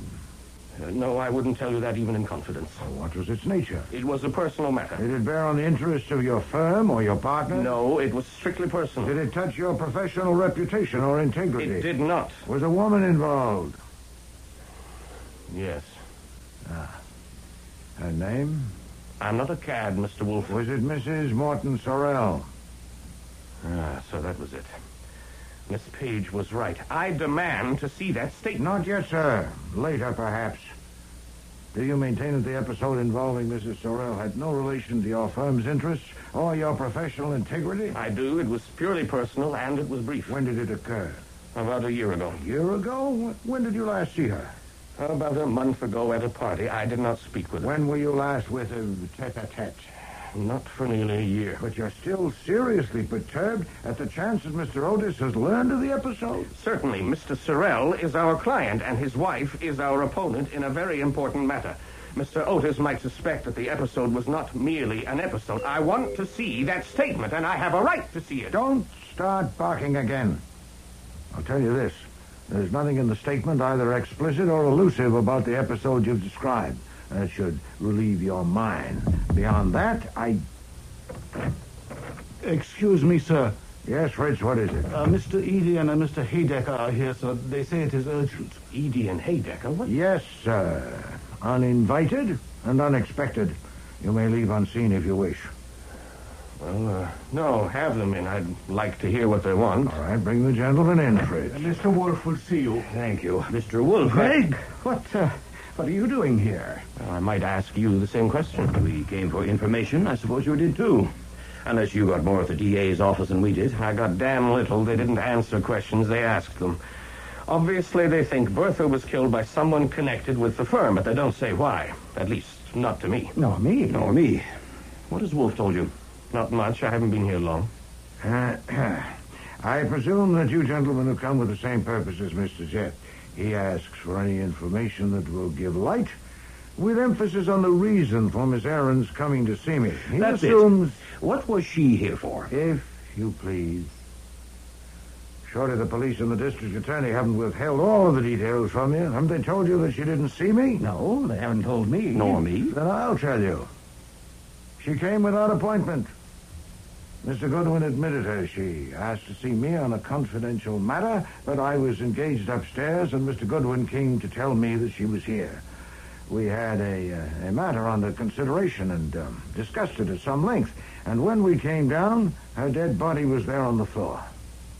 So she couldn't tell me what she came for, since I never saw her alive. I don't get it. If the police don't know what she came to see you about, why do they think she was killed by someone in our office? Mr. Goodwin. Yes. You admitted her. She was alone. Yes. You saw no one else around on the sidewalk? No. Well, of course it was dark. It was 20 minutes past 5 on January the 5th. The sun set at 4:46. How did... I looked it up. You conducted her to this room? Yes. Leaving the outer door open? No. You're certain of that? Oh, yes. If I have one habit that's totally automatic, it's closing that door and making sure it's locked. Automatic habits are dangerous things, Mr. Goodwin. Sometimes they fail you. Now, wait. When you brought her to this room, did you sit? Yes. Where? Where I am now. Where did she sit? About where you are. What did she say? That she wanted to see Nero Wolfe, that her name was Bertha Aaron, and that she worked for your firm. What else did she say? Nothing. Absolutely nothing? Right. You are Nero Wolfe's confidential assistant. He was engaged elsewhere. Mm-hmm. Do you expect me to believe that you did not insist on knowing the nature of her case before you went to him? Not if you'd rather not. Nero Wolfe's residence, Archie Goodwin speaking. This is Rita Sorrell, Mr. Goodwin. Oh. I've decided Hold that... it, please. Just a second. That woman you sent a card to? The one who told me I was handsome. You want to listen on the extension? Yes. Sorry, you have decided? I've decided that it'll be best to tell you what you came this morning to find out. Oh. You are too clever for me. The only pictures in your heart are of me. Well, I did sit with a man in a restaurant one evening last week. Mm-hmm. What evening was it? It was Monday. That's right. And you want to know who the man was, don't you? Oh, it would help. I want to help. You are very handsome. His name is Gregory Jett. Many thanks. If you want to help even more... That woman is a confounded nuisance. Yes, sir. I suppose we'll have to humor her. Yes, sir, or shoot her. You've seen her and talked with her, Archie. Can we rely on that? I'd have to toss a coin. Several coins. I told you. She's a gem. Obviously. Gentlemen, that was Mrs. Morton Sorrell on the phone. What she said has persuaded me that you deserve candor. Did you say Sorrell? I did, Mr. Haydecker. If she'd called 20 seconds earlier, Mr. Goodwin wouldn't have had to waste a lie. Archie, tell Mr. Haydecker the truth. Yes, sir. I did insist on knowing the nature of Bertha Aaron's case before I went to Mr. Wolfe, and she told me. She said she had accidentally seen a member of the firm in secret conference with Mrs. Morton Sorrell one day last week. After worrying about it for some time, she told him about it that afternoon and asked for an explanation. And he didn't have one, so he was a traitor. I don't believe it. Nor I. A member of the firm. Did she name the man? No, she didn't. Do you expect us to believe that Bertha Aaron would come to an outsider with a story? No more cross-examination, Mr. Haydecker. I indulged you before, but not now. Your questions are to be asked, I'll do the asking. As for Mr. Goodwin's bona fides, he's given a signed statement to the police, and he is not an ass. Good God. No wonder the police assumed... The assumption of the police is that Miss Aaron was killed by the man she'd accused of treachery, and that's an assumption I share with them. Evidently, the police have preferred to reserve the statement, and so have I, until now. But no longer, since Mrs. Sorrell has named the member of your firm that she was seen with. On the phone, just now. One of you. Who? I'm not going to tell you just yet. And that will make the pressure on one of you unbearable. You're playing games with us. I demand No, to sir. Mr. Goodwin saw Mrs. Sorrell this morning and found her devious. I need to substantiate her information before I use it. I need to know what each of you was doing on Monday evening of last week, 8 days ago. To what purpose? Because that was when one of you was seen by Miss Aaron in conference with Mrs. Sorrell. So I'm going to ask you now. Mr. Jett, how did you spend last Monday, say, from 6 o'clock to midnight? I was at a theater with a friend. The friend's name? Miss Ann Page. What theater? The Drew. The play was Practice Makes Perfect. Miss Page and I left the office together shortly before 6 and had dinner at Rusterman's. We were together continuously until after midnight. Thank you. Mr. Eeny. That was the Monday before New Year's. I got home before 6 o'clock and ate dinner there and was there all evening. Alone? No. My son and his wife and 2 children spent the holiday week with us. They went to the opera with my wife and daughter, and I stayed home with the children. How old are the children? 2 and 4. And where is your home? An apartment, Park Avenue and 69th Street. Did you go out at all? No. Thank you. Mr. Haydecker. I was at the Manhattan Chess Club, watching a tournament. Bobby Fischer won his adjourned game with Weinstein in 58 moves. Larry Evans drew with Calmet, and Rashevsky drew with Mednis. Did they? Mm-hmm. And did play start at 6 o'clock? Certainly not. I was in court all day and had things to do at the office. My secretary and I had sandwiches at my desk. And what time did you leave the office? Around 8 o'clock. My secretary would know. What time did you arrive at the chess club? 15 or 20 minutes after I left the office. Damn it, this is ridiculous. You may be on the square, Wolf. I don't know. If you are, God help us. Frank, I'm going to see Otis. Are you coming? Yes, I am. I think we should say nothing more till we talk with him. You agree, Greg? Yes, I do.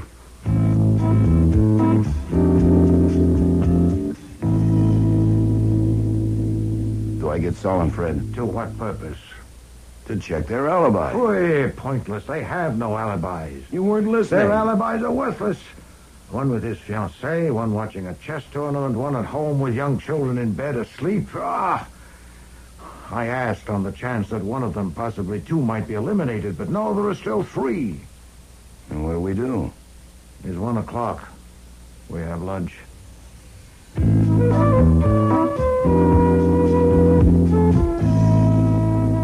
Inspector Kramer arrived right after lunch. And was he glowering? Have you an appointment? I have in my pocket a warrant for your arrest as a material witness. And one for you, too, Wolf. I warned you. Tommy Rot. I'll serve these only if I have to. Damn it! We were withholding the contents of the statement you and Goodwin gave us, and you knew it, and you revealed them. Frank Eady has admitted it. He phoned an assistant DA. Eady's a jackass. Yeah. Who's your client, Otis? I have no client. I am going to avenge an affront to my dignity and my self-esteem.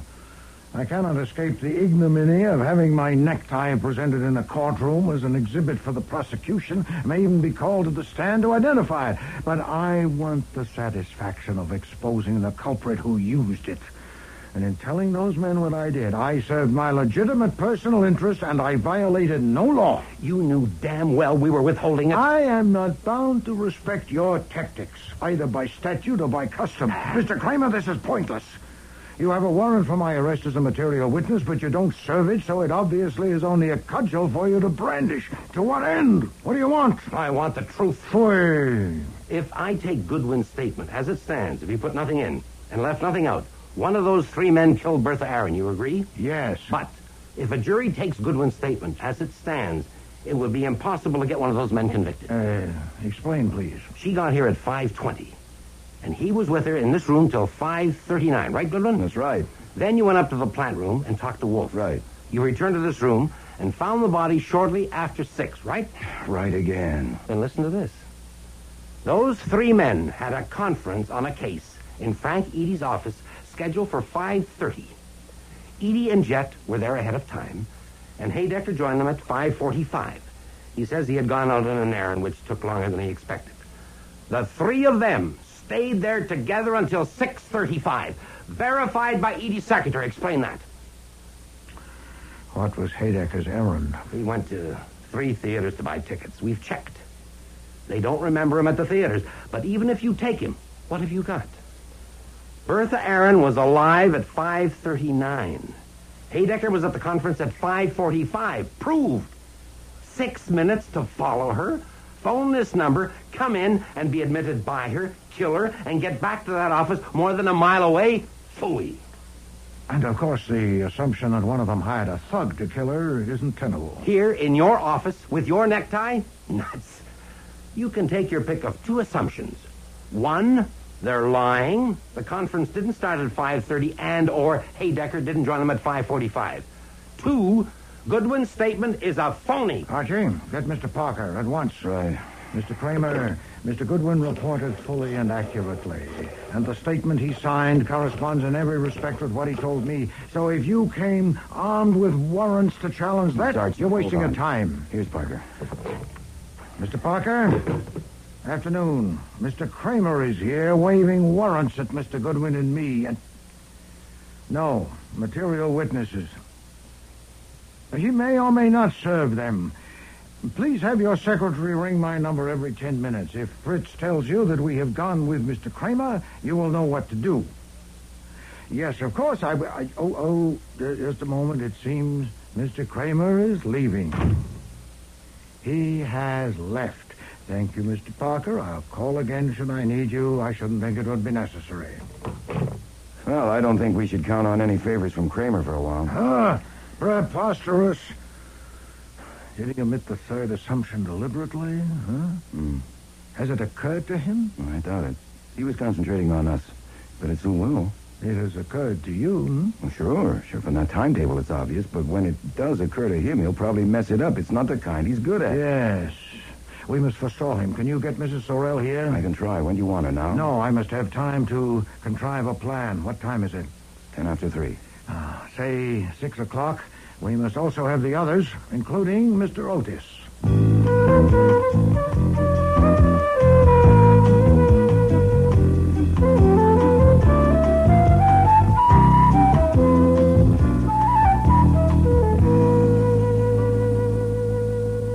Mr. Wolfe. Madam. I'm not in the habit of going to see men when they send for me. This is a new experience. Well, maybe that's why I came. I like new experiences. Mr. Goodwin said you wanted to discuss something. I do. Something private and personal. It is. How provocative. How can I resist? Since the discussion will be more productive if it's frank and unreserved, we should be alone. If you please, Archie, no notes will be needed. Mrs. Sorrell might want to ask me... No. Leave us, please. If you say so. I went straight down the hall to the front room. Everything was in order. The 4 partners and Miss Page were sitting there. Saul and Fred were standing in the center of the room. How long do you plan to keep us here? If you talk, you won't hear. And even if you don't want to hear, others do. You can talk later. As Mr. Wolfe told you, there's a speaker behind the couch. And it's wired to a microphone in the office. He's in there talking with someone. Now, since you'll recognize the voice, I don't need to name her. Okay, Saul, turn it on. I'm not going to pretend that you named him and are committed. You told Mr. Goodwin on the phone today that you were with a man in a booth in a restaurant last Monday evening, and you said his name is Gregory Jett. That's not true. Shh, quiet, please. You could have been merely scattering dust, and at will you can deny you made the call. And what if I don't deny it? What if I repeat it? It was Gregory Jett. I wouldn't advise you to. Why not? Because it wasn't Mr. Jett. No. No, it was Mr. Haydecker. That's ridiculous. Shut up, Haydecker. That's interesting. Really interesting. So I sat in a booth with a man and didn't know who he was? Really, Mr. Wolfe? No, madam, I assure you it won't do. I'll expound it. I assumed that one of 3 men had killed Bertha Aaron, but 3 hours ago I had to abandon that assumption when I learned that those 3 were in conference together in Mr. Eady's office at 5:45. Now, that all 3 men were lying, that they were in a joint conspiracy was most unlikely, especially since others on the premises could probably impeach them. But though none of them could have killed her, one of them could have provoked her doom. Of the 3, only Mr. Haydecker was known to have left around the same time as Miss Aaron. He'd set on a personal errand, but his movements couldn't be checked. Now, my new assumption, not yet a conclusion, was that he'd followed her to this address and seen her enter my house, had sought a phone and called you to warn you that your joint intrigue might soon be exposed. And then, no doubt in desperation, he'd scurried back to his office 15 minutes late for the conference. Haydecker, now, I you're the don't traitor. believe Be quiet. you came here, madam, determined to murder. Indeed, you couldn't have, since you could have no expectation of finding her alone. Mr. Haydecker believes that you merely intended to salvage what you could, at best to prevent the disclosure, at worst to learn where you stood. You called this number, and Miss Aaron answered and agreed to admit you and hear you. Mr. Haydecker believes that when you saw her sink to the floor, unconscious, and saw the necktie on this desk, the impulse carried you on. How does he know that? He believes... How do you know what he believes? A good question. I am not in his skull. I should have said he says he believes. I said nothing of the sort. Sit down, Haydecker. You might have known, madam, that he couldn't stand the pressure. His treachery to his firm will end his career, but concealment of guilty knowledge of a murder might have ended his life. You might have known. He's lying. He killed her. He's a rat and a liar. He phoned me twice yesterday. First to tell me that we had been seen in the restaurant to warn me, and again about an hour later to say that he had dealt with her, that our plan was safe. So I knew he'd killed her, but I knew he would lie. That's why I came here. What time did he phone you the second time? Between 5 and 6, about 5:30. What was the plan he had made safe? It was his plan. He came to me about a month ago and said he could give me information about my husband that I could use to get my rights. He wanted... That's a lie. She came to He me. wanted me to pay $1 million for it, and I finally said I would pay him 1/10 of what I got. That was at the restaurant. Has he given you the information? No, he wanted too much in advance. Of course, that was the difficulty. We couldn't put it in writing and sign it. No, indeed. A signed document is of little value when neither party would dare to produce it. I presume you realize, Mrs. Sorrell, that you'll have to appear on the stand at a murder trial. Are you prepared to testify under oath? I suppose I'll have to. I knew I would have to when I decided to come to see you. Then you are a dunce, madam. Oh, no, Mr. Wolfe. I am not a dunce. Oh, but you are. One detail alone would sink you. After you rang this number yesterday afternoon and Miss Aaron answered and you spoke with her, you got here quickly. Unquestionably, you took a cab. Now, I need only telephone the police and suggest that they locate a cab driver who picked you up at or near the churchyard yesterday afternoon and drove you to this address. In fact, that's what I intend to do right now. Why are you doing this? Do you want money? No, madam. Though I confess a weakness. I am savoring a satisfaction. I'm getting even with you. 25 hours ago, in this room, you submitted me to the severest humiliation I've suffered for many years. I will not say it gives me pleasure, but I confess that you... I'll kill you! Quick! I'll kill you! It was a sight I'd never seen before and never expect to see again. Nero Wolfe with a woman in his lap with his arms wrapped tight around her, hugging her close to him. Confound it, Archie! Don't stand there! Get her! Yes, sir. I'll kill you! I'll kill you!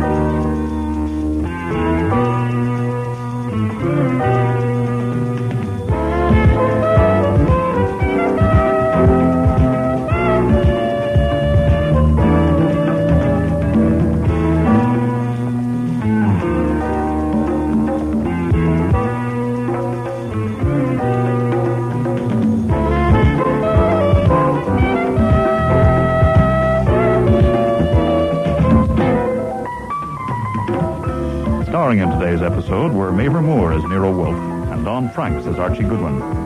Charmian King was Rita Sorrell, Bud Knapp, Mr. Otis, Dan McDonald, Miles Haydecker, Neil Monroe, Gregory Jett, Aileen Seaton, Bertha Aaron, David Hughes, Frank Eady.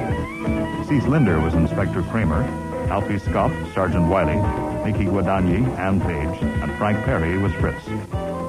Music was composed and conducted by Don Gillis. Technical operations by John Jessup. Sound effects, Bill Robinson. Production assistant was Nancy McElveen, and casting consultant, Ann Weldon Tate. Eeny, Meeny, Murder Mo was written and produced in Toronto by Ron Hartman.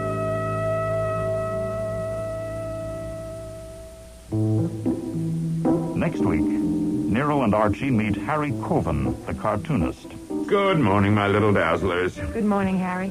Mr. Goodwin, you know Harry, Yes, but how are this is Adrian Getz. Mr. Getz, it seems cool in here. I opened a window. With Rucolo in the room? Good heavens. So you got here, Goodwin. Don't mind the Squirt and his damn monkey. Loves that damn monkey. I call this the steam room. How is he, Squirt? Okay? I think so, Harry. I hope so. I hope so, too, or God help Goodwin. Anything to say, Goodwin? Sorry, Inspector, I lost my voice. You're not funny, pal. You're never as funny as you think you are. This time you're not funny at all. I've got you. Even a suspended sentence, you lose your license. Take him downtown, Doyle. Next week, The Squirt and the Monkey, with guest stars Jack Creeley, Patricia Collins, Sherry Flett, Richard Monette, and Eric Peterson.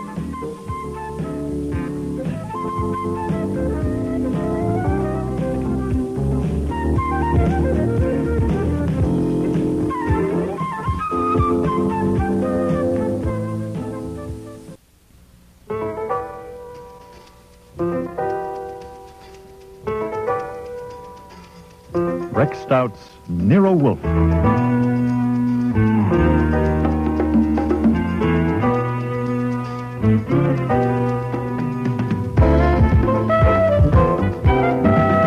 Starring Mavor Moore as Nero Wolfe and Don Franks as Archie Goodwin.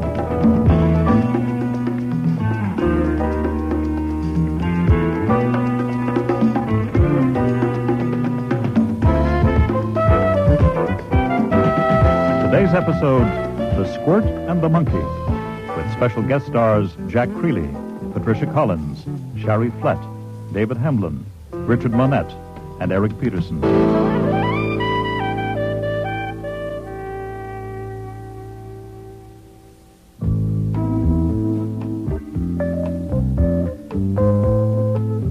I was doing two things at once. With my hands, I was getting my armpit holster and the Marley 32 from a drawer of my desk, and with my tongue, I was giving Nero Wolfe a lecture on economics.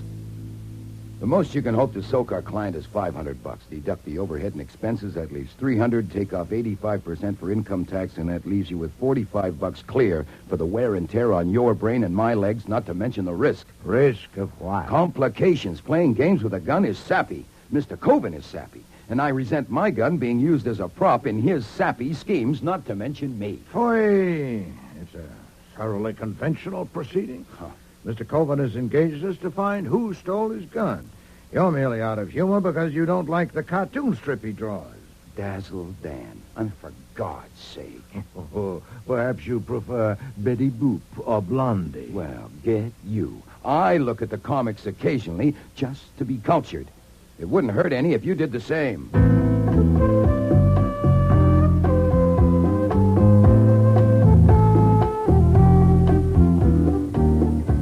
It was true that I didn't care for Dazzle Dan, even though it was syndicated to 2,000 newspapers, and I didn't care for its creator, Harry Coben, who had called at our office Saturday evening.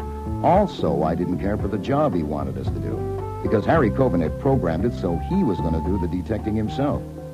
The only difference between me and a messenger boy was that I was taking a taxi instead of the subway to his house on 76th Street. Yes? I have an appointment with Mr. Coben. Are you the man from Fernari's? No. My name is Goodwin. Mr. Coven isn't available yet. Call back later. Just excuse me for a minute. My appointment is for noon. It is now about... Is that my dress? No, it's Archie Goodwin, expected by Mr. Coven at noon. It is now 2 minutes past 12. Oh, come on now. Bring him up, Pete. Interruptions, shouting, noisiest goddamn place. Come on, then, up this way. Thank you. When you have an appointment with Sir Harry, always at an hour. Dearest Pete, you are going to stop calling my husband Sir Harry. You're wrong. It's a plan. I haven't got the guts to quit churning out this crap and starve for a while, so I call him Sir Harry to make you sore, working myself up to calling him something that will make him sore. And eventually I'll come to a boil and figure out a way to make Adrian Getz sore, and then I'll be fired, and I can be an artist again instead of doodling out Dazzle Dan. It's a plan. There's no need to bore our guest with your plan. Hello, Mr. Goodwin. Good afternoon. There's every need. I'm more apt to go through with it if I announce it in front of a witness. You're the witness, Goodwin. My name's Jordan. Peter, darling, Hello, you're Mr. acting like a brat, and you're too old to be a brat. Why not grow up? I look on you as a mother. Peter! Now, excuse me, but I am not a professional witness. I came to see Mr. Coven at his request. Shall I go hunt for him? Good morning, Mrs. Coven. Am I too early? Good morning, Byron. Yes, it's too early. This is Mr. Hildebrand, Mr. Goodwin. Pete left the workroom, so I thought it must be time. Oh, are you unable to work unless I'm there? I give you inspiration. Is that it? What you give me, Pete, isn't inspiration. It's a headache. Then why don't you take a pill? You are a royal pain. It was all very informal and homey. I'd had enough of the three people in that room even before the monkey in the cage in a corner decided to join the fun. Also, the room was like an oven. So I walked to the far side of the room and opened a window. Who opened that window? I did. Well, please shut it at once. Rukaloo will be dead in an hour. Certainly. And now that I have your attention, finally, Rukaloo's coughing. Are you all right, baby? Listen to him. Pneumonia already. That's an idea. That's what I'll do when I work up to making Getz sore. You Open must a be window. Archie Goodwin. I'm Pat Lowell, Mr. Coven's manager. Hello. I was going to phone you this morning to warn you that Mr. Coven is never on time for an appointment, but he arranged this himself, so I didn't. Well, never again pass up an excuse for phoning me. I won't. You're early, anyway. He told us the conference would be at 12:30. I was told to come at 12. Oh? To talk with him first? I guess so. Well, I handle all his business. Everything from endorsements of cough drops to putting Dazzle Dan on scooters, and this is the first time he's ever done this. Done what? Called someone in without consulting me. I understand it's something to do with Dazzle Dan starting a detective agency. We'd better wait and let Mr. Coven tell her. Right? As I understand it, I'm only here as a technical advisor. Of course, you would handle the business end, and that would mean you and I would have to have lots of talks. Oh, here's Mr. Coven now with Mr. Getz. Good morning, my little dazzlers. Good morning, Harry. Mr. Goodwin, you know Harry, Yes, but hello, this Harry. is Adrian Getz. Mr. Getz. It seems cool in here. I opened a window. With Rukaloo in the room? Good heavens. So you got here, Goodwin. Don't mind the Squirt and his damn monkey. Loves that damn monkey. I call this the steam room. How is he, Squirt? Okay? I think so, Harry. I I hope so. I hope so, too, or God help Goodwin. Byron has 7:28 come. No, I phoned Funari, and he said it would be right over. Late again. We may have to change. When it comes, do a revise on the third frame, where Dan says, not tonight, my dear, make it not today, my dear. Got it? But we discussed that. I know, but we changed it. We'll change 7:29 to fit if you finish 7:33. No, but it's only a matter Then what of... are you doing up here? Why, Goodwin came, and you said you wanted to... I'll let you know when we're ready, sometime after lunch. Show me the revise on 7:28. How is everybody? Blooming, see you all later. Come along, Goodman. We'll go to my study.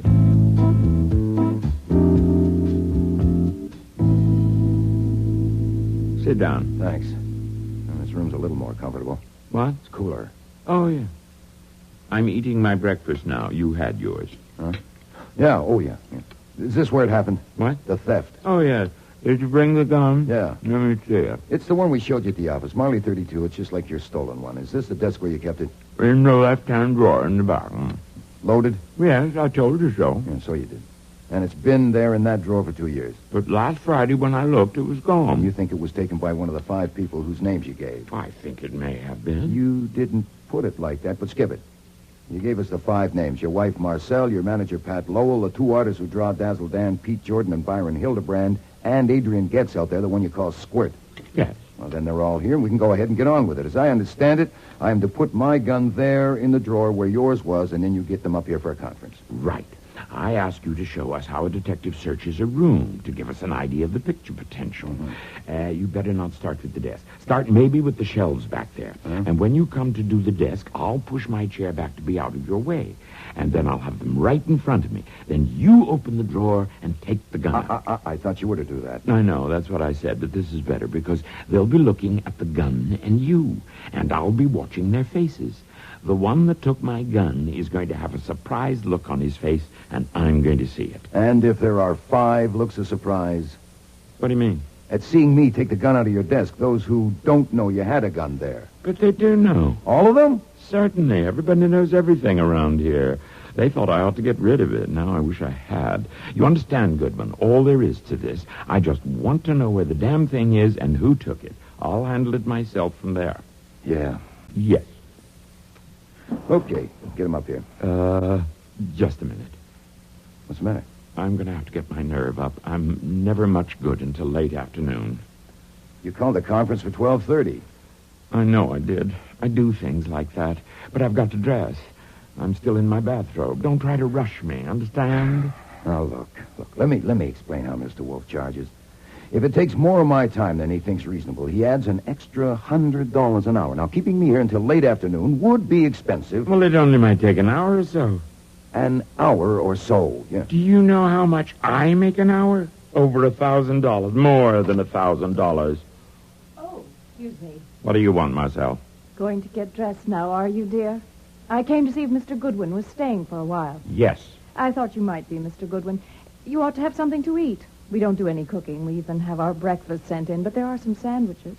Oh, well, I don't want to be rude, but are they in the room with the monkey? Oh, no. Well, wouldn't that be awful? Downstairs in the workroom. I'm sure you'll be much more comfortable there. As you see, there's smoked turkey, sturgeon, caviar, and that's hot corned beef on the warmer. Just help yourself. Thanks. Well, why doesn't someone turn the radios down? What? I said, why doesn't someone turn the 2 radios down or off? Oh, one's Byron's and the other's Pete's. They like different programs when they're working, so they have to go for volume. That's grand. Adrian, what are you doing? I'm trying to work here. What the hell are you doing? Why did you turn my radio off, Mr. Getz? That was uncivil, I know. It was only that I wanted to ask Mr. Goodwin something. Shoot.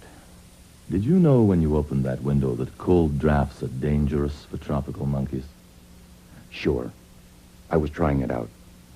That was thoughtless. You may turn your radios on again. Goodwin, God help you.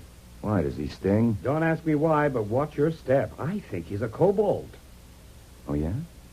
What's a kobold? A sort of goblin. Well, the muse calls. Want to see an artist create? Come and look. No, thanks, I think... What? What did you say? I said no thanks. I think I'll go and chat with the monkey. And I did go and talk with the monkey for a while. When the heat got to me, I went back to the workroom and watched the artist for a while. Nothing I saw changed my opinion of Dazzle Dan, but I had to admire the way they did him. Working from rough sketches, which all looked alike to me, they turned out the finished product in 3 colors so fast I could barely keep up. Then I sat down and concentrated on the experiment of listening to 2 radio stations at once for a while. When my brain started to curdle, I got out. A door toward the front of the house was standing open. I stepped inside when I saw Pat Lowell was there. Look, you listen a minute, Miss Lowell. We're here on a desert island, and for months you've been holding me at arm's length, and I'm desperate. It is not mere propinquity. In rags and tatters as you are, without makeup, I've come to look upon I'm you as- busy. Go play with a coconut. Then I spent another half an hour or so looking through the glass of the front door at the outside world. The view was nothing to brag about. And the afternoon passed like that. Eventually, when I was thoroughly fed up, I went upstairs in search of Lord Harry. The study was empty, so I tried next door. Mr. Coven? Oh, sorry. Mrs. Coven was lying in the middle of a king-size bed there. I needn't have apologized. She was sound asleep, so I quietly closed the door. In the room across the hall, Harry Coven was standing at the window with his back to me. Well, what do you want? It's going on 4 o'clock. I'll be going soon and taking my gun with me. I was standing at the window thinking. Oh, yeah? Any luck? Fame and fortune aren't all man needs for happiness, even with a loving wife. Marcelle is my third, you know, and she's wonderful. She's 14 years younger than me, but that still isn't all that's needed for happiness. Look, it's 4:15, and it's getting dark. I would call it late afternoon. Now, what do you say we go ahead? I want a drink. Will you join me? It's a bit early for me. I'm not supposed to drink until 5 o'clock, but I'll make this an exception. Bourbon, all right? Say when. Cheers. Oh, I need this today. Suppose we take the refreshment into the study and go over our act. Don't rush me. Oh. Oh, all right. Come on, bring your glass. Goodwin, you don't understand the pressures on a man in my position, the responsibilities. Yeah, I see what you mean. I wouldn't want to be in your shoes. Okay, then, here we are. You sit at the desk there. You're right. I search the shelves back here, and then I come to the desk, and I open the drawer, and there's a gun, and you watch the expression on everyone's faces. Then I go and get... Wait a minute. What's the matter? We have found your gun. What? It's empty.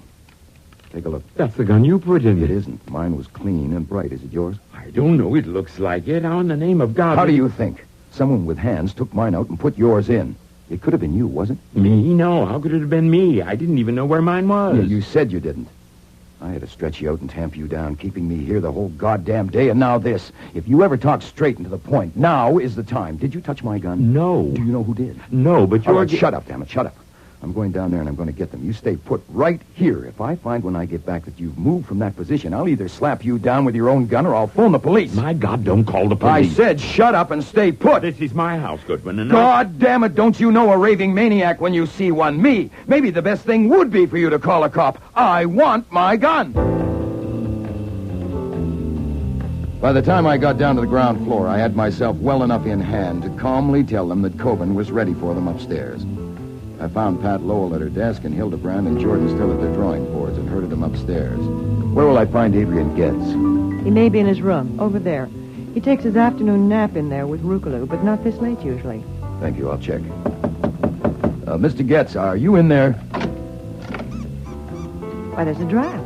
Adrian never opens a window. Put on the lights. Adrian, Adrian Getz, the Squirt, was lying on the couch, but he wasn't taking a nap. The hole in his skull was just northeast of his right ear, and the blood had run over the edge of the couch onto the floor. I stuck my hand inside the V of his vest and held it there for 8 seconds. Adrian Getz was through taking naps. My God, look in the cage over there. Look at Rukaloo. What's he holding to his chest? That's a gun he's holding to his chest, a Marley 32. I suspect he's holding it to his chest because it's the only warm thing in this room, having recently been fired.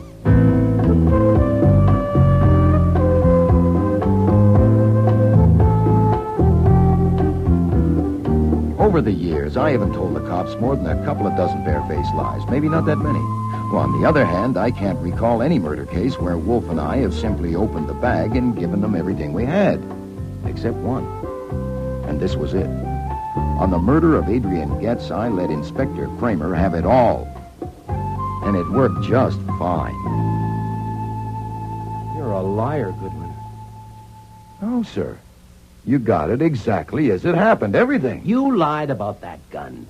If you don't want to get taken downtown to think it over, think now. Tell me what you came here for and what happened. Look, what do you mean, take me downtown? On your order? That's right. You've already questioned me for 2 hours. On a charge. What charge? Sullivan Act. Oh, we have to. You have no license for the gun we found. Ha, ha, ha, ha, ha, and ha. Okay, there, you got your laugh. It's a very fine gag. Ha! Bring in Coven, will you, Doyle? Yes, sir. I told you where and how I got that gun. You had the gun in your holster, and you have no license for it.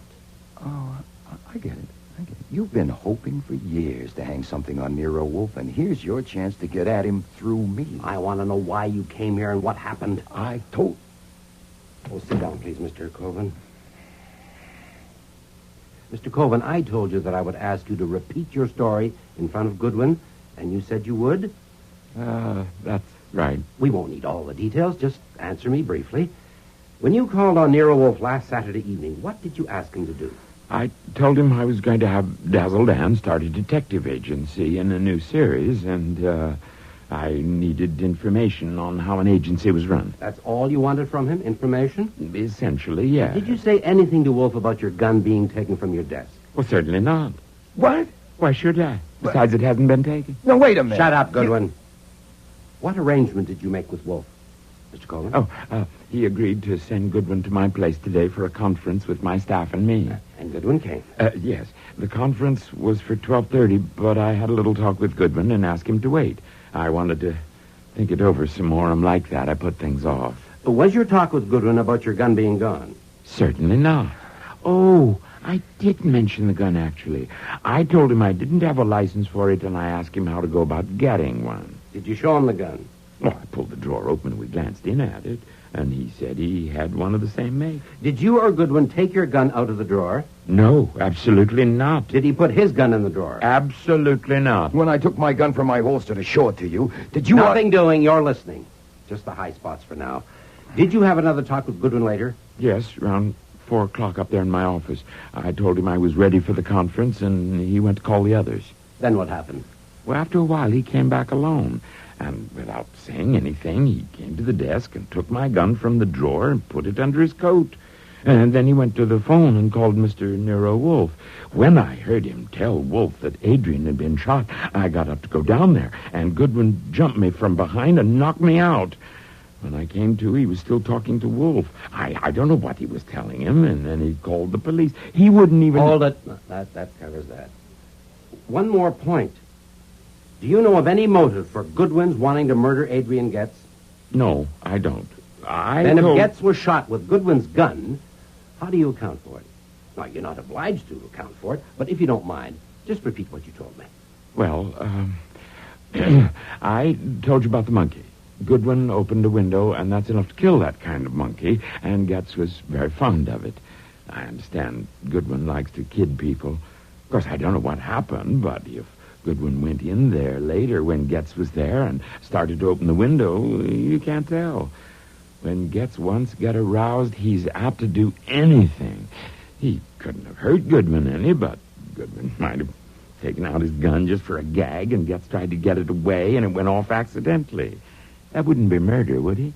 No, that would be only a regrettable accident. That's all for now, Mr. Coven. Take him out, Doyle, and bring in Hildebrand. I want to use that phone. The lines here are all busy. There's one downtown. Do you want to hear Hildebrand before you comment? Oh, well, I'm crazy to hear Hildebrand. No doubt he'll explain that I tossed the gun in the monkey's cage to frame the monkey. Yes, let's just wait for Hildebrand. Oh, here he is now. This will only take a minute, Mr. Hildebrand. I just want to check on Sunday morning. Yesterday, you were here working? I often work Sundays. You were in the workroom?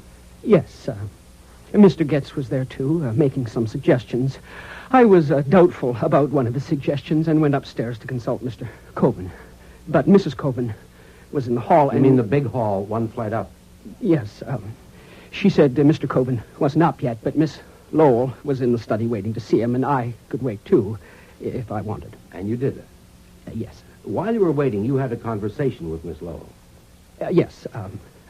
We discussed various matters, and mention was made of the gun Mr. Coben kept in his desk drawer. I pulled the drawer open just to look at it, with no special purpose, just to look at it. Was the gun there in the drawer?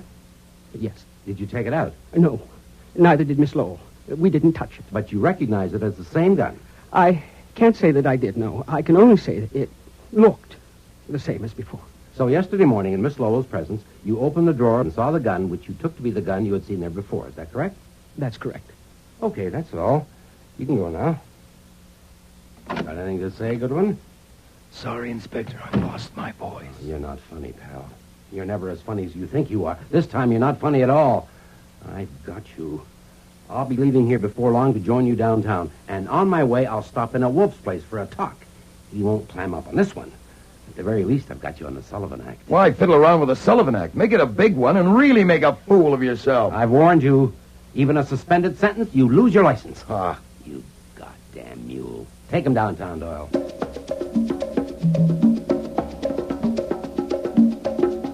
It was after 9 o'clock before they finally let me use the phone at the cop shop.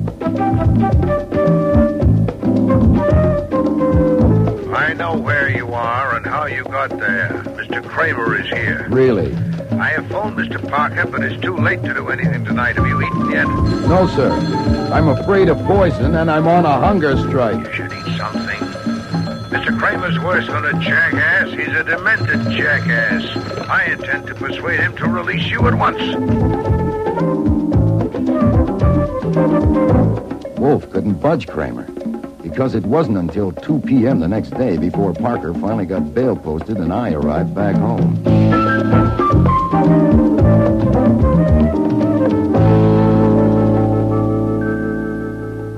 Are you all right? No, don't you smell me? What the devil is that smell? Disinfectant for the bloodhounds in case you escape. I'm going to go up and rinse off. Not yet. Have you eaten? Enough to hold me. Then we'll get started. Look, it'll help if we first get it settled about my leaving that room with my gun in there in the drawer. Shut up and sit down. I deny that you were in the slightest degree imprudent. Even if you were, this has transcended such petty considerations.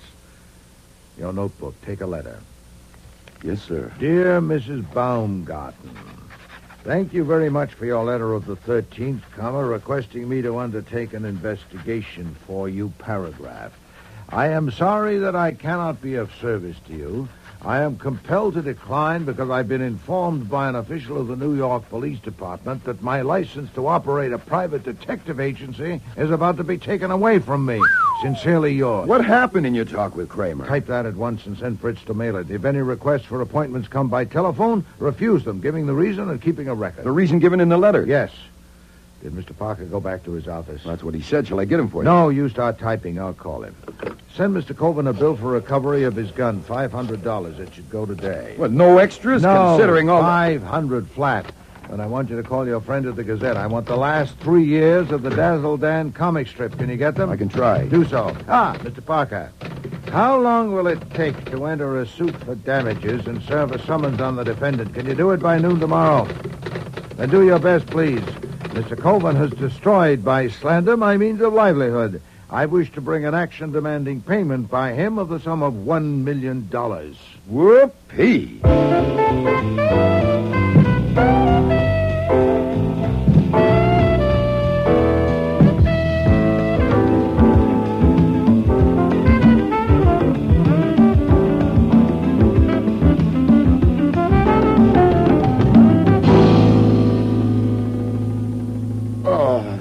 Sir. Mission accomplished. 30 pounds of Dazzle Dan with the best wishes from the editor of the Gazette. Mr. Cohen was cooperative. He thought it was a bargain. Front page will carry a few paragraphs exclusive to the Gazette, stating that Nero Wolfe is out of the detective business because Inspector Kramer is taking his license away. Satisfactory. Kramer will be real pleased. Also, scuttlebutt. Lonnie Cohen and I discussed the murder from the point of view of the press, what the boys in the business are saying, but can't print yet. You want it? I am a primate and therefore curious. Okay, first of all about Miss Lowell. Juicy. It is said that Getz learned that she was chiseling on royalties from makers of Dazzle Dan products and intended to hang it on her. That could have been big money. Any names or dates, evidence? No, nothing repeatable yet. But there are some facts about Hildebrand. Oh, yes? He's been drawing Dazzle Dan for 8 years. Now, last week he was told he could leave at the end of the month. Now, he might or might not get another job at his age. He's been talking about it openly and blaming Getz. What about Mr. Jordan? Anything on him? No, this I don't like. They say Jordan has painted some pictures, modern stuff, and twice he has tried to get a gallery to show them. Now, both times Getz has somehow kiboshed it. Now, whether because Getz was a born louse or whether he wanted to keep Jordan I'll do alive, my own speculating, thank you, Archie. Sir? Mr. Getz may not have liked the pictures. Mr. Coven. Oh, well, what better could you ask there? Getz ruled the roost. Plenty of evidence about that. So the only question is what he had on Coven.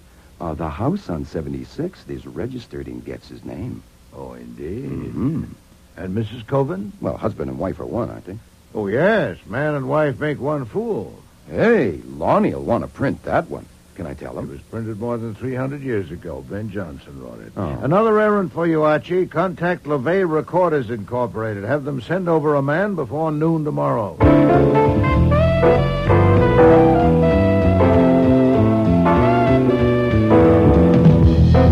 It wasn't till nearly dinner time that I got to take that much-needed shower. After dinner that evening, we were all hard at it in the office.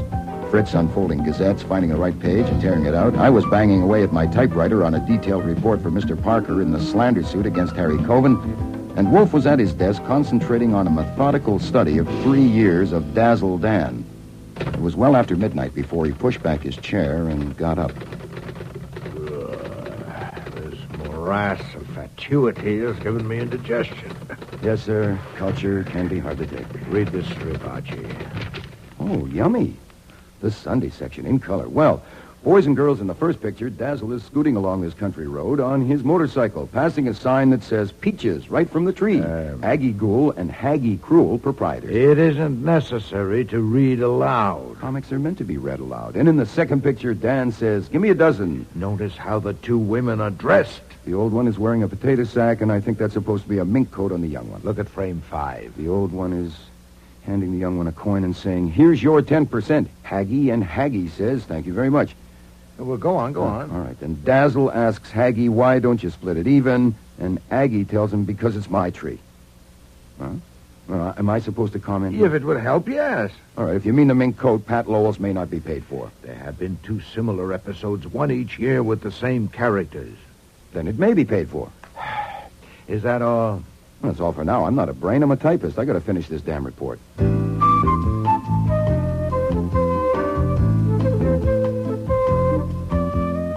The next day, the phone nearly rang off the hook.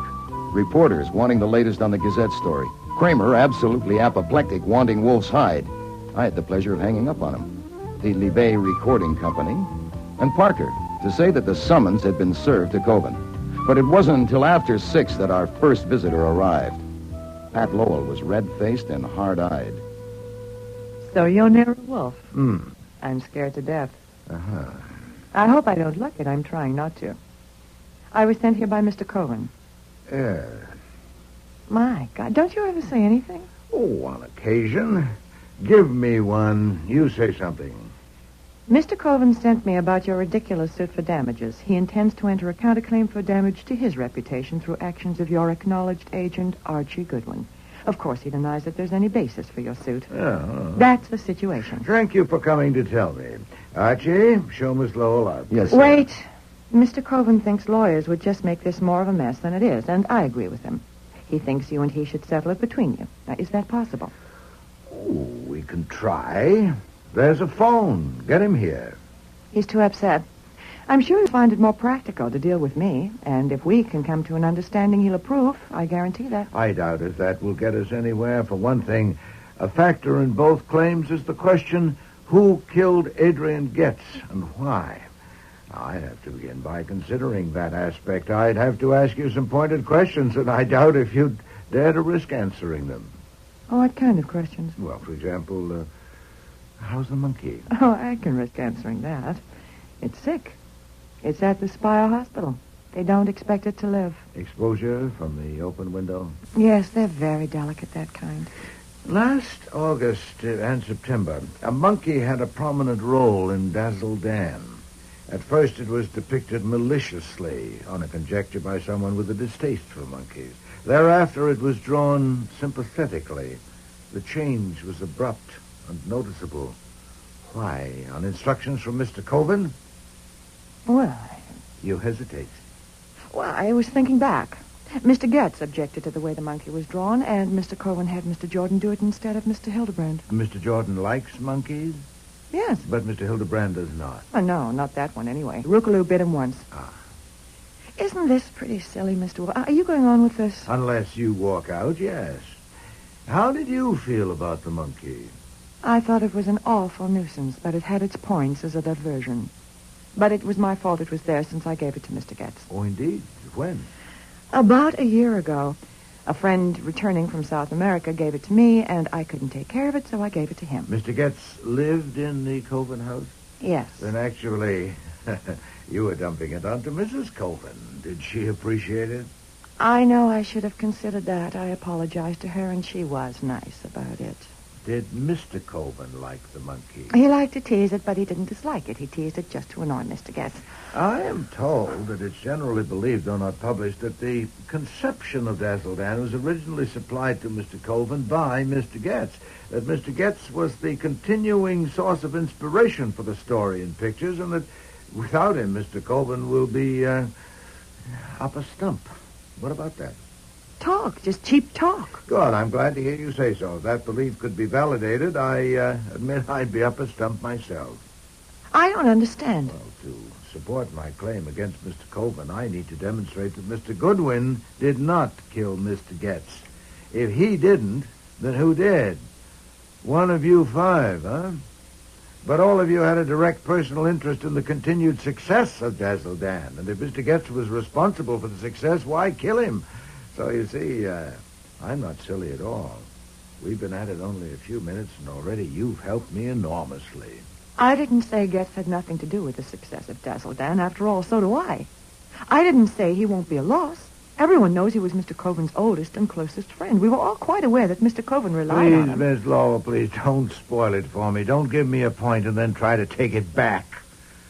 Next, you'll be saying that Coven called Getz the Squirt to show his affection, as a man will call his dearest friend an old bastard, whereas I prefer to regard it as an inferiority complex, deeply resentful, showing its biceps. Or telling me that all of you, without exception, were inordinately fond of Mr. Getz and submissively grateful to him. Phooey! Look, Mr. Wolfe, I You don't should see what know this that I has had to a do- talk with Inspector Kramer Monday evening and learned from him some of the plain facts. Such as the pillow lying on the floor, scorched and pierced, showing it had been used to muffle the sound of the shot, and the failure of all of you to prove lack of opportunity. We aren't getting anywhere. This is pointless. You're quite right. We've gone as far as we can, you and I. It's time for you to call Mr. Coven and tell him so. Tell him to be here at 8:30 with Mrs. Coven, Mr. Jordan, and Mr. Hildebrand. Are you trying to be funny? I now know who killed Mr. Getz. I'll have to tell the police, of course, but first I want to settle the matter of my claim with Mr. Coven. And you can tell him that. Tell him that if I have to inform the police before I have a talk with him and the others, there'll be no compromise on my claim, and I'll collect it. This is a bluff. Then call it. I'm going to. I'm not such a sap. Archie, get Inspector Kramer. Yes, sir. They'll be there by the time you are, Miss Lowell. Hello. Yeah, homicide? Inspector Kramer, please. Yeah, this is Hang a very... up, damn you. Hang up. Okay. Get Mr. Coven's number for her, Archie.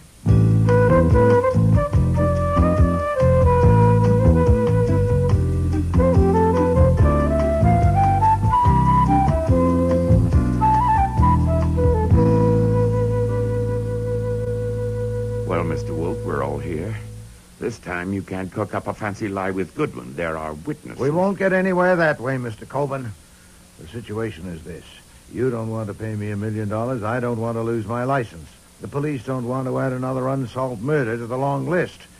The central and dominant factor is the violent death of Mr. Getz, and I propose to deal with that at length. Now, if we can get that settled... You told Miss Lowell you know who killed him. If so, why don't you tell the police? That ought to settle it. You don't mean that, Mr. Colvin. You're damn right I mean it. Then there's a misunderstanding. I heard Miss Lowell's talk with you on the phone, both ends of it. I got the impression that my threat to inform the police about Mr. Getz's death was what brought you down here. Now, It you wasn't seem any to... threat that brought me here. It's that blackmailing suit you started. I want to make you eat it, and I'm going to. Oh, indeed. Then I gather that you don't care who gets my information first, you or the police. But I do. For one thing, when I talk to the police, I like to be able to... Archie, if you will. Yes, sir. I went to the hall and switched on the porch light for a look through the one-way glass of the front door. One glance was enough. I stepped back into the office. Excuse me, sir, the man above the chair. Tell him to... No, wait. I'll see him. If you'll excuse me a moment. Wolfe strode to the front hall, peered through the glass, and opened the door. The chain bolt stopped it at a crack of 2 inches. Well, Mr. Kramer. I'm coming in. I doubt it. What for? Patricia Lowell entered here at 6 o'clock and is still here. The other 4 entered 15 minutes ago. I told you your license was suspended. I'm coming in. I still doubt it. I have no client. These people are here to discuss an action for damages which I brought against Mr. Coven. I don't need a license for that. I'm shutting the door. My God, this does it. You're through. I thought I was already through. But this sort I of... can't hear you. The wind. Oh, this is preposterous. Talking through a crack. Descend to the sidewalk and I'll come out. Do you hear that? Yes. Very well. To the sidewalk. Archie, my coat.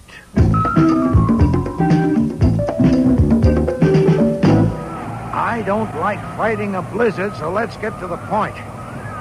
You blundered and you know it. You arrested Mr. Goodwin on a trumpery charge. You came and blustered and went too far. Now you're afraid I'm going to catch a murderer and toss him to the district attorney, so you... I'm not afraid of a goddamn thing. I told you to lay off, and by God, you're going to. I want to go in there. You may. What? Well, you just said... Under one condition. You know the peephole in the wall of my office concealed by a picture. Standing in the nook at the end of the hall, you can see and hear us in the office. The condition is that you enter quietly, take your post in the nook, oversee us from there, and give me half an hour. What kind of elaborate... I'm after a murderer, and there's one chance in 5 I'd say that I'll get him. You said you were discussing an action for damages. We are. I'll get either the murderer or the damages. Now, I'm going in. If you come along, it must be under the condition as stated. Are you coming? Yes. You accept the condition? Yes. Come along, then.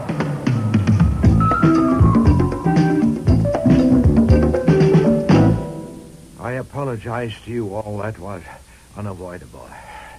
Now, suppose we start over, Mr. Coven, with your surmise to the police that Getz was shot by Mr. Goodwin accidentally. That's absurd. I don't know how else it could have happened. Do you really dare, sir, in front of me, to my face, to cling to that fantastic tale you told the police, that rigmarole? You're damn right I do. Phooey! I had hoped here together we were prepared to get down to reality. It would have been better to adopt your suggestion to take my information to the police. Perhaps... I made no such suggestion. Huh? In this room, Mr. Coven, some 15 minutes ago. No. I see. Oh, it's impossible to get on solid ground with a man like you, but I still have to try. Archie. Yes, sir. Play back the tape. Yes, sir. Tape? What? You made a tape? You'll see. We sometimes find it necessary. But that's... You can't do that, can you? We have done that. Are you ready, Archie? Yes, sir, just about. There, that should do it. It's not that, Mr. Coleman, not at all. I only doubt if it's worth it to you, considering the size of my minimum fee, to hire me for anything so trivial as finding a stolen gun. No, Archie. What was said today? I shouldn't. Oh, I'm sorry. I rewound it too far. I must have do it myself. Well, I said I'm sorry. It's hard to be accurate in such a hurry.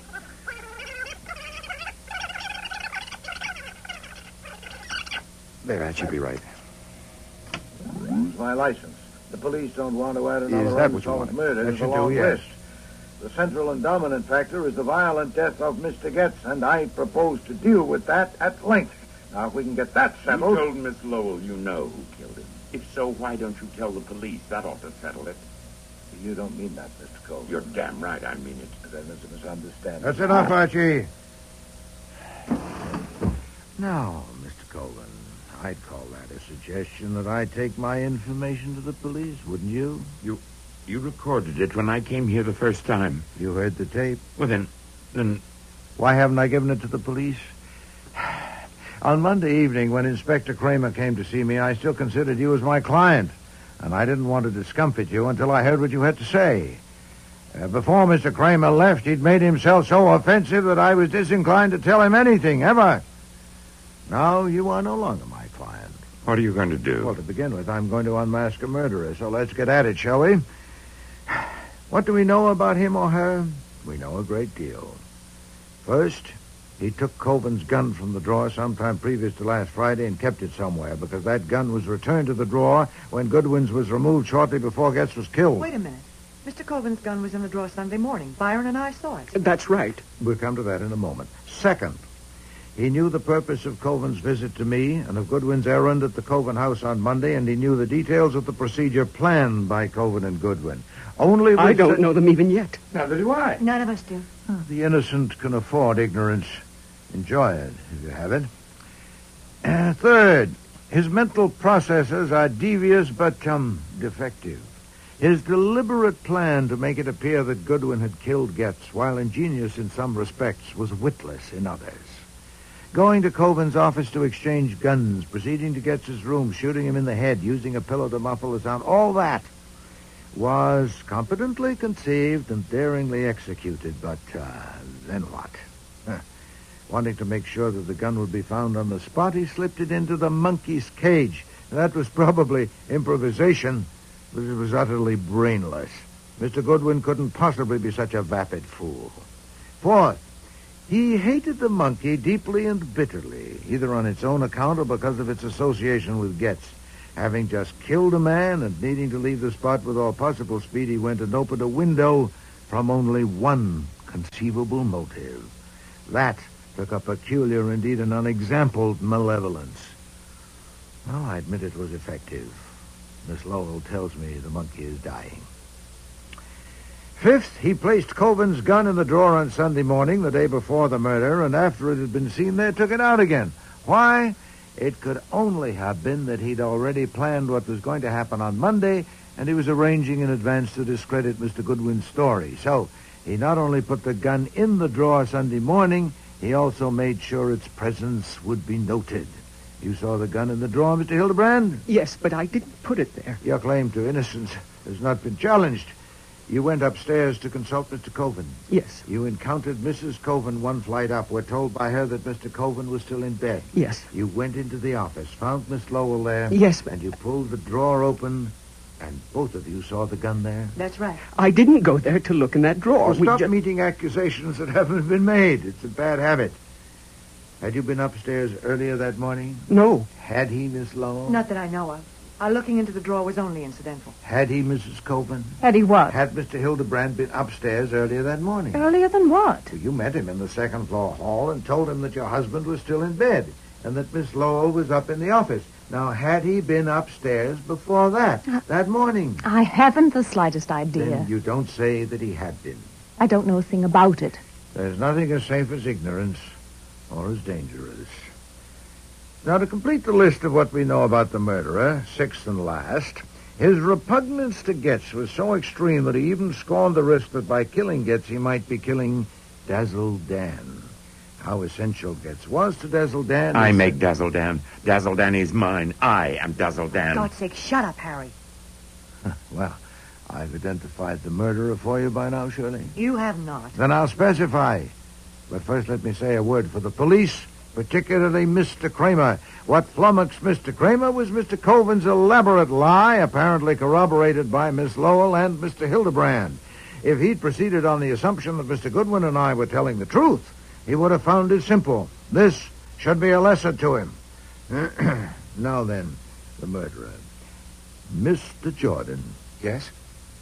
You're eliminated because you weren't there Sunday morning to place the gun in the drawer. Mr. Hildebrand. What? You were there Sunday morning, but you had made no earlier trip upstairs. Miss Lowell. Oh, for God's sakes, will you get to the point? You didn't know why Mr. Coven had called Mr. Goodwin there. Hold it. Inspector Kramer, what Damn is he... you, Wolfe, you and your game. If you'd only given it to us. I can't give you what you won't take. You can have her now. You want more help? Mr. Coven was still in bed Sunday morning when two of them saw the gun on the drawer.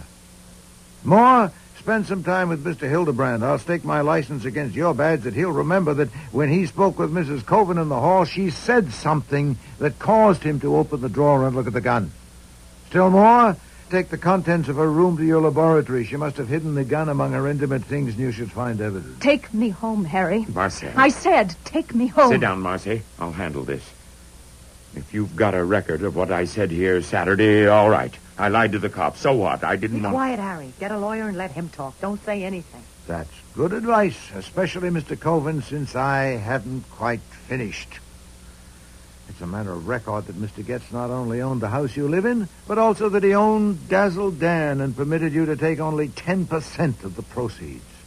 In one episode repeated annually, he buys peaches from two characters named Aggie Ghoul and Haggie Cruel. And Aggie Ghoul, saying that she owns the tree, gives Haggie Cruel 10% of the amount received and pockets the rest. It's a childish allegory. A.G. are the initials Adrian Getz. Haggie Cruel has the same initials as you, Mr. Coven. Now, it's not credible that that's coincidence, not repeated annually. Mr. Getz must have had a singularly contorted psyche, taking delight as he did in compelling you each year to publish that for a meager 10%. Not of the net. 10% of the gross. Over 400 a week. You here. worm. What? I said you worm. Not even a worm. Worms have guts, don't they? The one time you ever acted like a man and you didn't have the guts to see it through. I don't know what you're talking... You're right, Mr. Wolfe. Getz owned Dazzle Dan. He took Harry in years ago to front it and draw it. Harry should have insisted on an even split right then, but he didn't. When Dazzle Dan caught on and kept getting bigger and bigger, Getz didn't mind Harry having the name and the fame as long as he owned it and got the money. He was a vampire. Yeah, I'll accept that. When I found out how it was, I tried to talk some sense into Harry.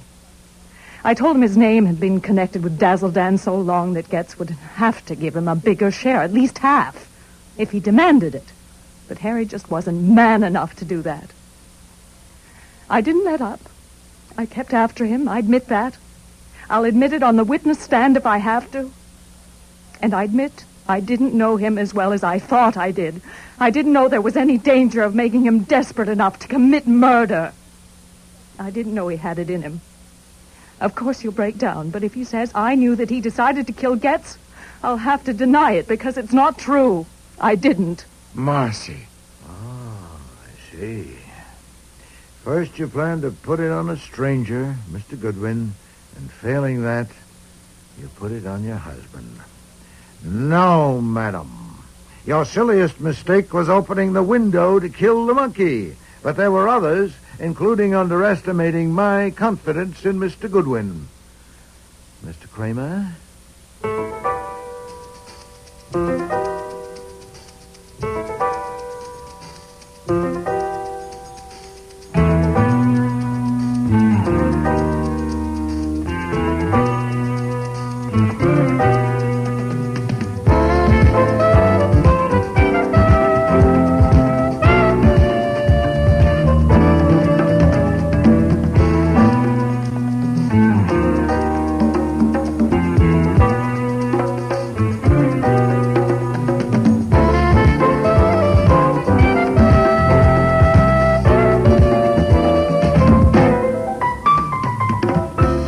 Starring in today's episode were Mavor Moore as Nero Wolfe, Dawn Franks as Archie Goodwin, and Cece Linder as Inspector Kramer. Jack Creeley was Harry Coven, Tricia Collins, Pat Lowell, Shari Flett, Marcel Coven, David Hemblin, Adrian Getz, Richard Monette, Pete Jordan, and Eric Peterson was Hildebrand. Music was composed and conducted by Don Gillis. Technical operations, John Jessup. Sound effects, Bill Robinson.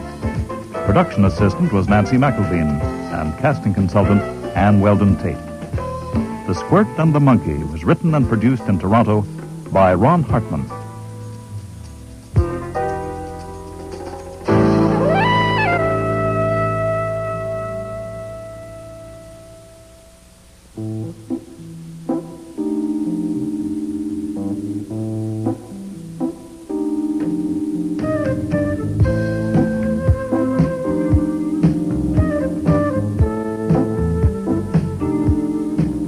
next week. Is that a siren, Archie? Yeah. It's a Parkway police car coming up behind us. You know, when you were having the car sent down, I phoned home. Fritz said there'd been 4 calls, one from an officer of the court, one from the DA's office, and 2 from Inspector Kramer. Oh, Would swell. Kramer have sent out an alarm? Well, the way he'd like to pin your scalp to his wall, I wouldn't put it past him. And we're about to find out. Hey, no, that's no way to do it. Open a valve and let it out. Fritzy. Under. Oh, God, help me. It would be wonderful if someone could put his arms around me and tell me, all right, my darling, I'll take care of everything. Just leave it to me. Oh, that would be wonderful. I may try it if you'll brief me on what I'd have to take care of. God, I'm a fool. You saw my car out front. The Yellow Jag. I am going to burn it. How do you set fire to a car? If you're sitting on a lid you don't want open, my advice is to move. Now, the sooner the better, or you may get hurt. I am already hurt. Mr. Wolfe, you knew you were to be called yesterday, but you left the courtroom. Yes, sir. If your reason for leaving is unsatisfactory, you are in contempt of court. Do you understand that? Yes, sir. Then, why did you leave? You are under oath. Your Honor, I respectfully ask your indulgence. My reason for leaving is inherent in my testimony, and therefore I would rather plead on the charge of contempt afterwards, if the court will permit. I'll still be here. Indeed you will. You're under arrest. No, I'm not. You're not under arrest? No, sir. I came here voluntarily. Well, you are now. Officer, this man is under arrest. Next week, The Next Witness, with guest stars Terry Tweed, Robert Christie, Michael Ayub, and Dixie Seatle.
Rex Stout's Nero Wolfe.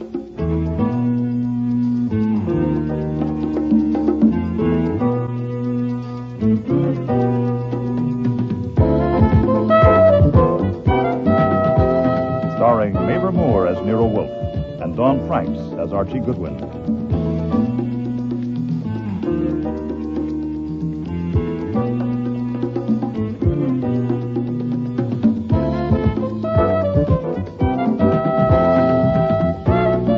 Today's episode, The Next Witness, with guest stars Terry Tweed, Robert Christie, Michael Ayub, and Dixie Seatle.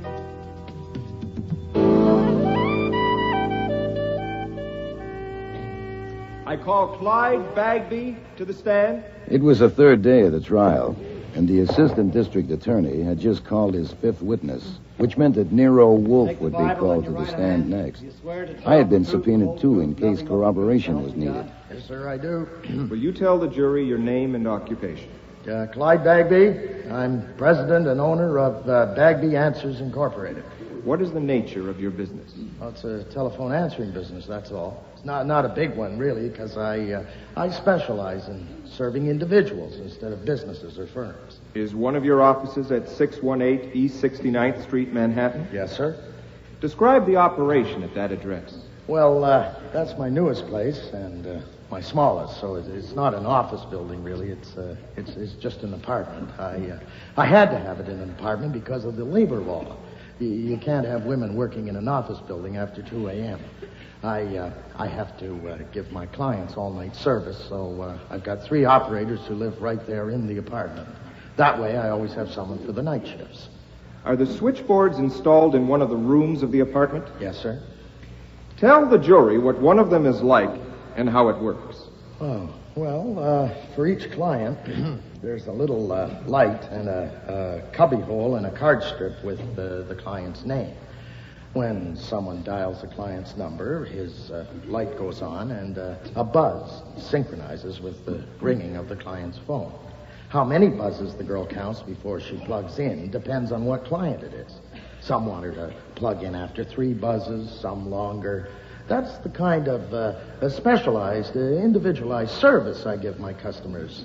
You see, the big outfits, they don't do that. Thank you, Mr. Bagby, but I wasn't buzzing for a plug for your business. Yeah.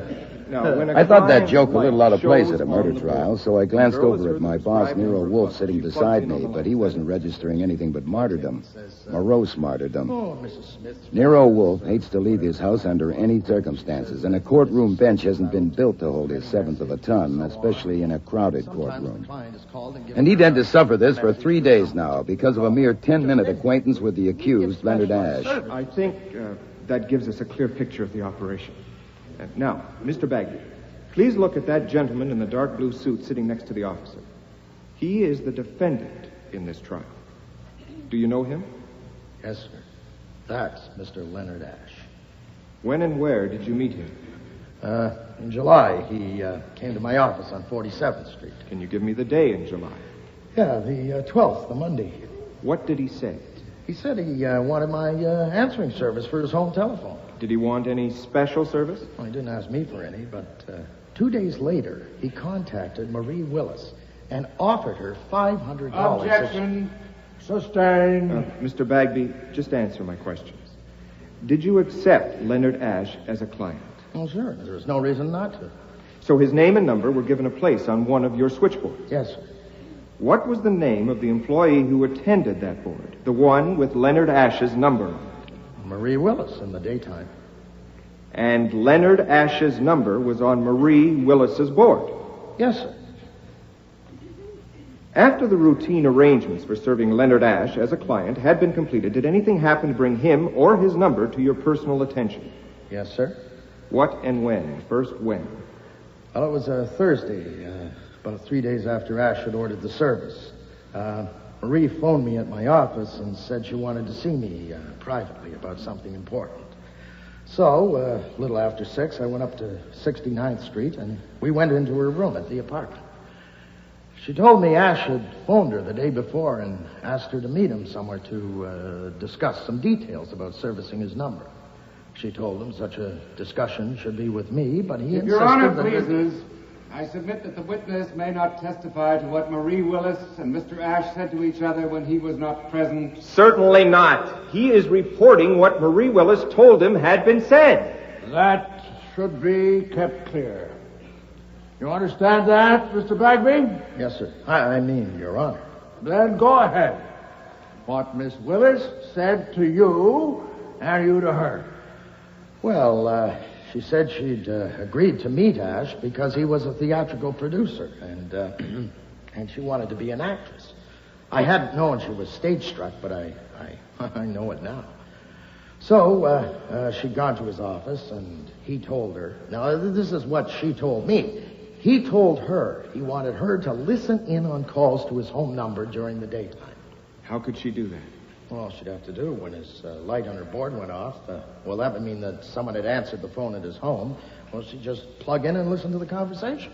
And she told you Mr. Ash asked her to do that? Yes, sir. And to phone him each evening and report. And that's what she said. And he offered her $500 if she would do it. Did she say anything else? Yes, sir. She said she knew she should have turned him down flat, but she didn't want to make him sore, so she told him she wanted to think it over. Then she told me she had slept on it and decided what to do. She was convinced that what Ash was after was phone calls to his wife. And aside from anything else, she wasn't going to spy on his wife because his wife was Robina Keene, the actress. And, Marie worshipped Robina Keene as her ideal. Well, that's what Marie told me. Did she tell you what she had decided to do? Yes, sir. 3 things. Tell me about it because she was working for me. Tell Robina Keene about it to warn her because Ash would probably get someone else to do the spying for him. You know, it occurred to me the real reason for her wanting to tell Robina Keene. What occurred to you isn't material, Mr. Bagby. Now, did Marie tell you the 3rd thing she had decided she must do? Yes, sir, that she must tell Ash that she was going to tell his wife. She said she had to do that because she promised him she would keep it confidential, so she had to warn him she was taking back her promise. Did she say when she intended to do those 3 things? Yes, well, she'd already done one of them, telling me. She said she'd phoned Ash and told him she would be at the office at 7 o'clock. Well, that was crowding it a little because she had the evening shift and would have to be back at the boards at 8. It crowded me, too, because it gave me no time to talk her out of it. I even went downtown with her in a taxi where Ash's office was and did my best, but I couldn't move her. What did you say to her? I tried to get her to lay off. Well, I could drop him as a client and forget it, but she was dead set on warning Robina Keene. And to do that, she had to take back her promise to Ash. Well, I hung on until she got in the elevator to go up to Ash's office, but I couldn't budge her. Did you go with her? Oh, no, that wouldn't have helped any. What could I do? Then you didn't go up to Ash's office with Marie Willis? No, sir. Did you go up later at any time after she had gone up? No, sir. Did you see Ash at all that evening? No, sir. Did you speak to him on the telephone that evening? No, sir. What did you do that evening after you saw Marie Willis enter the elevator to go up to Ash's office? I took a taxi home, and about 10 o'clock, I got a phone call from the police to say that Marie Willis had been found murdered in my office. And I went there as fast as I could, and there was a crowd out in front, and an officer took me upstairs. They hadn't moved her. They'd taken the plug cord from around her throat. They hadn't moved her. And there she was, slumped over on the ledge in front of the board. They wanted me to identify her, and I had to. It's the hardest thing I ever had to do in my life. I've never seen anyone have been strangled before, but it was her all right. The same clothes and everything she was wearing. We want a taxi, but first a word with you. No, sir. First, a word from me. What? Mandelbaum may finish with that witness any minute. You were told he'd follow back. I know. If you want a taxi, of course, you're going home. And I'm not going home. I can't. Right. If you do, you'll just get hauled right back here with a fat fine for contempt of court. Not to mention me. I'm under subpoena, too, remember? Where are you going? To 618 East 69th Street. To Bagby's answers. Why? I'll explain on the way. I'm going back to the court. No. I'll need you. All right. Shoot. I've heard you do a lot of explaining, but this'll have to be good. You know, it's preposterous. It sure is. Let's go back. I mean Mr. Mandelbaum's thesis that Leonard Ash killed that girl. Leonard Ash is not an imbecile. I refuse to believe he'd go to that place at that time to kill her. You were present when he called on me that day to hire me. Do you believe it? I pass. But I find it hard to believe his story. That a man phoned him, a voice he didn't recognize, and said if Ash would meet him at the Bagby place, he thought they could talk Marie out of it. And when Ash got there, the door was open, and there she was with a plug cord around her throat. So he opened up the window and yelled for the police. Do you believe that? Phooey, I didn't like it, but it may be true. And another thing I didn't like was sitting there on that confounded wooden bench with a smelly woman against me. Oh, now we're getting to it. By the way, that smell was Tissot's passion flower, and it's $80 an ounce. Lily Roan wears it. Soon I was to be called as a witness, and my testimony would have been an effective corroboration of Mr. Bagby's testimony. It was intolerable. I will not be a party to a judicial transgression. Let's see if I get you. The reason you're scooting is you can't bear to help convict Ash of murder because you doubt he's guilty. That's close enough. It's not close enough for me. What are we going to do with Bagby's answering? We'll see when we get there. Taxi!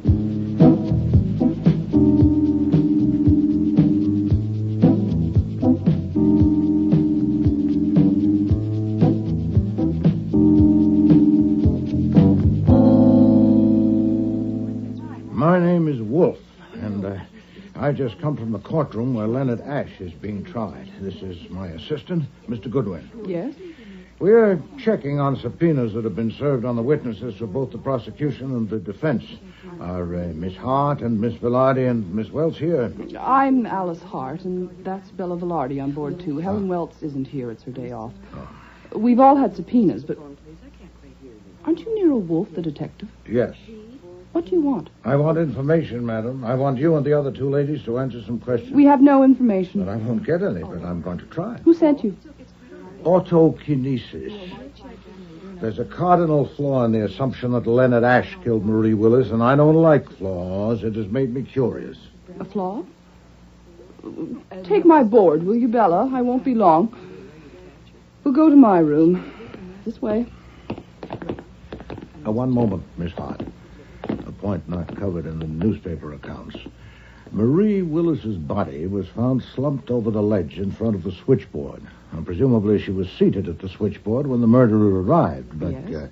You live here, you and the others. Yes? Then if the murderer was Mr. Ash, how did he know she was alone on the premises? Oh, I don't know. Perhaps she told him she was. Is that the flaw? Good heavens, no. Come in, please. My time is limited. Now, what is this flaw? I am the inquisitor, Miss Hart, not you. What's the matter? That painting on your wall, that's a Van Gogh, isn't it? And unless I'm very much mistaken, an original. Where did you get that picture? That is none of your business. It isn't, but here is the situation.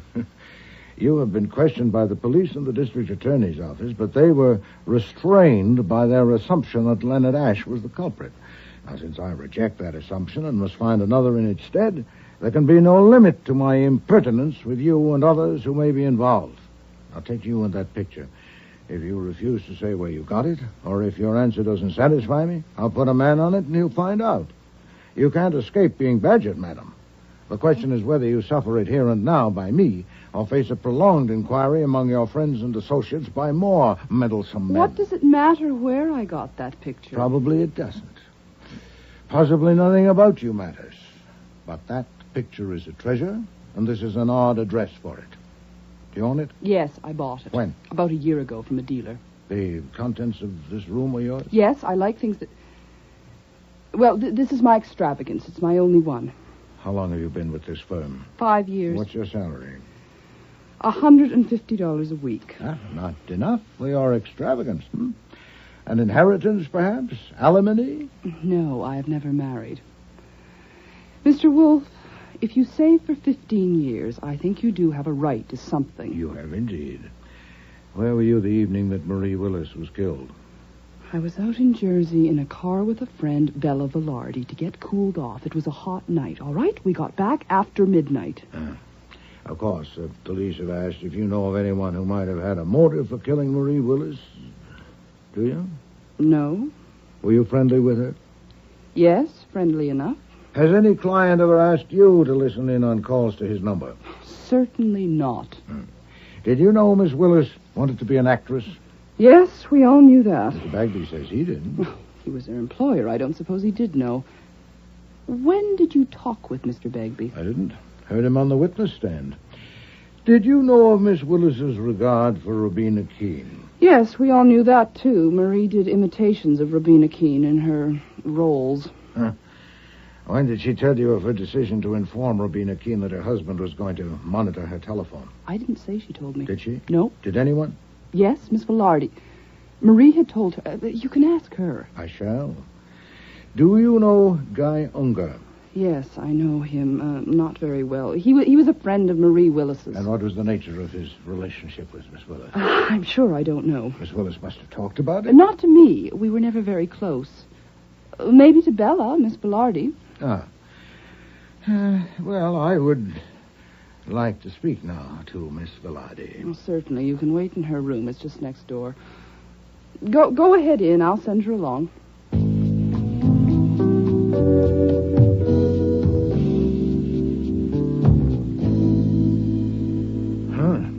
Certainly a contrast in rooms. Yes, sir. Oh, Miss Velarde is a crack lever. A what? She never quite closes doors or drawers. Oh. She is also a philanthropist. Indeed? She donates to the cause of equine genetics. Meaning? She bets on horse races. She subscribes to racing form and track dope. Ah. Archie, open drawers. Have one open when she enters. I want to see how much impudence these creatures will tolerate. This photograph. Miss Velarde and another woman, and do you recognize the man? Now, I could be wrong. It's been 2 months since the newspapers had a picture of him. Well, that's Guy Unger. Find more of him. They're taking their time out there. I'd say Miss Velarde's getting a thorough briefing from our Miss Hart. Here she comes. This should get her. Miss Hart says you want to ask me something. Sit down, Miss Velarde. Do you know what a hypothetical question is? Of course I do. I have one for you. If I put 3 expert investigators on the job of finding out approximately how much you've lost betting on horse races in the past year, how long do you think it would take them?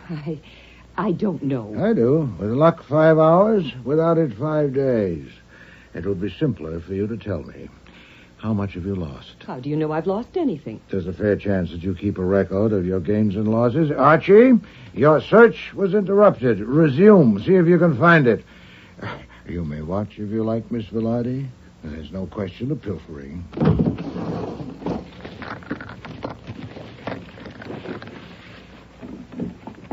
Look, Mr. Wolfe, there's no secret about my liking to bet on the races. But the amounts I bet, that's different. You see, I have friends who, well, they don't want people to know they bet, so they give me money to bet for them. So it's about $100 a week, and sometimes more, maybe up to $200. I see. What's your salary? Oh, it's only $120, so of course I can't bet much myself. Of course. About the windows in that front room. In summer weather, when one of you's on duty there at night, are the windows open? Well, when it's hot, yes. Usually the one in the middle. If it's very hot, maybe all of them. With the shades up? Yes. It was hot on July 15th. Were the windows open that night? I don't know. I wasn't here. Where were you? I was out in Jersey, in a car with a friend, Alice Hart, to get cooled off. Now, we got back after midnight. Yeah. If the windows were open and the shades up on the evening of July 15th, as they almost certainly were, would anyone in her senses have proceeded to kill Marie Willis so exposed to view? What do you think? I know. That would have been... No, I don't think so. Yeah. Then she or he must have closed the windows and drawn the shades before proceeding. Then how could Leonard Ashe, in the circumstances of given, have managed that without alarming Miss Willis? I don't know. He might have... No, I don't know. You might have what? Nothing. I don't know. How well do you know Guy Unger? I know him fairly well. You seen much of him in the past 2 months? No, very little. When was this snapshot taken? Oh, that. You took that from my drawer. What else did you take? You get out of here. Get out and stay out. Come, Archie. There seems to be a limit, after all. Wait. Wait a minute. I didn't mean that. I flare up like that. I don't care about the damn picture. It's just... When was it taken? About 2 weeks ago. 2 weeks ago Sunday. Who was the other woman? Helen Welch. Was Guy Unger Miss Welch's companion or yours? We were just together. Nonsense. Well, Guy and Helen... I was just with them. Then I take it that since Miss Willis died, Mr. Unger's interest is centered on Miss Welch. I don't know about center. They seem to like each other. Where is Miss Welch? This is her day off. That I know. Where can I find her? I think she's up at her place she rented for the summer in Katona. You think so? You're not sure? Do you want me to phone and find out? Yes, if you would. I want to talk to her.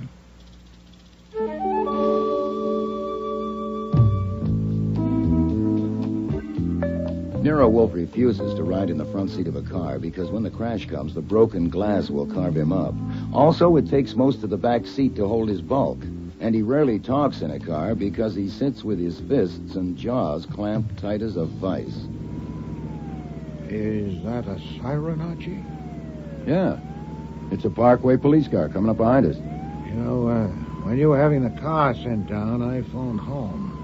Fritz said there'd been 4 calls, one from an officer of the court, one from the DA's office, and 2 from Inspector Kramer. Oh, Would swell. Kramer have sent out an alarm? Well, the way he'd like to pin your scalp to his wall, I wouldn't put it past him. And we're about to find out.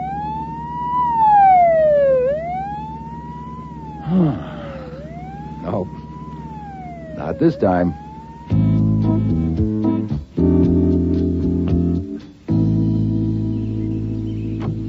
Archie Goodwin. I'm Helen Welts. Mr. Wolfe? Yes. Give me a hand, Archie. It's a real pleasure. This is Guy Younger. How'd you do? Hello. Let's sit in the shade of the old apple tree, shall we? Oh, thank you. I prefer to sit. You didn't give me a chance on the phone. I didn't want you to have a trip for nothing.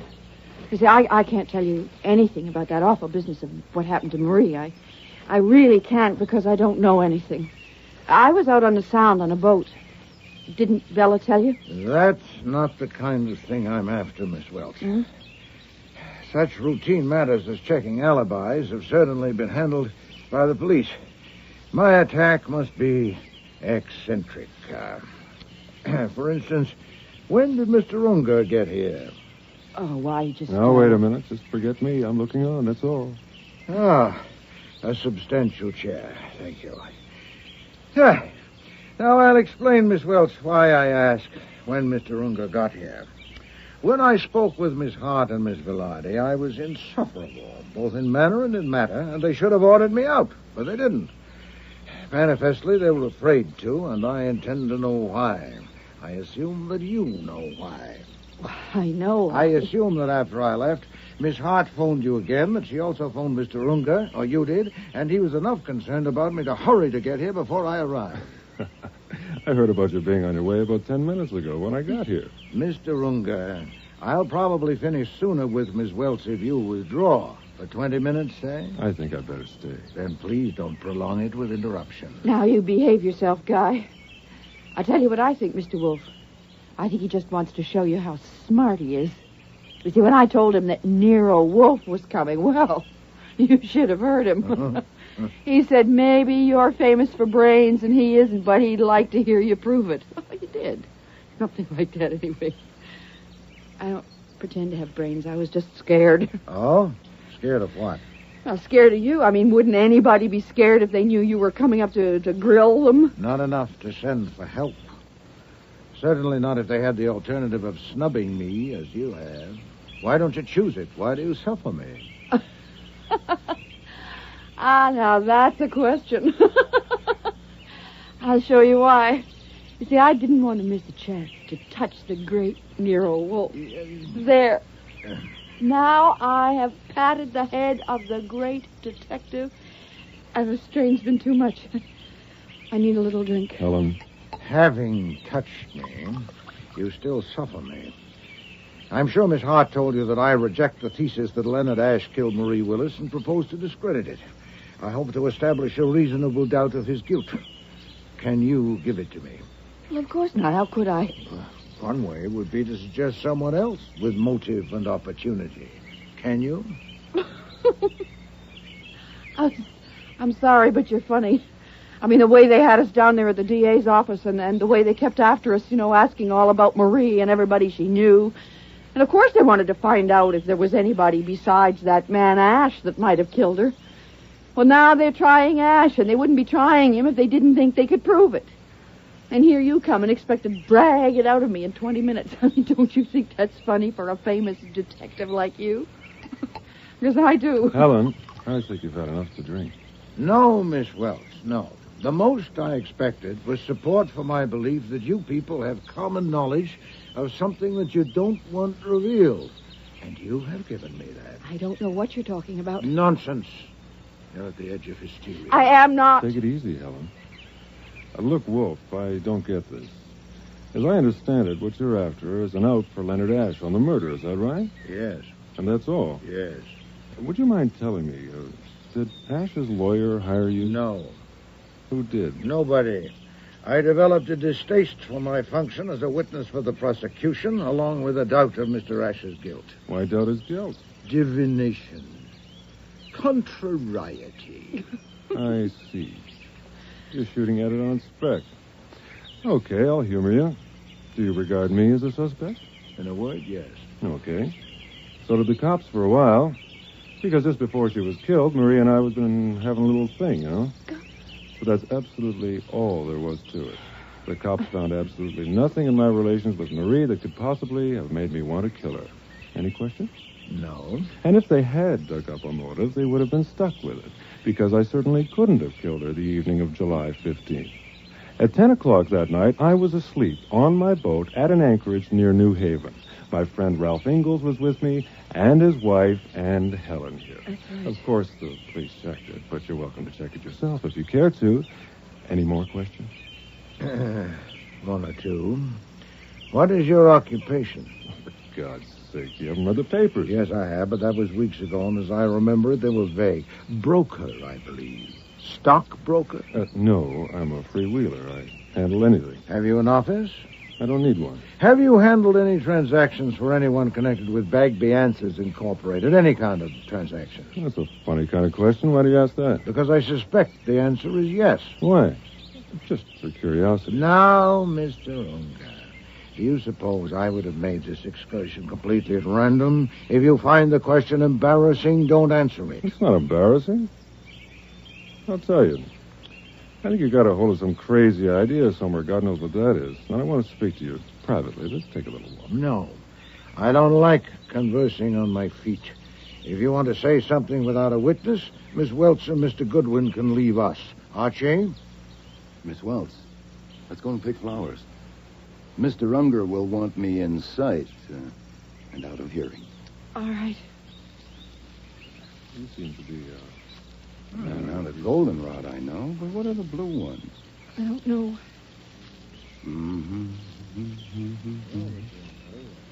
Well, this should be far enough. Unless he uses a megaphone. Well, I admit he'd be a maniac to jump Wolf under the circumstances, but maybe he is one. What? I learned a long time ago that people involved in a murder case, nothing is implausible. He is not involved in a murder case.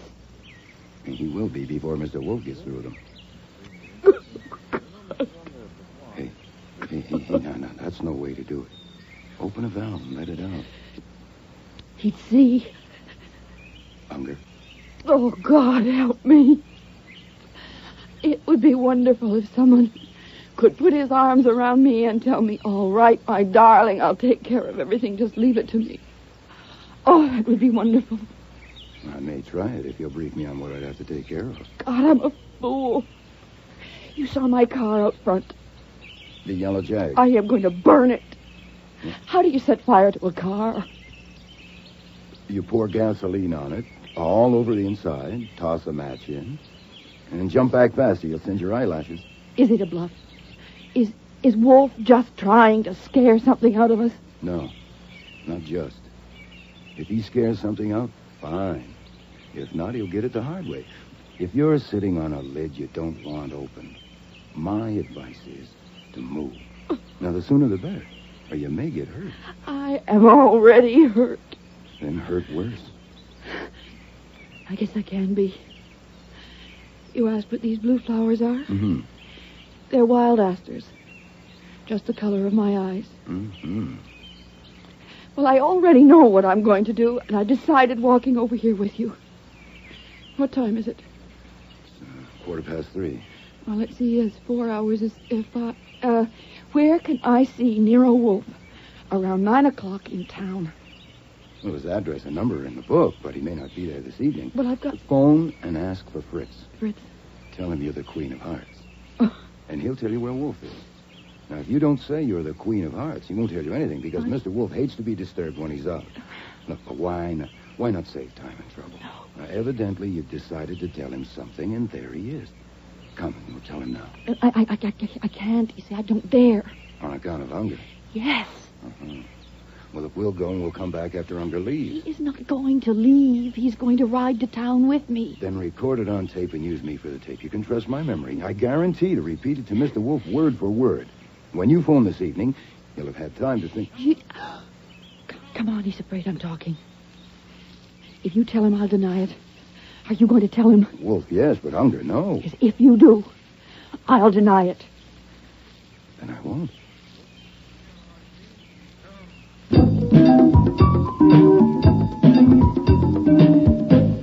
I have a little item for you. Then stop somewhere. I can't talk like this. We got a nibble. She has something to say to you, but she has to say it to you tonight after she's ditched Unger. Confound it. She was in a panic. It'll wear off. Well, it may, and so? Yeah, I'll go back and do it over if you'll write me a script. Fooey, I don't say I could better it. You're a connoisseur of comely young women, aren't you? Is she a murderess in a funk trying to wriggle out, or what is she? I pass. She's trying to wriggle, all right, but from out of what, I need 6 guesses. What did Unger want privately? Is he trying to wriggle, too? Yes. Offered me money, $5,000, then $10,000. For what? Not clearly defined. A retaining fee for investigative services. He was crude about it for a man with brains. I'll be damned. What'd you tell him? That I resented and scorned his attempt to suborn me. He was in a panic, and it'll wear off. Why not string him along? It would take time, and I haven't any. I told him I intend to appear in court tomorrow morning. Tomorrow? With what, for God's sake? Well, at least with a diversion. If Miss Welch's panic endures, possibly with something better. Uh-huh, I get it. Deciding to go back to court tomorrow makes it possible for you to go home. Yeah. Okay, I'll get you there by 5 o'clock. No, we're not going home. Huh? Mr. Kramer will have a man posted there all night, probably with a warrant. And a hotel would be risky, too. Wait a minute. Isn't Saul Panzer's apartment conveniently located? Yes, but he only has 1 bed. We'll manage somehow. All right, go ahead to the city.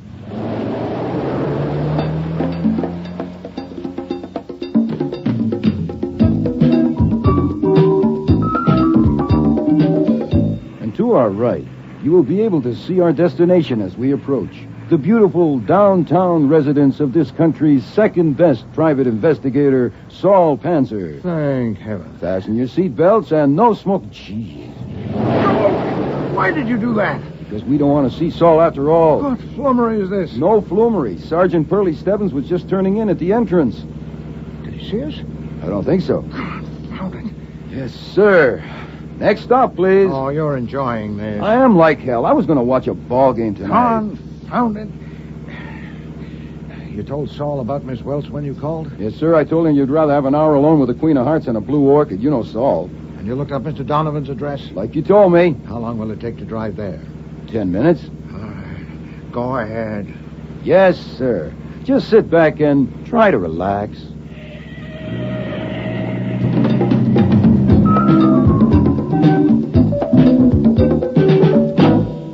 Nero Wolfe and Archie Goodwin. What kind of a trick is this? My maid told me Judge Wolfe. I merely evaded vulgar curiosity. I had to see you, Mr. Donovan. But you can't see me. It's highly improper. You're a witness for the prosecution, and I'm the defense attorney. Also, a warrant has been issued for you. I'll have to report I'm this. not here as a witness for the prosecution. I don't intend to discuss my testimony with you. I have become aware of certain facts which I think your client, Leonard Ash, should know about, and I want to tell him. I suppose it would be improper for me to tell you more than that, but it wouldn't be improper to tell him. He's on trial for first-degree murder. You know damn well you can't see him. I can if you arrange it. Early tomorrow morning will do, before the court sits. You may, of course, be present if you wish, but I suppose you'd prefer not to. 20 minutes with him will be enough. I can't ask you what you want to tell him. I understand that. I won't be on the witness stand where you can cross-examine me until tomorrow. No, you won't. No, I can't arrange for you to see him. It's out of the question. I shouldn't even be talking to you. It will be my duty to report this to Judge Corbett in the morning. Good evening, gentlemen.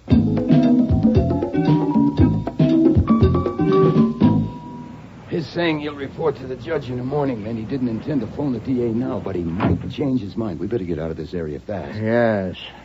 Where to now? Find a phone. See if that woman has called Saul yet, and is it safe to go to his apartment. Okay. And get Mrs. Leonard Ash. I have to see her. Arrange it. You mean tonight? Now. Oh, that should be a cinch. She's probably sitting there hoping a couple of strange detectives will drop in. Hey, do I have to be Judge Goodwin? No. We are ourselves.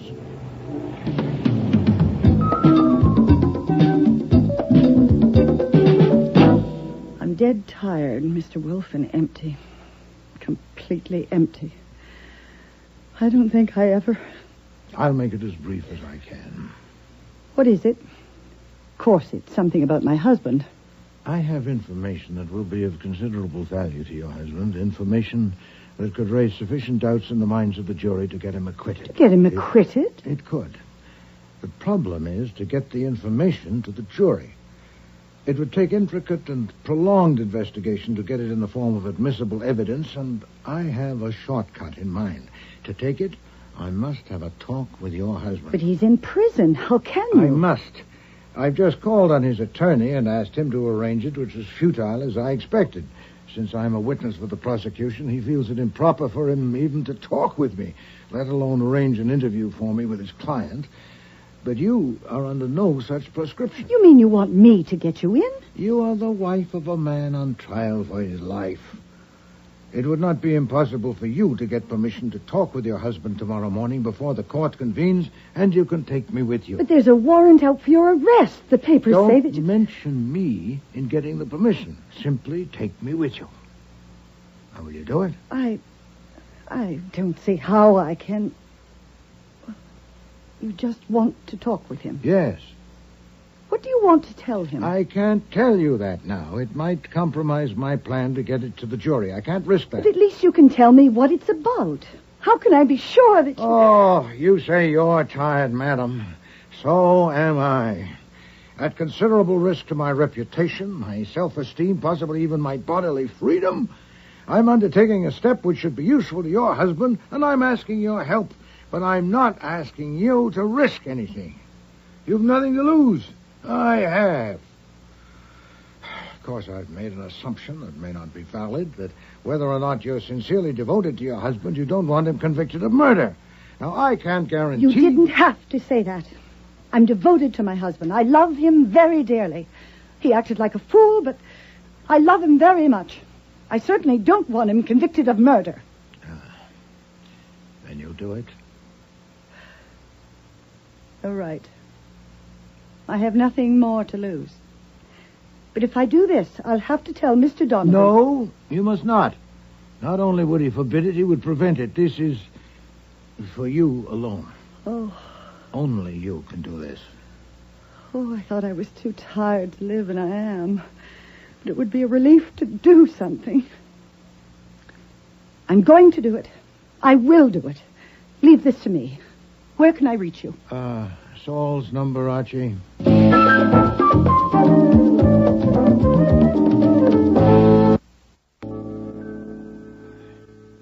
Well, a good room, Saul. I congratulate you. I'm glad it can be of use to you, Mr. Wolfe. What time is it? 20 minutes to 10. Have you heard from that woman? Mrs. Ash called. You have an appointment at 8 o'clock in the morning. Satisfactory. And Miss Welch, the Queen of Hearts. Has she called? Not yet. It's past the time she said. Could be in the soup. Soup. Saul. I have some beer, cheese. Good cheese. Thank you, Saul.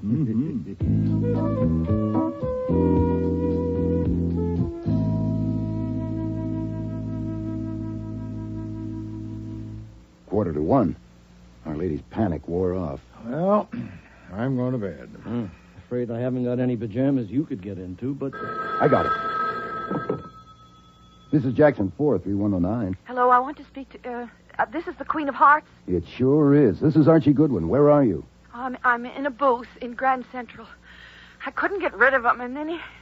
Well, that doesn't matter now, but where are you? With Mr. Wolfe, waiting for you, close to Grand Central. I'll meet you at the information booth, upper level, in 5 minutes. Will you be there? Yes. Sure. Of course I will. Make some coffee, will you, Saul? She'll either need that or bourbon.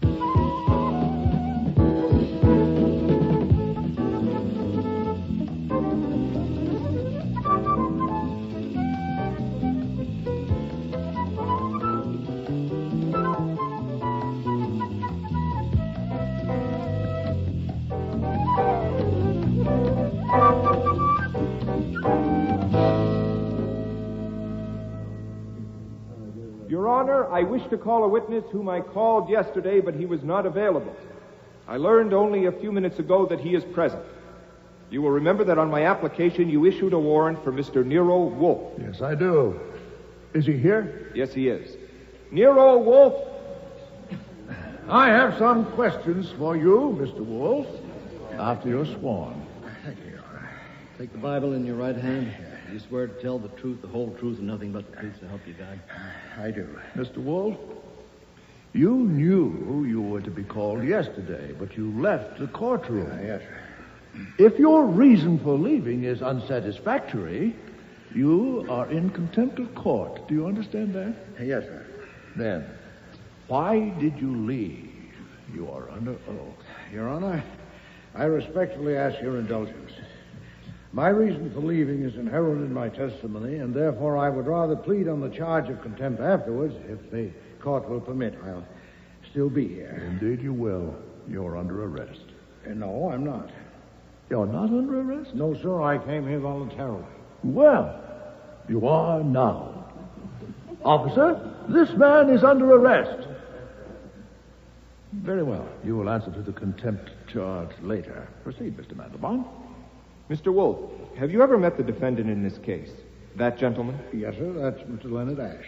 Where and under what circumstances did you meet him? He called on me at my office on July 13th of this year. What did he say to you on that occasion? That he had, the preceding day, arranged for an answering service for his home telephone, that he wanted to hire me to propose to the switchboard operator assigned his number that she eavesdrop on calls made on it and report to me. Did he say why he wanted to make that arrangement? No. Did the defendant suggest any inducement to be offered this person to get her to do the eavesdrop? He didn't name a sum, but he indicated... Not what he indicated, what he said. He said that he would make it worth her while, but stated no amount. What else did he say? That's about all. The entire conversation lasted only a few minutes since I refused to do it. Did you tell him why you refused? Yes, sir. Well, what did you say? I said that I excluded from my field anything that smacked of marital difficulties and, Yes? Well, what else did you say to him? I'd like to be sure I understand the question.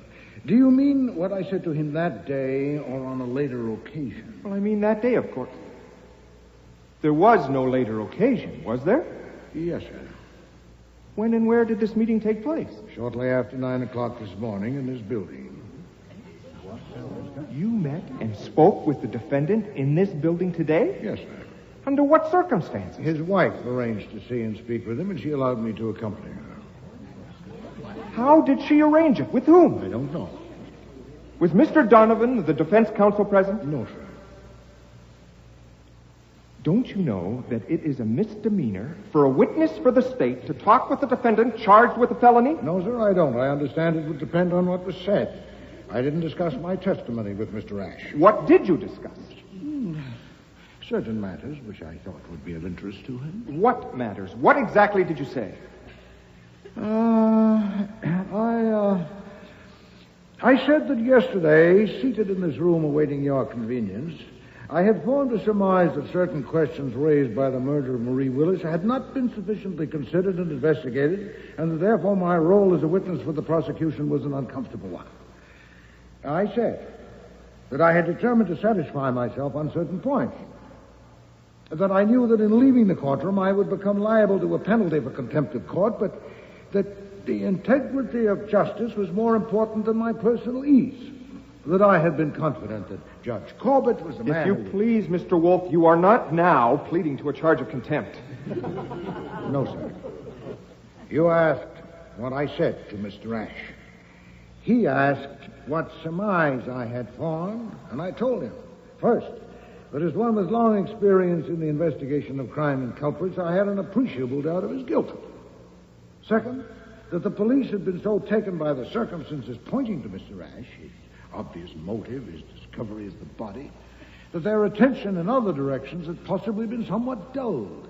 So it occurred to me... This court is not interested in what occurred to you, Mr. Wolfe, only in what you said to Mr. Ash. Yes, sir. I said to Mr. Ash that it occurred to me as I sat in this room yesterday and heard Mr. Bagby describe the operation of the switchboards that an unscrupulous operator might, by listening in on conversations, gain information that could be turned to account.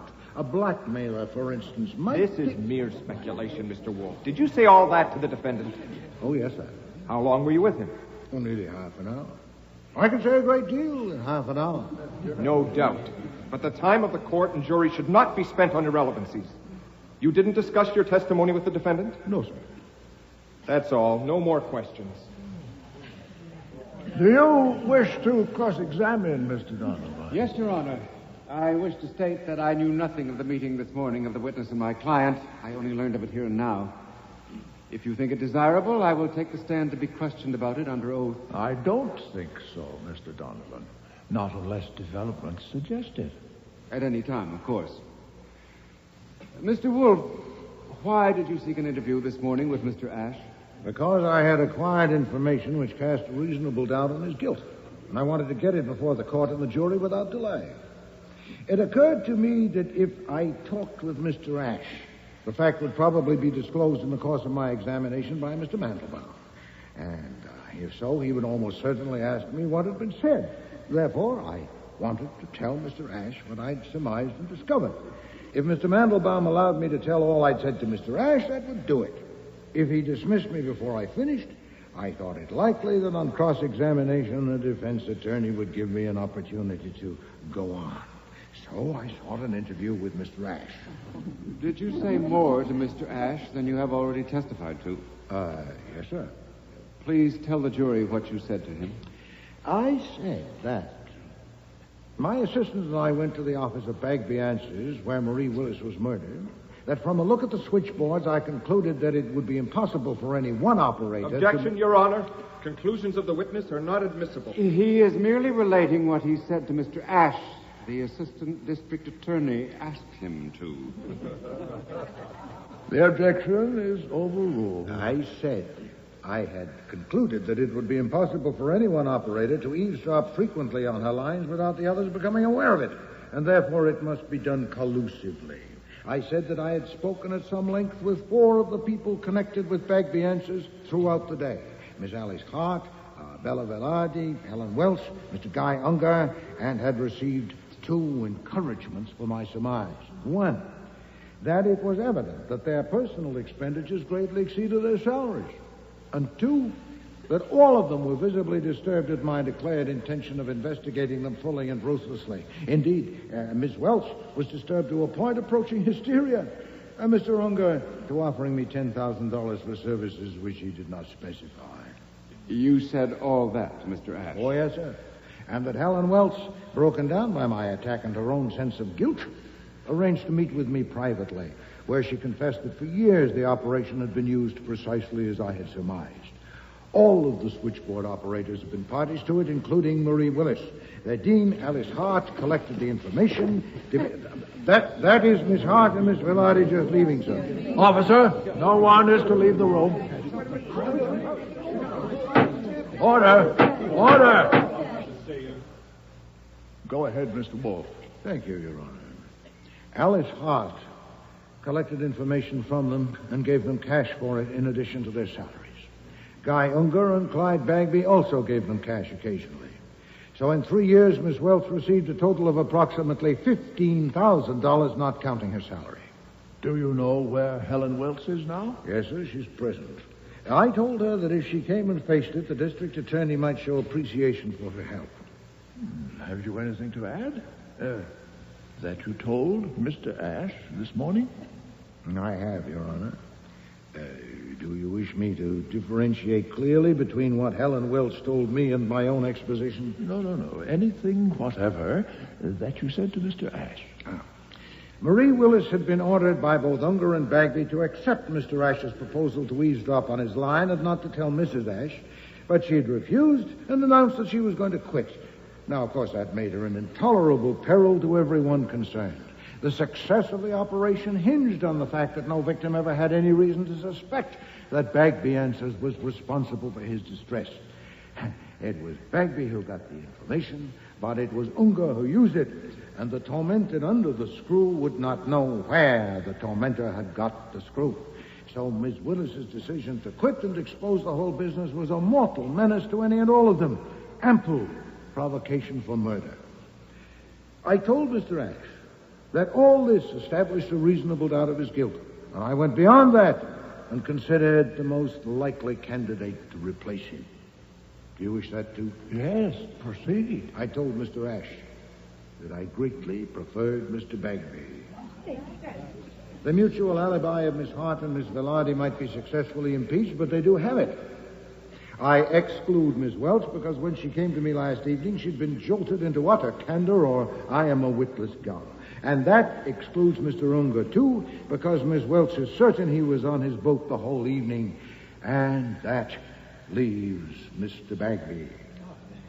He admits that he went to his apartment around the time of the murder, and his apartment is near where the murder occurred. I leave the timetable to the police. They are extremely efficient with timetables. And I think that covers everything, Your Honor.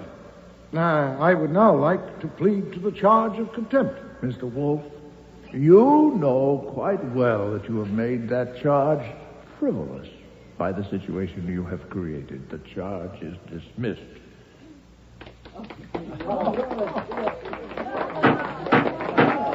Order! I will have order in the court.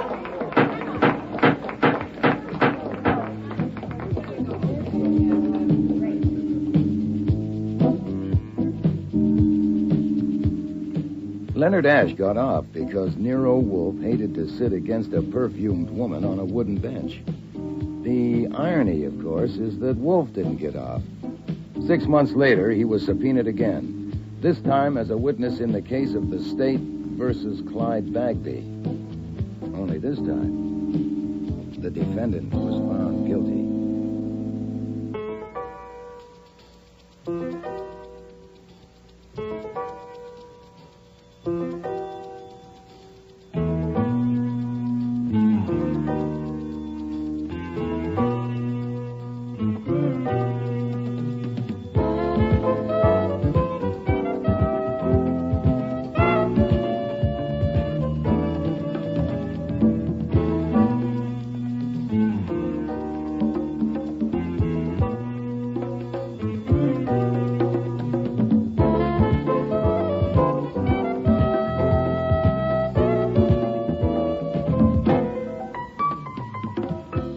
In today's episode were Mavor Moore as Nero Wolfe and Dawn Franks as Archie Goodwin.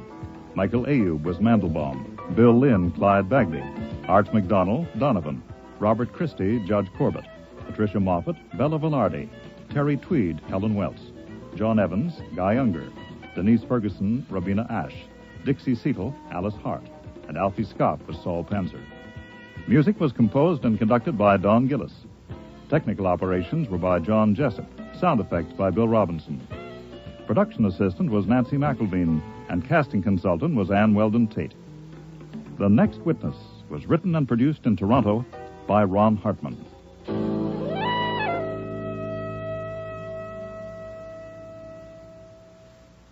Next week, Death of a Demon, with guest stars Mary Peary, Bud Knapp, Patricia Hamilton, Helen Hughes, and Mina E. Mina.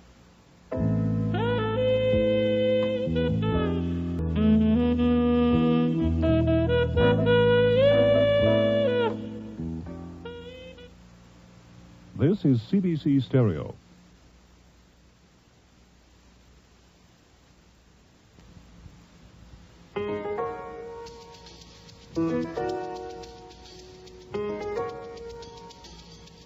Rex Stout's Nero Wolfe.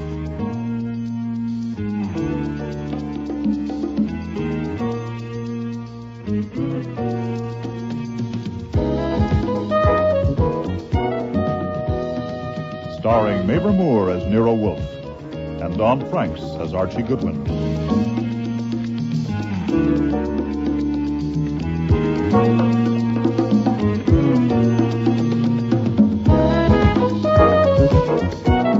Today's episode, Death of a Demon, with special guest stars Mary Peary, Bud Knapp, Patricia Hamilton, Mina E. Mina, and Helen Hughes.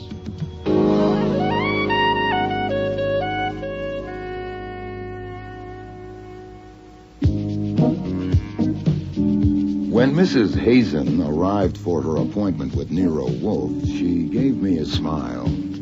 Thank you for getting him to see me, Mr. Goodwin. It isn't often that a man gets a natural, friendly, straightforward smile from a young woman who has never seen him before, with no come-on, no catch, and no dare. So I was surprised and disappointed when she took a gun from her purse and walked to Wolfe's desk. That's the gun I'm not going to shoot my husband with. Mrs. Hazen, I am not impressed by histrionic. Oh, I'm not trying to impress you. I'm only telling you. That's what I came for, just to tell you. I thought it would be more definite, I guess, if I brought the gun and showed it to you. Just that? You wanted half an hour. Because I thought it would be better if I told you something about why. If you will regard it as confidential. With the reservation that if you tell me about a crime, I can't engage not to disclose it. I'm not a lawyer or a priest. That's all right. There hasn't been any crime, and there won't be. You know who my husband is, Barry Hazen, Public Relations? Mr. Goodwin has informed me. We were married 2 years ago, just after my father died. My father was an inventor, and Barry used to do some public relations work for him. That's how I met him. I thought I really was in love with him. I've tried to decide what was the real reason I married him. You don't need to know all that. You don't even need to know why I want to kill him. It's your half hour, madam. I don't hate him, but I think I despise him. I know I do. And he won't let me get a divorce. I tried to leave him. Well, I did leave him, but he made such a... There I go again. I don't need to tell you all that. As you please. It's not as I please, Mr. Wolfe. It's as I must. As you must, then. You know how there can be something in your mind, but you don't know it's there until all of a sudden there it is? Certainly. The subconscious is not a grave, it's a cistern. But we don't know what's in it. I didn't. One day a month ago, I went to his bedroom and saw that gun in his drawer, and all of a sudden, I was thinking how easy it would be to shoot him while he was in bed asleep. I said to myself, you idiot. You absolute idiot. And I didn't go near that drawer again, but the thought came back. It kept coming back. Mostly when I was trying to go to sleep. And it got worse. It got so that I was planning how to do it so I wouldn't get caught. I knew it was idiotic, but I couldn't stop. I could not. And then, just 2 nights ago, I got out of bed trembling all over and went to the shower and turned on the cold water and stood under it. I had found a plan that would work. I don't have to tell you what the plan was. As you please. As you must. It doesn't matter. I went back to bed, but I didn't sleep. I was afraid of what my mind might do. I'd found out I couldn't manage my mind. So yesterday afternoon, I decided I would fix it so my mind would have to quit. I would tell somebody all about it, and then the plan couldn't work. Telling a friend wouldn't do, and of course I couldn't tell the police. Then I thought of you. And here I am. That's all, except this. I want you to promise that if my husband is shot and killed, you will tell the police about my coming here and what I said. I see. There. That's it. If you promise to tell the police, I can't possibly do it. Will you promise? Oh, I advise you not to insist on a promise. I must know. Very well. You promise? Yes. Oh. Well then, is a check all right? Certainly. Some time of your half hour is left, Mrs. Hazen, if you've any use for it. No, thank you. That's really all I came for. Oh, yes? I would love to see the orchids. I've read so much about them. Would it be possible, do you think? Just a quick look. Perhaps Mr. Goodwin could show me if you're too busy. It would be a pleasure. Mr. Goodwin doesn't owe you the time. I do. Come with me. You won't need your coat.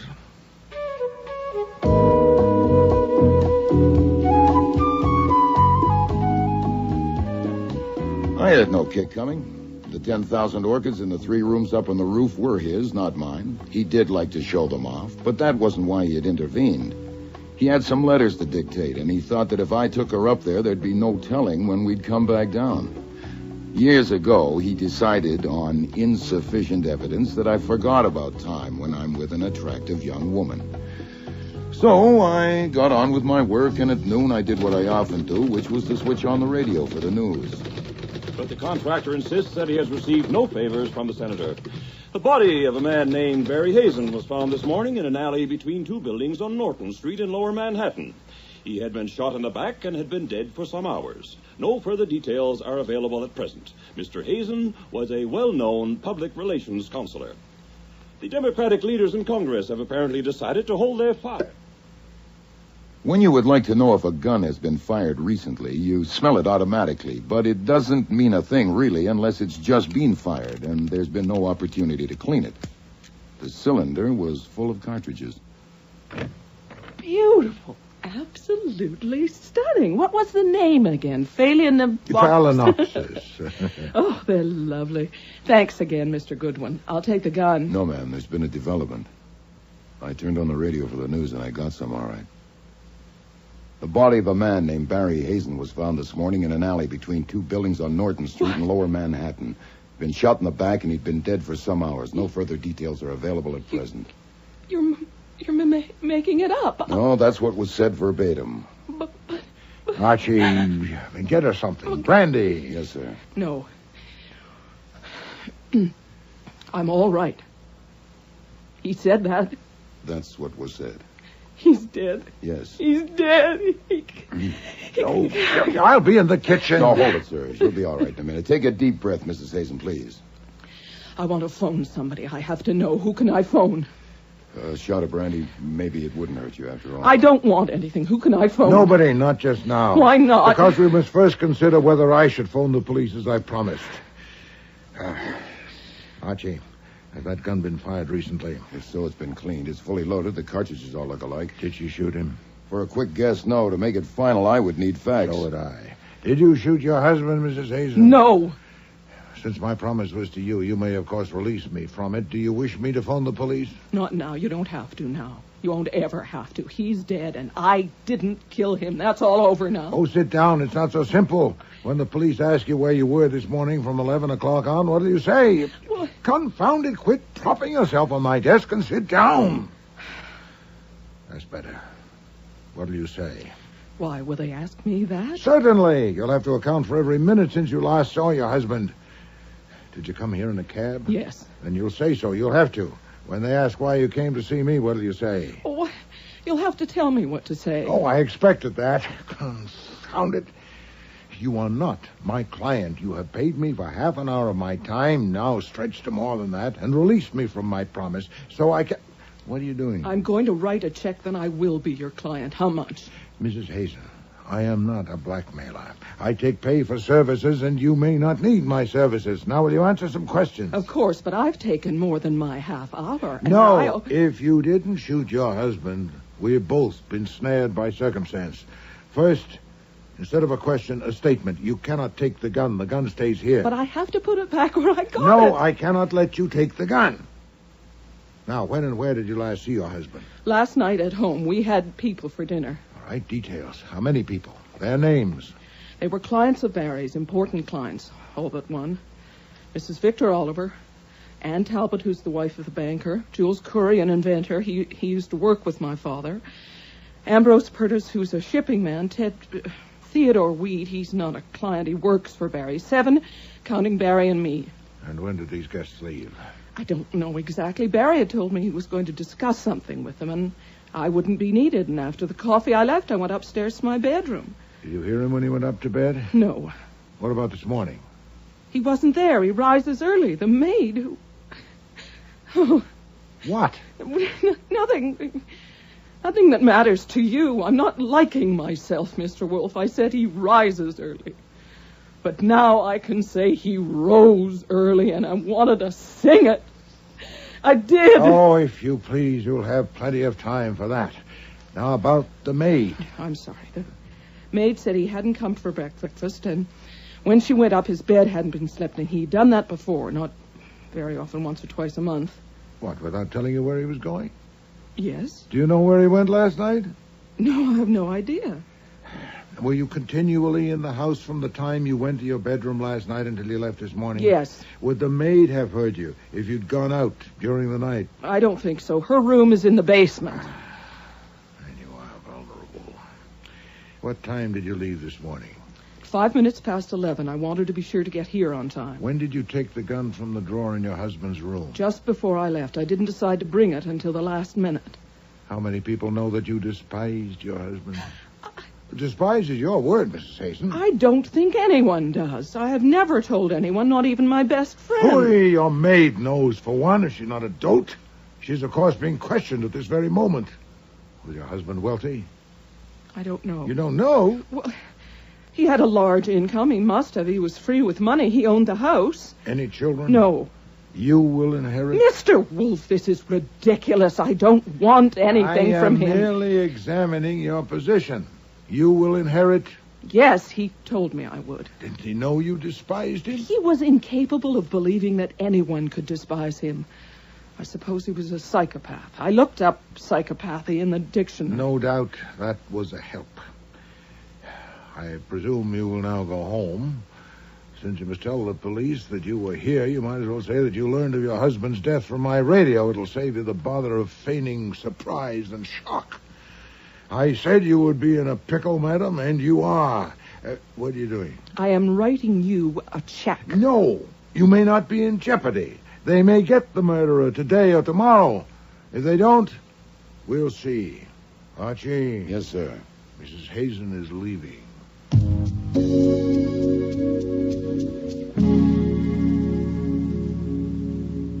Archie, I do not intend to serve the convenience of a murderer. What ground do you have for your guess? You heard her stutter that I was making it up. Also, she went white, all white in 3 seconds. No one can do that. Very well.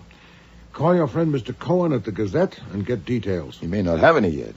Anything in particular? Whatever he has. But in particular, I want to know if the weapon has been found or a bullet.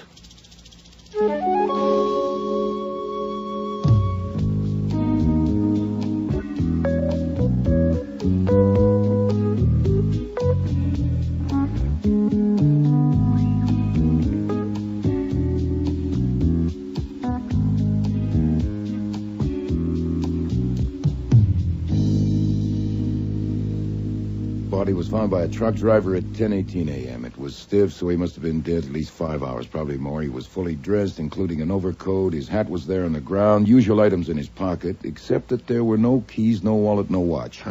His name was on some letters in his pocket, so the wallet wasn't taken to delay identification. He was shot once in the back. A rib stopped the bullet at 32. They have the bullet?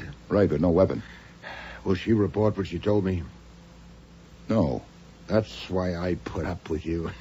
You could have answered with 50 words, and you did it with one. I've often wondered. Now tell me why I put up with you. Oh, that's beyond conjecture. Huh. I want a bullet that's been fired from that gun on your desk, and we shouldn't wait until after lunch. You have 20 minutes. If your guess about Mrs. Hazen is correct, that gun is not evidence. If it is, you'll be tampering with it. Shall I do it? No. You might shoot your toe off. When will the police come? It'll probably be Kramer. Give him 2 hours.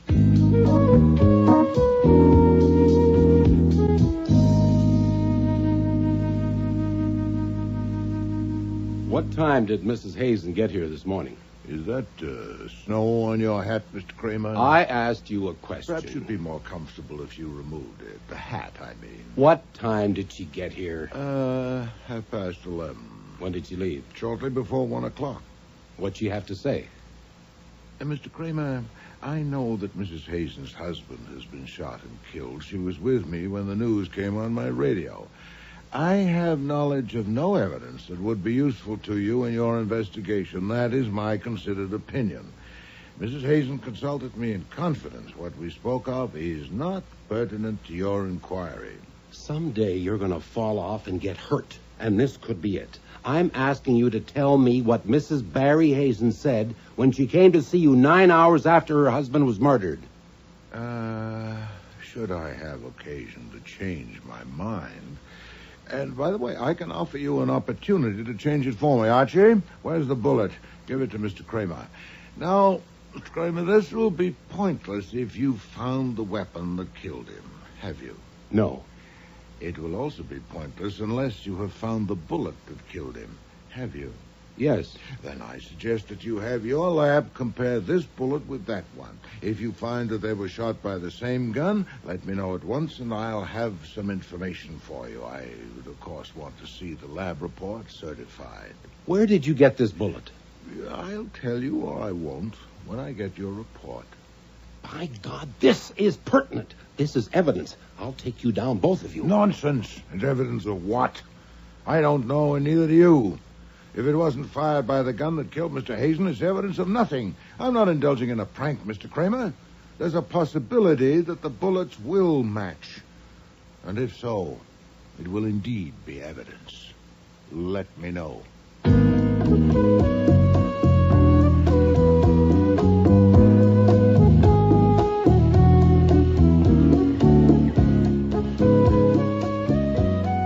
Kramer left at 3:20. Wolfe, of course, stuck to his usual routine from 4 to 6 upstairs with the orchids. But I spent the afternoon like a hen on hot bricks. It's a simple matter to do a bullet comparison. I expected to hear from Kramer by 4:30 or 5. I didn't. And it wasn't until after 6 o'clock that the doorbell rang. But to my surprise, it wasn't Kramer. Theodore Weed to see you, one of the dinner guests. The one that... What do you want? You. No.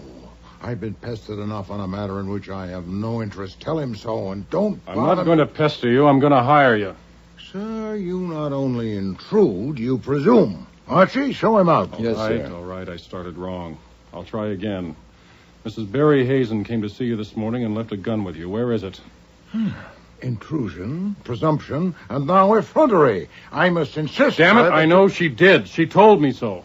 She also wanted to hire you, but you wouldn't take her check, so I want to hire you. She's at the DA's office now. They're going to charge her with murder. Please, you got to let me hire you. Nero Wolfe's office. Archie Goodwin speaking. It's Lucy Hazen. May I speak to Nero Wolfe, please? It's urgent. One moment, please. The woman who brought the sausage this morning. Urgent. Oh. Yes, Mrs. Hazen?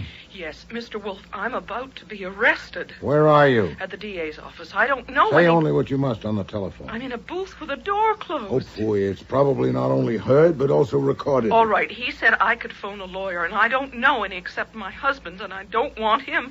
Will you get one for me? Yes, I'll send one to you, and then you can decide whether to engage him. But I want to engage you, too. You said you would if I needed you. I said I would see. Oh. Very well, I'm engaged. One question. Have you disclosed any of your conversation with me, yes or no? No. Satisfactory. The lawyer's name is Nathaniel Parker. I'll get him there as soon as possible, but say nothing more to them until you speak to Mr. Parker. Mr. Weed, that was timely. That was Mrs. Hazen on the phone. She is now my client. And take my money. No, sir. But I want to help. I don't see why... You're not obliged to see, and I'm not obliged to explain. Why do you think Mrs. Hazen killed her husband? I don't. She didn't. If I'd taken your money, what were you going to ask me to do? I don't know exactly. I was going to consult you. I wanted to know what you did with the gun. Have the police got it? Mr. Weed, I am acting for her now, and you are the enemy, or one of them. What if you killed Mr. Hazen or know who did? My God, look, this is straight. You can cut off this arm if it will help her any. I have no use for your arm, but some information might be helpful. When did you last see Mr. Hazen? This morning at the morgue. I went there to identify him by request. Alive at his house last night. At what hour? Around 9:30. That's as close as I can come. And the circumstances? There were people there for dinner. Clients of Hazen's. After dinner, Hazen told Lucy that we were going to discuss a business matter, and she left. I left soon after that, and that was the last I saw of him alive, there with them. How did you spend the next 6 hours? I went home, to bed. You were associated with Mr. Hazen and his business? I was in his employ. In what capacity? Mostly I write stuff, handouts, plugs, the usual junk. Also, I was supposed to use my contacts. I was a newspaper man when Hazen hired me a little more than a year ago. Well, if they were going to discuss a business matter, why did you leave? Well, I wasn't needed or wanted. And why were you there at all? Well, maybe I ought to give you a different answer than the one I gave the DA. The right answer. Even if it makes you think I killed him, which I didn't. If you did, Mr. Weed, you're doomed, no matter what answers you give. Hazen liked to have me in the same room with his wife because he knew how I felt about her. God only knows how he knew. I certainly tried not to show it, and I thought I did pretty well. And I'm sure she doesn't know, but he did. He was a remarkable man. Yeah. That's why I was invited to dinner last night. I don't think he expected to see me squirm. He didn't have to. He knew how I felt. He was a sadist, and a damned subtle one. And your feeling for her, was that returned? Certainly not. I was just a guy that worked for her husband. Rather a forlorn situation for you. Yeah, forlorn is right. Another thing you might want to know. I think there was something screwy about his business. Oh, in what way? Well, take the 4 people who were there last night. Why did Mrs. Oliver, an extremely wealthy widow, pay him $2,000 a month? She needs public relations like I need a hole in the head. And Mrs. Talbot, a banker's wife? Maybe her husband could use a PR expert, but why her? And Jules Coury. What can public relations do for an inventor? And Ambrose Piertis is the screwiest of all. He already uses one of the big PR operators, the Cadre Associates, but personally he's paid Hazen more than $40,000 this past year. I'm not supposed to know this. I got curious and looked at the records one day. Did he have any other clients? About a dozen, but his total take was over $250,000 a year. Interesting. Mr. Weed, will you be available for further questioning, say, this evening? Well, sure, but why not now? I must arrange a lawyer for my client, Archie. Get Mr. Parker.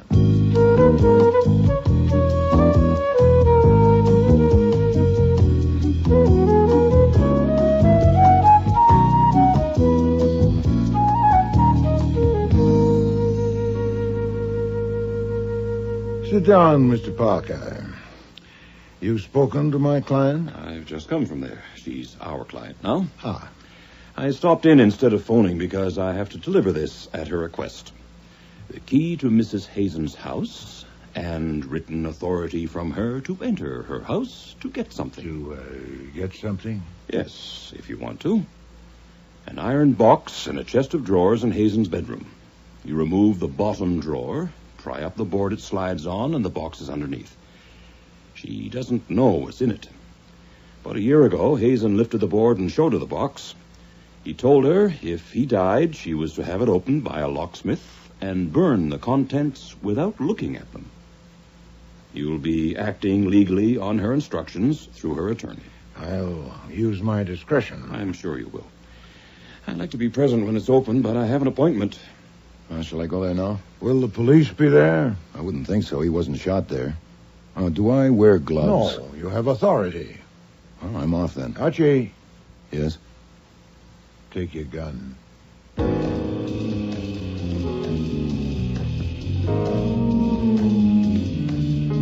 I stood across the street from the Hazen house, and I was glad I brought the gun.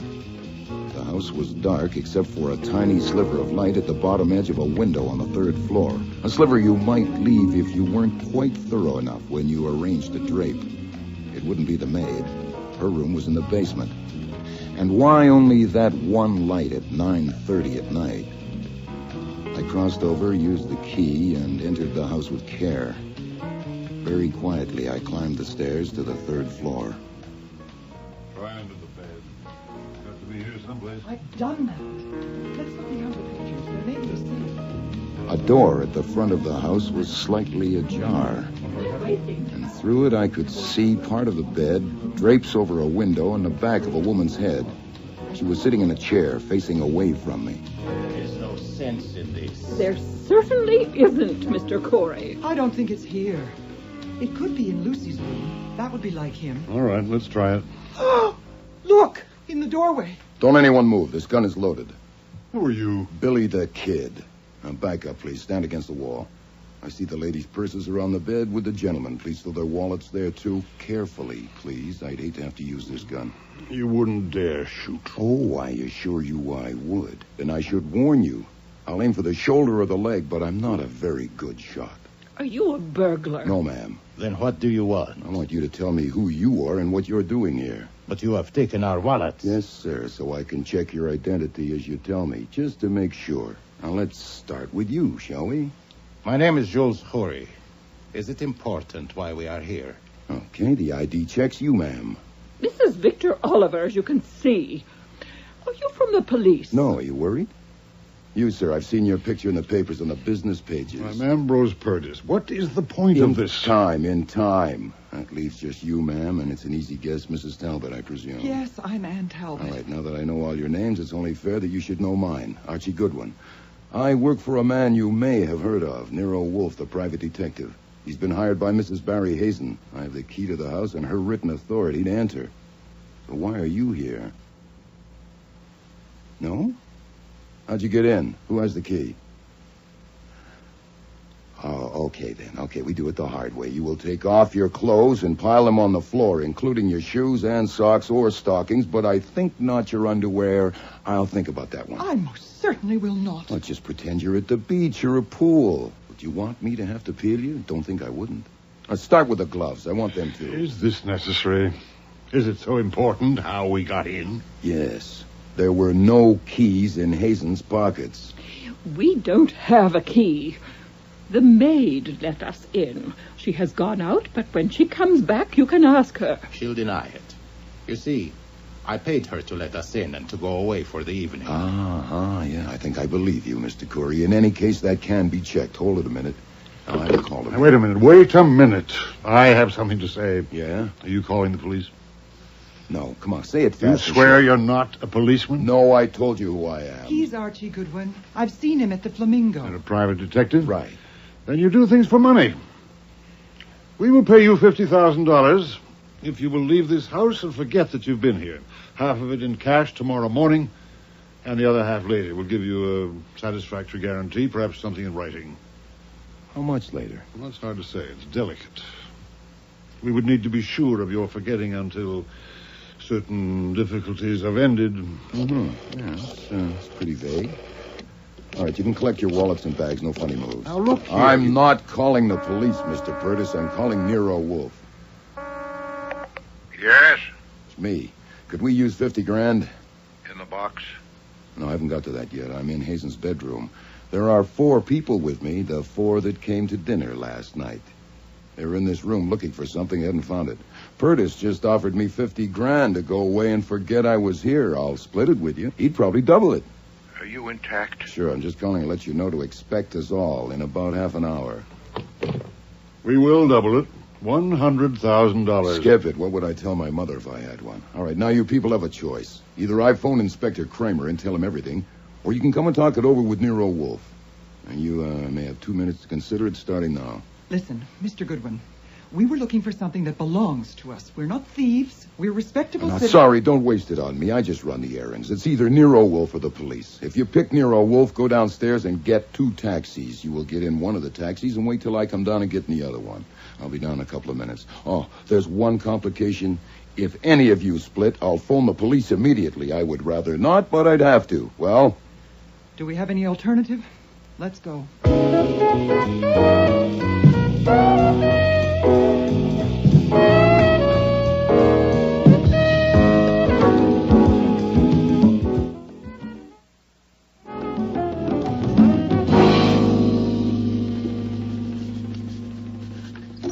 There's your box. You haven't opened it? No, sir. Save that for you. The 4 people you mentioned. They're all here in the front room. I thought you'd want to do this first. Well, Shall I open it?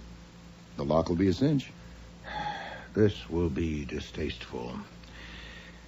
Go ahead. Okay. Any trouble finding it?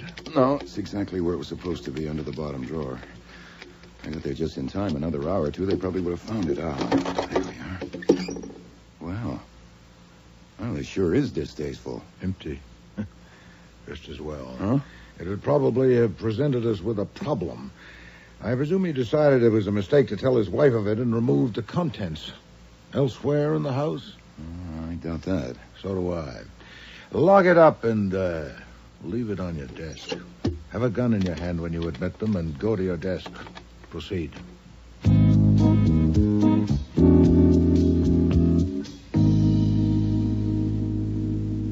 If you would all sit down, please.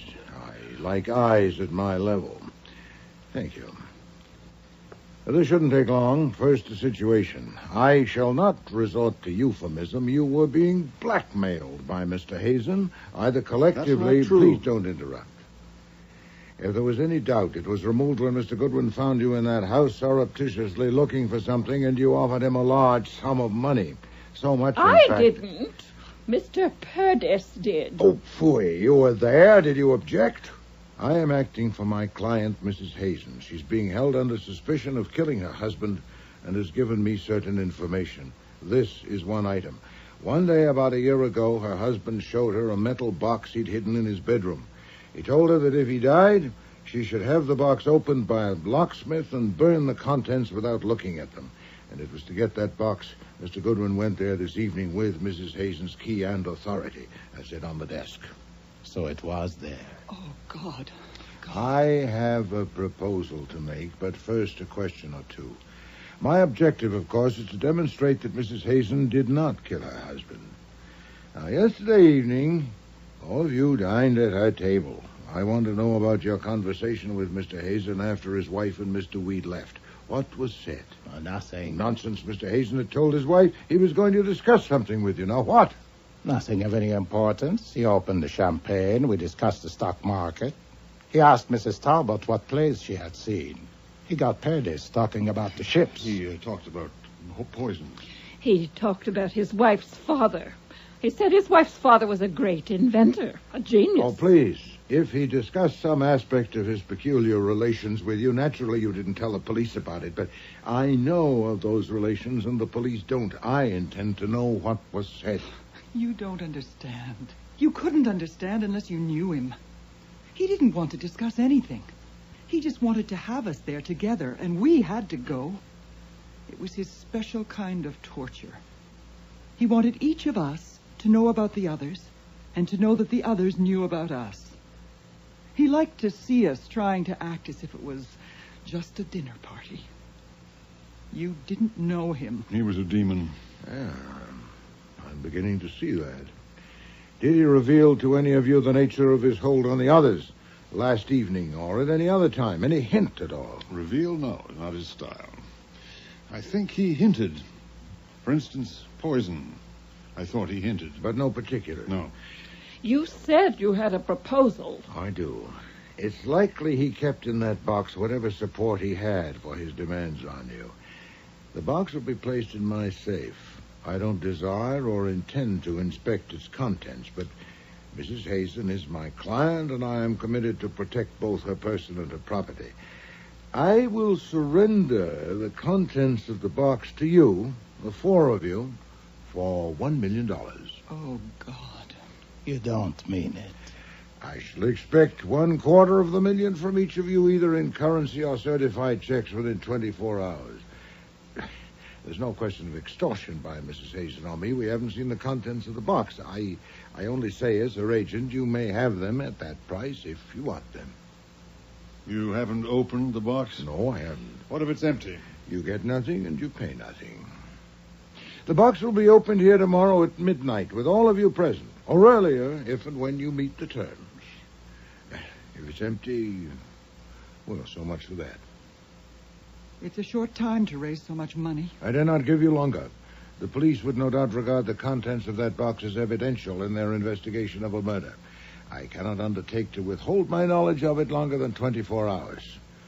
So I shall await your pleasure.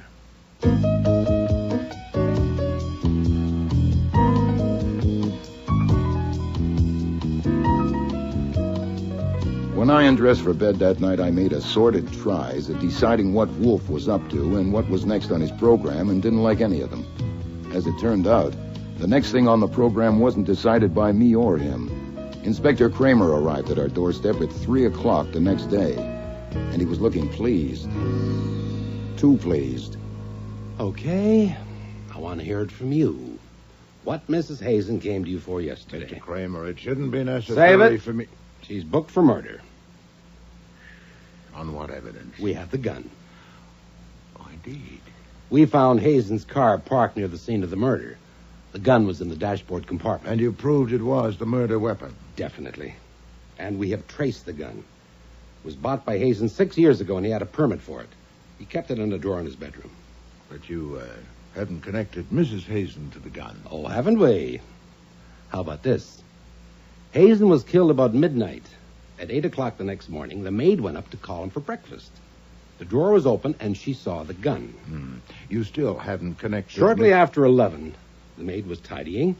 The drawer was still open, but the gun was gone. Mrs. Hazen, the only other person in the house during that time, had just left the house, presumably to keep an 11:30 appointment with you. So maybe you know why she put the gun in the car. Let's hear you.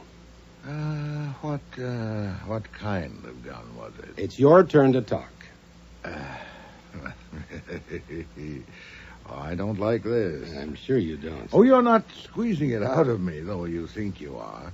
I would tell you nothing and risk the consequences if it weren't for one thing. Mm-hmm. And what's that? I need some information that I can only get from you.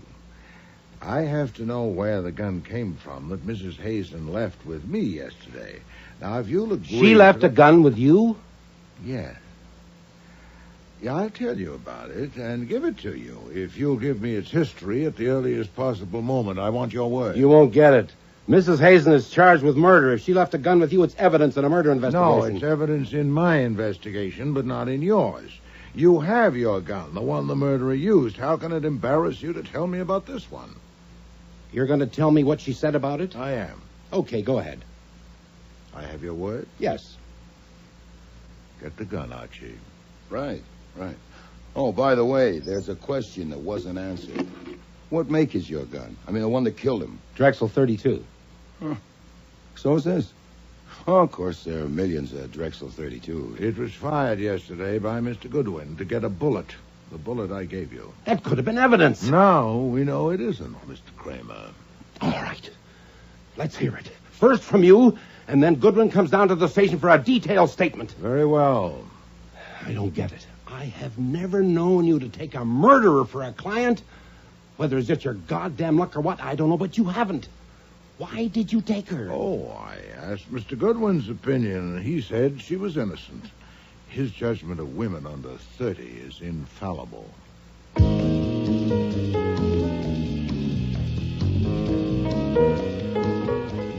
This is Nero Wolfe. Me, in a phone booth at the DA's office, and it may be tapped, as you know. They should be finished with me in another hour or so. I thought I should tell you. They were curious about guns, and then a phone call came and they weren't. I already know. Mr. Kramer phoned me. The gun we gave him was traced without difficulty. It was purchased by Mrs. Hazen's father, Titus Postel, and he committed suicide with it 2 years ago. Wow. So presumably it was in our client's possession. Not yet established, but we should know soon. Meanwhile, I've gotten Saul and given him an errand. I need you. Come home at once. They haven't released me yet. They will now. I've made a deal with Mr. Kramer. What deal? Not now. Mrs. Oliver and Mr. Purtis are already in the front room. Mr. Corey will arrive any moment, and Mrs. Talbot hopes she'll be here by 10 o'clock. It's nearly that now. So the charade is on. Of course. And it should be very interesting. Hurry home, Archie.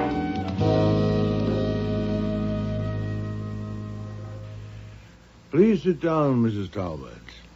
Well, since all four of you are here, I assume that you're prepared to act on my proposal. Mrs. Oliver? This is a cashier's check for $250,000 made out to me. I'll endorse it, or I won't. Yes, that will, of course, depend on what's in the box. Mrs. Talbot? I have a certified check for $65,000 and $40,000 in cash. I'll pay the rest as soon as I can. I tried. I did the best I could. Right. Mr. Purtis? I have a certified check for my share. Full amount? Yes. Mr. Corey? I have nothing. Oh, indeed. And why are you here? I want to know what's in the box. If there's anything worth $250,000 to me, I'll buy it. The deadline is midnight. You'd have 90 minutes. I don't think so. I don't know what you are doing, but whatever it is, I want to know what's in the box. Well, yes, this situation wasn't covered by the terms of my proposal. Two of you are prepared to comply with the terms and shouldn't suffer for Mr. Corey's dissent. As for you, Mrs. Talbot, I'm willing to accept your declaration of good faith that you've done your best You'll, of course, commit yourself in writing to pay the balance. But as for you, Mr. Curry, if you're willful, so am I.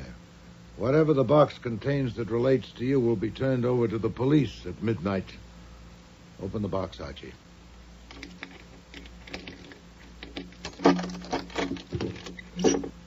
It's empty.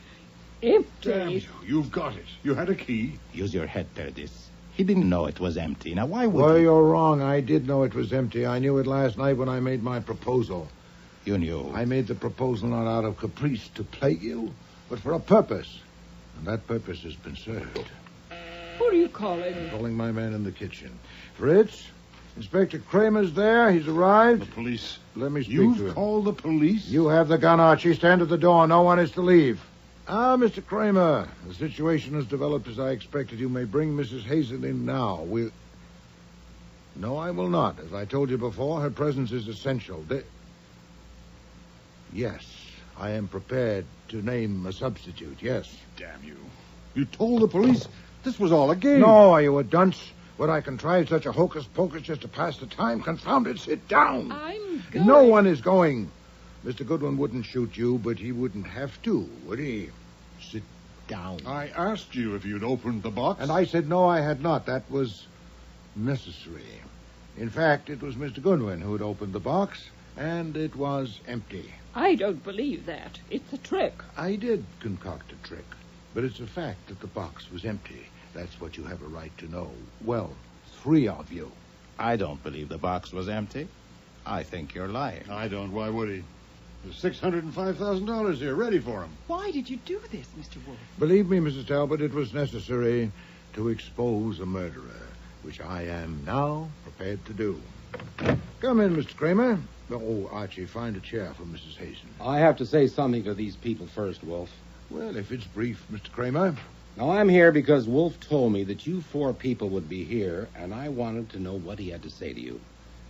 I brought Mrs. Hazen because I was convinced by something Wolfe said that it would be in the interest of justice for her to be here. I want to make it plain that as an officer of the law, I don't rely on any private detective to do my job for me. And what's more, no private detective is going to interfere. Thank you, Mr. Kramer. Sergeant Stebbins, Mrs. Hazen is your prisoner, and of course it's your duty to guard her, but I doubt if she intends any outbreak. If you wish to stand by the murderer of Mr. Hazen, I suggest you move to Mr. Curry. That's my name. Indeed it is. Mr. Kramer, I promised you I'd offer a substitute for Mrs. Hazen for the murder of Barry Hazen. Though I've no conclusive evidence as of this moment, I have some highly suggestive facts. But you said you First, had a... Mr. Hazen was a blackmailer. He extorted large sums of money from the 4 people in this room using his public relations business as a cover. He had in his possession... You can't prove that. Oh, phooey, you have in your bag a check for $250,000. For what? I advise you, madam, for your own good, hold your tongue. Mr. Hazen had in his possession various objects, I don't know what, to substantiate his blackmailing demands. And last evening I told these 4 people that I'd secured these objects and that I'd surrender them for $1 million. I gave them 24 hours to meet my terms. They are here. 3 of them... The objects are here? No, I don't know where the objects are. The people are here. 3 of them came prepared to pay. Mr. Curry did not. And that's your basis for accusing Mr. this Kramer, man? This will go better if you keep your questions until I'm through. I was acting on the premise, certainly worth a test, that one of Hazen's victims had killed him. And to kill him would have been futile unless he got the object that had made it possible for Hazen to bleed him. Now, this evening, 3 people came prepared to buy those objects from me, not Mr. Curry. He knew I'd nothing to support my threat. Even when I told him that the objects pertaining to him would be given to the police in 90 minutes, he was unmoved. Mr. Curry, do you want to comment? No.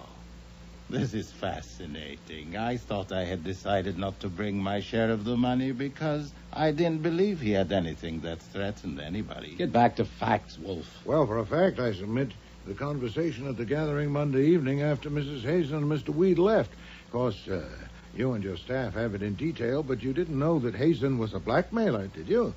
And that he not only bled his prey, he was pleased to torment them. In that conversation, he introduced topics that obviously referred to the pinch he had them in. For instance, poison. I don't know which of those present that touched. I'm not concerned. But one of his topics pointed clearly at Mr. Corey. Mrs. Oliver, can you tell me again what he said about Mrs. Hazen's father? Well, he said her father was a great genius, an inventor. Yes, Mrs. Hazen's father, Titus Postel, had been associated with Mr. Corey. Inspector Kramer, you phoned me this evening to say that the gun I'd given you had been the property of Titus Postel, and he'd committed suicide with it 5 years ago. And soon after that, on the telephone, Mr. Corey informed me he'd be present this evening, but was declining my proposal. Yes, Mr. Corey? Nothing. Now, the guns. When Mr. Corey went to that grotesque dinner party Monday evening, he had Mr. Postel's gun with him. You can prove he had it. Certainly not. At the moment, I'm telling you what happened, not what I can prove.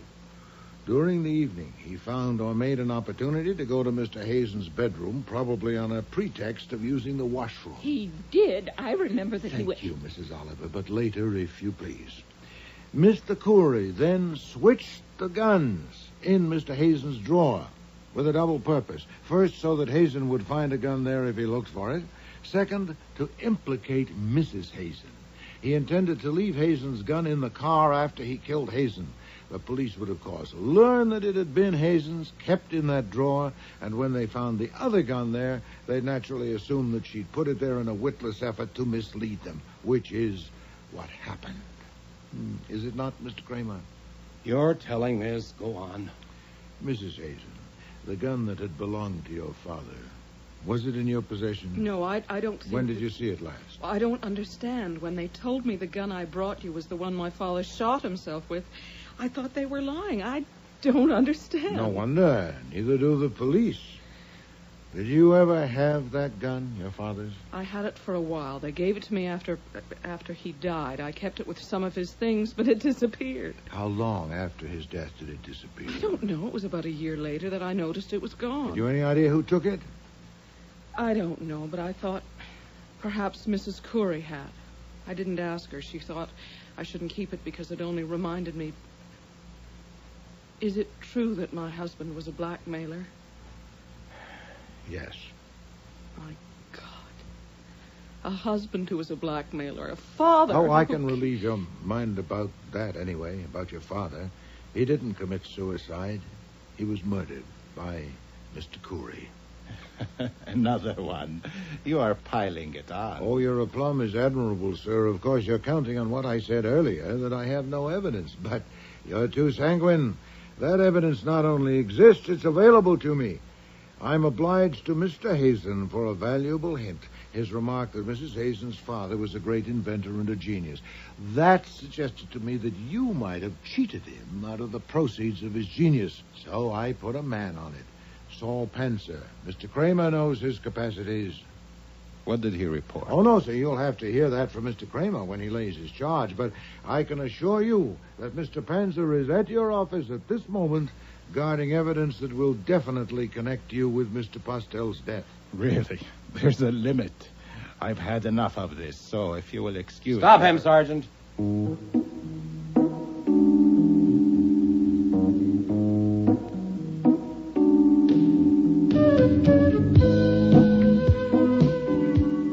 I'll have to leave it with two loose ends. First, the object or objects that Hazen had collected were never found, unless they were found by Mrs. Oliver, Mrs. Talbot, or Purtis, so we'll never know. Second, the fee that Wolfe had certainly earned. Lucy refused to take any of Hazen's leavings. She wouldn't even take the house. But there is a chance that she'll get a chunk of Corey's pile eventually on account of the evidence Saul dug up that Corey had stolen a couple of Titus Postel's inventions, but Corey, who is now locked up while his lawyers hop around from court to court, has admitted nothing, and neither has his wife. So Wolfe hasn't collected a fee yet. As for a third point you might be curious about, whether Lucy and Theodore Weed have found out how they feel about each other, you can have one guess. If you need more than one, what do you suppose makes the world go round?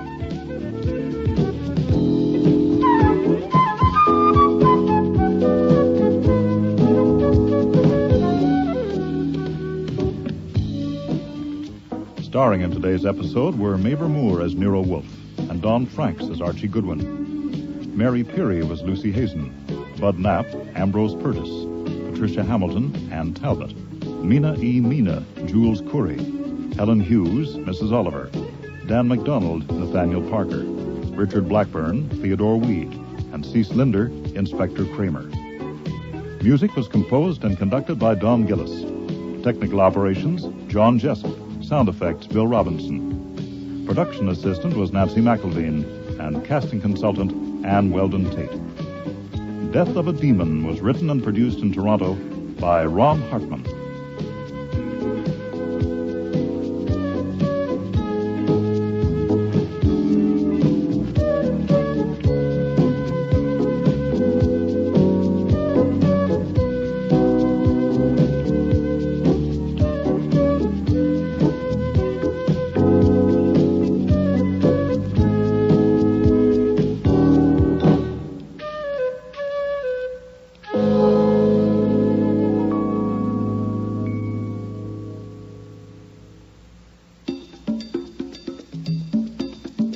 Next week, Nero and Archie become involved in the world of high fashion.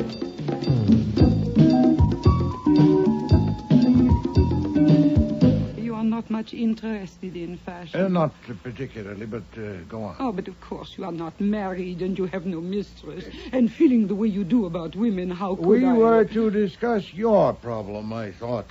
I'm sorry.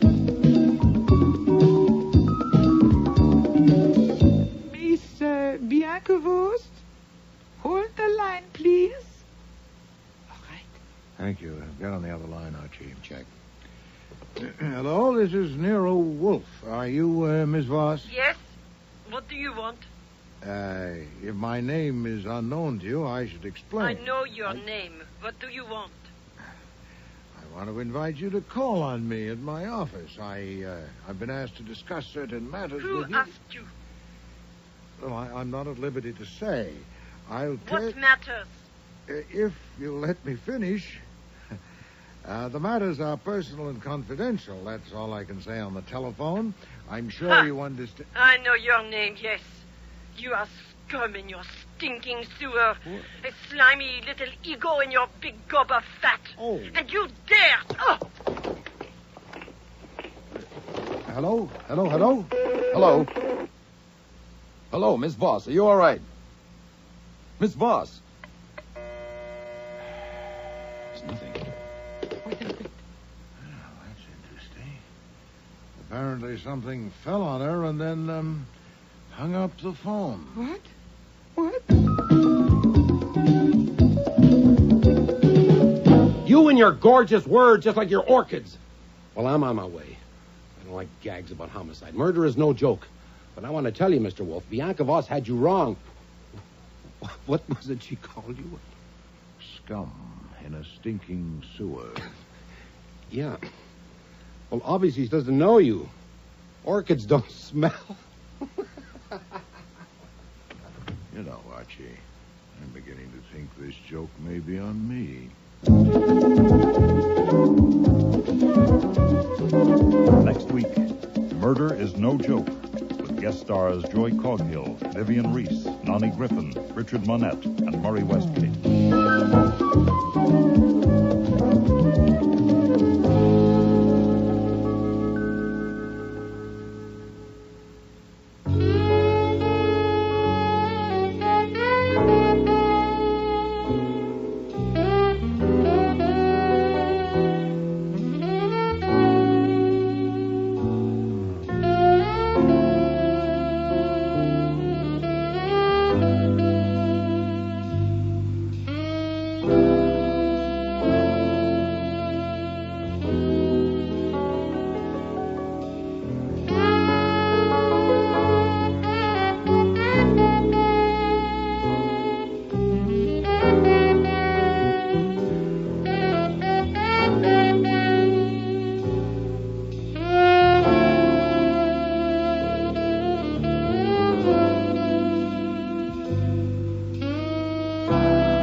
Rex Stout's Nero Wolfe.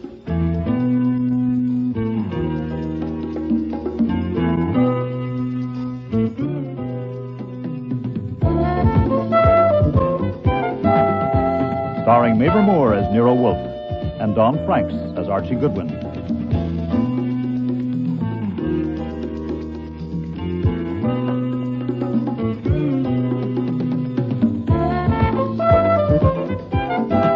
Today's episode's Murder is No Joke, with special guest stars Joy Coghill, Nani Griffin, Richard Monette, Vivian Reese, and Murray Westgate.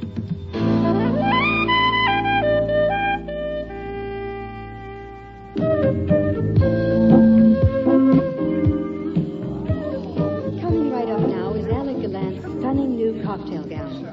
3/4 length in chartreuse taffeta. Doesn't Wendy look sensational in those slash sleeves with the white accent cuffs? Another brand new innovation by Alec Gallant. The coat is a separate piece, and you can take it off if you like. And there's Wendy looking just a wee bit cooler. Thank you, Wendy, and thank you, Alec Gallant, for that. I'd never been to a fashion show before, and it's downright embarrassing. Nero Wolfe had sent me to do a job of investigation, but between deciding whether the models are showing off the dresses or vice versa, it's damn near impossible to keep your mind on your work. My instructions were to get a line on a new client named Flora Gallant before she came to see him, and she'd represented herself as the sister of Alec Gallant, the hot new designer. Wolfe told me to pick up whatever I could, but I don't think he meant one of the models or the reporter beside me who was crossing her legs for my benefit. Oh, and it was, too. Whisper of indiscretion to the waist. What else but pure silk could shape your lovely legs in such high-catching folds? What's the term? Isn't she a vision? It's the kindest cut of all you get from Alec Gallant. Now, watch the disc. Thank you, Rita. Rita was pretty good. Oh, but the MC was no dog either. Gold ribbon mold and frame, she moved like music. My program identified her as Emmy Thorne, Director of Public Relations. I wondered about her private relations. She spoke to a gent who looked like Lord Byron, but was probably Alec Gallant himself, and he turned and spoke to a dumpy female on his right. I asked the reporter beside me who Dumpy was. It was like I'd started a tape. Dumpy was the vice president, and her name was Flora Gallant. And did I know she was Alec Gallant's sister, and the story of how they got to... Oh, to hell with the models. I took the reporter to lunch.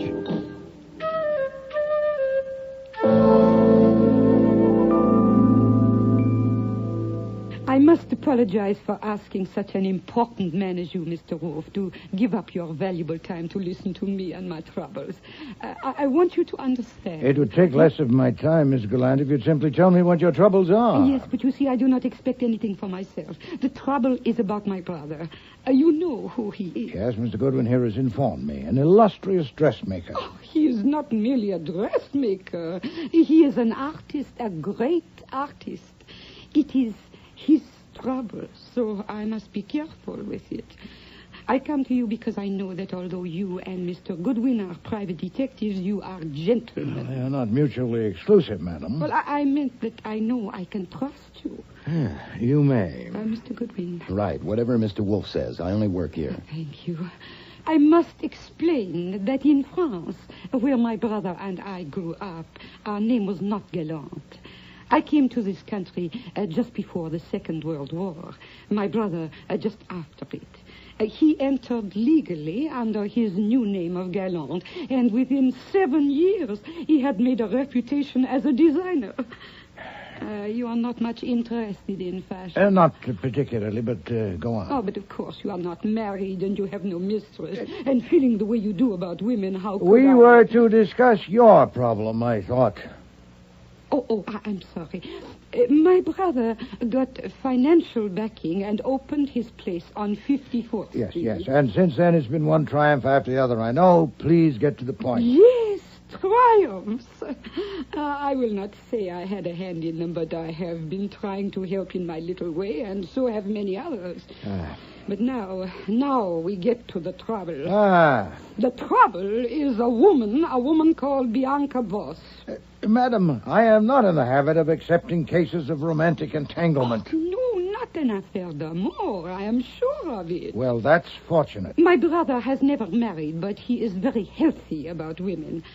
I will confide in you that he has une amie intime, a young woman who works in a firm. Bianca Ross cannot attract him in that way. Good. She came first here from Europe a year ago. He expected her, so he must have met her somewhere. I see. He designed things for her, but no bill was ever sent. Then he gave her one of the offices on the 3rd floor, and she started to come in every day. She began to take over, and my brother let her. She has a private telephone, which no one else has. Hires and fires employees and pokes her nose into everything. It sounds as if she owns the business. Perhaps she bought it. No, she has not. If she had a financial interest, why would she be trying to ruin a business that has always made a profit? My brother has the controlling interest, but he seems to be prepared to let her ruin it, and we do not know why. Why don't you ask your brother? I have. He will tell me nothing. A month ago, some of the others persuaded me to try to find out where she stands. I decided to come to you, Mr. Wolfe. I want you to ruin her. Really? How? By wiggling a finger, madam? No, but you can. She has some hold on him. Find out what it is. If she is blackmailing him, isn't it against the law?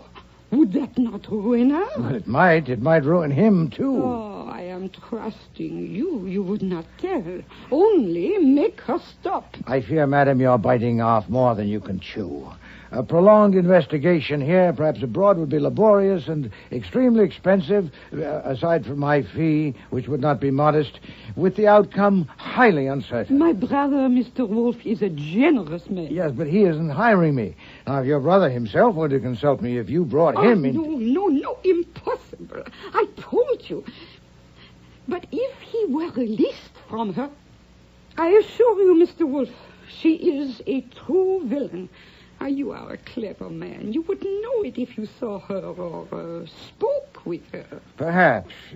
I cannot ask her to come for you to speak to her, but you can. You can tell her you have been asked in confidence to discuss something with her, and she will be afraid not to come, and that alone will show you she has guilty secrets. Well, Here, in this envelope is $100 for you. Nothing. But it will show you that I am in earnest. For one phone call. Worth $16, Mr. Wolfe, after income tax. I know that, Archie. Well, Miss Gallant, where is Miss Voss? At my brother's firm. She always is. Give Mr. Goodwin the phone number. I get it. She may be downstairs. No, use my phone. Mr. Wolfe's is for him. Oh, very well. This Miss Voss sounds like a difficult customer. I have no idea what she sounds like. I haven't heard her yet. Very funny. Doris, this is Flora. Is Miss Voss around? Oh, I thought she might have come down. No, don't bother. I'll ring her there. Well? She's up in her office. I'll get her.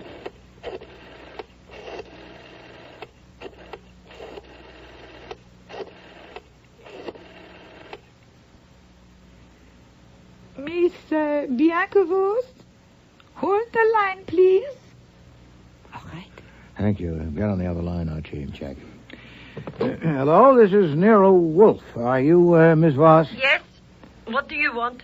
If my name is unknown to you, I should explain. I know your name. What do you want? I want to invite you to call on me at my office. I've been asked to discuss certain matters with you. Who asked you? Well, I'm not at liberty to say. What matters? If you let me finish. The matters are personal and confidential. That's all I can say on the telephone. I'm sure you understand. I know your name, yes. You are scum in your stinking sewer. What? A slimy little ego in your big gob of fat. Oh. And you dared. Oh!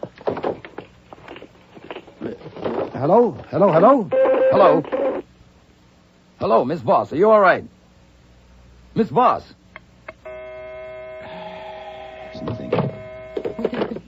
That's interesting. Apparently something fell on her and then hung up the phone. What?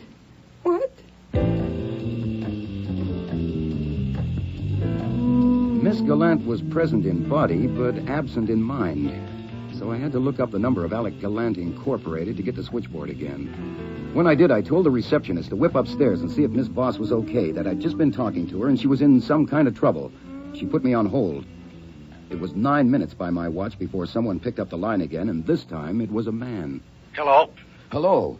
This is Carl Drew. What is your name, please? Watson, John H. Watson. Is Miss Voss all right? May I have your address, Mr. Watson? Well, Miss Voss knows my address. What's happened? I must have your address, Mr. Watson. Miss Voss is dead. What? She was assaulted in her office while she was on the phone with you, according to our receptionist. What? And I must insist on having your address. Why did you hang up, Archie? Miss Gallant, who is Carl Drew? Come, madam, pull yourself together. He is the business manager. What happened? Bianca Voss is dead in her office. Oh. He said she was assaulted, but he didn't say with what or by whom. Well, Miss Gallant, it seems someone else has done your dirty work. Oh, no, it is impossible. I'm only quoting your Carl Drew. But how? Here, Miss Gallant, your money. No. No, take it, confound it, take it back. No. After her, Archie. We're star witnesses, and it'll be our next if Inspector Kramer thinks we got paid for it.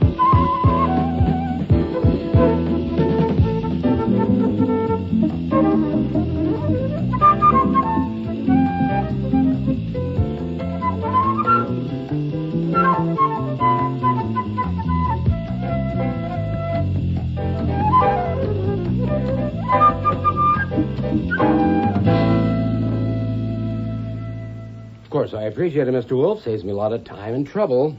There are 7 John Watsons in the New York phone book. As well, Mr. Kramer, as Sherlock Holmes' famous assistant. A clue that might have led you to my assistant, Mr. Goodwin. Terrific. Oh, yeah, I thought so, too. But I don't play games, Goodwin. Oh, no, sir. That's why I typed up the verbatim report. Everything we said and Miss Gallant said, the voice said, what you've just read there. And as you can see, we both signed it. Yes. Yeah, I noted that. So it was 11:31 when you heard the blow. We heard no blow. No. Identifiably. Perhaps when you've had a chance to read the report more carefully. Try page 4, Inspector. Okay. You heard a groan and a crash and rustles, whatever that is. Yeah. And I'm telling you there was a blow. She was hit on the back of the head with a chunk of marble, a paperweight. Then a scarf was tied around her throat to stop her breathing. But you didn't hear the blow. Not to recognize it as such. No, Inspector. No. Okay. Now, this implies that Flora Gallant was a complete stranger to you, that you'd never spoken to her or her brother or any of the people at that place. Is that true? The implication is valid, except as related in that statement, of course. Nor has Mr. Goodwin spoken to them, Archie. Right, Mr. Wolfe. Okay. Then you never heard Bianca Voss's voice before, and you couldn't recognize it on the phone. Naturally not. And you can't hear it now since she's dead, so you can't swear it was her talking to you. Obviously. Okay. Now, if it was her talking to you, she was killed at 11:30.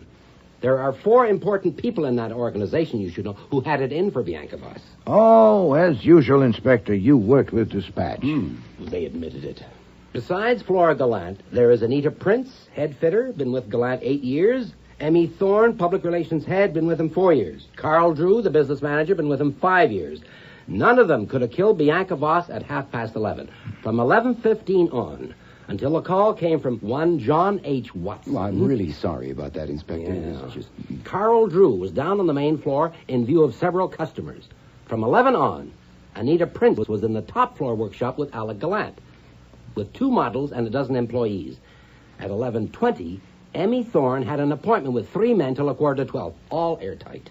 It's very neat. Yeah, too damn neat. Of course, there may be others who wanted Voss out of the way, but as it stands now, those 4 are all in the clear. Why not 5? Alec Gallant himself. Okay, 5. They're all in the clear, including him, if she was killed at 11:30. But suppose she wasn't. What? Suppose when Flora Gallant phoned her from here and put you on, it wasn't her at all. Somebody pulling a stunt with a phony voice and all those noises to make you think you heard a murder at that time. Oh, yeah. With the corpse there on the floor. Well, why not? Then you're no better off, Inspector. Who did the impersonation? You say they've all got alibis for 11:30. No, it could be someone else, easy enough. Such as who, Archie? Well, there's lots of women around there. Someone who wouldn't commit murder but might be willing to help cover it up. Whoever did it is an accessory. Don't forget that. Oh, it's very tricky, Mr. Kramer. If Flora Gallant killed her, it must have been planned as carefully as a coup d'etat. She phoned here last week to make an appointment for 11 this morning. She came on time, didn't she, Archie? Right on the dot, sir. Well, then, did she first kill Miss Voss in that lady's office, station some accomplice beside the corpse to answer the phone, then rush down here and maneuver me in a matter of minutes into ringing Miss Voss's number? Am I so simple? That's one thing you aren't, Wolf. Look, I didn't say it was Flora Gallant who killed her. Oh, hell, I know it's tricky. It could have been any of them. I'm bringing it up because you two heard those sounds, not me. Ah, you want to know if we're satisfied if those sounds were authentic? Or if they might have been faked. Just maybe. Yes, of course. Right, Archie? Mm-hmm. Well, we can't really help you, Mr. Kramer. If they were bogus, they were well executed. At the time, hearing them, I had no suspicion they might be flummery. Archie? Oh, I pass. As the report says, they're on page 4. I got it. I read it. It's not what you say, it's what you don't say. Well, my guess is she dragged the phone along as she went down, and it struck the floor. Okay, but were you convinced it was real? Was it happening then? Well, something was sure as hell happening then, and look, a chunk of marble hitting a skull wouldn't make much noise anyway. Besides, if she was killed earlier, couldn't the doctor tell? With blood he might have, but there wasn't any. Well, is that your impression, Archie, that it might, or might not, have been actuality? Well, there is one more thing. I mean, what about the layout? Whoever did it, whenever they did it, they must have left right away, and with all those people around. Oh, the place is a rabbit warren. That's right. A front entrance, a separate door to the offices upstairs, a side door, a back door, 3 different elevators. It's like wide open. There's a barn door. I knew you'd say that. Okay. Now let's get down to brass tacks. Mr. Wolfe, let's have it in plain language. You thought those sounds you heard were open to question or not? Not intrinsically. Circumstantially, of course. You and your gorgeous words, just like your orchids. Well, I'm on my way. I don't like gags about homicide. Murder is no joke. But I want to tell you, Mr. Wolfe, Bianca Voss had you wrong. What was it she called you? Scum in a stinking sewer. Yeah. Well, obviously she doesn't know you. Orchids don't smell.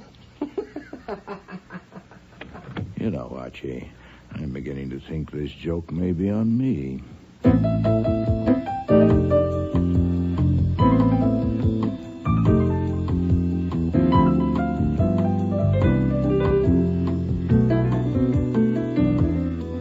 Next morning, I was eating breakfast in the kitchen with the Times propped up in front of me, reading about the Bianca Voss murder. It included mention of John H. Watson, but never identified him as yours truly. Kramer was obviously playing it close to his well-stuffed vest. But just as Fritz served the eggs Benedict, I saw another item on page 1. Coffee with the eggs, Archie? Yeah, thanks. Fritz, you ever see an actress named Sarah Yair? What movies has she been in? Oh, no, she was too good for the movies. She was a stage actress. Oh, well, then. I saw her 3 times in Strange Interlude. She was fantastic. Only time I ever wrote a fan letter was to her. Last night, Sarah Yair committed suicide. Was it a gun or poison? Cyanide in a glass of bourbon. Terrible. Unless it was very bad bourbon, how could she take it? She was an alcoholic, Fritz, and she'll drink anything. What a way to go, eh? Was it at home, Archie, or somewhere else? Huh? I always feel better when they do it at home. It was at home, it says here. If you call a lousy flat on East 13th a home. Boy, she must have slid a long way down. I wonder if it was really suicide. Well, of course, Archie. It's in the Times, isn't it?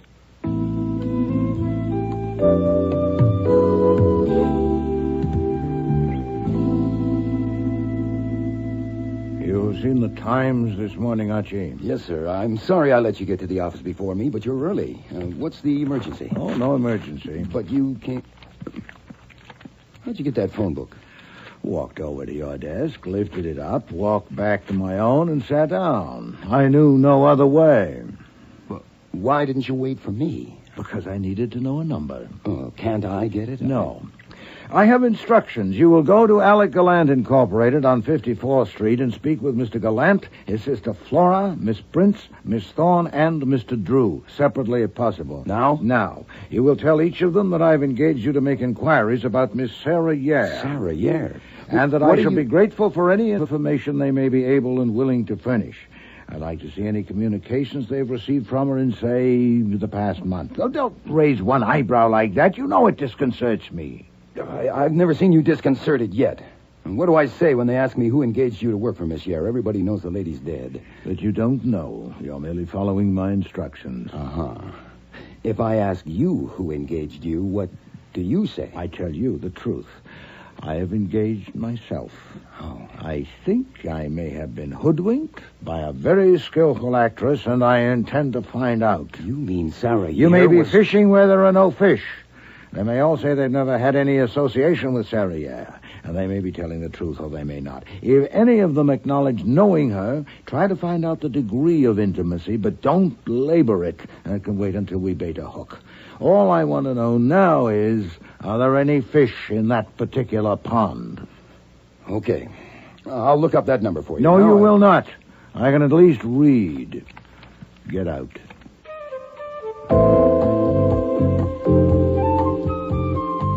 Alec Gallant Incorporated was no palace, inside or outside.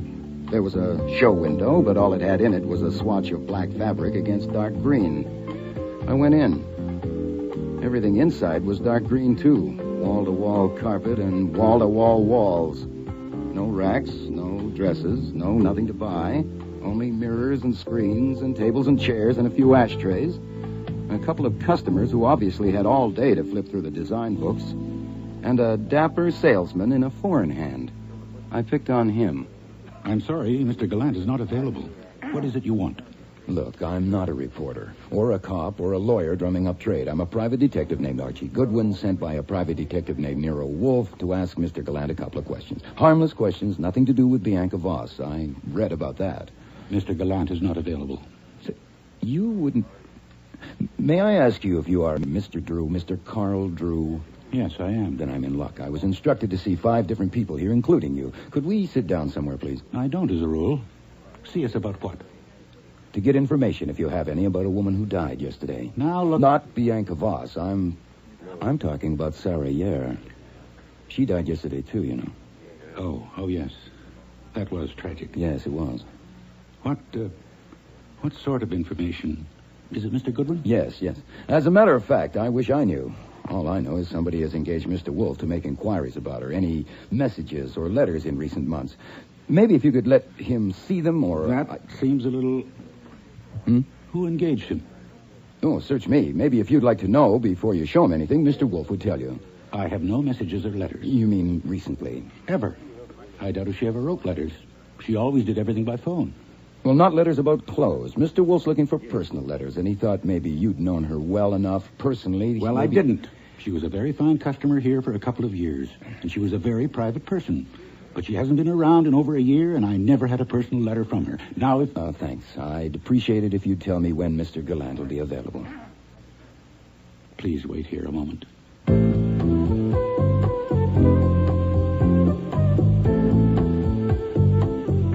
So, that was one fish. I had to resist the temptation not to play him on the line, but Wolfe had said not to labor it, and I only disobey him when I know better. Carl Drew made a phone call and came back. Mr. Gallant is in his office with Miss Prince, and we'll let you have 5 minutes, Mr. Goodwin. This way, please. Another fish. I'm sure Drew must have told Gallant what my line was, or why did I even rate 5 seconds? By the time I got through the pin-up paradise on the second floor, nudes to the right of me, nudes to the left of me, I understood the way designers have to master subjects like the female anatomy.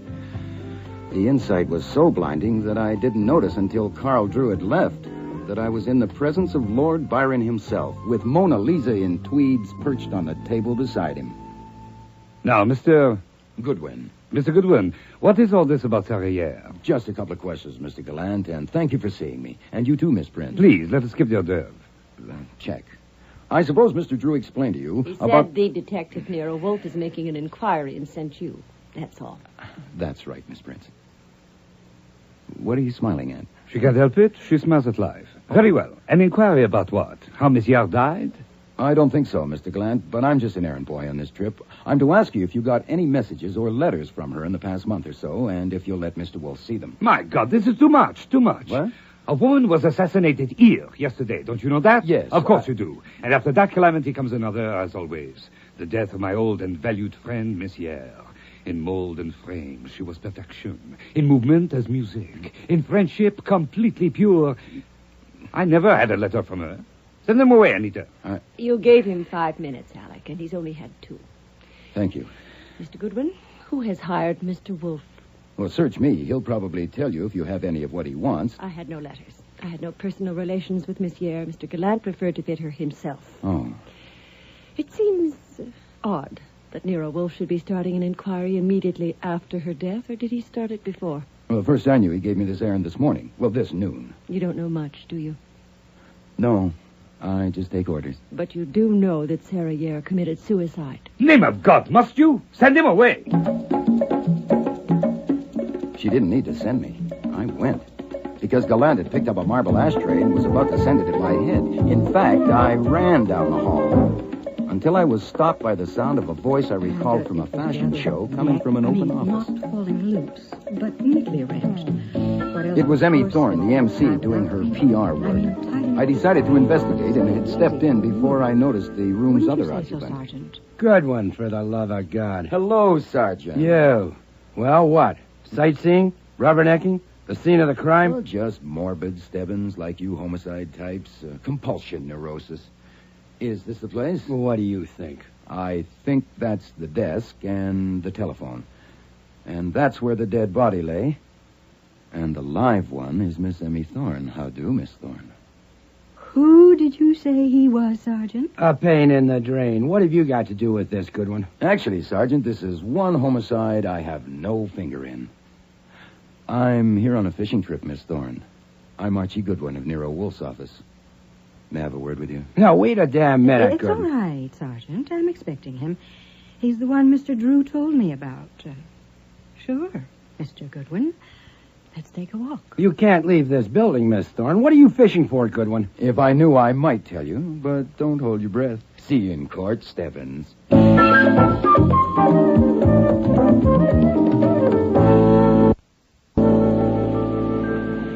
I appreciate your taking the time, Miss Thorne. It's all right out here on the roof. We haven't actually left the building. You could say that, yes. Now, what's all this garbage about letters from Sarah Yare?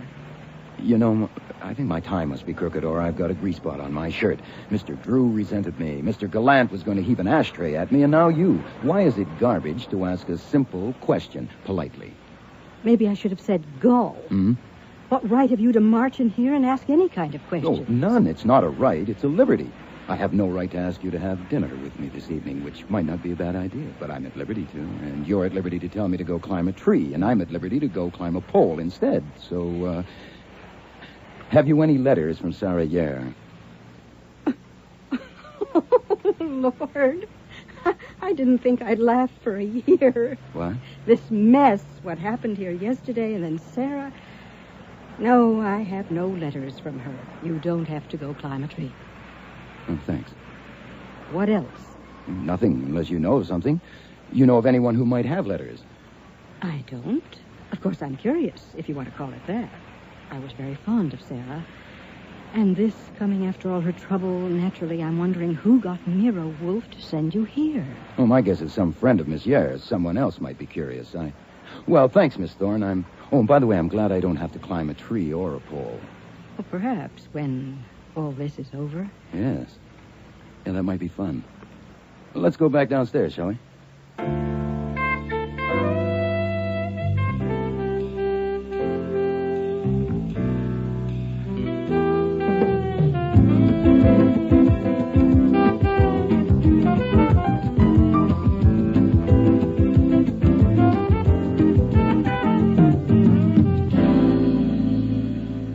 Bingo, Mr. Wolfe. Bingo? I sent you on a fishing trip. Uh-huh. Then the Gallant place is a hatchery.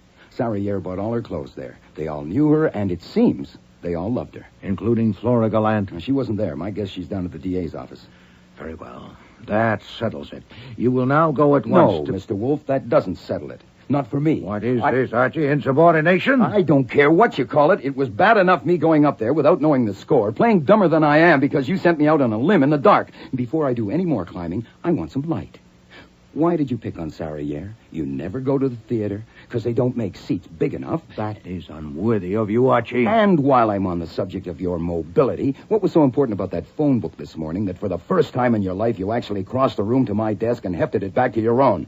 I want to know. All right. Thank you.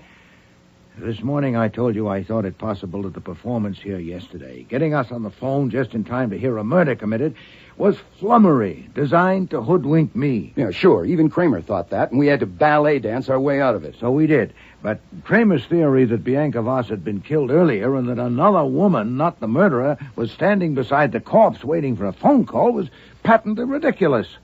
With all those people around, anyone could have opened the door and stepped in. But if she wasn't killed at the time we heard those sounds, she must have been killed earlier, because I phoned right after and had someone sent up to her office. Precisely.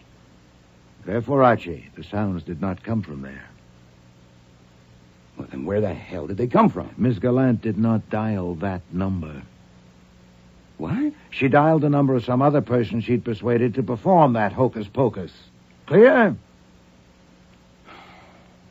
When did you figure that out? I had come to that conclusion before I went to bed last night, and I found it intolerable. I will not be mistaken for a jackass. No. So you read the item about Sarriere at breakfast? Initially only because you, as a theatrical connoisseur, had once told me you considered her outstanding in her profession. Yeah, she was. Then I went on to read that she'd recently been in distress, and also that she had died rather conveniently. Uh-huh. So I came down to the office, looked her up in the phone book, and after you left, dialed her number. Here it is. Algonquin 91847. Well, what did you do that for? She was dead. I didn't lift the receiver. I merely dialed it to hear it. You and I, Archie, are trained to observe and to register. Right. Close your eyes and listen. Take your ears back to yesterday when Miss Gallant was at your phone dialing. Not the first number she dialed. You dialed that later yourself. But the second one. When, according to her, she was dialing the direct line to Bianca Voss's office. Now, listen. Okay. Compare.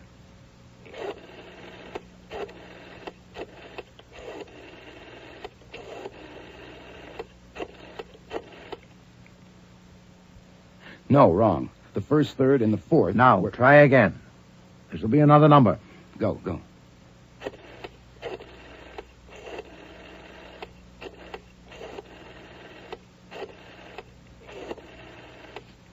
I think that's it. Anyway, the first four... Satisfactory. The first number was Bianca Voss's private line. The one you just recognized was Sarriere's number. I'll be damned. Good God, what time is it? Huh? Oh, 5 to 4. Then instructions for your next errand must be brief. Go to Sarriere's address on 13th Street and take a look at her apartment. You mean break in? You are checking the telephone. Huh? I need one last detail. Her phone might have been disconnected since this directory came out. I need to know that it's still operable. If I'm to see that whoever tried to make a fool of me regrets it, I must take care not to make a fool of myself. Now on your way.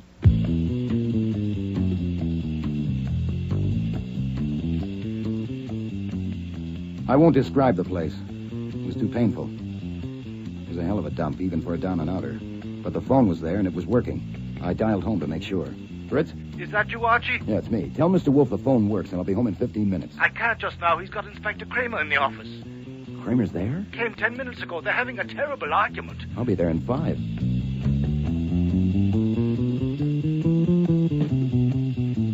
I got a hacky who liked to take advantages and made it there in 10. When I let myself in, they were still arguing in the office.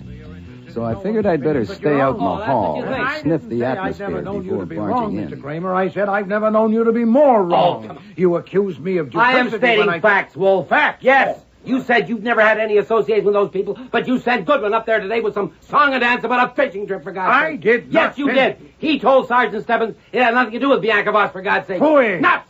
And when I asked you politely why you sent him up there, you say you'll tell me in 24 hours. Perhaps sooner if you'd help instead of hinder. Instead of hinder, Have you any information on the death of a woman named Sarah Yare? When the doorbell rang, I was still out in the hall eavesdropping, so I about-faced and looked through the one-way glass in the front door. The whole mob was there. Gallant, his sister Flora, Carl Drew, Anita Prince, and Emmy Thorne, the girl whose walk was music. Fritz appeared from the kitchen to answer it, but I grabbed him and marched him into the office with me. Archie? What?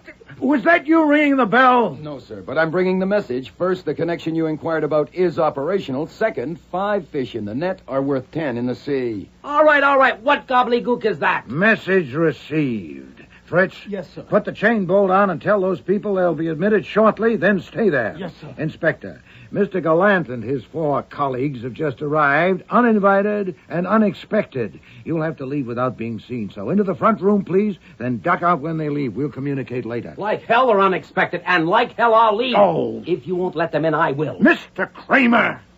Would I lie so clumsily? You're damn right you would. If they'd been expected, would I have invited you in and sat here bickering with you? Either you leave or I do. Admit them, and you'll have them to yourself, and I wish you luck. You think I'm going to sneak on and sit in your goddamn stoop until you whistle? No. No, that would be unseemly, wouldn't it? Very well. Get behind the waterfall. A what? That picture. You've hidden behind it at least once before and seen and heard all that went on through the spy hole, but you must not disclose yourself until I invite you to do so. Well, Inspector, they're waiting. Are they waiting for you or for me? Okay, Wolf, we'll try it your way. All right, Archie. Show them the way to the spy hole and then bring them in.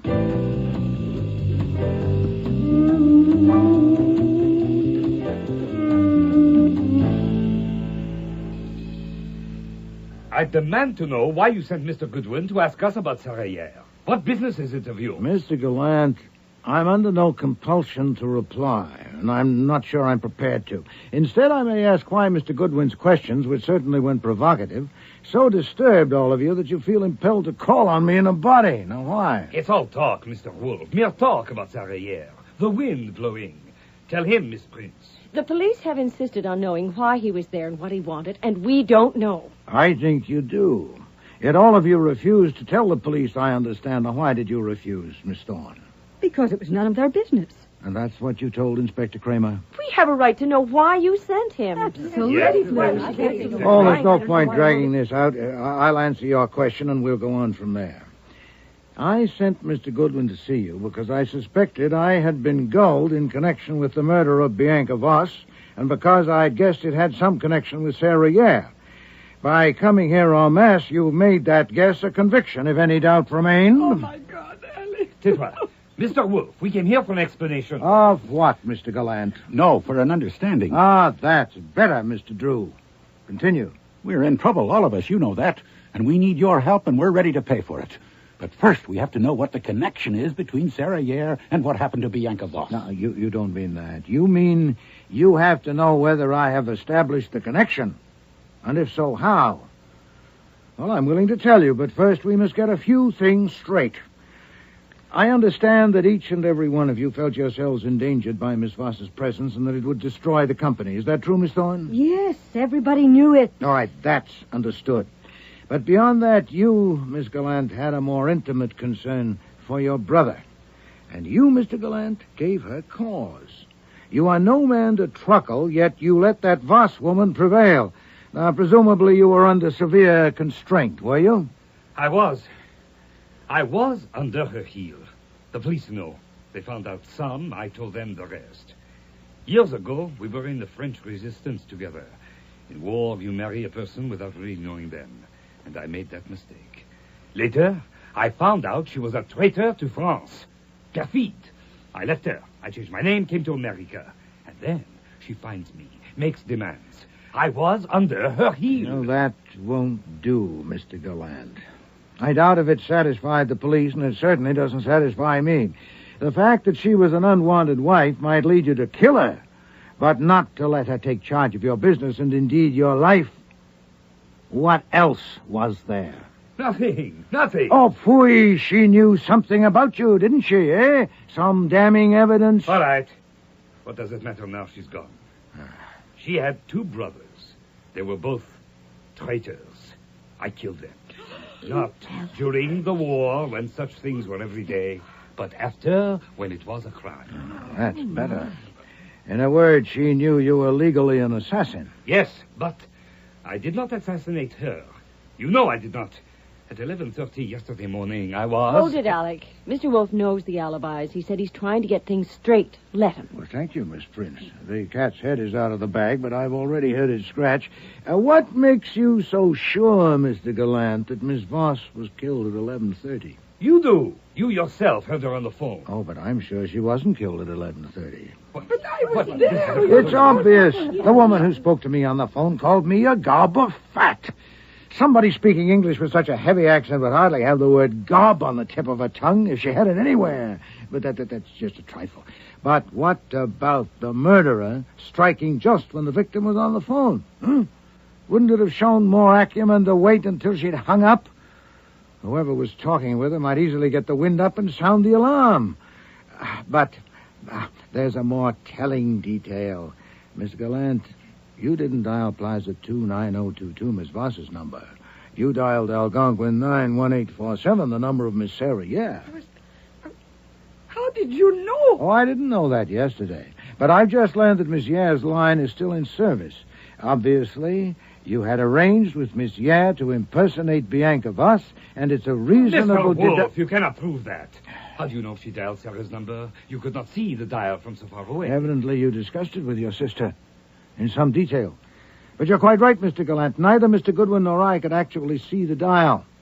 But we can give evidence, and I think it will be persuasive. What evidence? It's no good, Alec. You know what we decided. I'm not sure that we decided right. I am, Anita. Carl? Yes, I think so. Yes, Emmy? All right, Flora. It's up to you. Yes. Yes. I agree. My God. All right. Mr. Wolfe, we'll pay you to help us. My sister is innocent, and she must not suffer. She was stupid, but she is innocent. She did arrange that exhibition with Sarah, but only Mr. Wolfe to move you, to make you hate Bianca Voss so much that you would undertake the case. Take it for what my sister could afford to pay. When she told me, I knew it was unforgivably stupid, but it was not criminal. She must not suffer. All right. Miss Gallant, you heard your brother. Is that true? Yes. I agree with you, sir, that your sister was stupid, but you are not the one to proclaim it. Miss Yare's performance went beyond abusing me, sir. She enacted the whole melodrama of violent attack and then hung up the phone. That's something corpses do not usually do. Was that her idea? Your sister's stupidity can bow to yours if you expected me to overlook that detail, or worse, missed it yourself. I'm not stupid, Mr. Wolfe. Devious, then, beyond my experience. Devious? Oh, rusé, subtil. Never. Suppose, only to suppose, she arranged that comedy, too. Suppose even that she killed Bianca. Was that a crime? No. Voss was an evil woman. And for ending her villainy, you would crucify my sister? You know about Sarah, but the police do not. By your word, they can believe Voss died while my sister was here with you. I will pay you. It will be a great service from you. It deserves payment. I will trust you. I will pay you now. Oh, no, you will not. Can I not appeal to your charity? Yes, but not to my cupidity. I will accept no money from someone who at the same moment robs me of my self-esteem. I will not permit a murderer to take me for a simpleton. Now, let us grant that Bianca Voss deserved to die. She was not the only casualty of this sordid affair. Was Sarah also a perfidious woman? But she killed herself. No, she didn't. Do you suggest she was so depressed by the quality of her telephone performance that she forthwith downed a glass of liquor impregnated with cyanide? She spoke with me in the role of Bianca Voss at 11:30 and was discovered dead at 2 o'clock. The person who killed Bianca Voss before 11:30 arranged with Sarah to enact that comedy, as you call it, and later went to her apartment and killed her. So if you ask that is totally impossible. My sister loved Sarah. She could not kill her. It would be stupid. You came here believing she killed Bianca Voss. That was stupid, if you like. She didn't. But What's this, Mr. Wolfe? What is this? A game? Oh, no, Miss Thorne. As a certain policeman said to me yesterday, murder is no joke. Miss Gallant, there is much against you. Then but how on... did you know I didn't kill her? Oh, you told me yourself. If you had devised that elaborate humbug, certainly you would have planned how to react at the moment of crisis. Alarm, shock, perhaps even a swoon. But do you remember what happened? When Mr. Goodwin told us what Mr. Drew had told him, you said, in obvious bewilderment, you said, but how? And then repeated it, but how? Now, if you'd known how you did murder Bianca Voss, you'd have had to be a Shakespeare to invent so simple a line and a Bernhardt to deliver it. But, according to your brother, you're little more than stupid. Tais-toi, chérie. Je sais. But if you are innocent, someone else is guilty. The arrangement you had made with Sarah Yare to impersonate Bianca Voss was discovered by someone else, perhaps overheard when you told your brother about it. That someone then persuaded her to add a gruesome climax not in your script, which was only intended to insult me and gain my interest. That someone else killed Bianca Voss. And to make sure her alibi was invulnerable, this someone went to Sarah Yare's apartment and poisoned her with cyanide in a glass of whiskey. Who is this someone, Now, Mr. all Wolfe? that was done before 2 o'clock. You, Miss Gallant, according to my friend Inspector Kramer, arrived at your brother's place only 15 minutes after I know you'd left here. You had no time for a detour to 13th Street. I wanted to go to see what had happened, It's but a good thing you didn't, madam.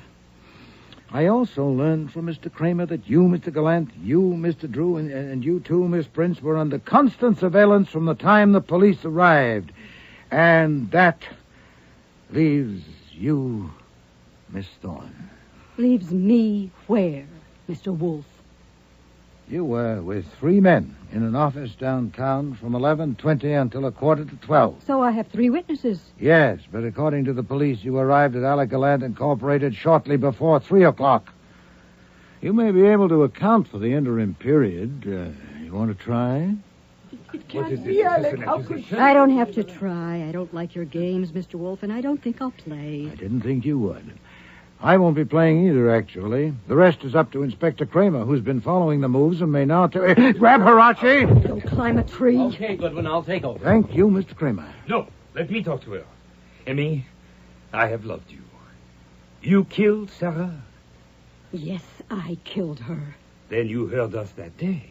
You heard me tell Flora. You found out I was already married to Bianca. Yes, I heard you. And you knew I couldn't marry you, so you killed her. She was killing you. I did something about it. I understand. Because I loved you. And maybe you killed her because you loved me. But then, you killed Sarah. Why? You don't understand a thing, do you? And worse, when I tell you and the others what my sister has done, you accept it. You allow us to accept it that my sister has killed Bianca. Look at me. I am looking at you, Alec. What am I supposed to see? I don't think you could ever love anyone but yourself. My mistake. All right, Inspector Kramer, she's all yours. Take it easy, Miss Thorne. We're going for a walk.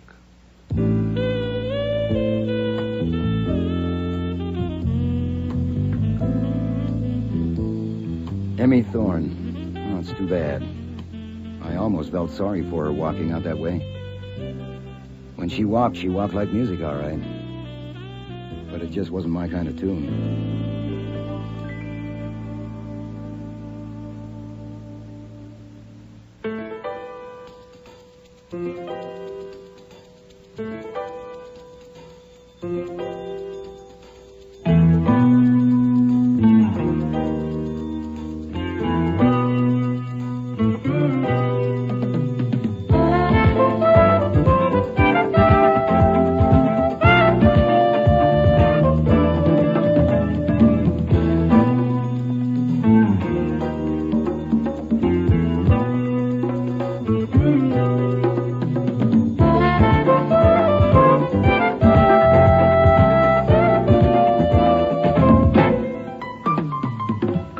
Starring in today's episode were Mavor Moore as Nero Wolfe, Don Franks as Archie Goodwin, and Cease Linder as Inspector Kramer.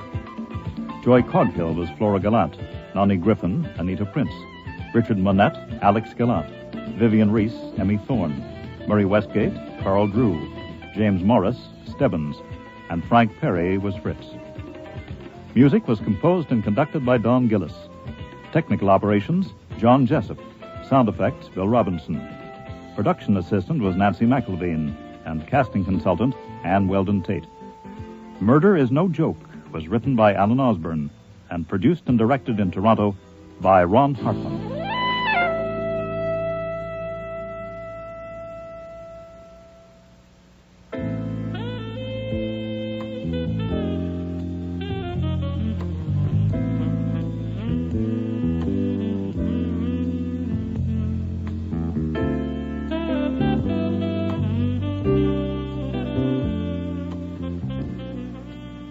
We hope you've enjoyed this last episode of the 13-week Nero Wolfe series.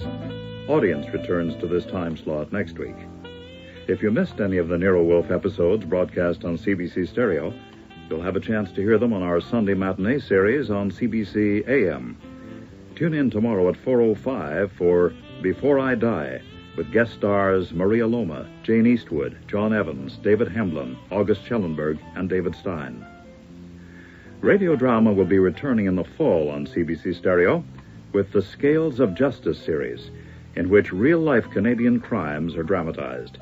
The series is hosted by Toronto lawyer Eddie Greenspan. If you have any comments or suggestions about the radio dramas you hear, please write to the CBC Radio Drama Department at Post Office Box 500, Station A, Toronto, Ontario, M5W 1E6. This is Harry Manus wishing you a very good evening.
Rex Stout's Nero Wolfe.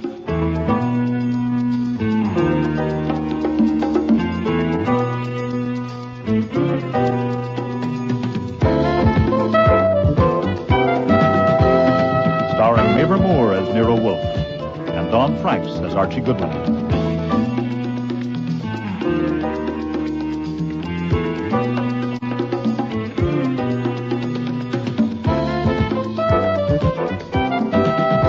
Today's episode, Disguise for Murder, with special guest stars Lally Cadeau, Jack Creeley, Neil Monroe, Eric Peterson, and Fiona Reed.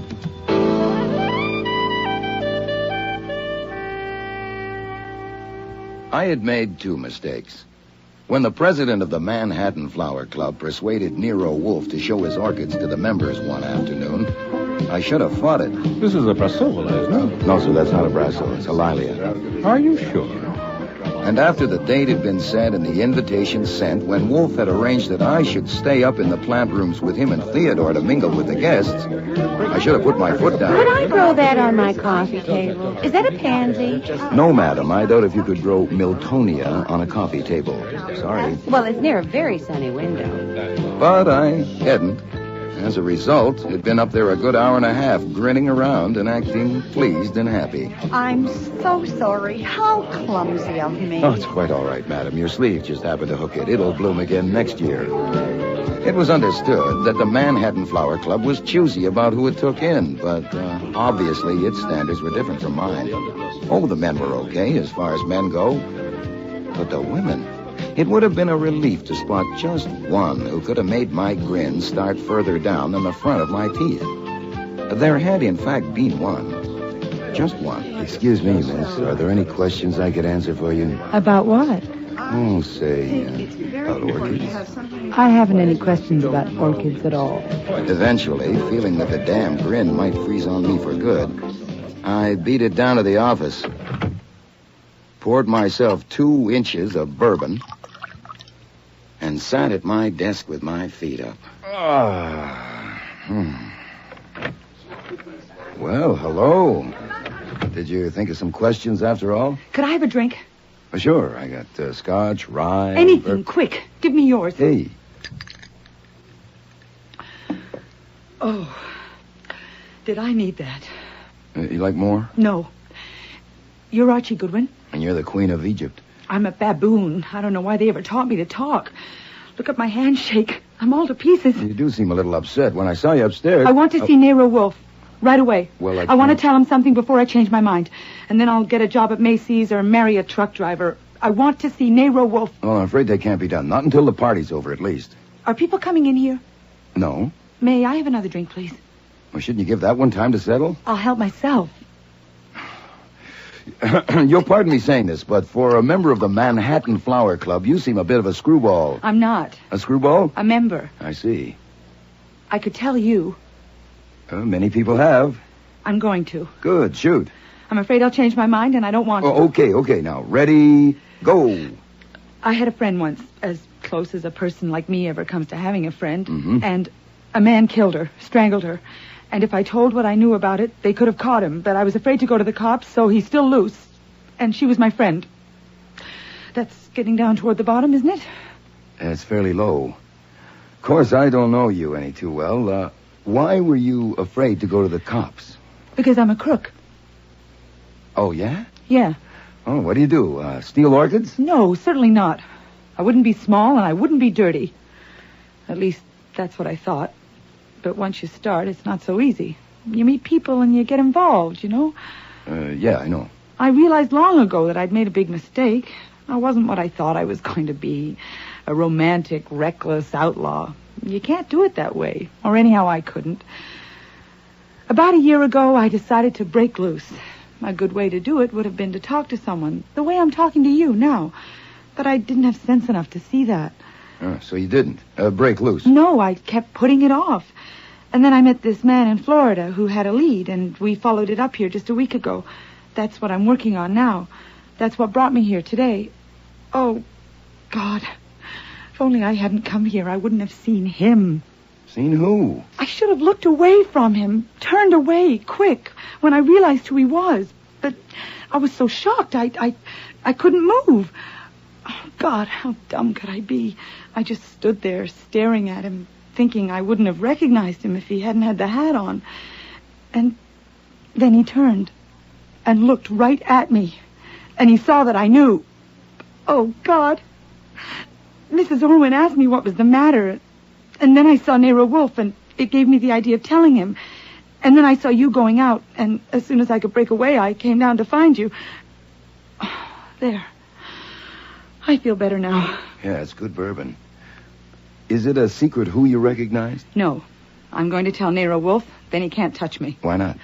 Because I'll get Nero Wolfe to tell him that if anything happens to me, he'll know who did it. You'll know, too. You'll both know. Well, we would if we had his name and address. He must be quite a specimen to scare you that bad. Speaking of names, what's yours? Do you like Marjorie? So-so. I used Evelyn Carter in Paris once. Do you like that? It's not bad. What are you using now? Hey, come on now. You're not in a vacuum, and I'm a detective. They took the names down at the door. Cynthia Brown. Cynthia Brown. I like that fine.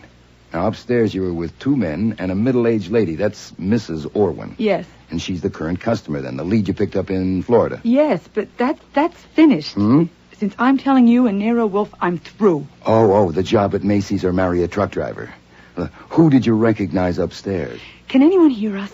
No, that door goes out to the front room. Today it's the cloakroom. This room's soundproof, including the doors. This has to be done the way I say. Sure, why not? I wasn't being honest with you.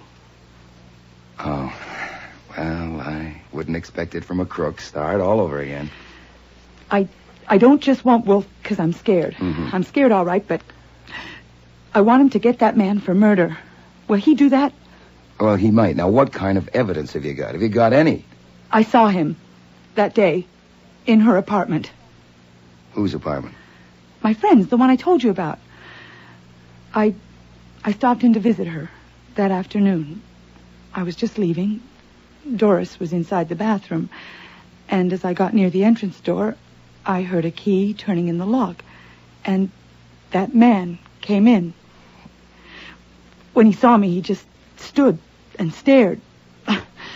I knew Doris didn't want me to meet her bank account, and of course I assumed it was him making an unexpected call, so I mumbled something about Doris being in the bathroom and got the hell out. Oh, God, if I'd known. I went and kept a cocktail date and then phoned Doris's number to ask if our dinner date was still on, considering the visit of the bank account. There was no answer. They found her body the next day. There wasn't a word about the man in the papers. No one had seen him come or go. And I didn't open my mouth. I was a lousy coward. And you just saw that man again upstairs looking at the orchids? Yes. That's a pretty good script. Look, it is no script. I wish to God it was. Okay. He looked straight at me, and his eyes. Yes. Archie? Yes, sir. What the devil are you doing down there? Come back up here. Soon. I'm talking with a prospective client. This is no time for clients. Come at once. I have to go upstairs. Mr. Wolfe sounds a little pressed. Do you want to wait here? Yes. If Mrs. Orwin asks about you... I didn't feel well and went home. Okay. Now, it shouldn't be long. The invitations say 2:30 to 5. If you want a drink, help yourself. Well, keep the door closed. Well, what name does this murderer use when he goes to look at orchids? Come on, damn it. What's his name? I don't know. You don't? No. Well, describe him then. You wouldn't believe... Not now. I want to see what Nero Wolfe says first. Look, if you can't trust me... Oh, it's not that. Honest. Look, I might as well tell you. You'd never want any part of me anyway. This is the first time in years that I've talked to a man just straight. You know, just human. You know, not figuring on something one way or another. I've enjoyed it very much, Mr. Goodwin. You just call me Archie.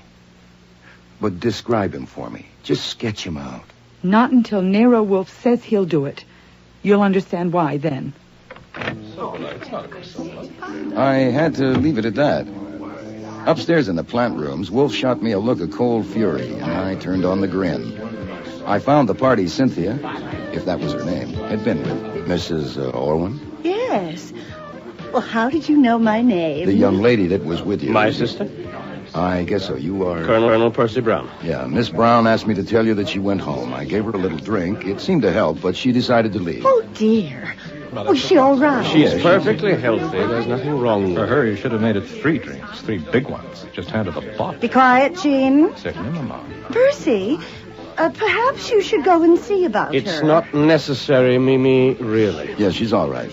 I left Mimi, Percy, and Jean and moved around among the guests, being gracious and keeping my eyes peeled. I had been known to have hunches, and it would be something for my scrapbook if I picked up the killer of Doris Hatton, and it turned out to be Sunfast. Cynthia Brown hadn't given me the Hatton, only the Doris, but that was enough. The papers had given it a big play, of course. Beautiful young woman, no visible means of support, strangled in exclusive Manhattan apartment. A great deal had been made of the fact that the yellow silk scarf she'd been strangled with had the Declaration of Independence printed on it. I kept on the go through the plant rooms, leaving all switches open for a hunch, but it wasn't till nearly 5 o'clock when it happened. A guy at the north bench leaned over to pick up a plant, and I got a buzz at the back of my neck. It was the way his fingers closed around the pot, especially the thumbs. No matter how careful you are of other people's property, you don't pick up a 5-inch pot as if you were going to squeeze the life out of it. Nice flower. What color do you call the sepals? Nankeen yellow. Nankeen yellow. How very persuasive. He put the pot back and marched off without another word. I followed him up to the landing and down 3 flights of stairs. There were only a few stragglers left in the hall, and Saul Panzer was at the door letting them out. My man went directly to the front room where Fritz was helping Mrs. Orwin with her coat. Could you hand me the brown tweed, please? Of course. Excuse me, but we're checking guests out as well as in. Your name, please? My name? Ridiculous. Stand aside, please. Problem, Archie? I don't know, Saul. I'd like to know that man's name. What the hell? In there! He's in there! What? On the floor! What is it? What is it? Sydney! Oh, Take care of her, Fritz. Fritz!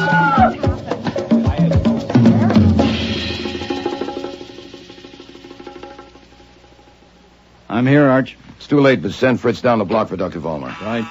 Oh, no one leaves, Saul. Keep everyone that's left. Gotcha. Yes? It's me in the office. You better come down. That prospective client is here on the floor, strangled. I'm sure she's gone, but I sent for Doc Vollmer. Is this flummery? No, sir. Come down and look at her and then ask me. Hey, you can't go in there. All right, don't come in here. I insist on knowing what... My God. Yes, sir. How did it happen? Don't know. Who is it? Don't know. The man at the door won't let us leave. No, sir, and you can see why. Now, outside, I certainly please. can, but we know nothing about it. My name is Carlyle, Homer N. Carlyle, Executive President of North American Foods. This is my wife. How do you do? How do you do? My wife is merely acting under impulse. I wanted to see the office. I didn't even go in. I'm sorry. We're both sorry. I'll do the talking, Ellen. Now, we have an appointment, and there's no reason why we should be detained. Look, we're all sorry, but you can't leave. I insist. Look, if nothing else, your wife discovered the body. We're stuck worse than you are with a corpse in our office. We haven't even got a wife that had an impulse. Please do it. What's going on there, Saul? This guy insists on leaving. Of course I insist on leaving. You can't hold me here. Colonel Brown, I'm afraid... Saul, stop him. What the hell do you people think? You were warned, Colonel. Now, if you'll all... Guilt. What? Guilt. The compression got too great and boom, he exploded. I was watching him. Who the hell are you? My name is Morley. I'm a psychiatrist. Well, that's swell. Now go back in the front room and watch all of them. With a wall mirror in there, you can include yourself. This is illegal. You can't hold me here. Trying to... My appointment is very... Now listen to me. Make me stand. Oh, here's Nero Wolfe. My name is Homer N. Carlyle. I am president of North American Foods. Be quiet. I only wanted to see your office, and there she was on the floor. Archie, get this tigress off me. Ellen, stop it. Oh. Hush. Madam, you have torn my lapel. My wife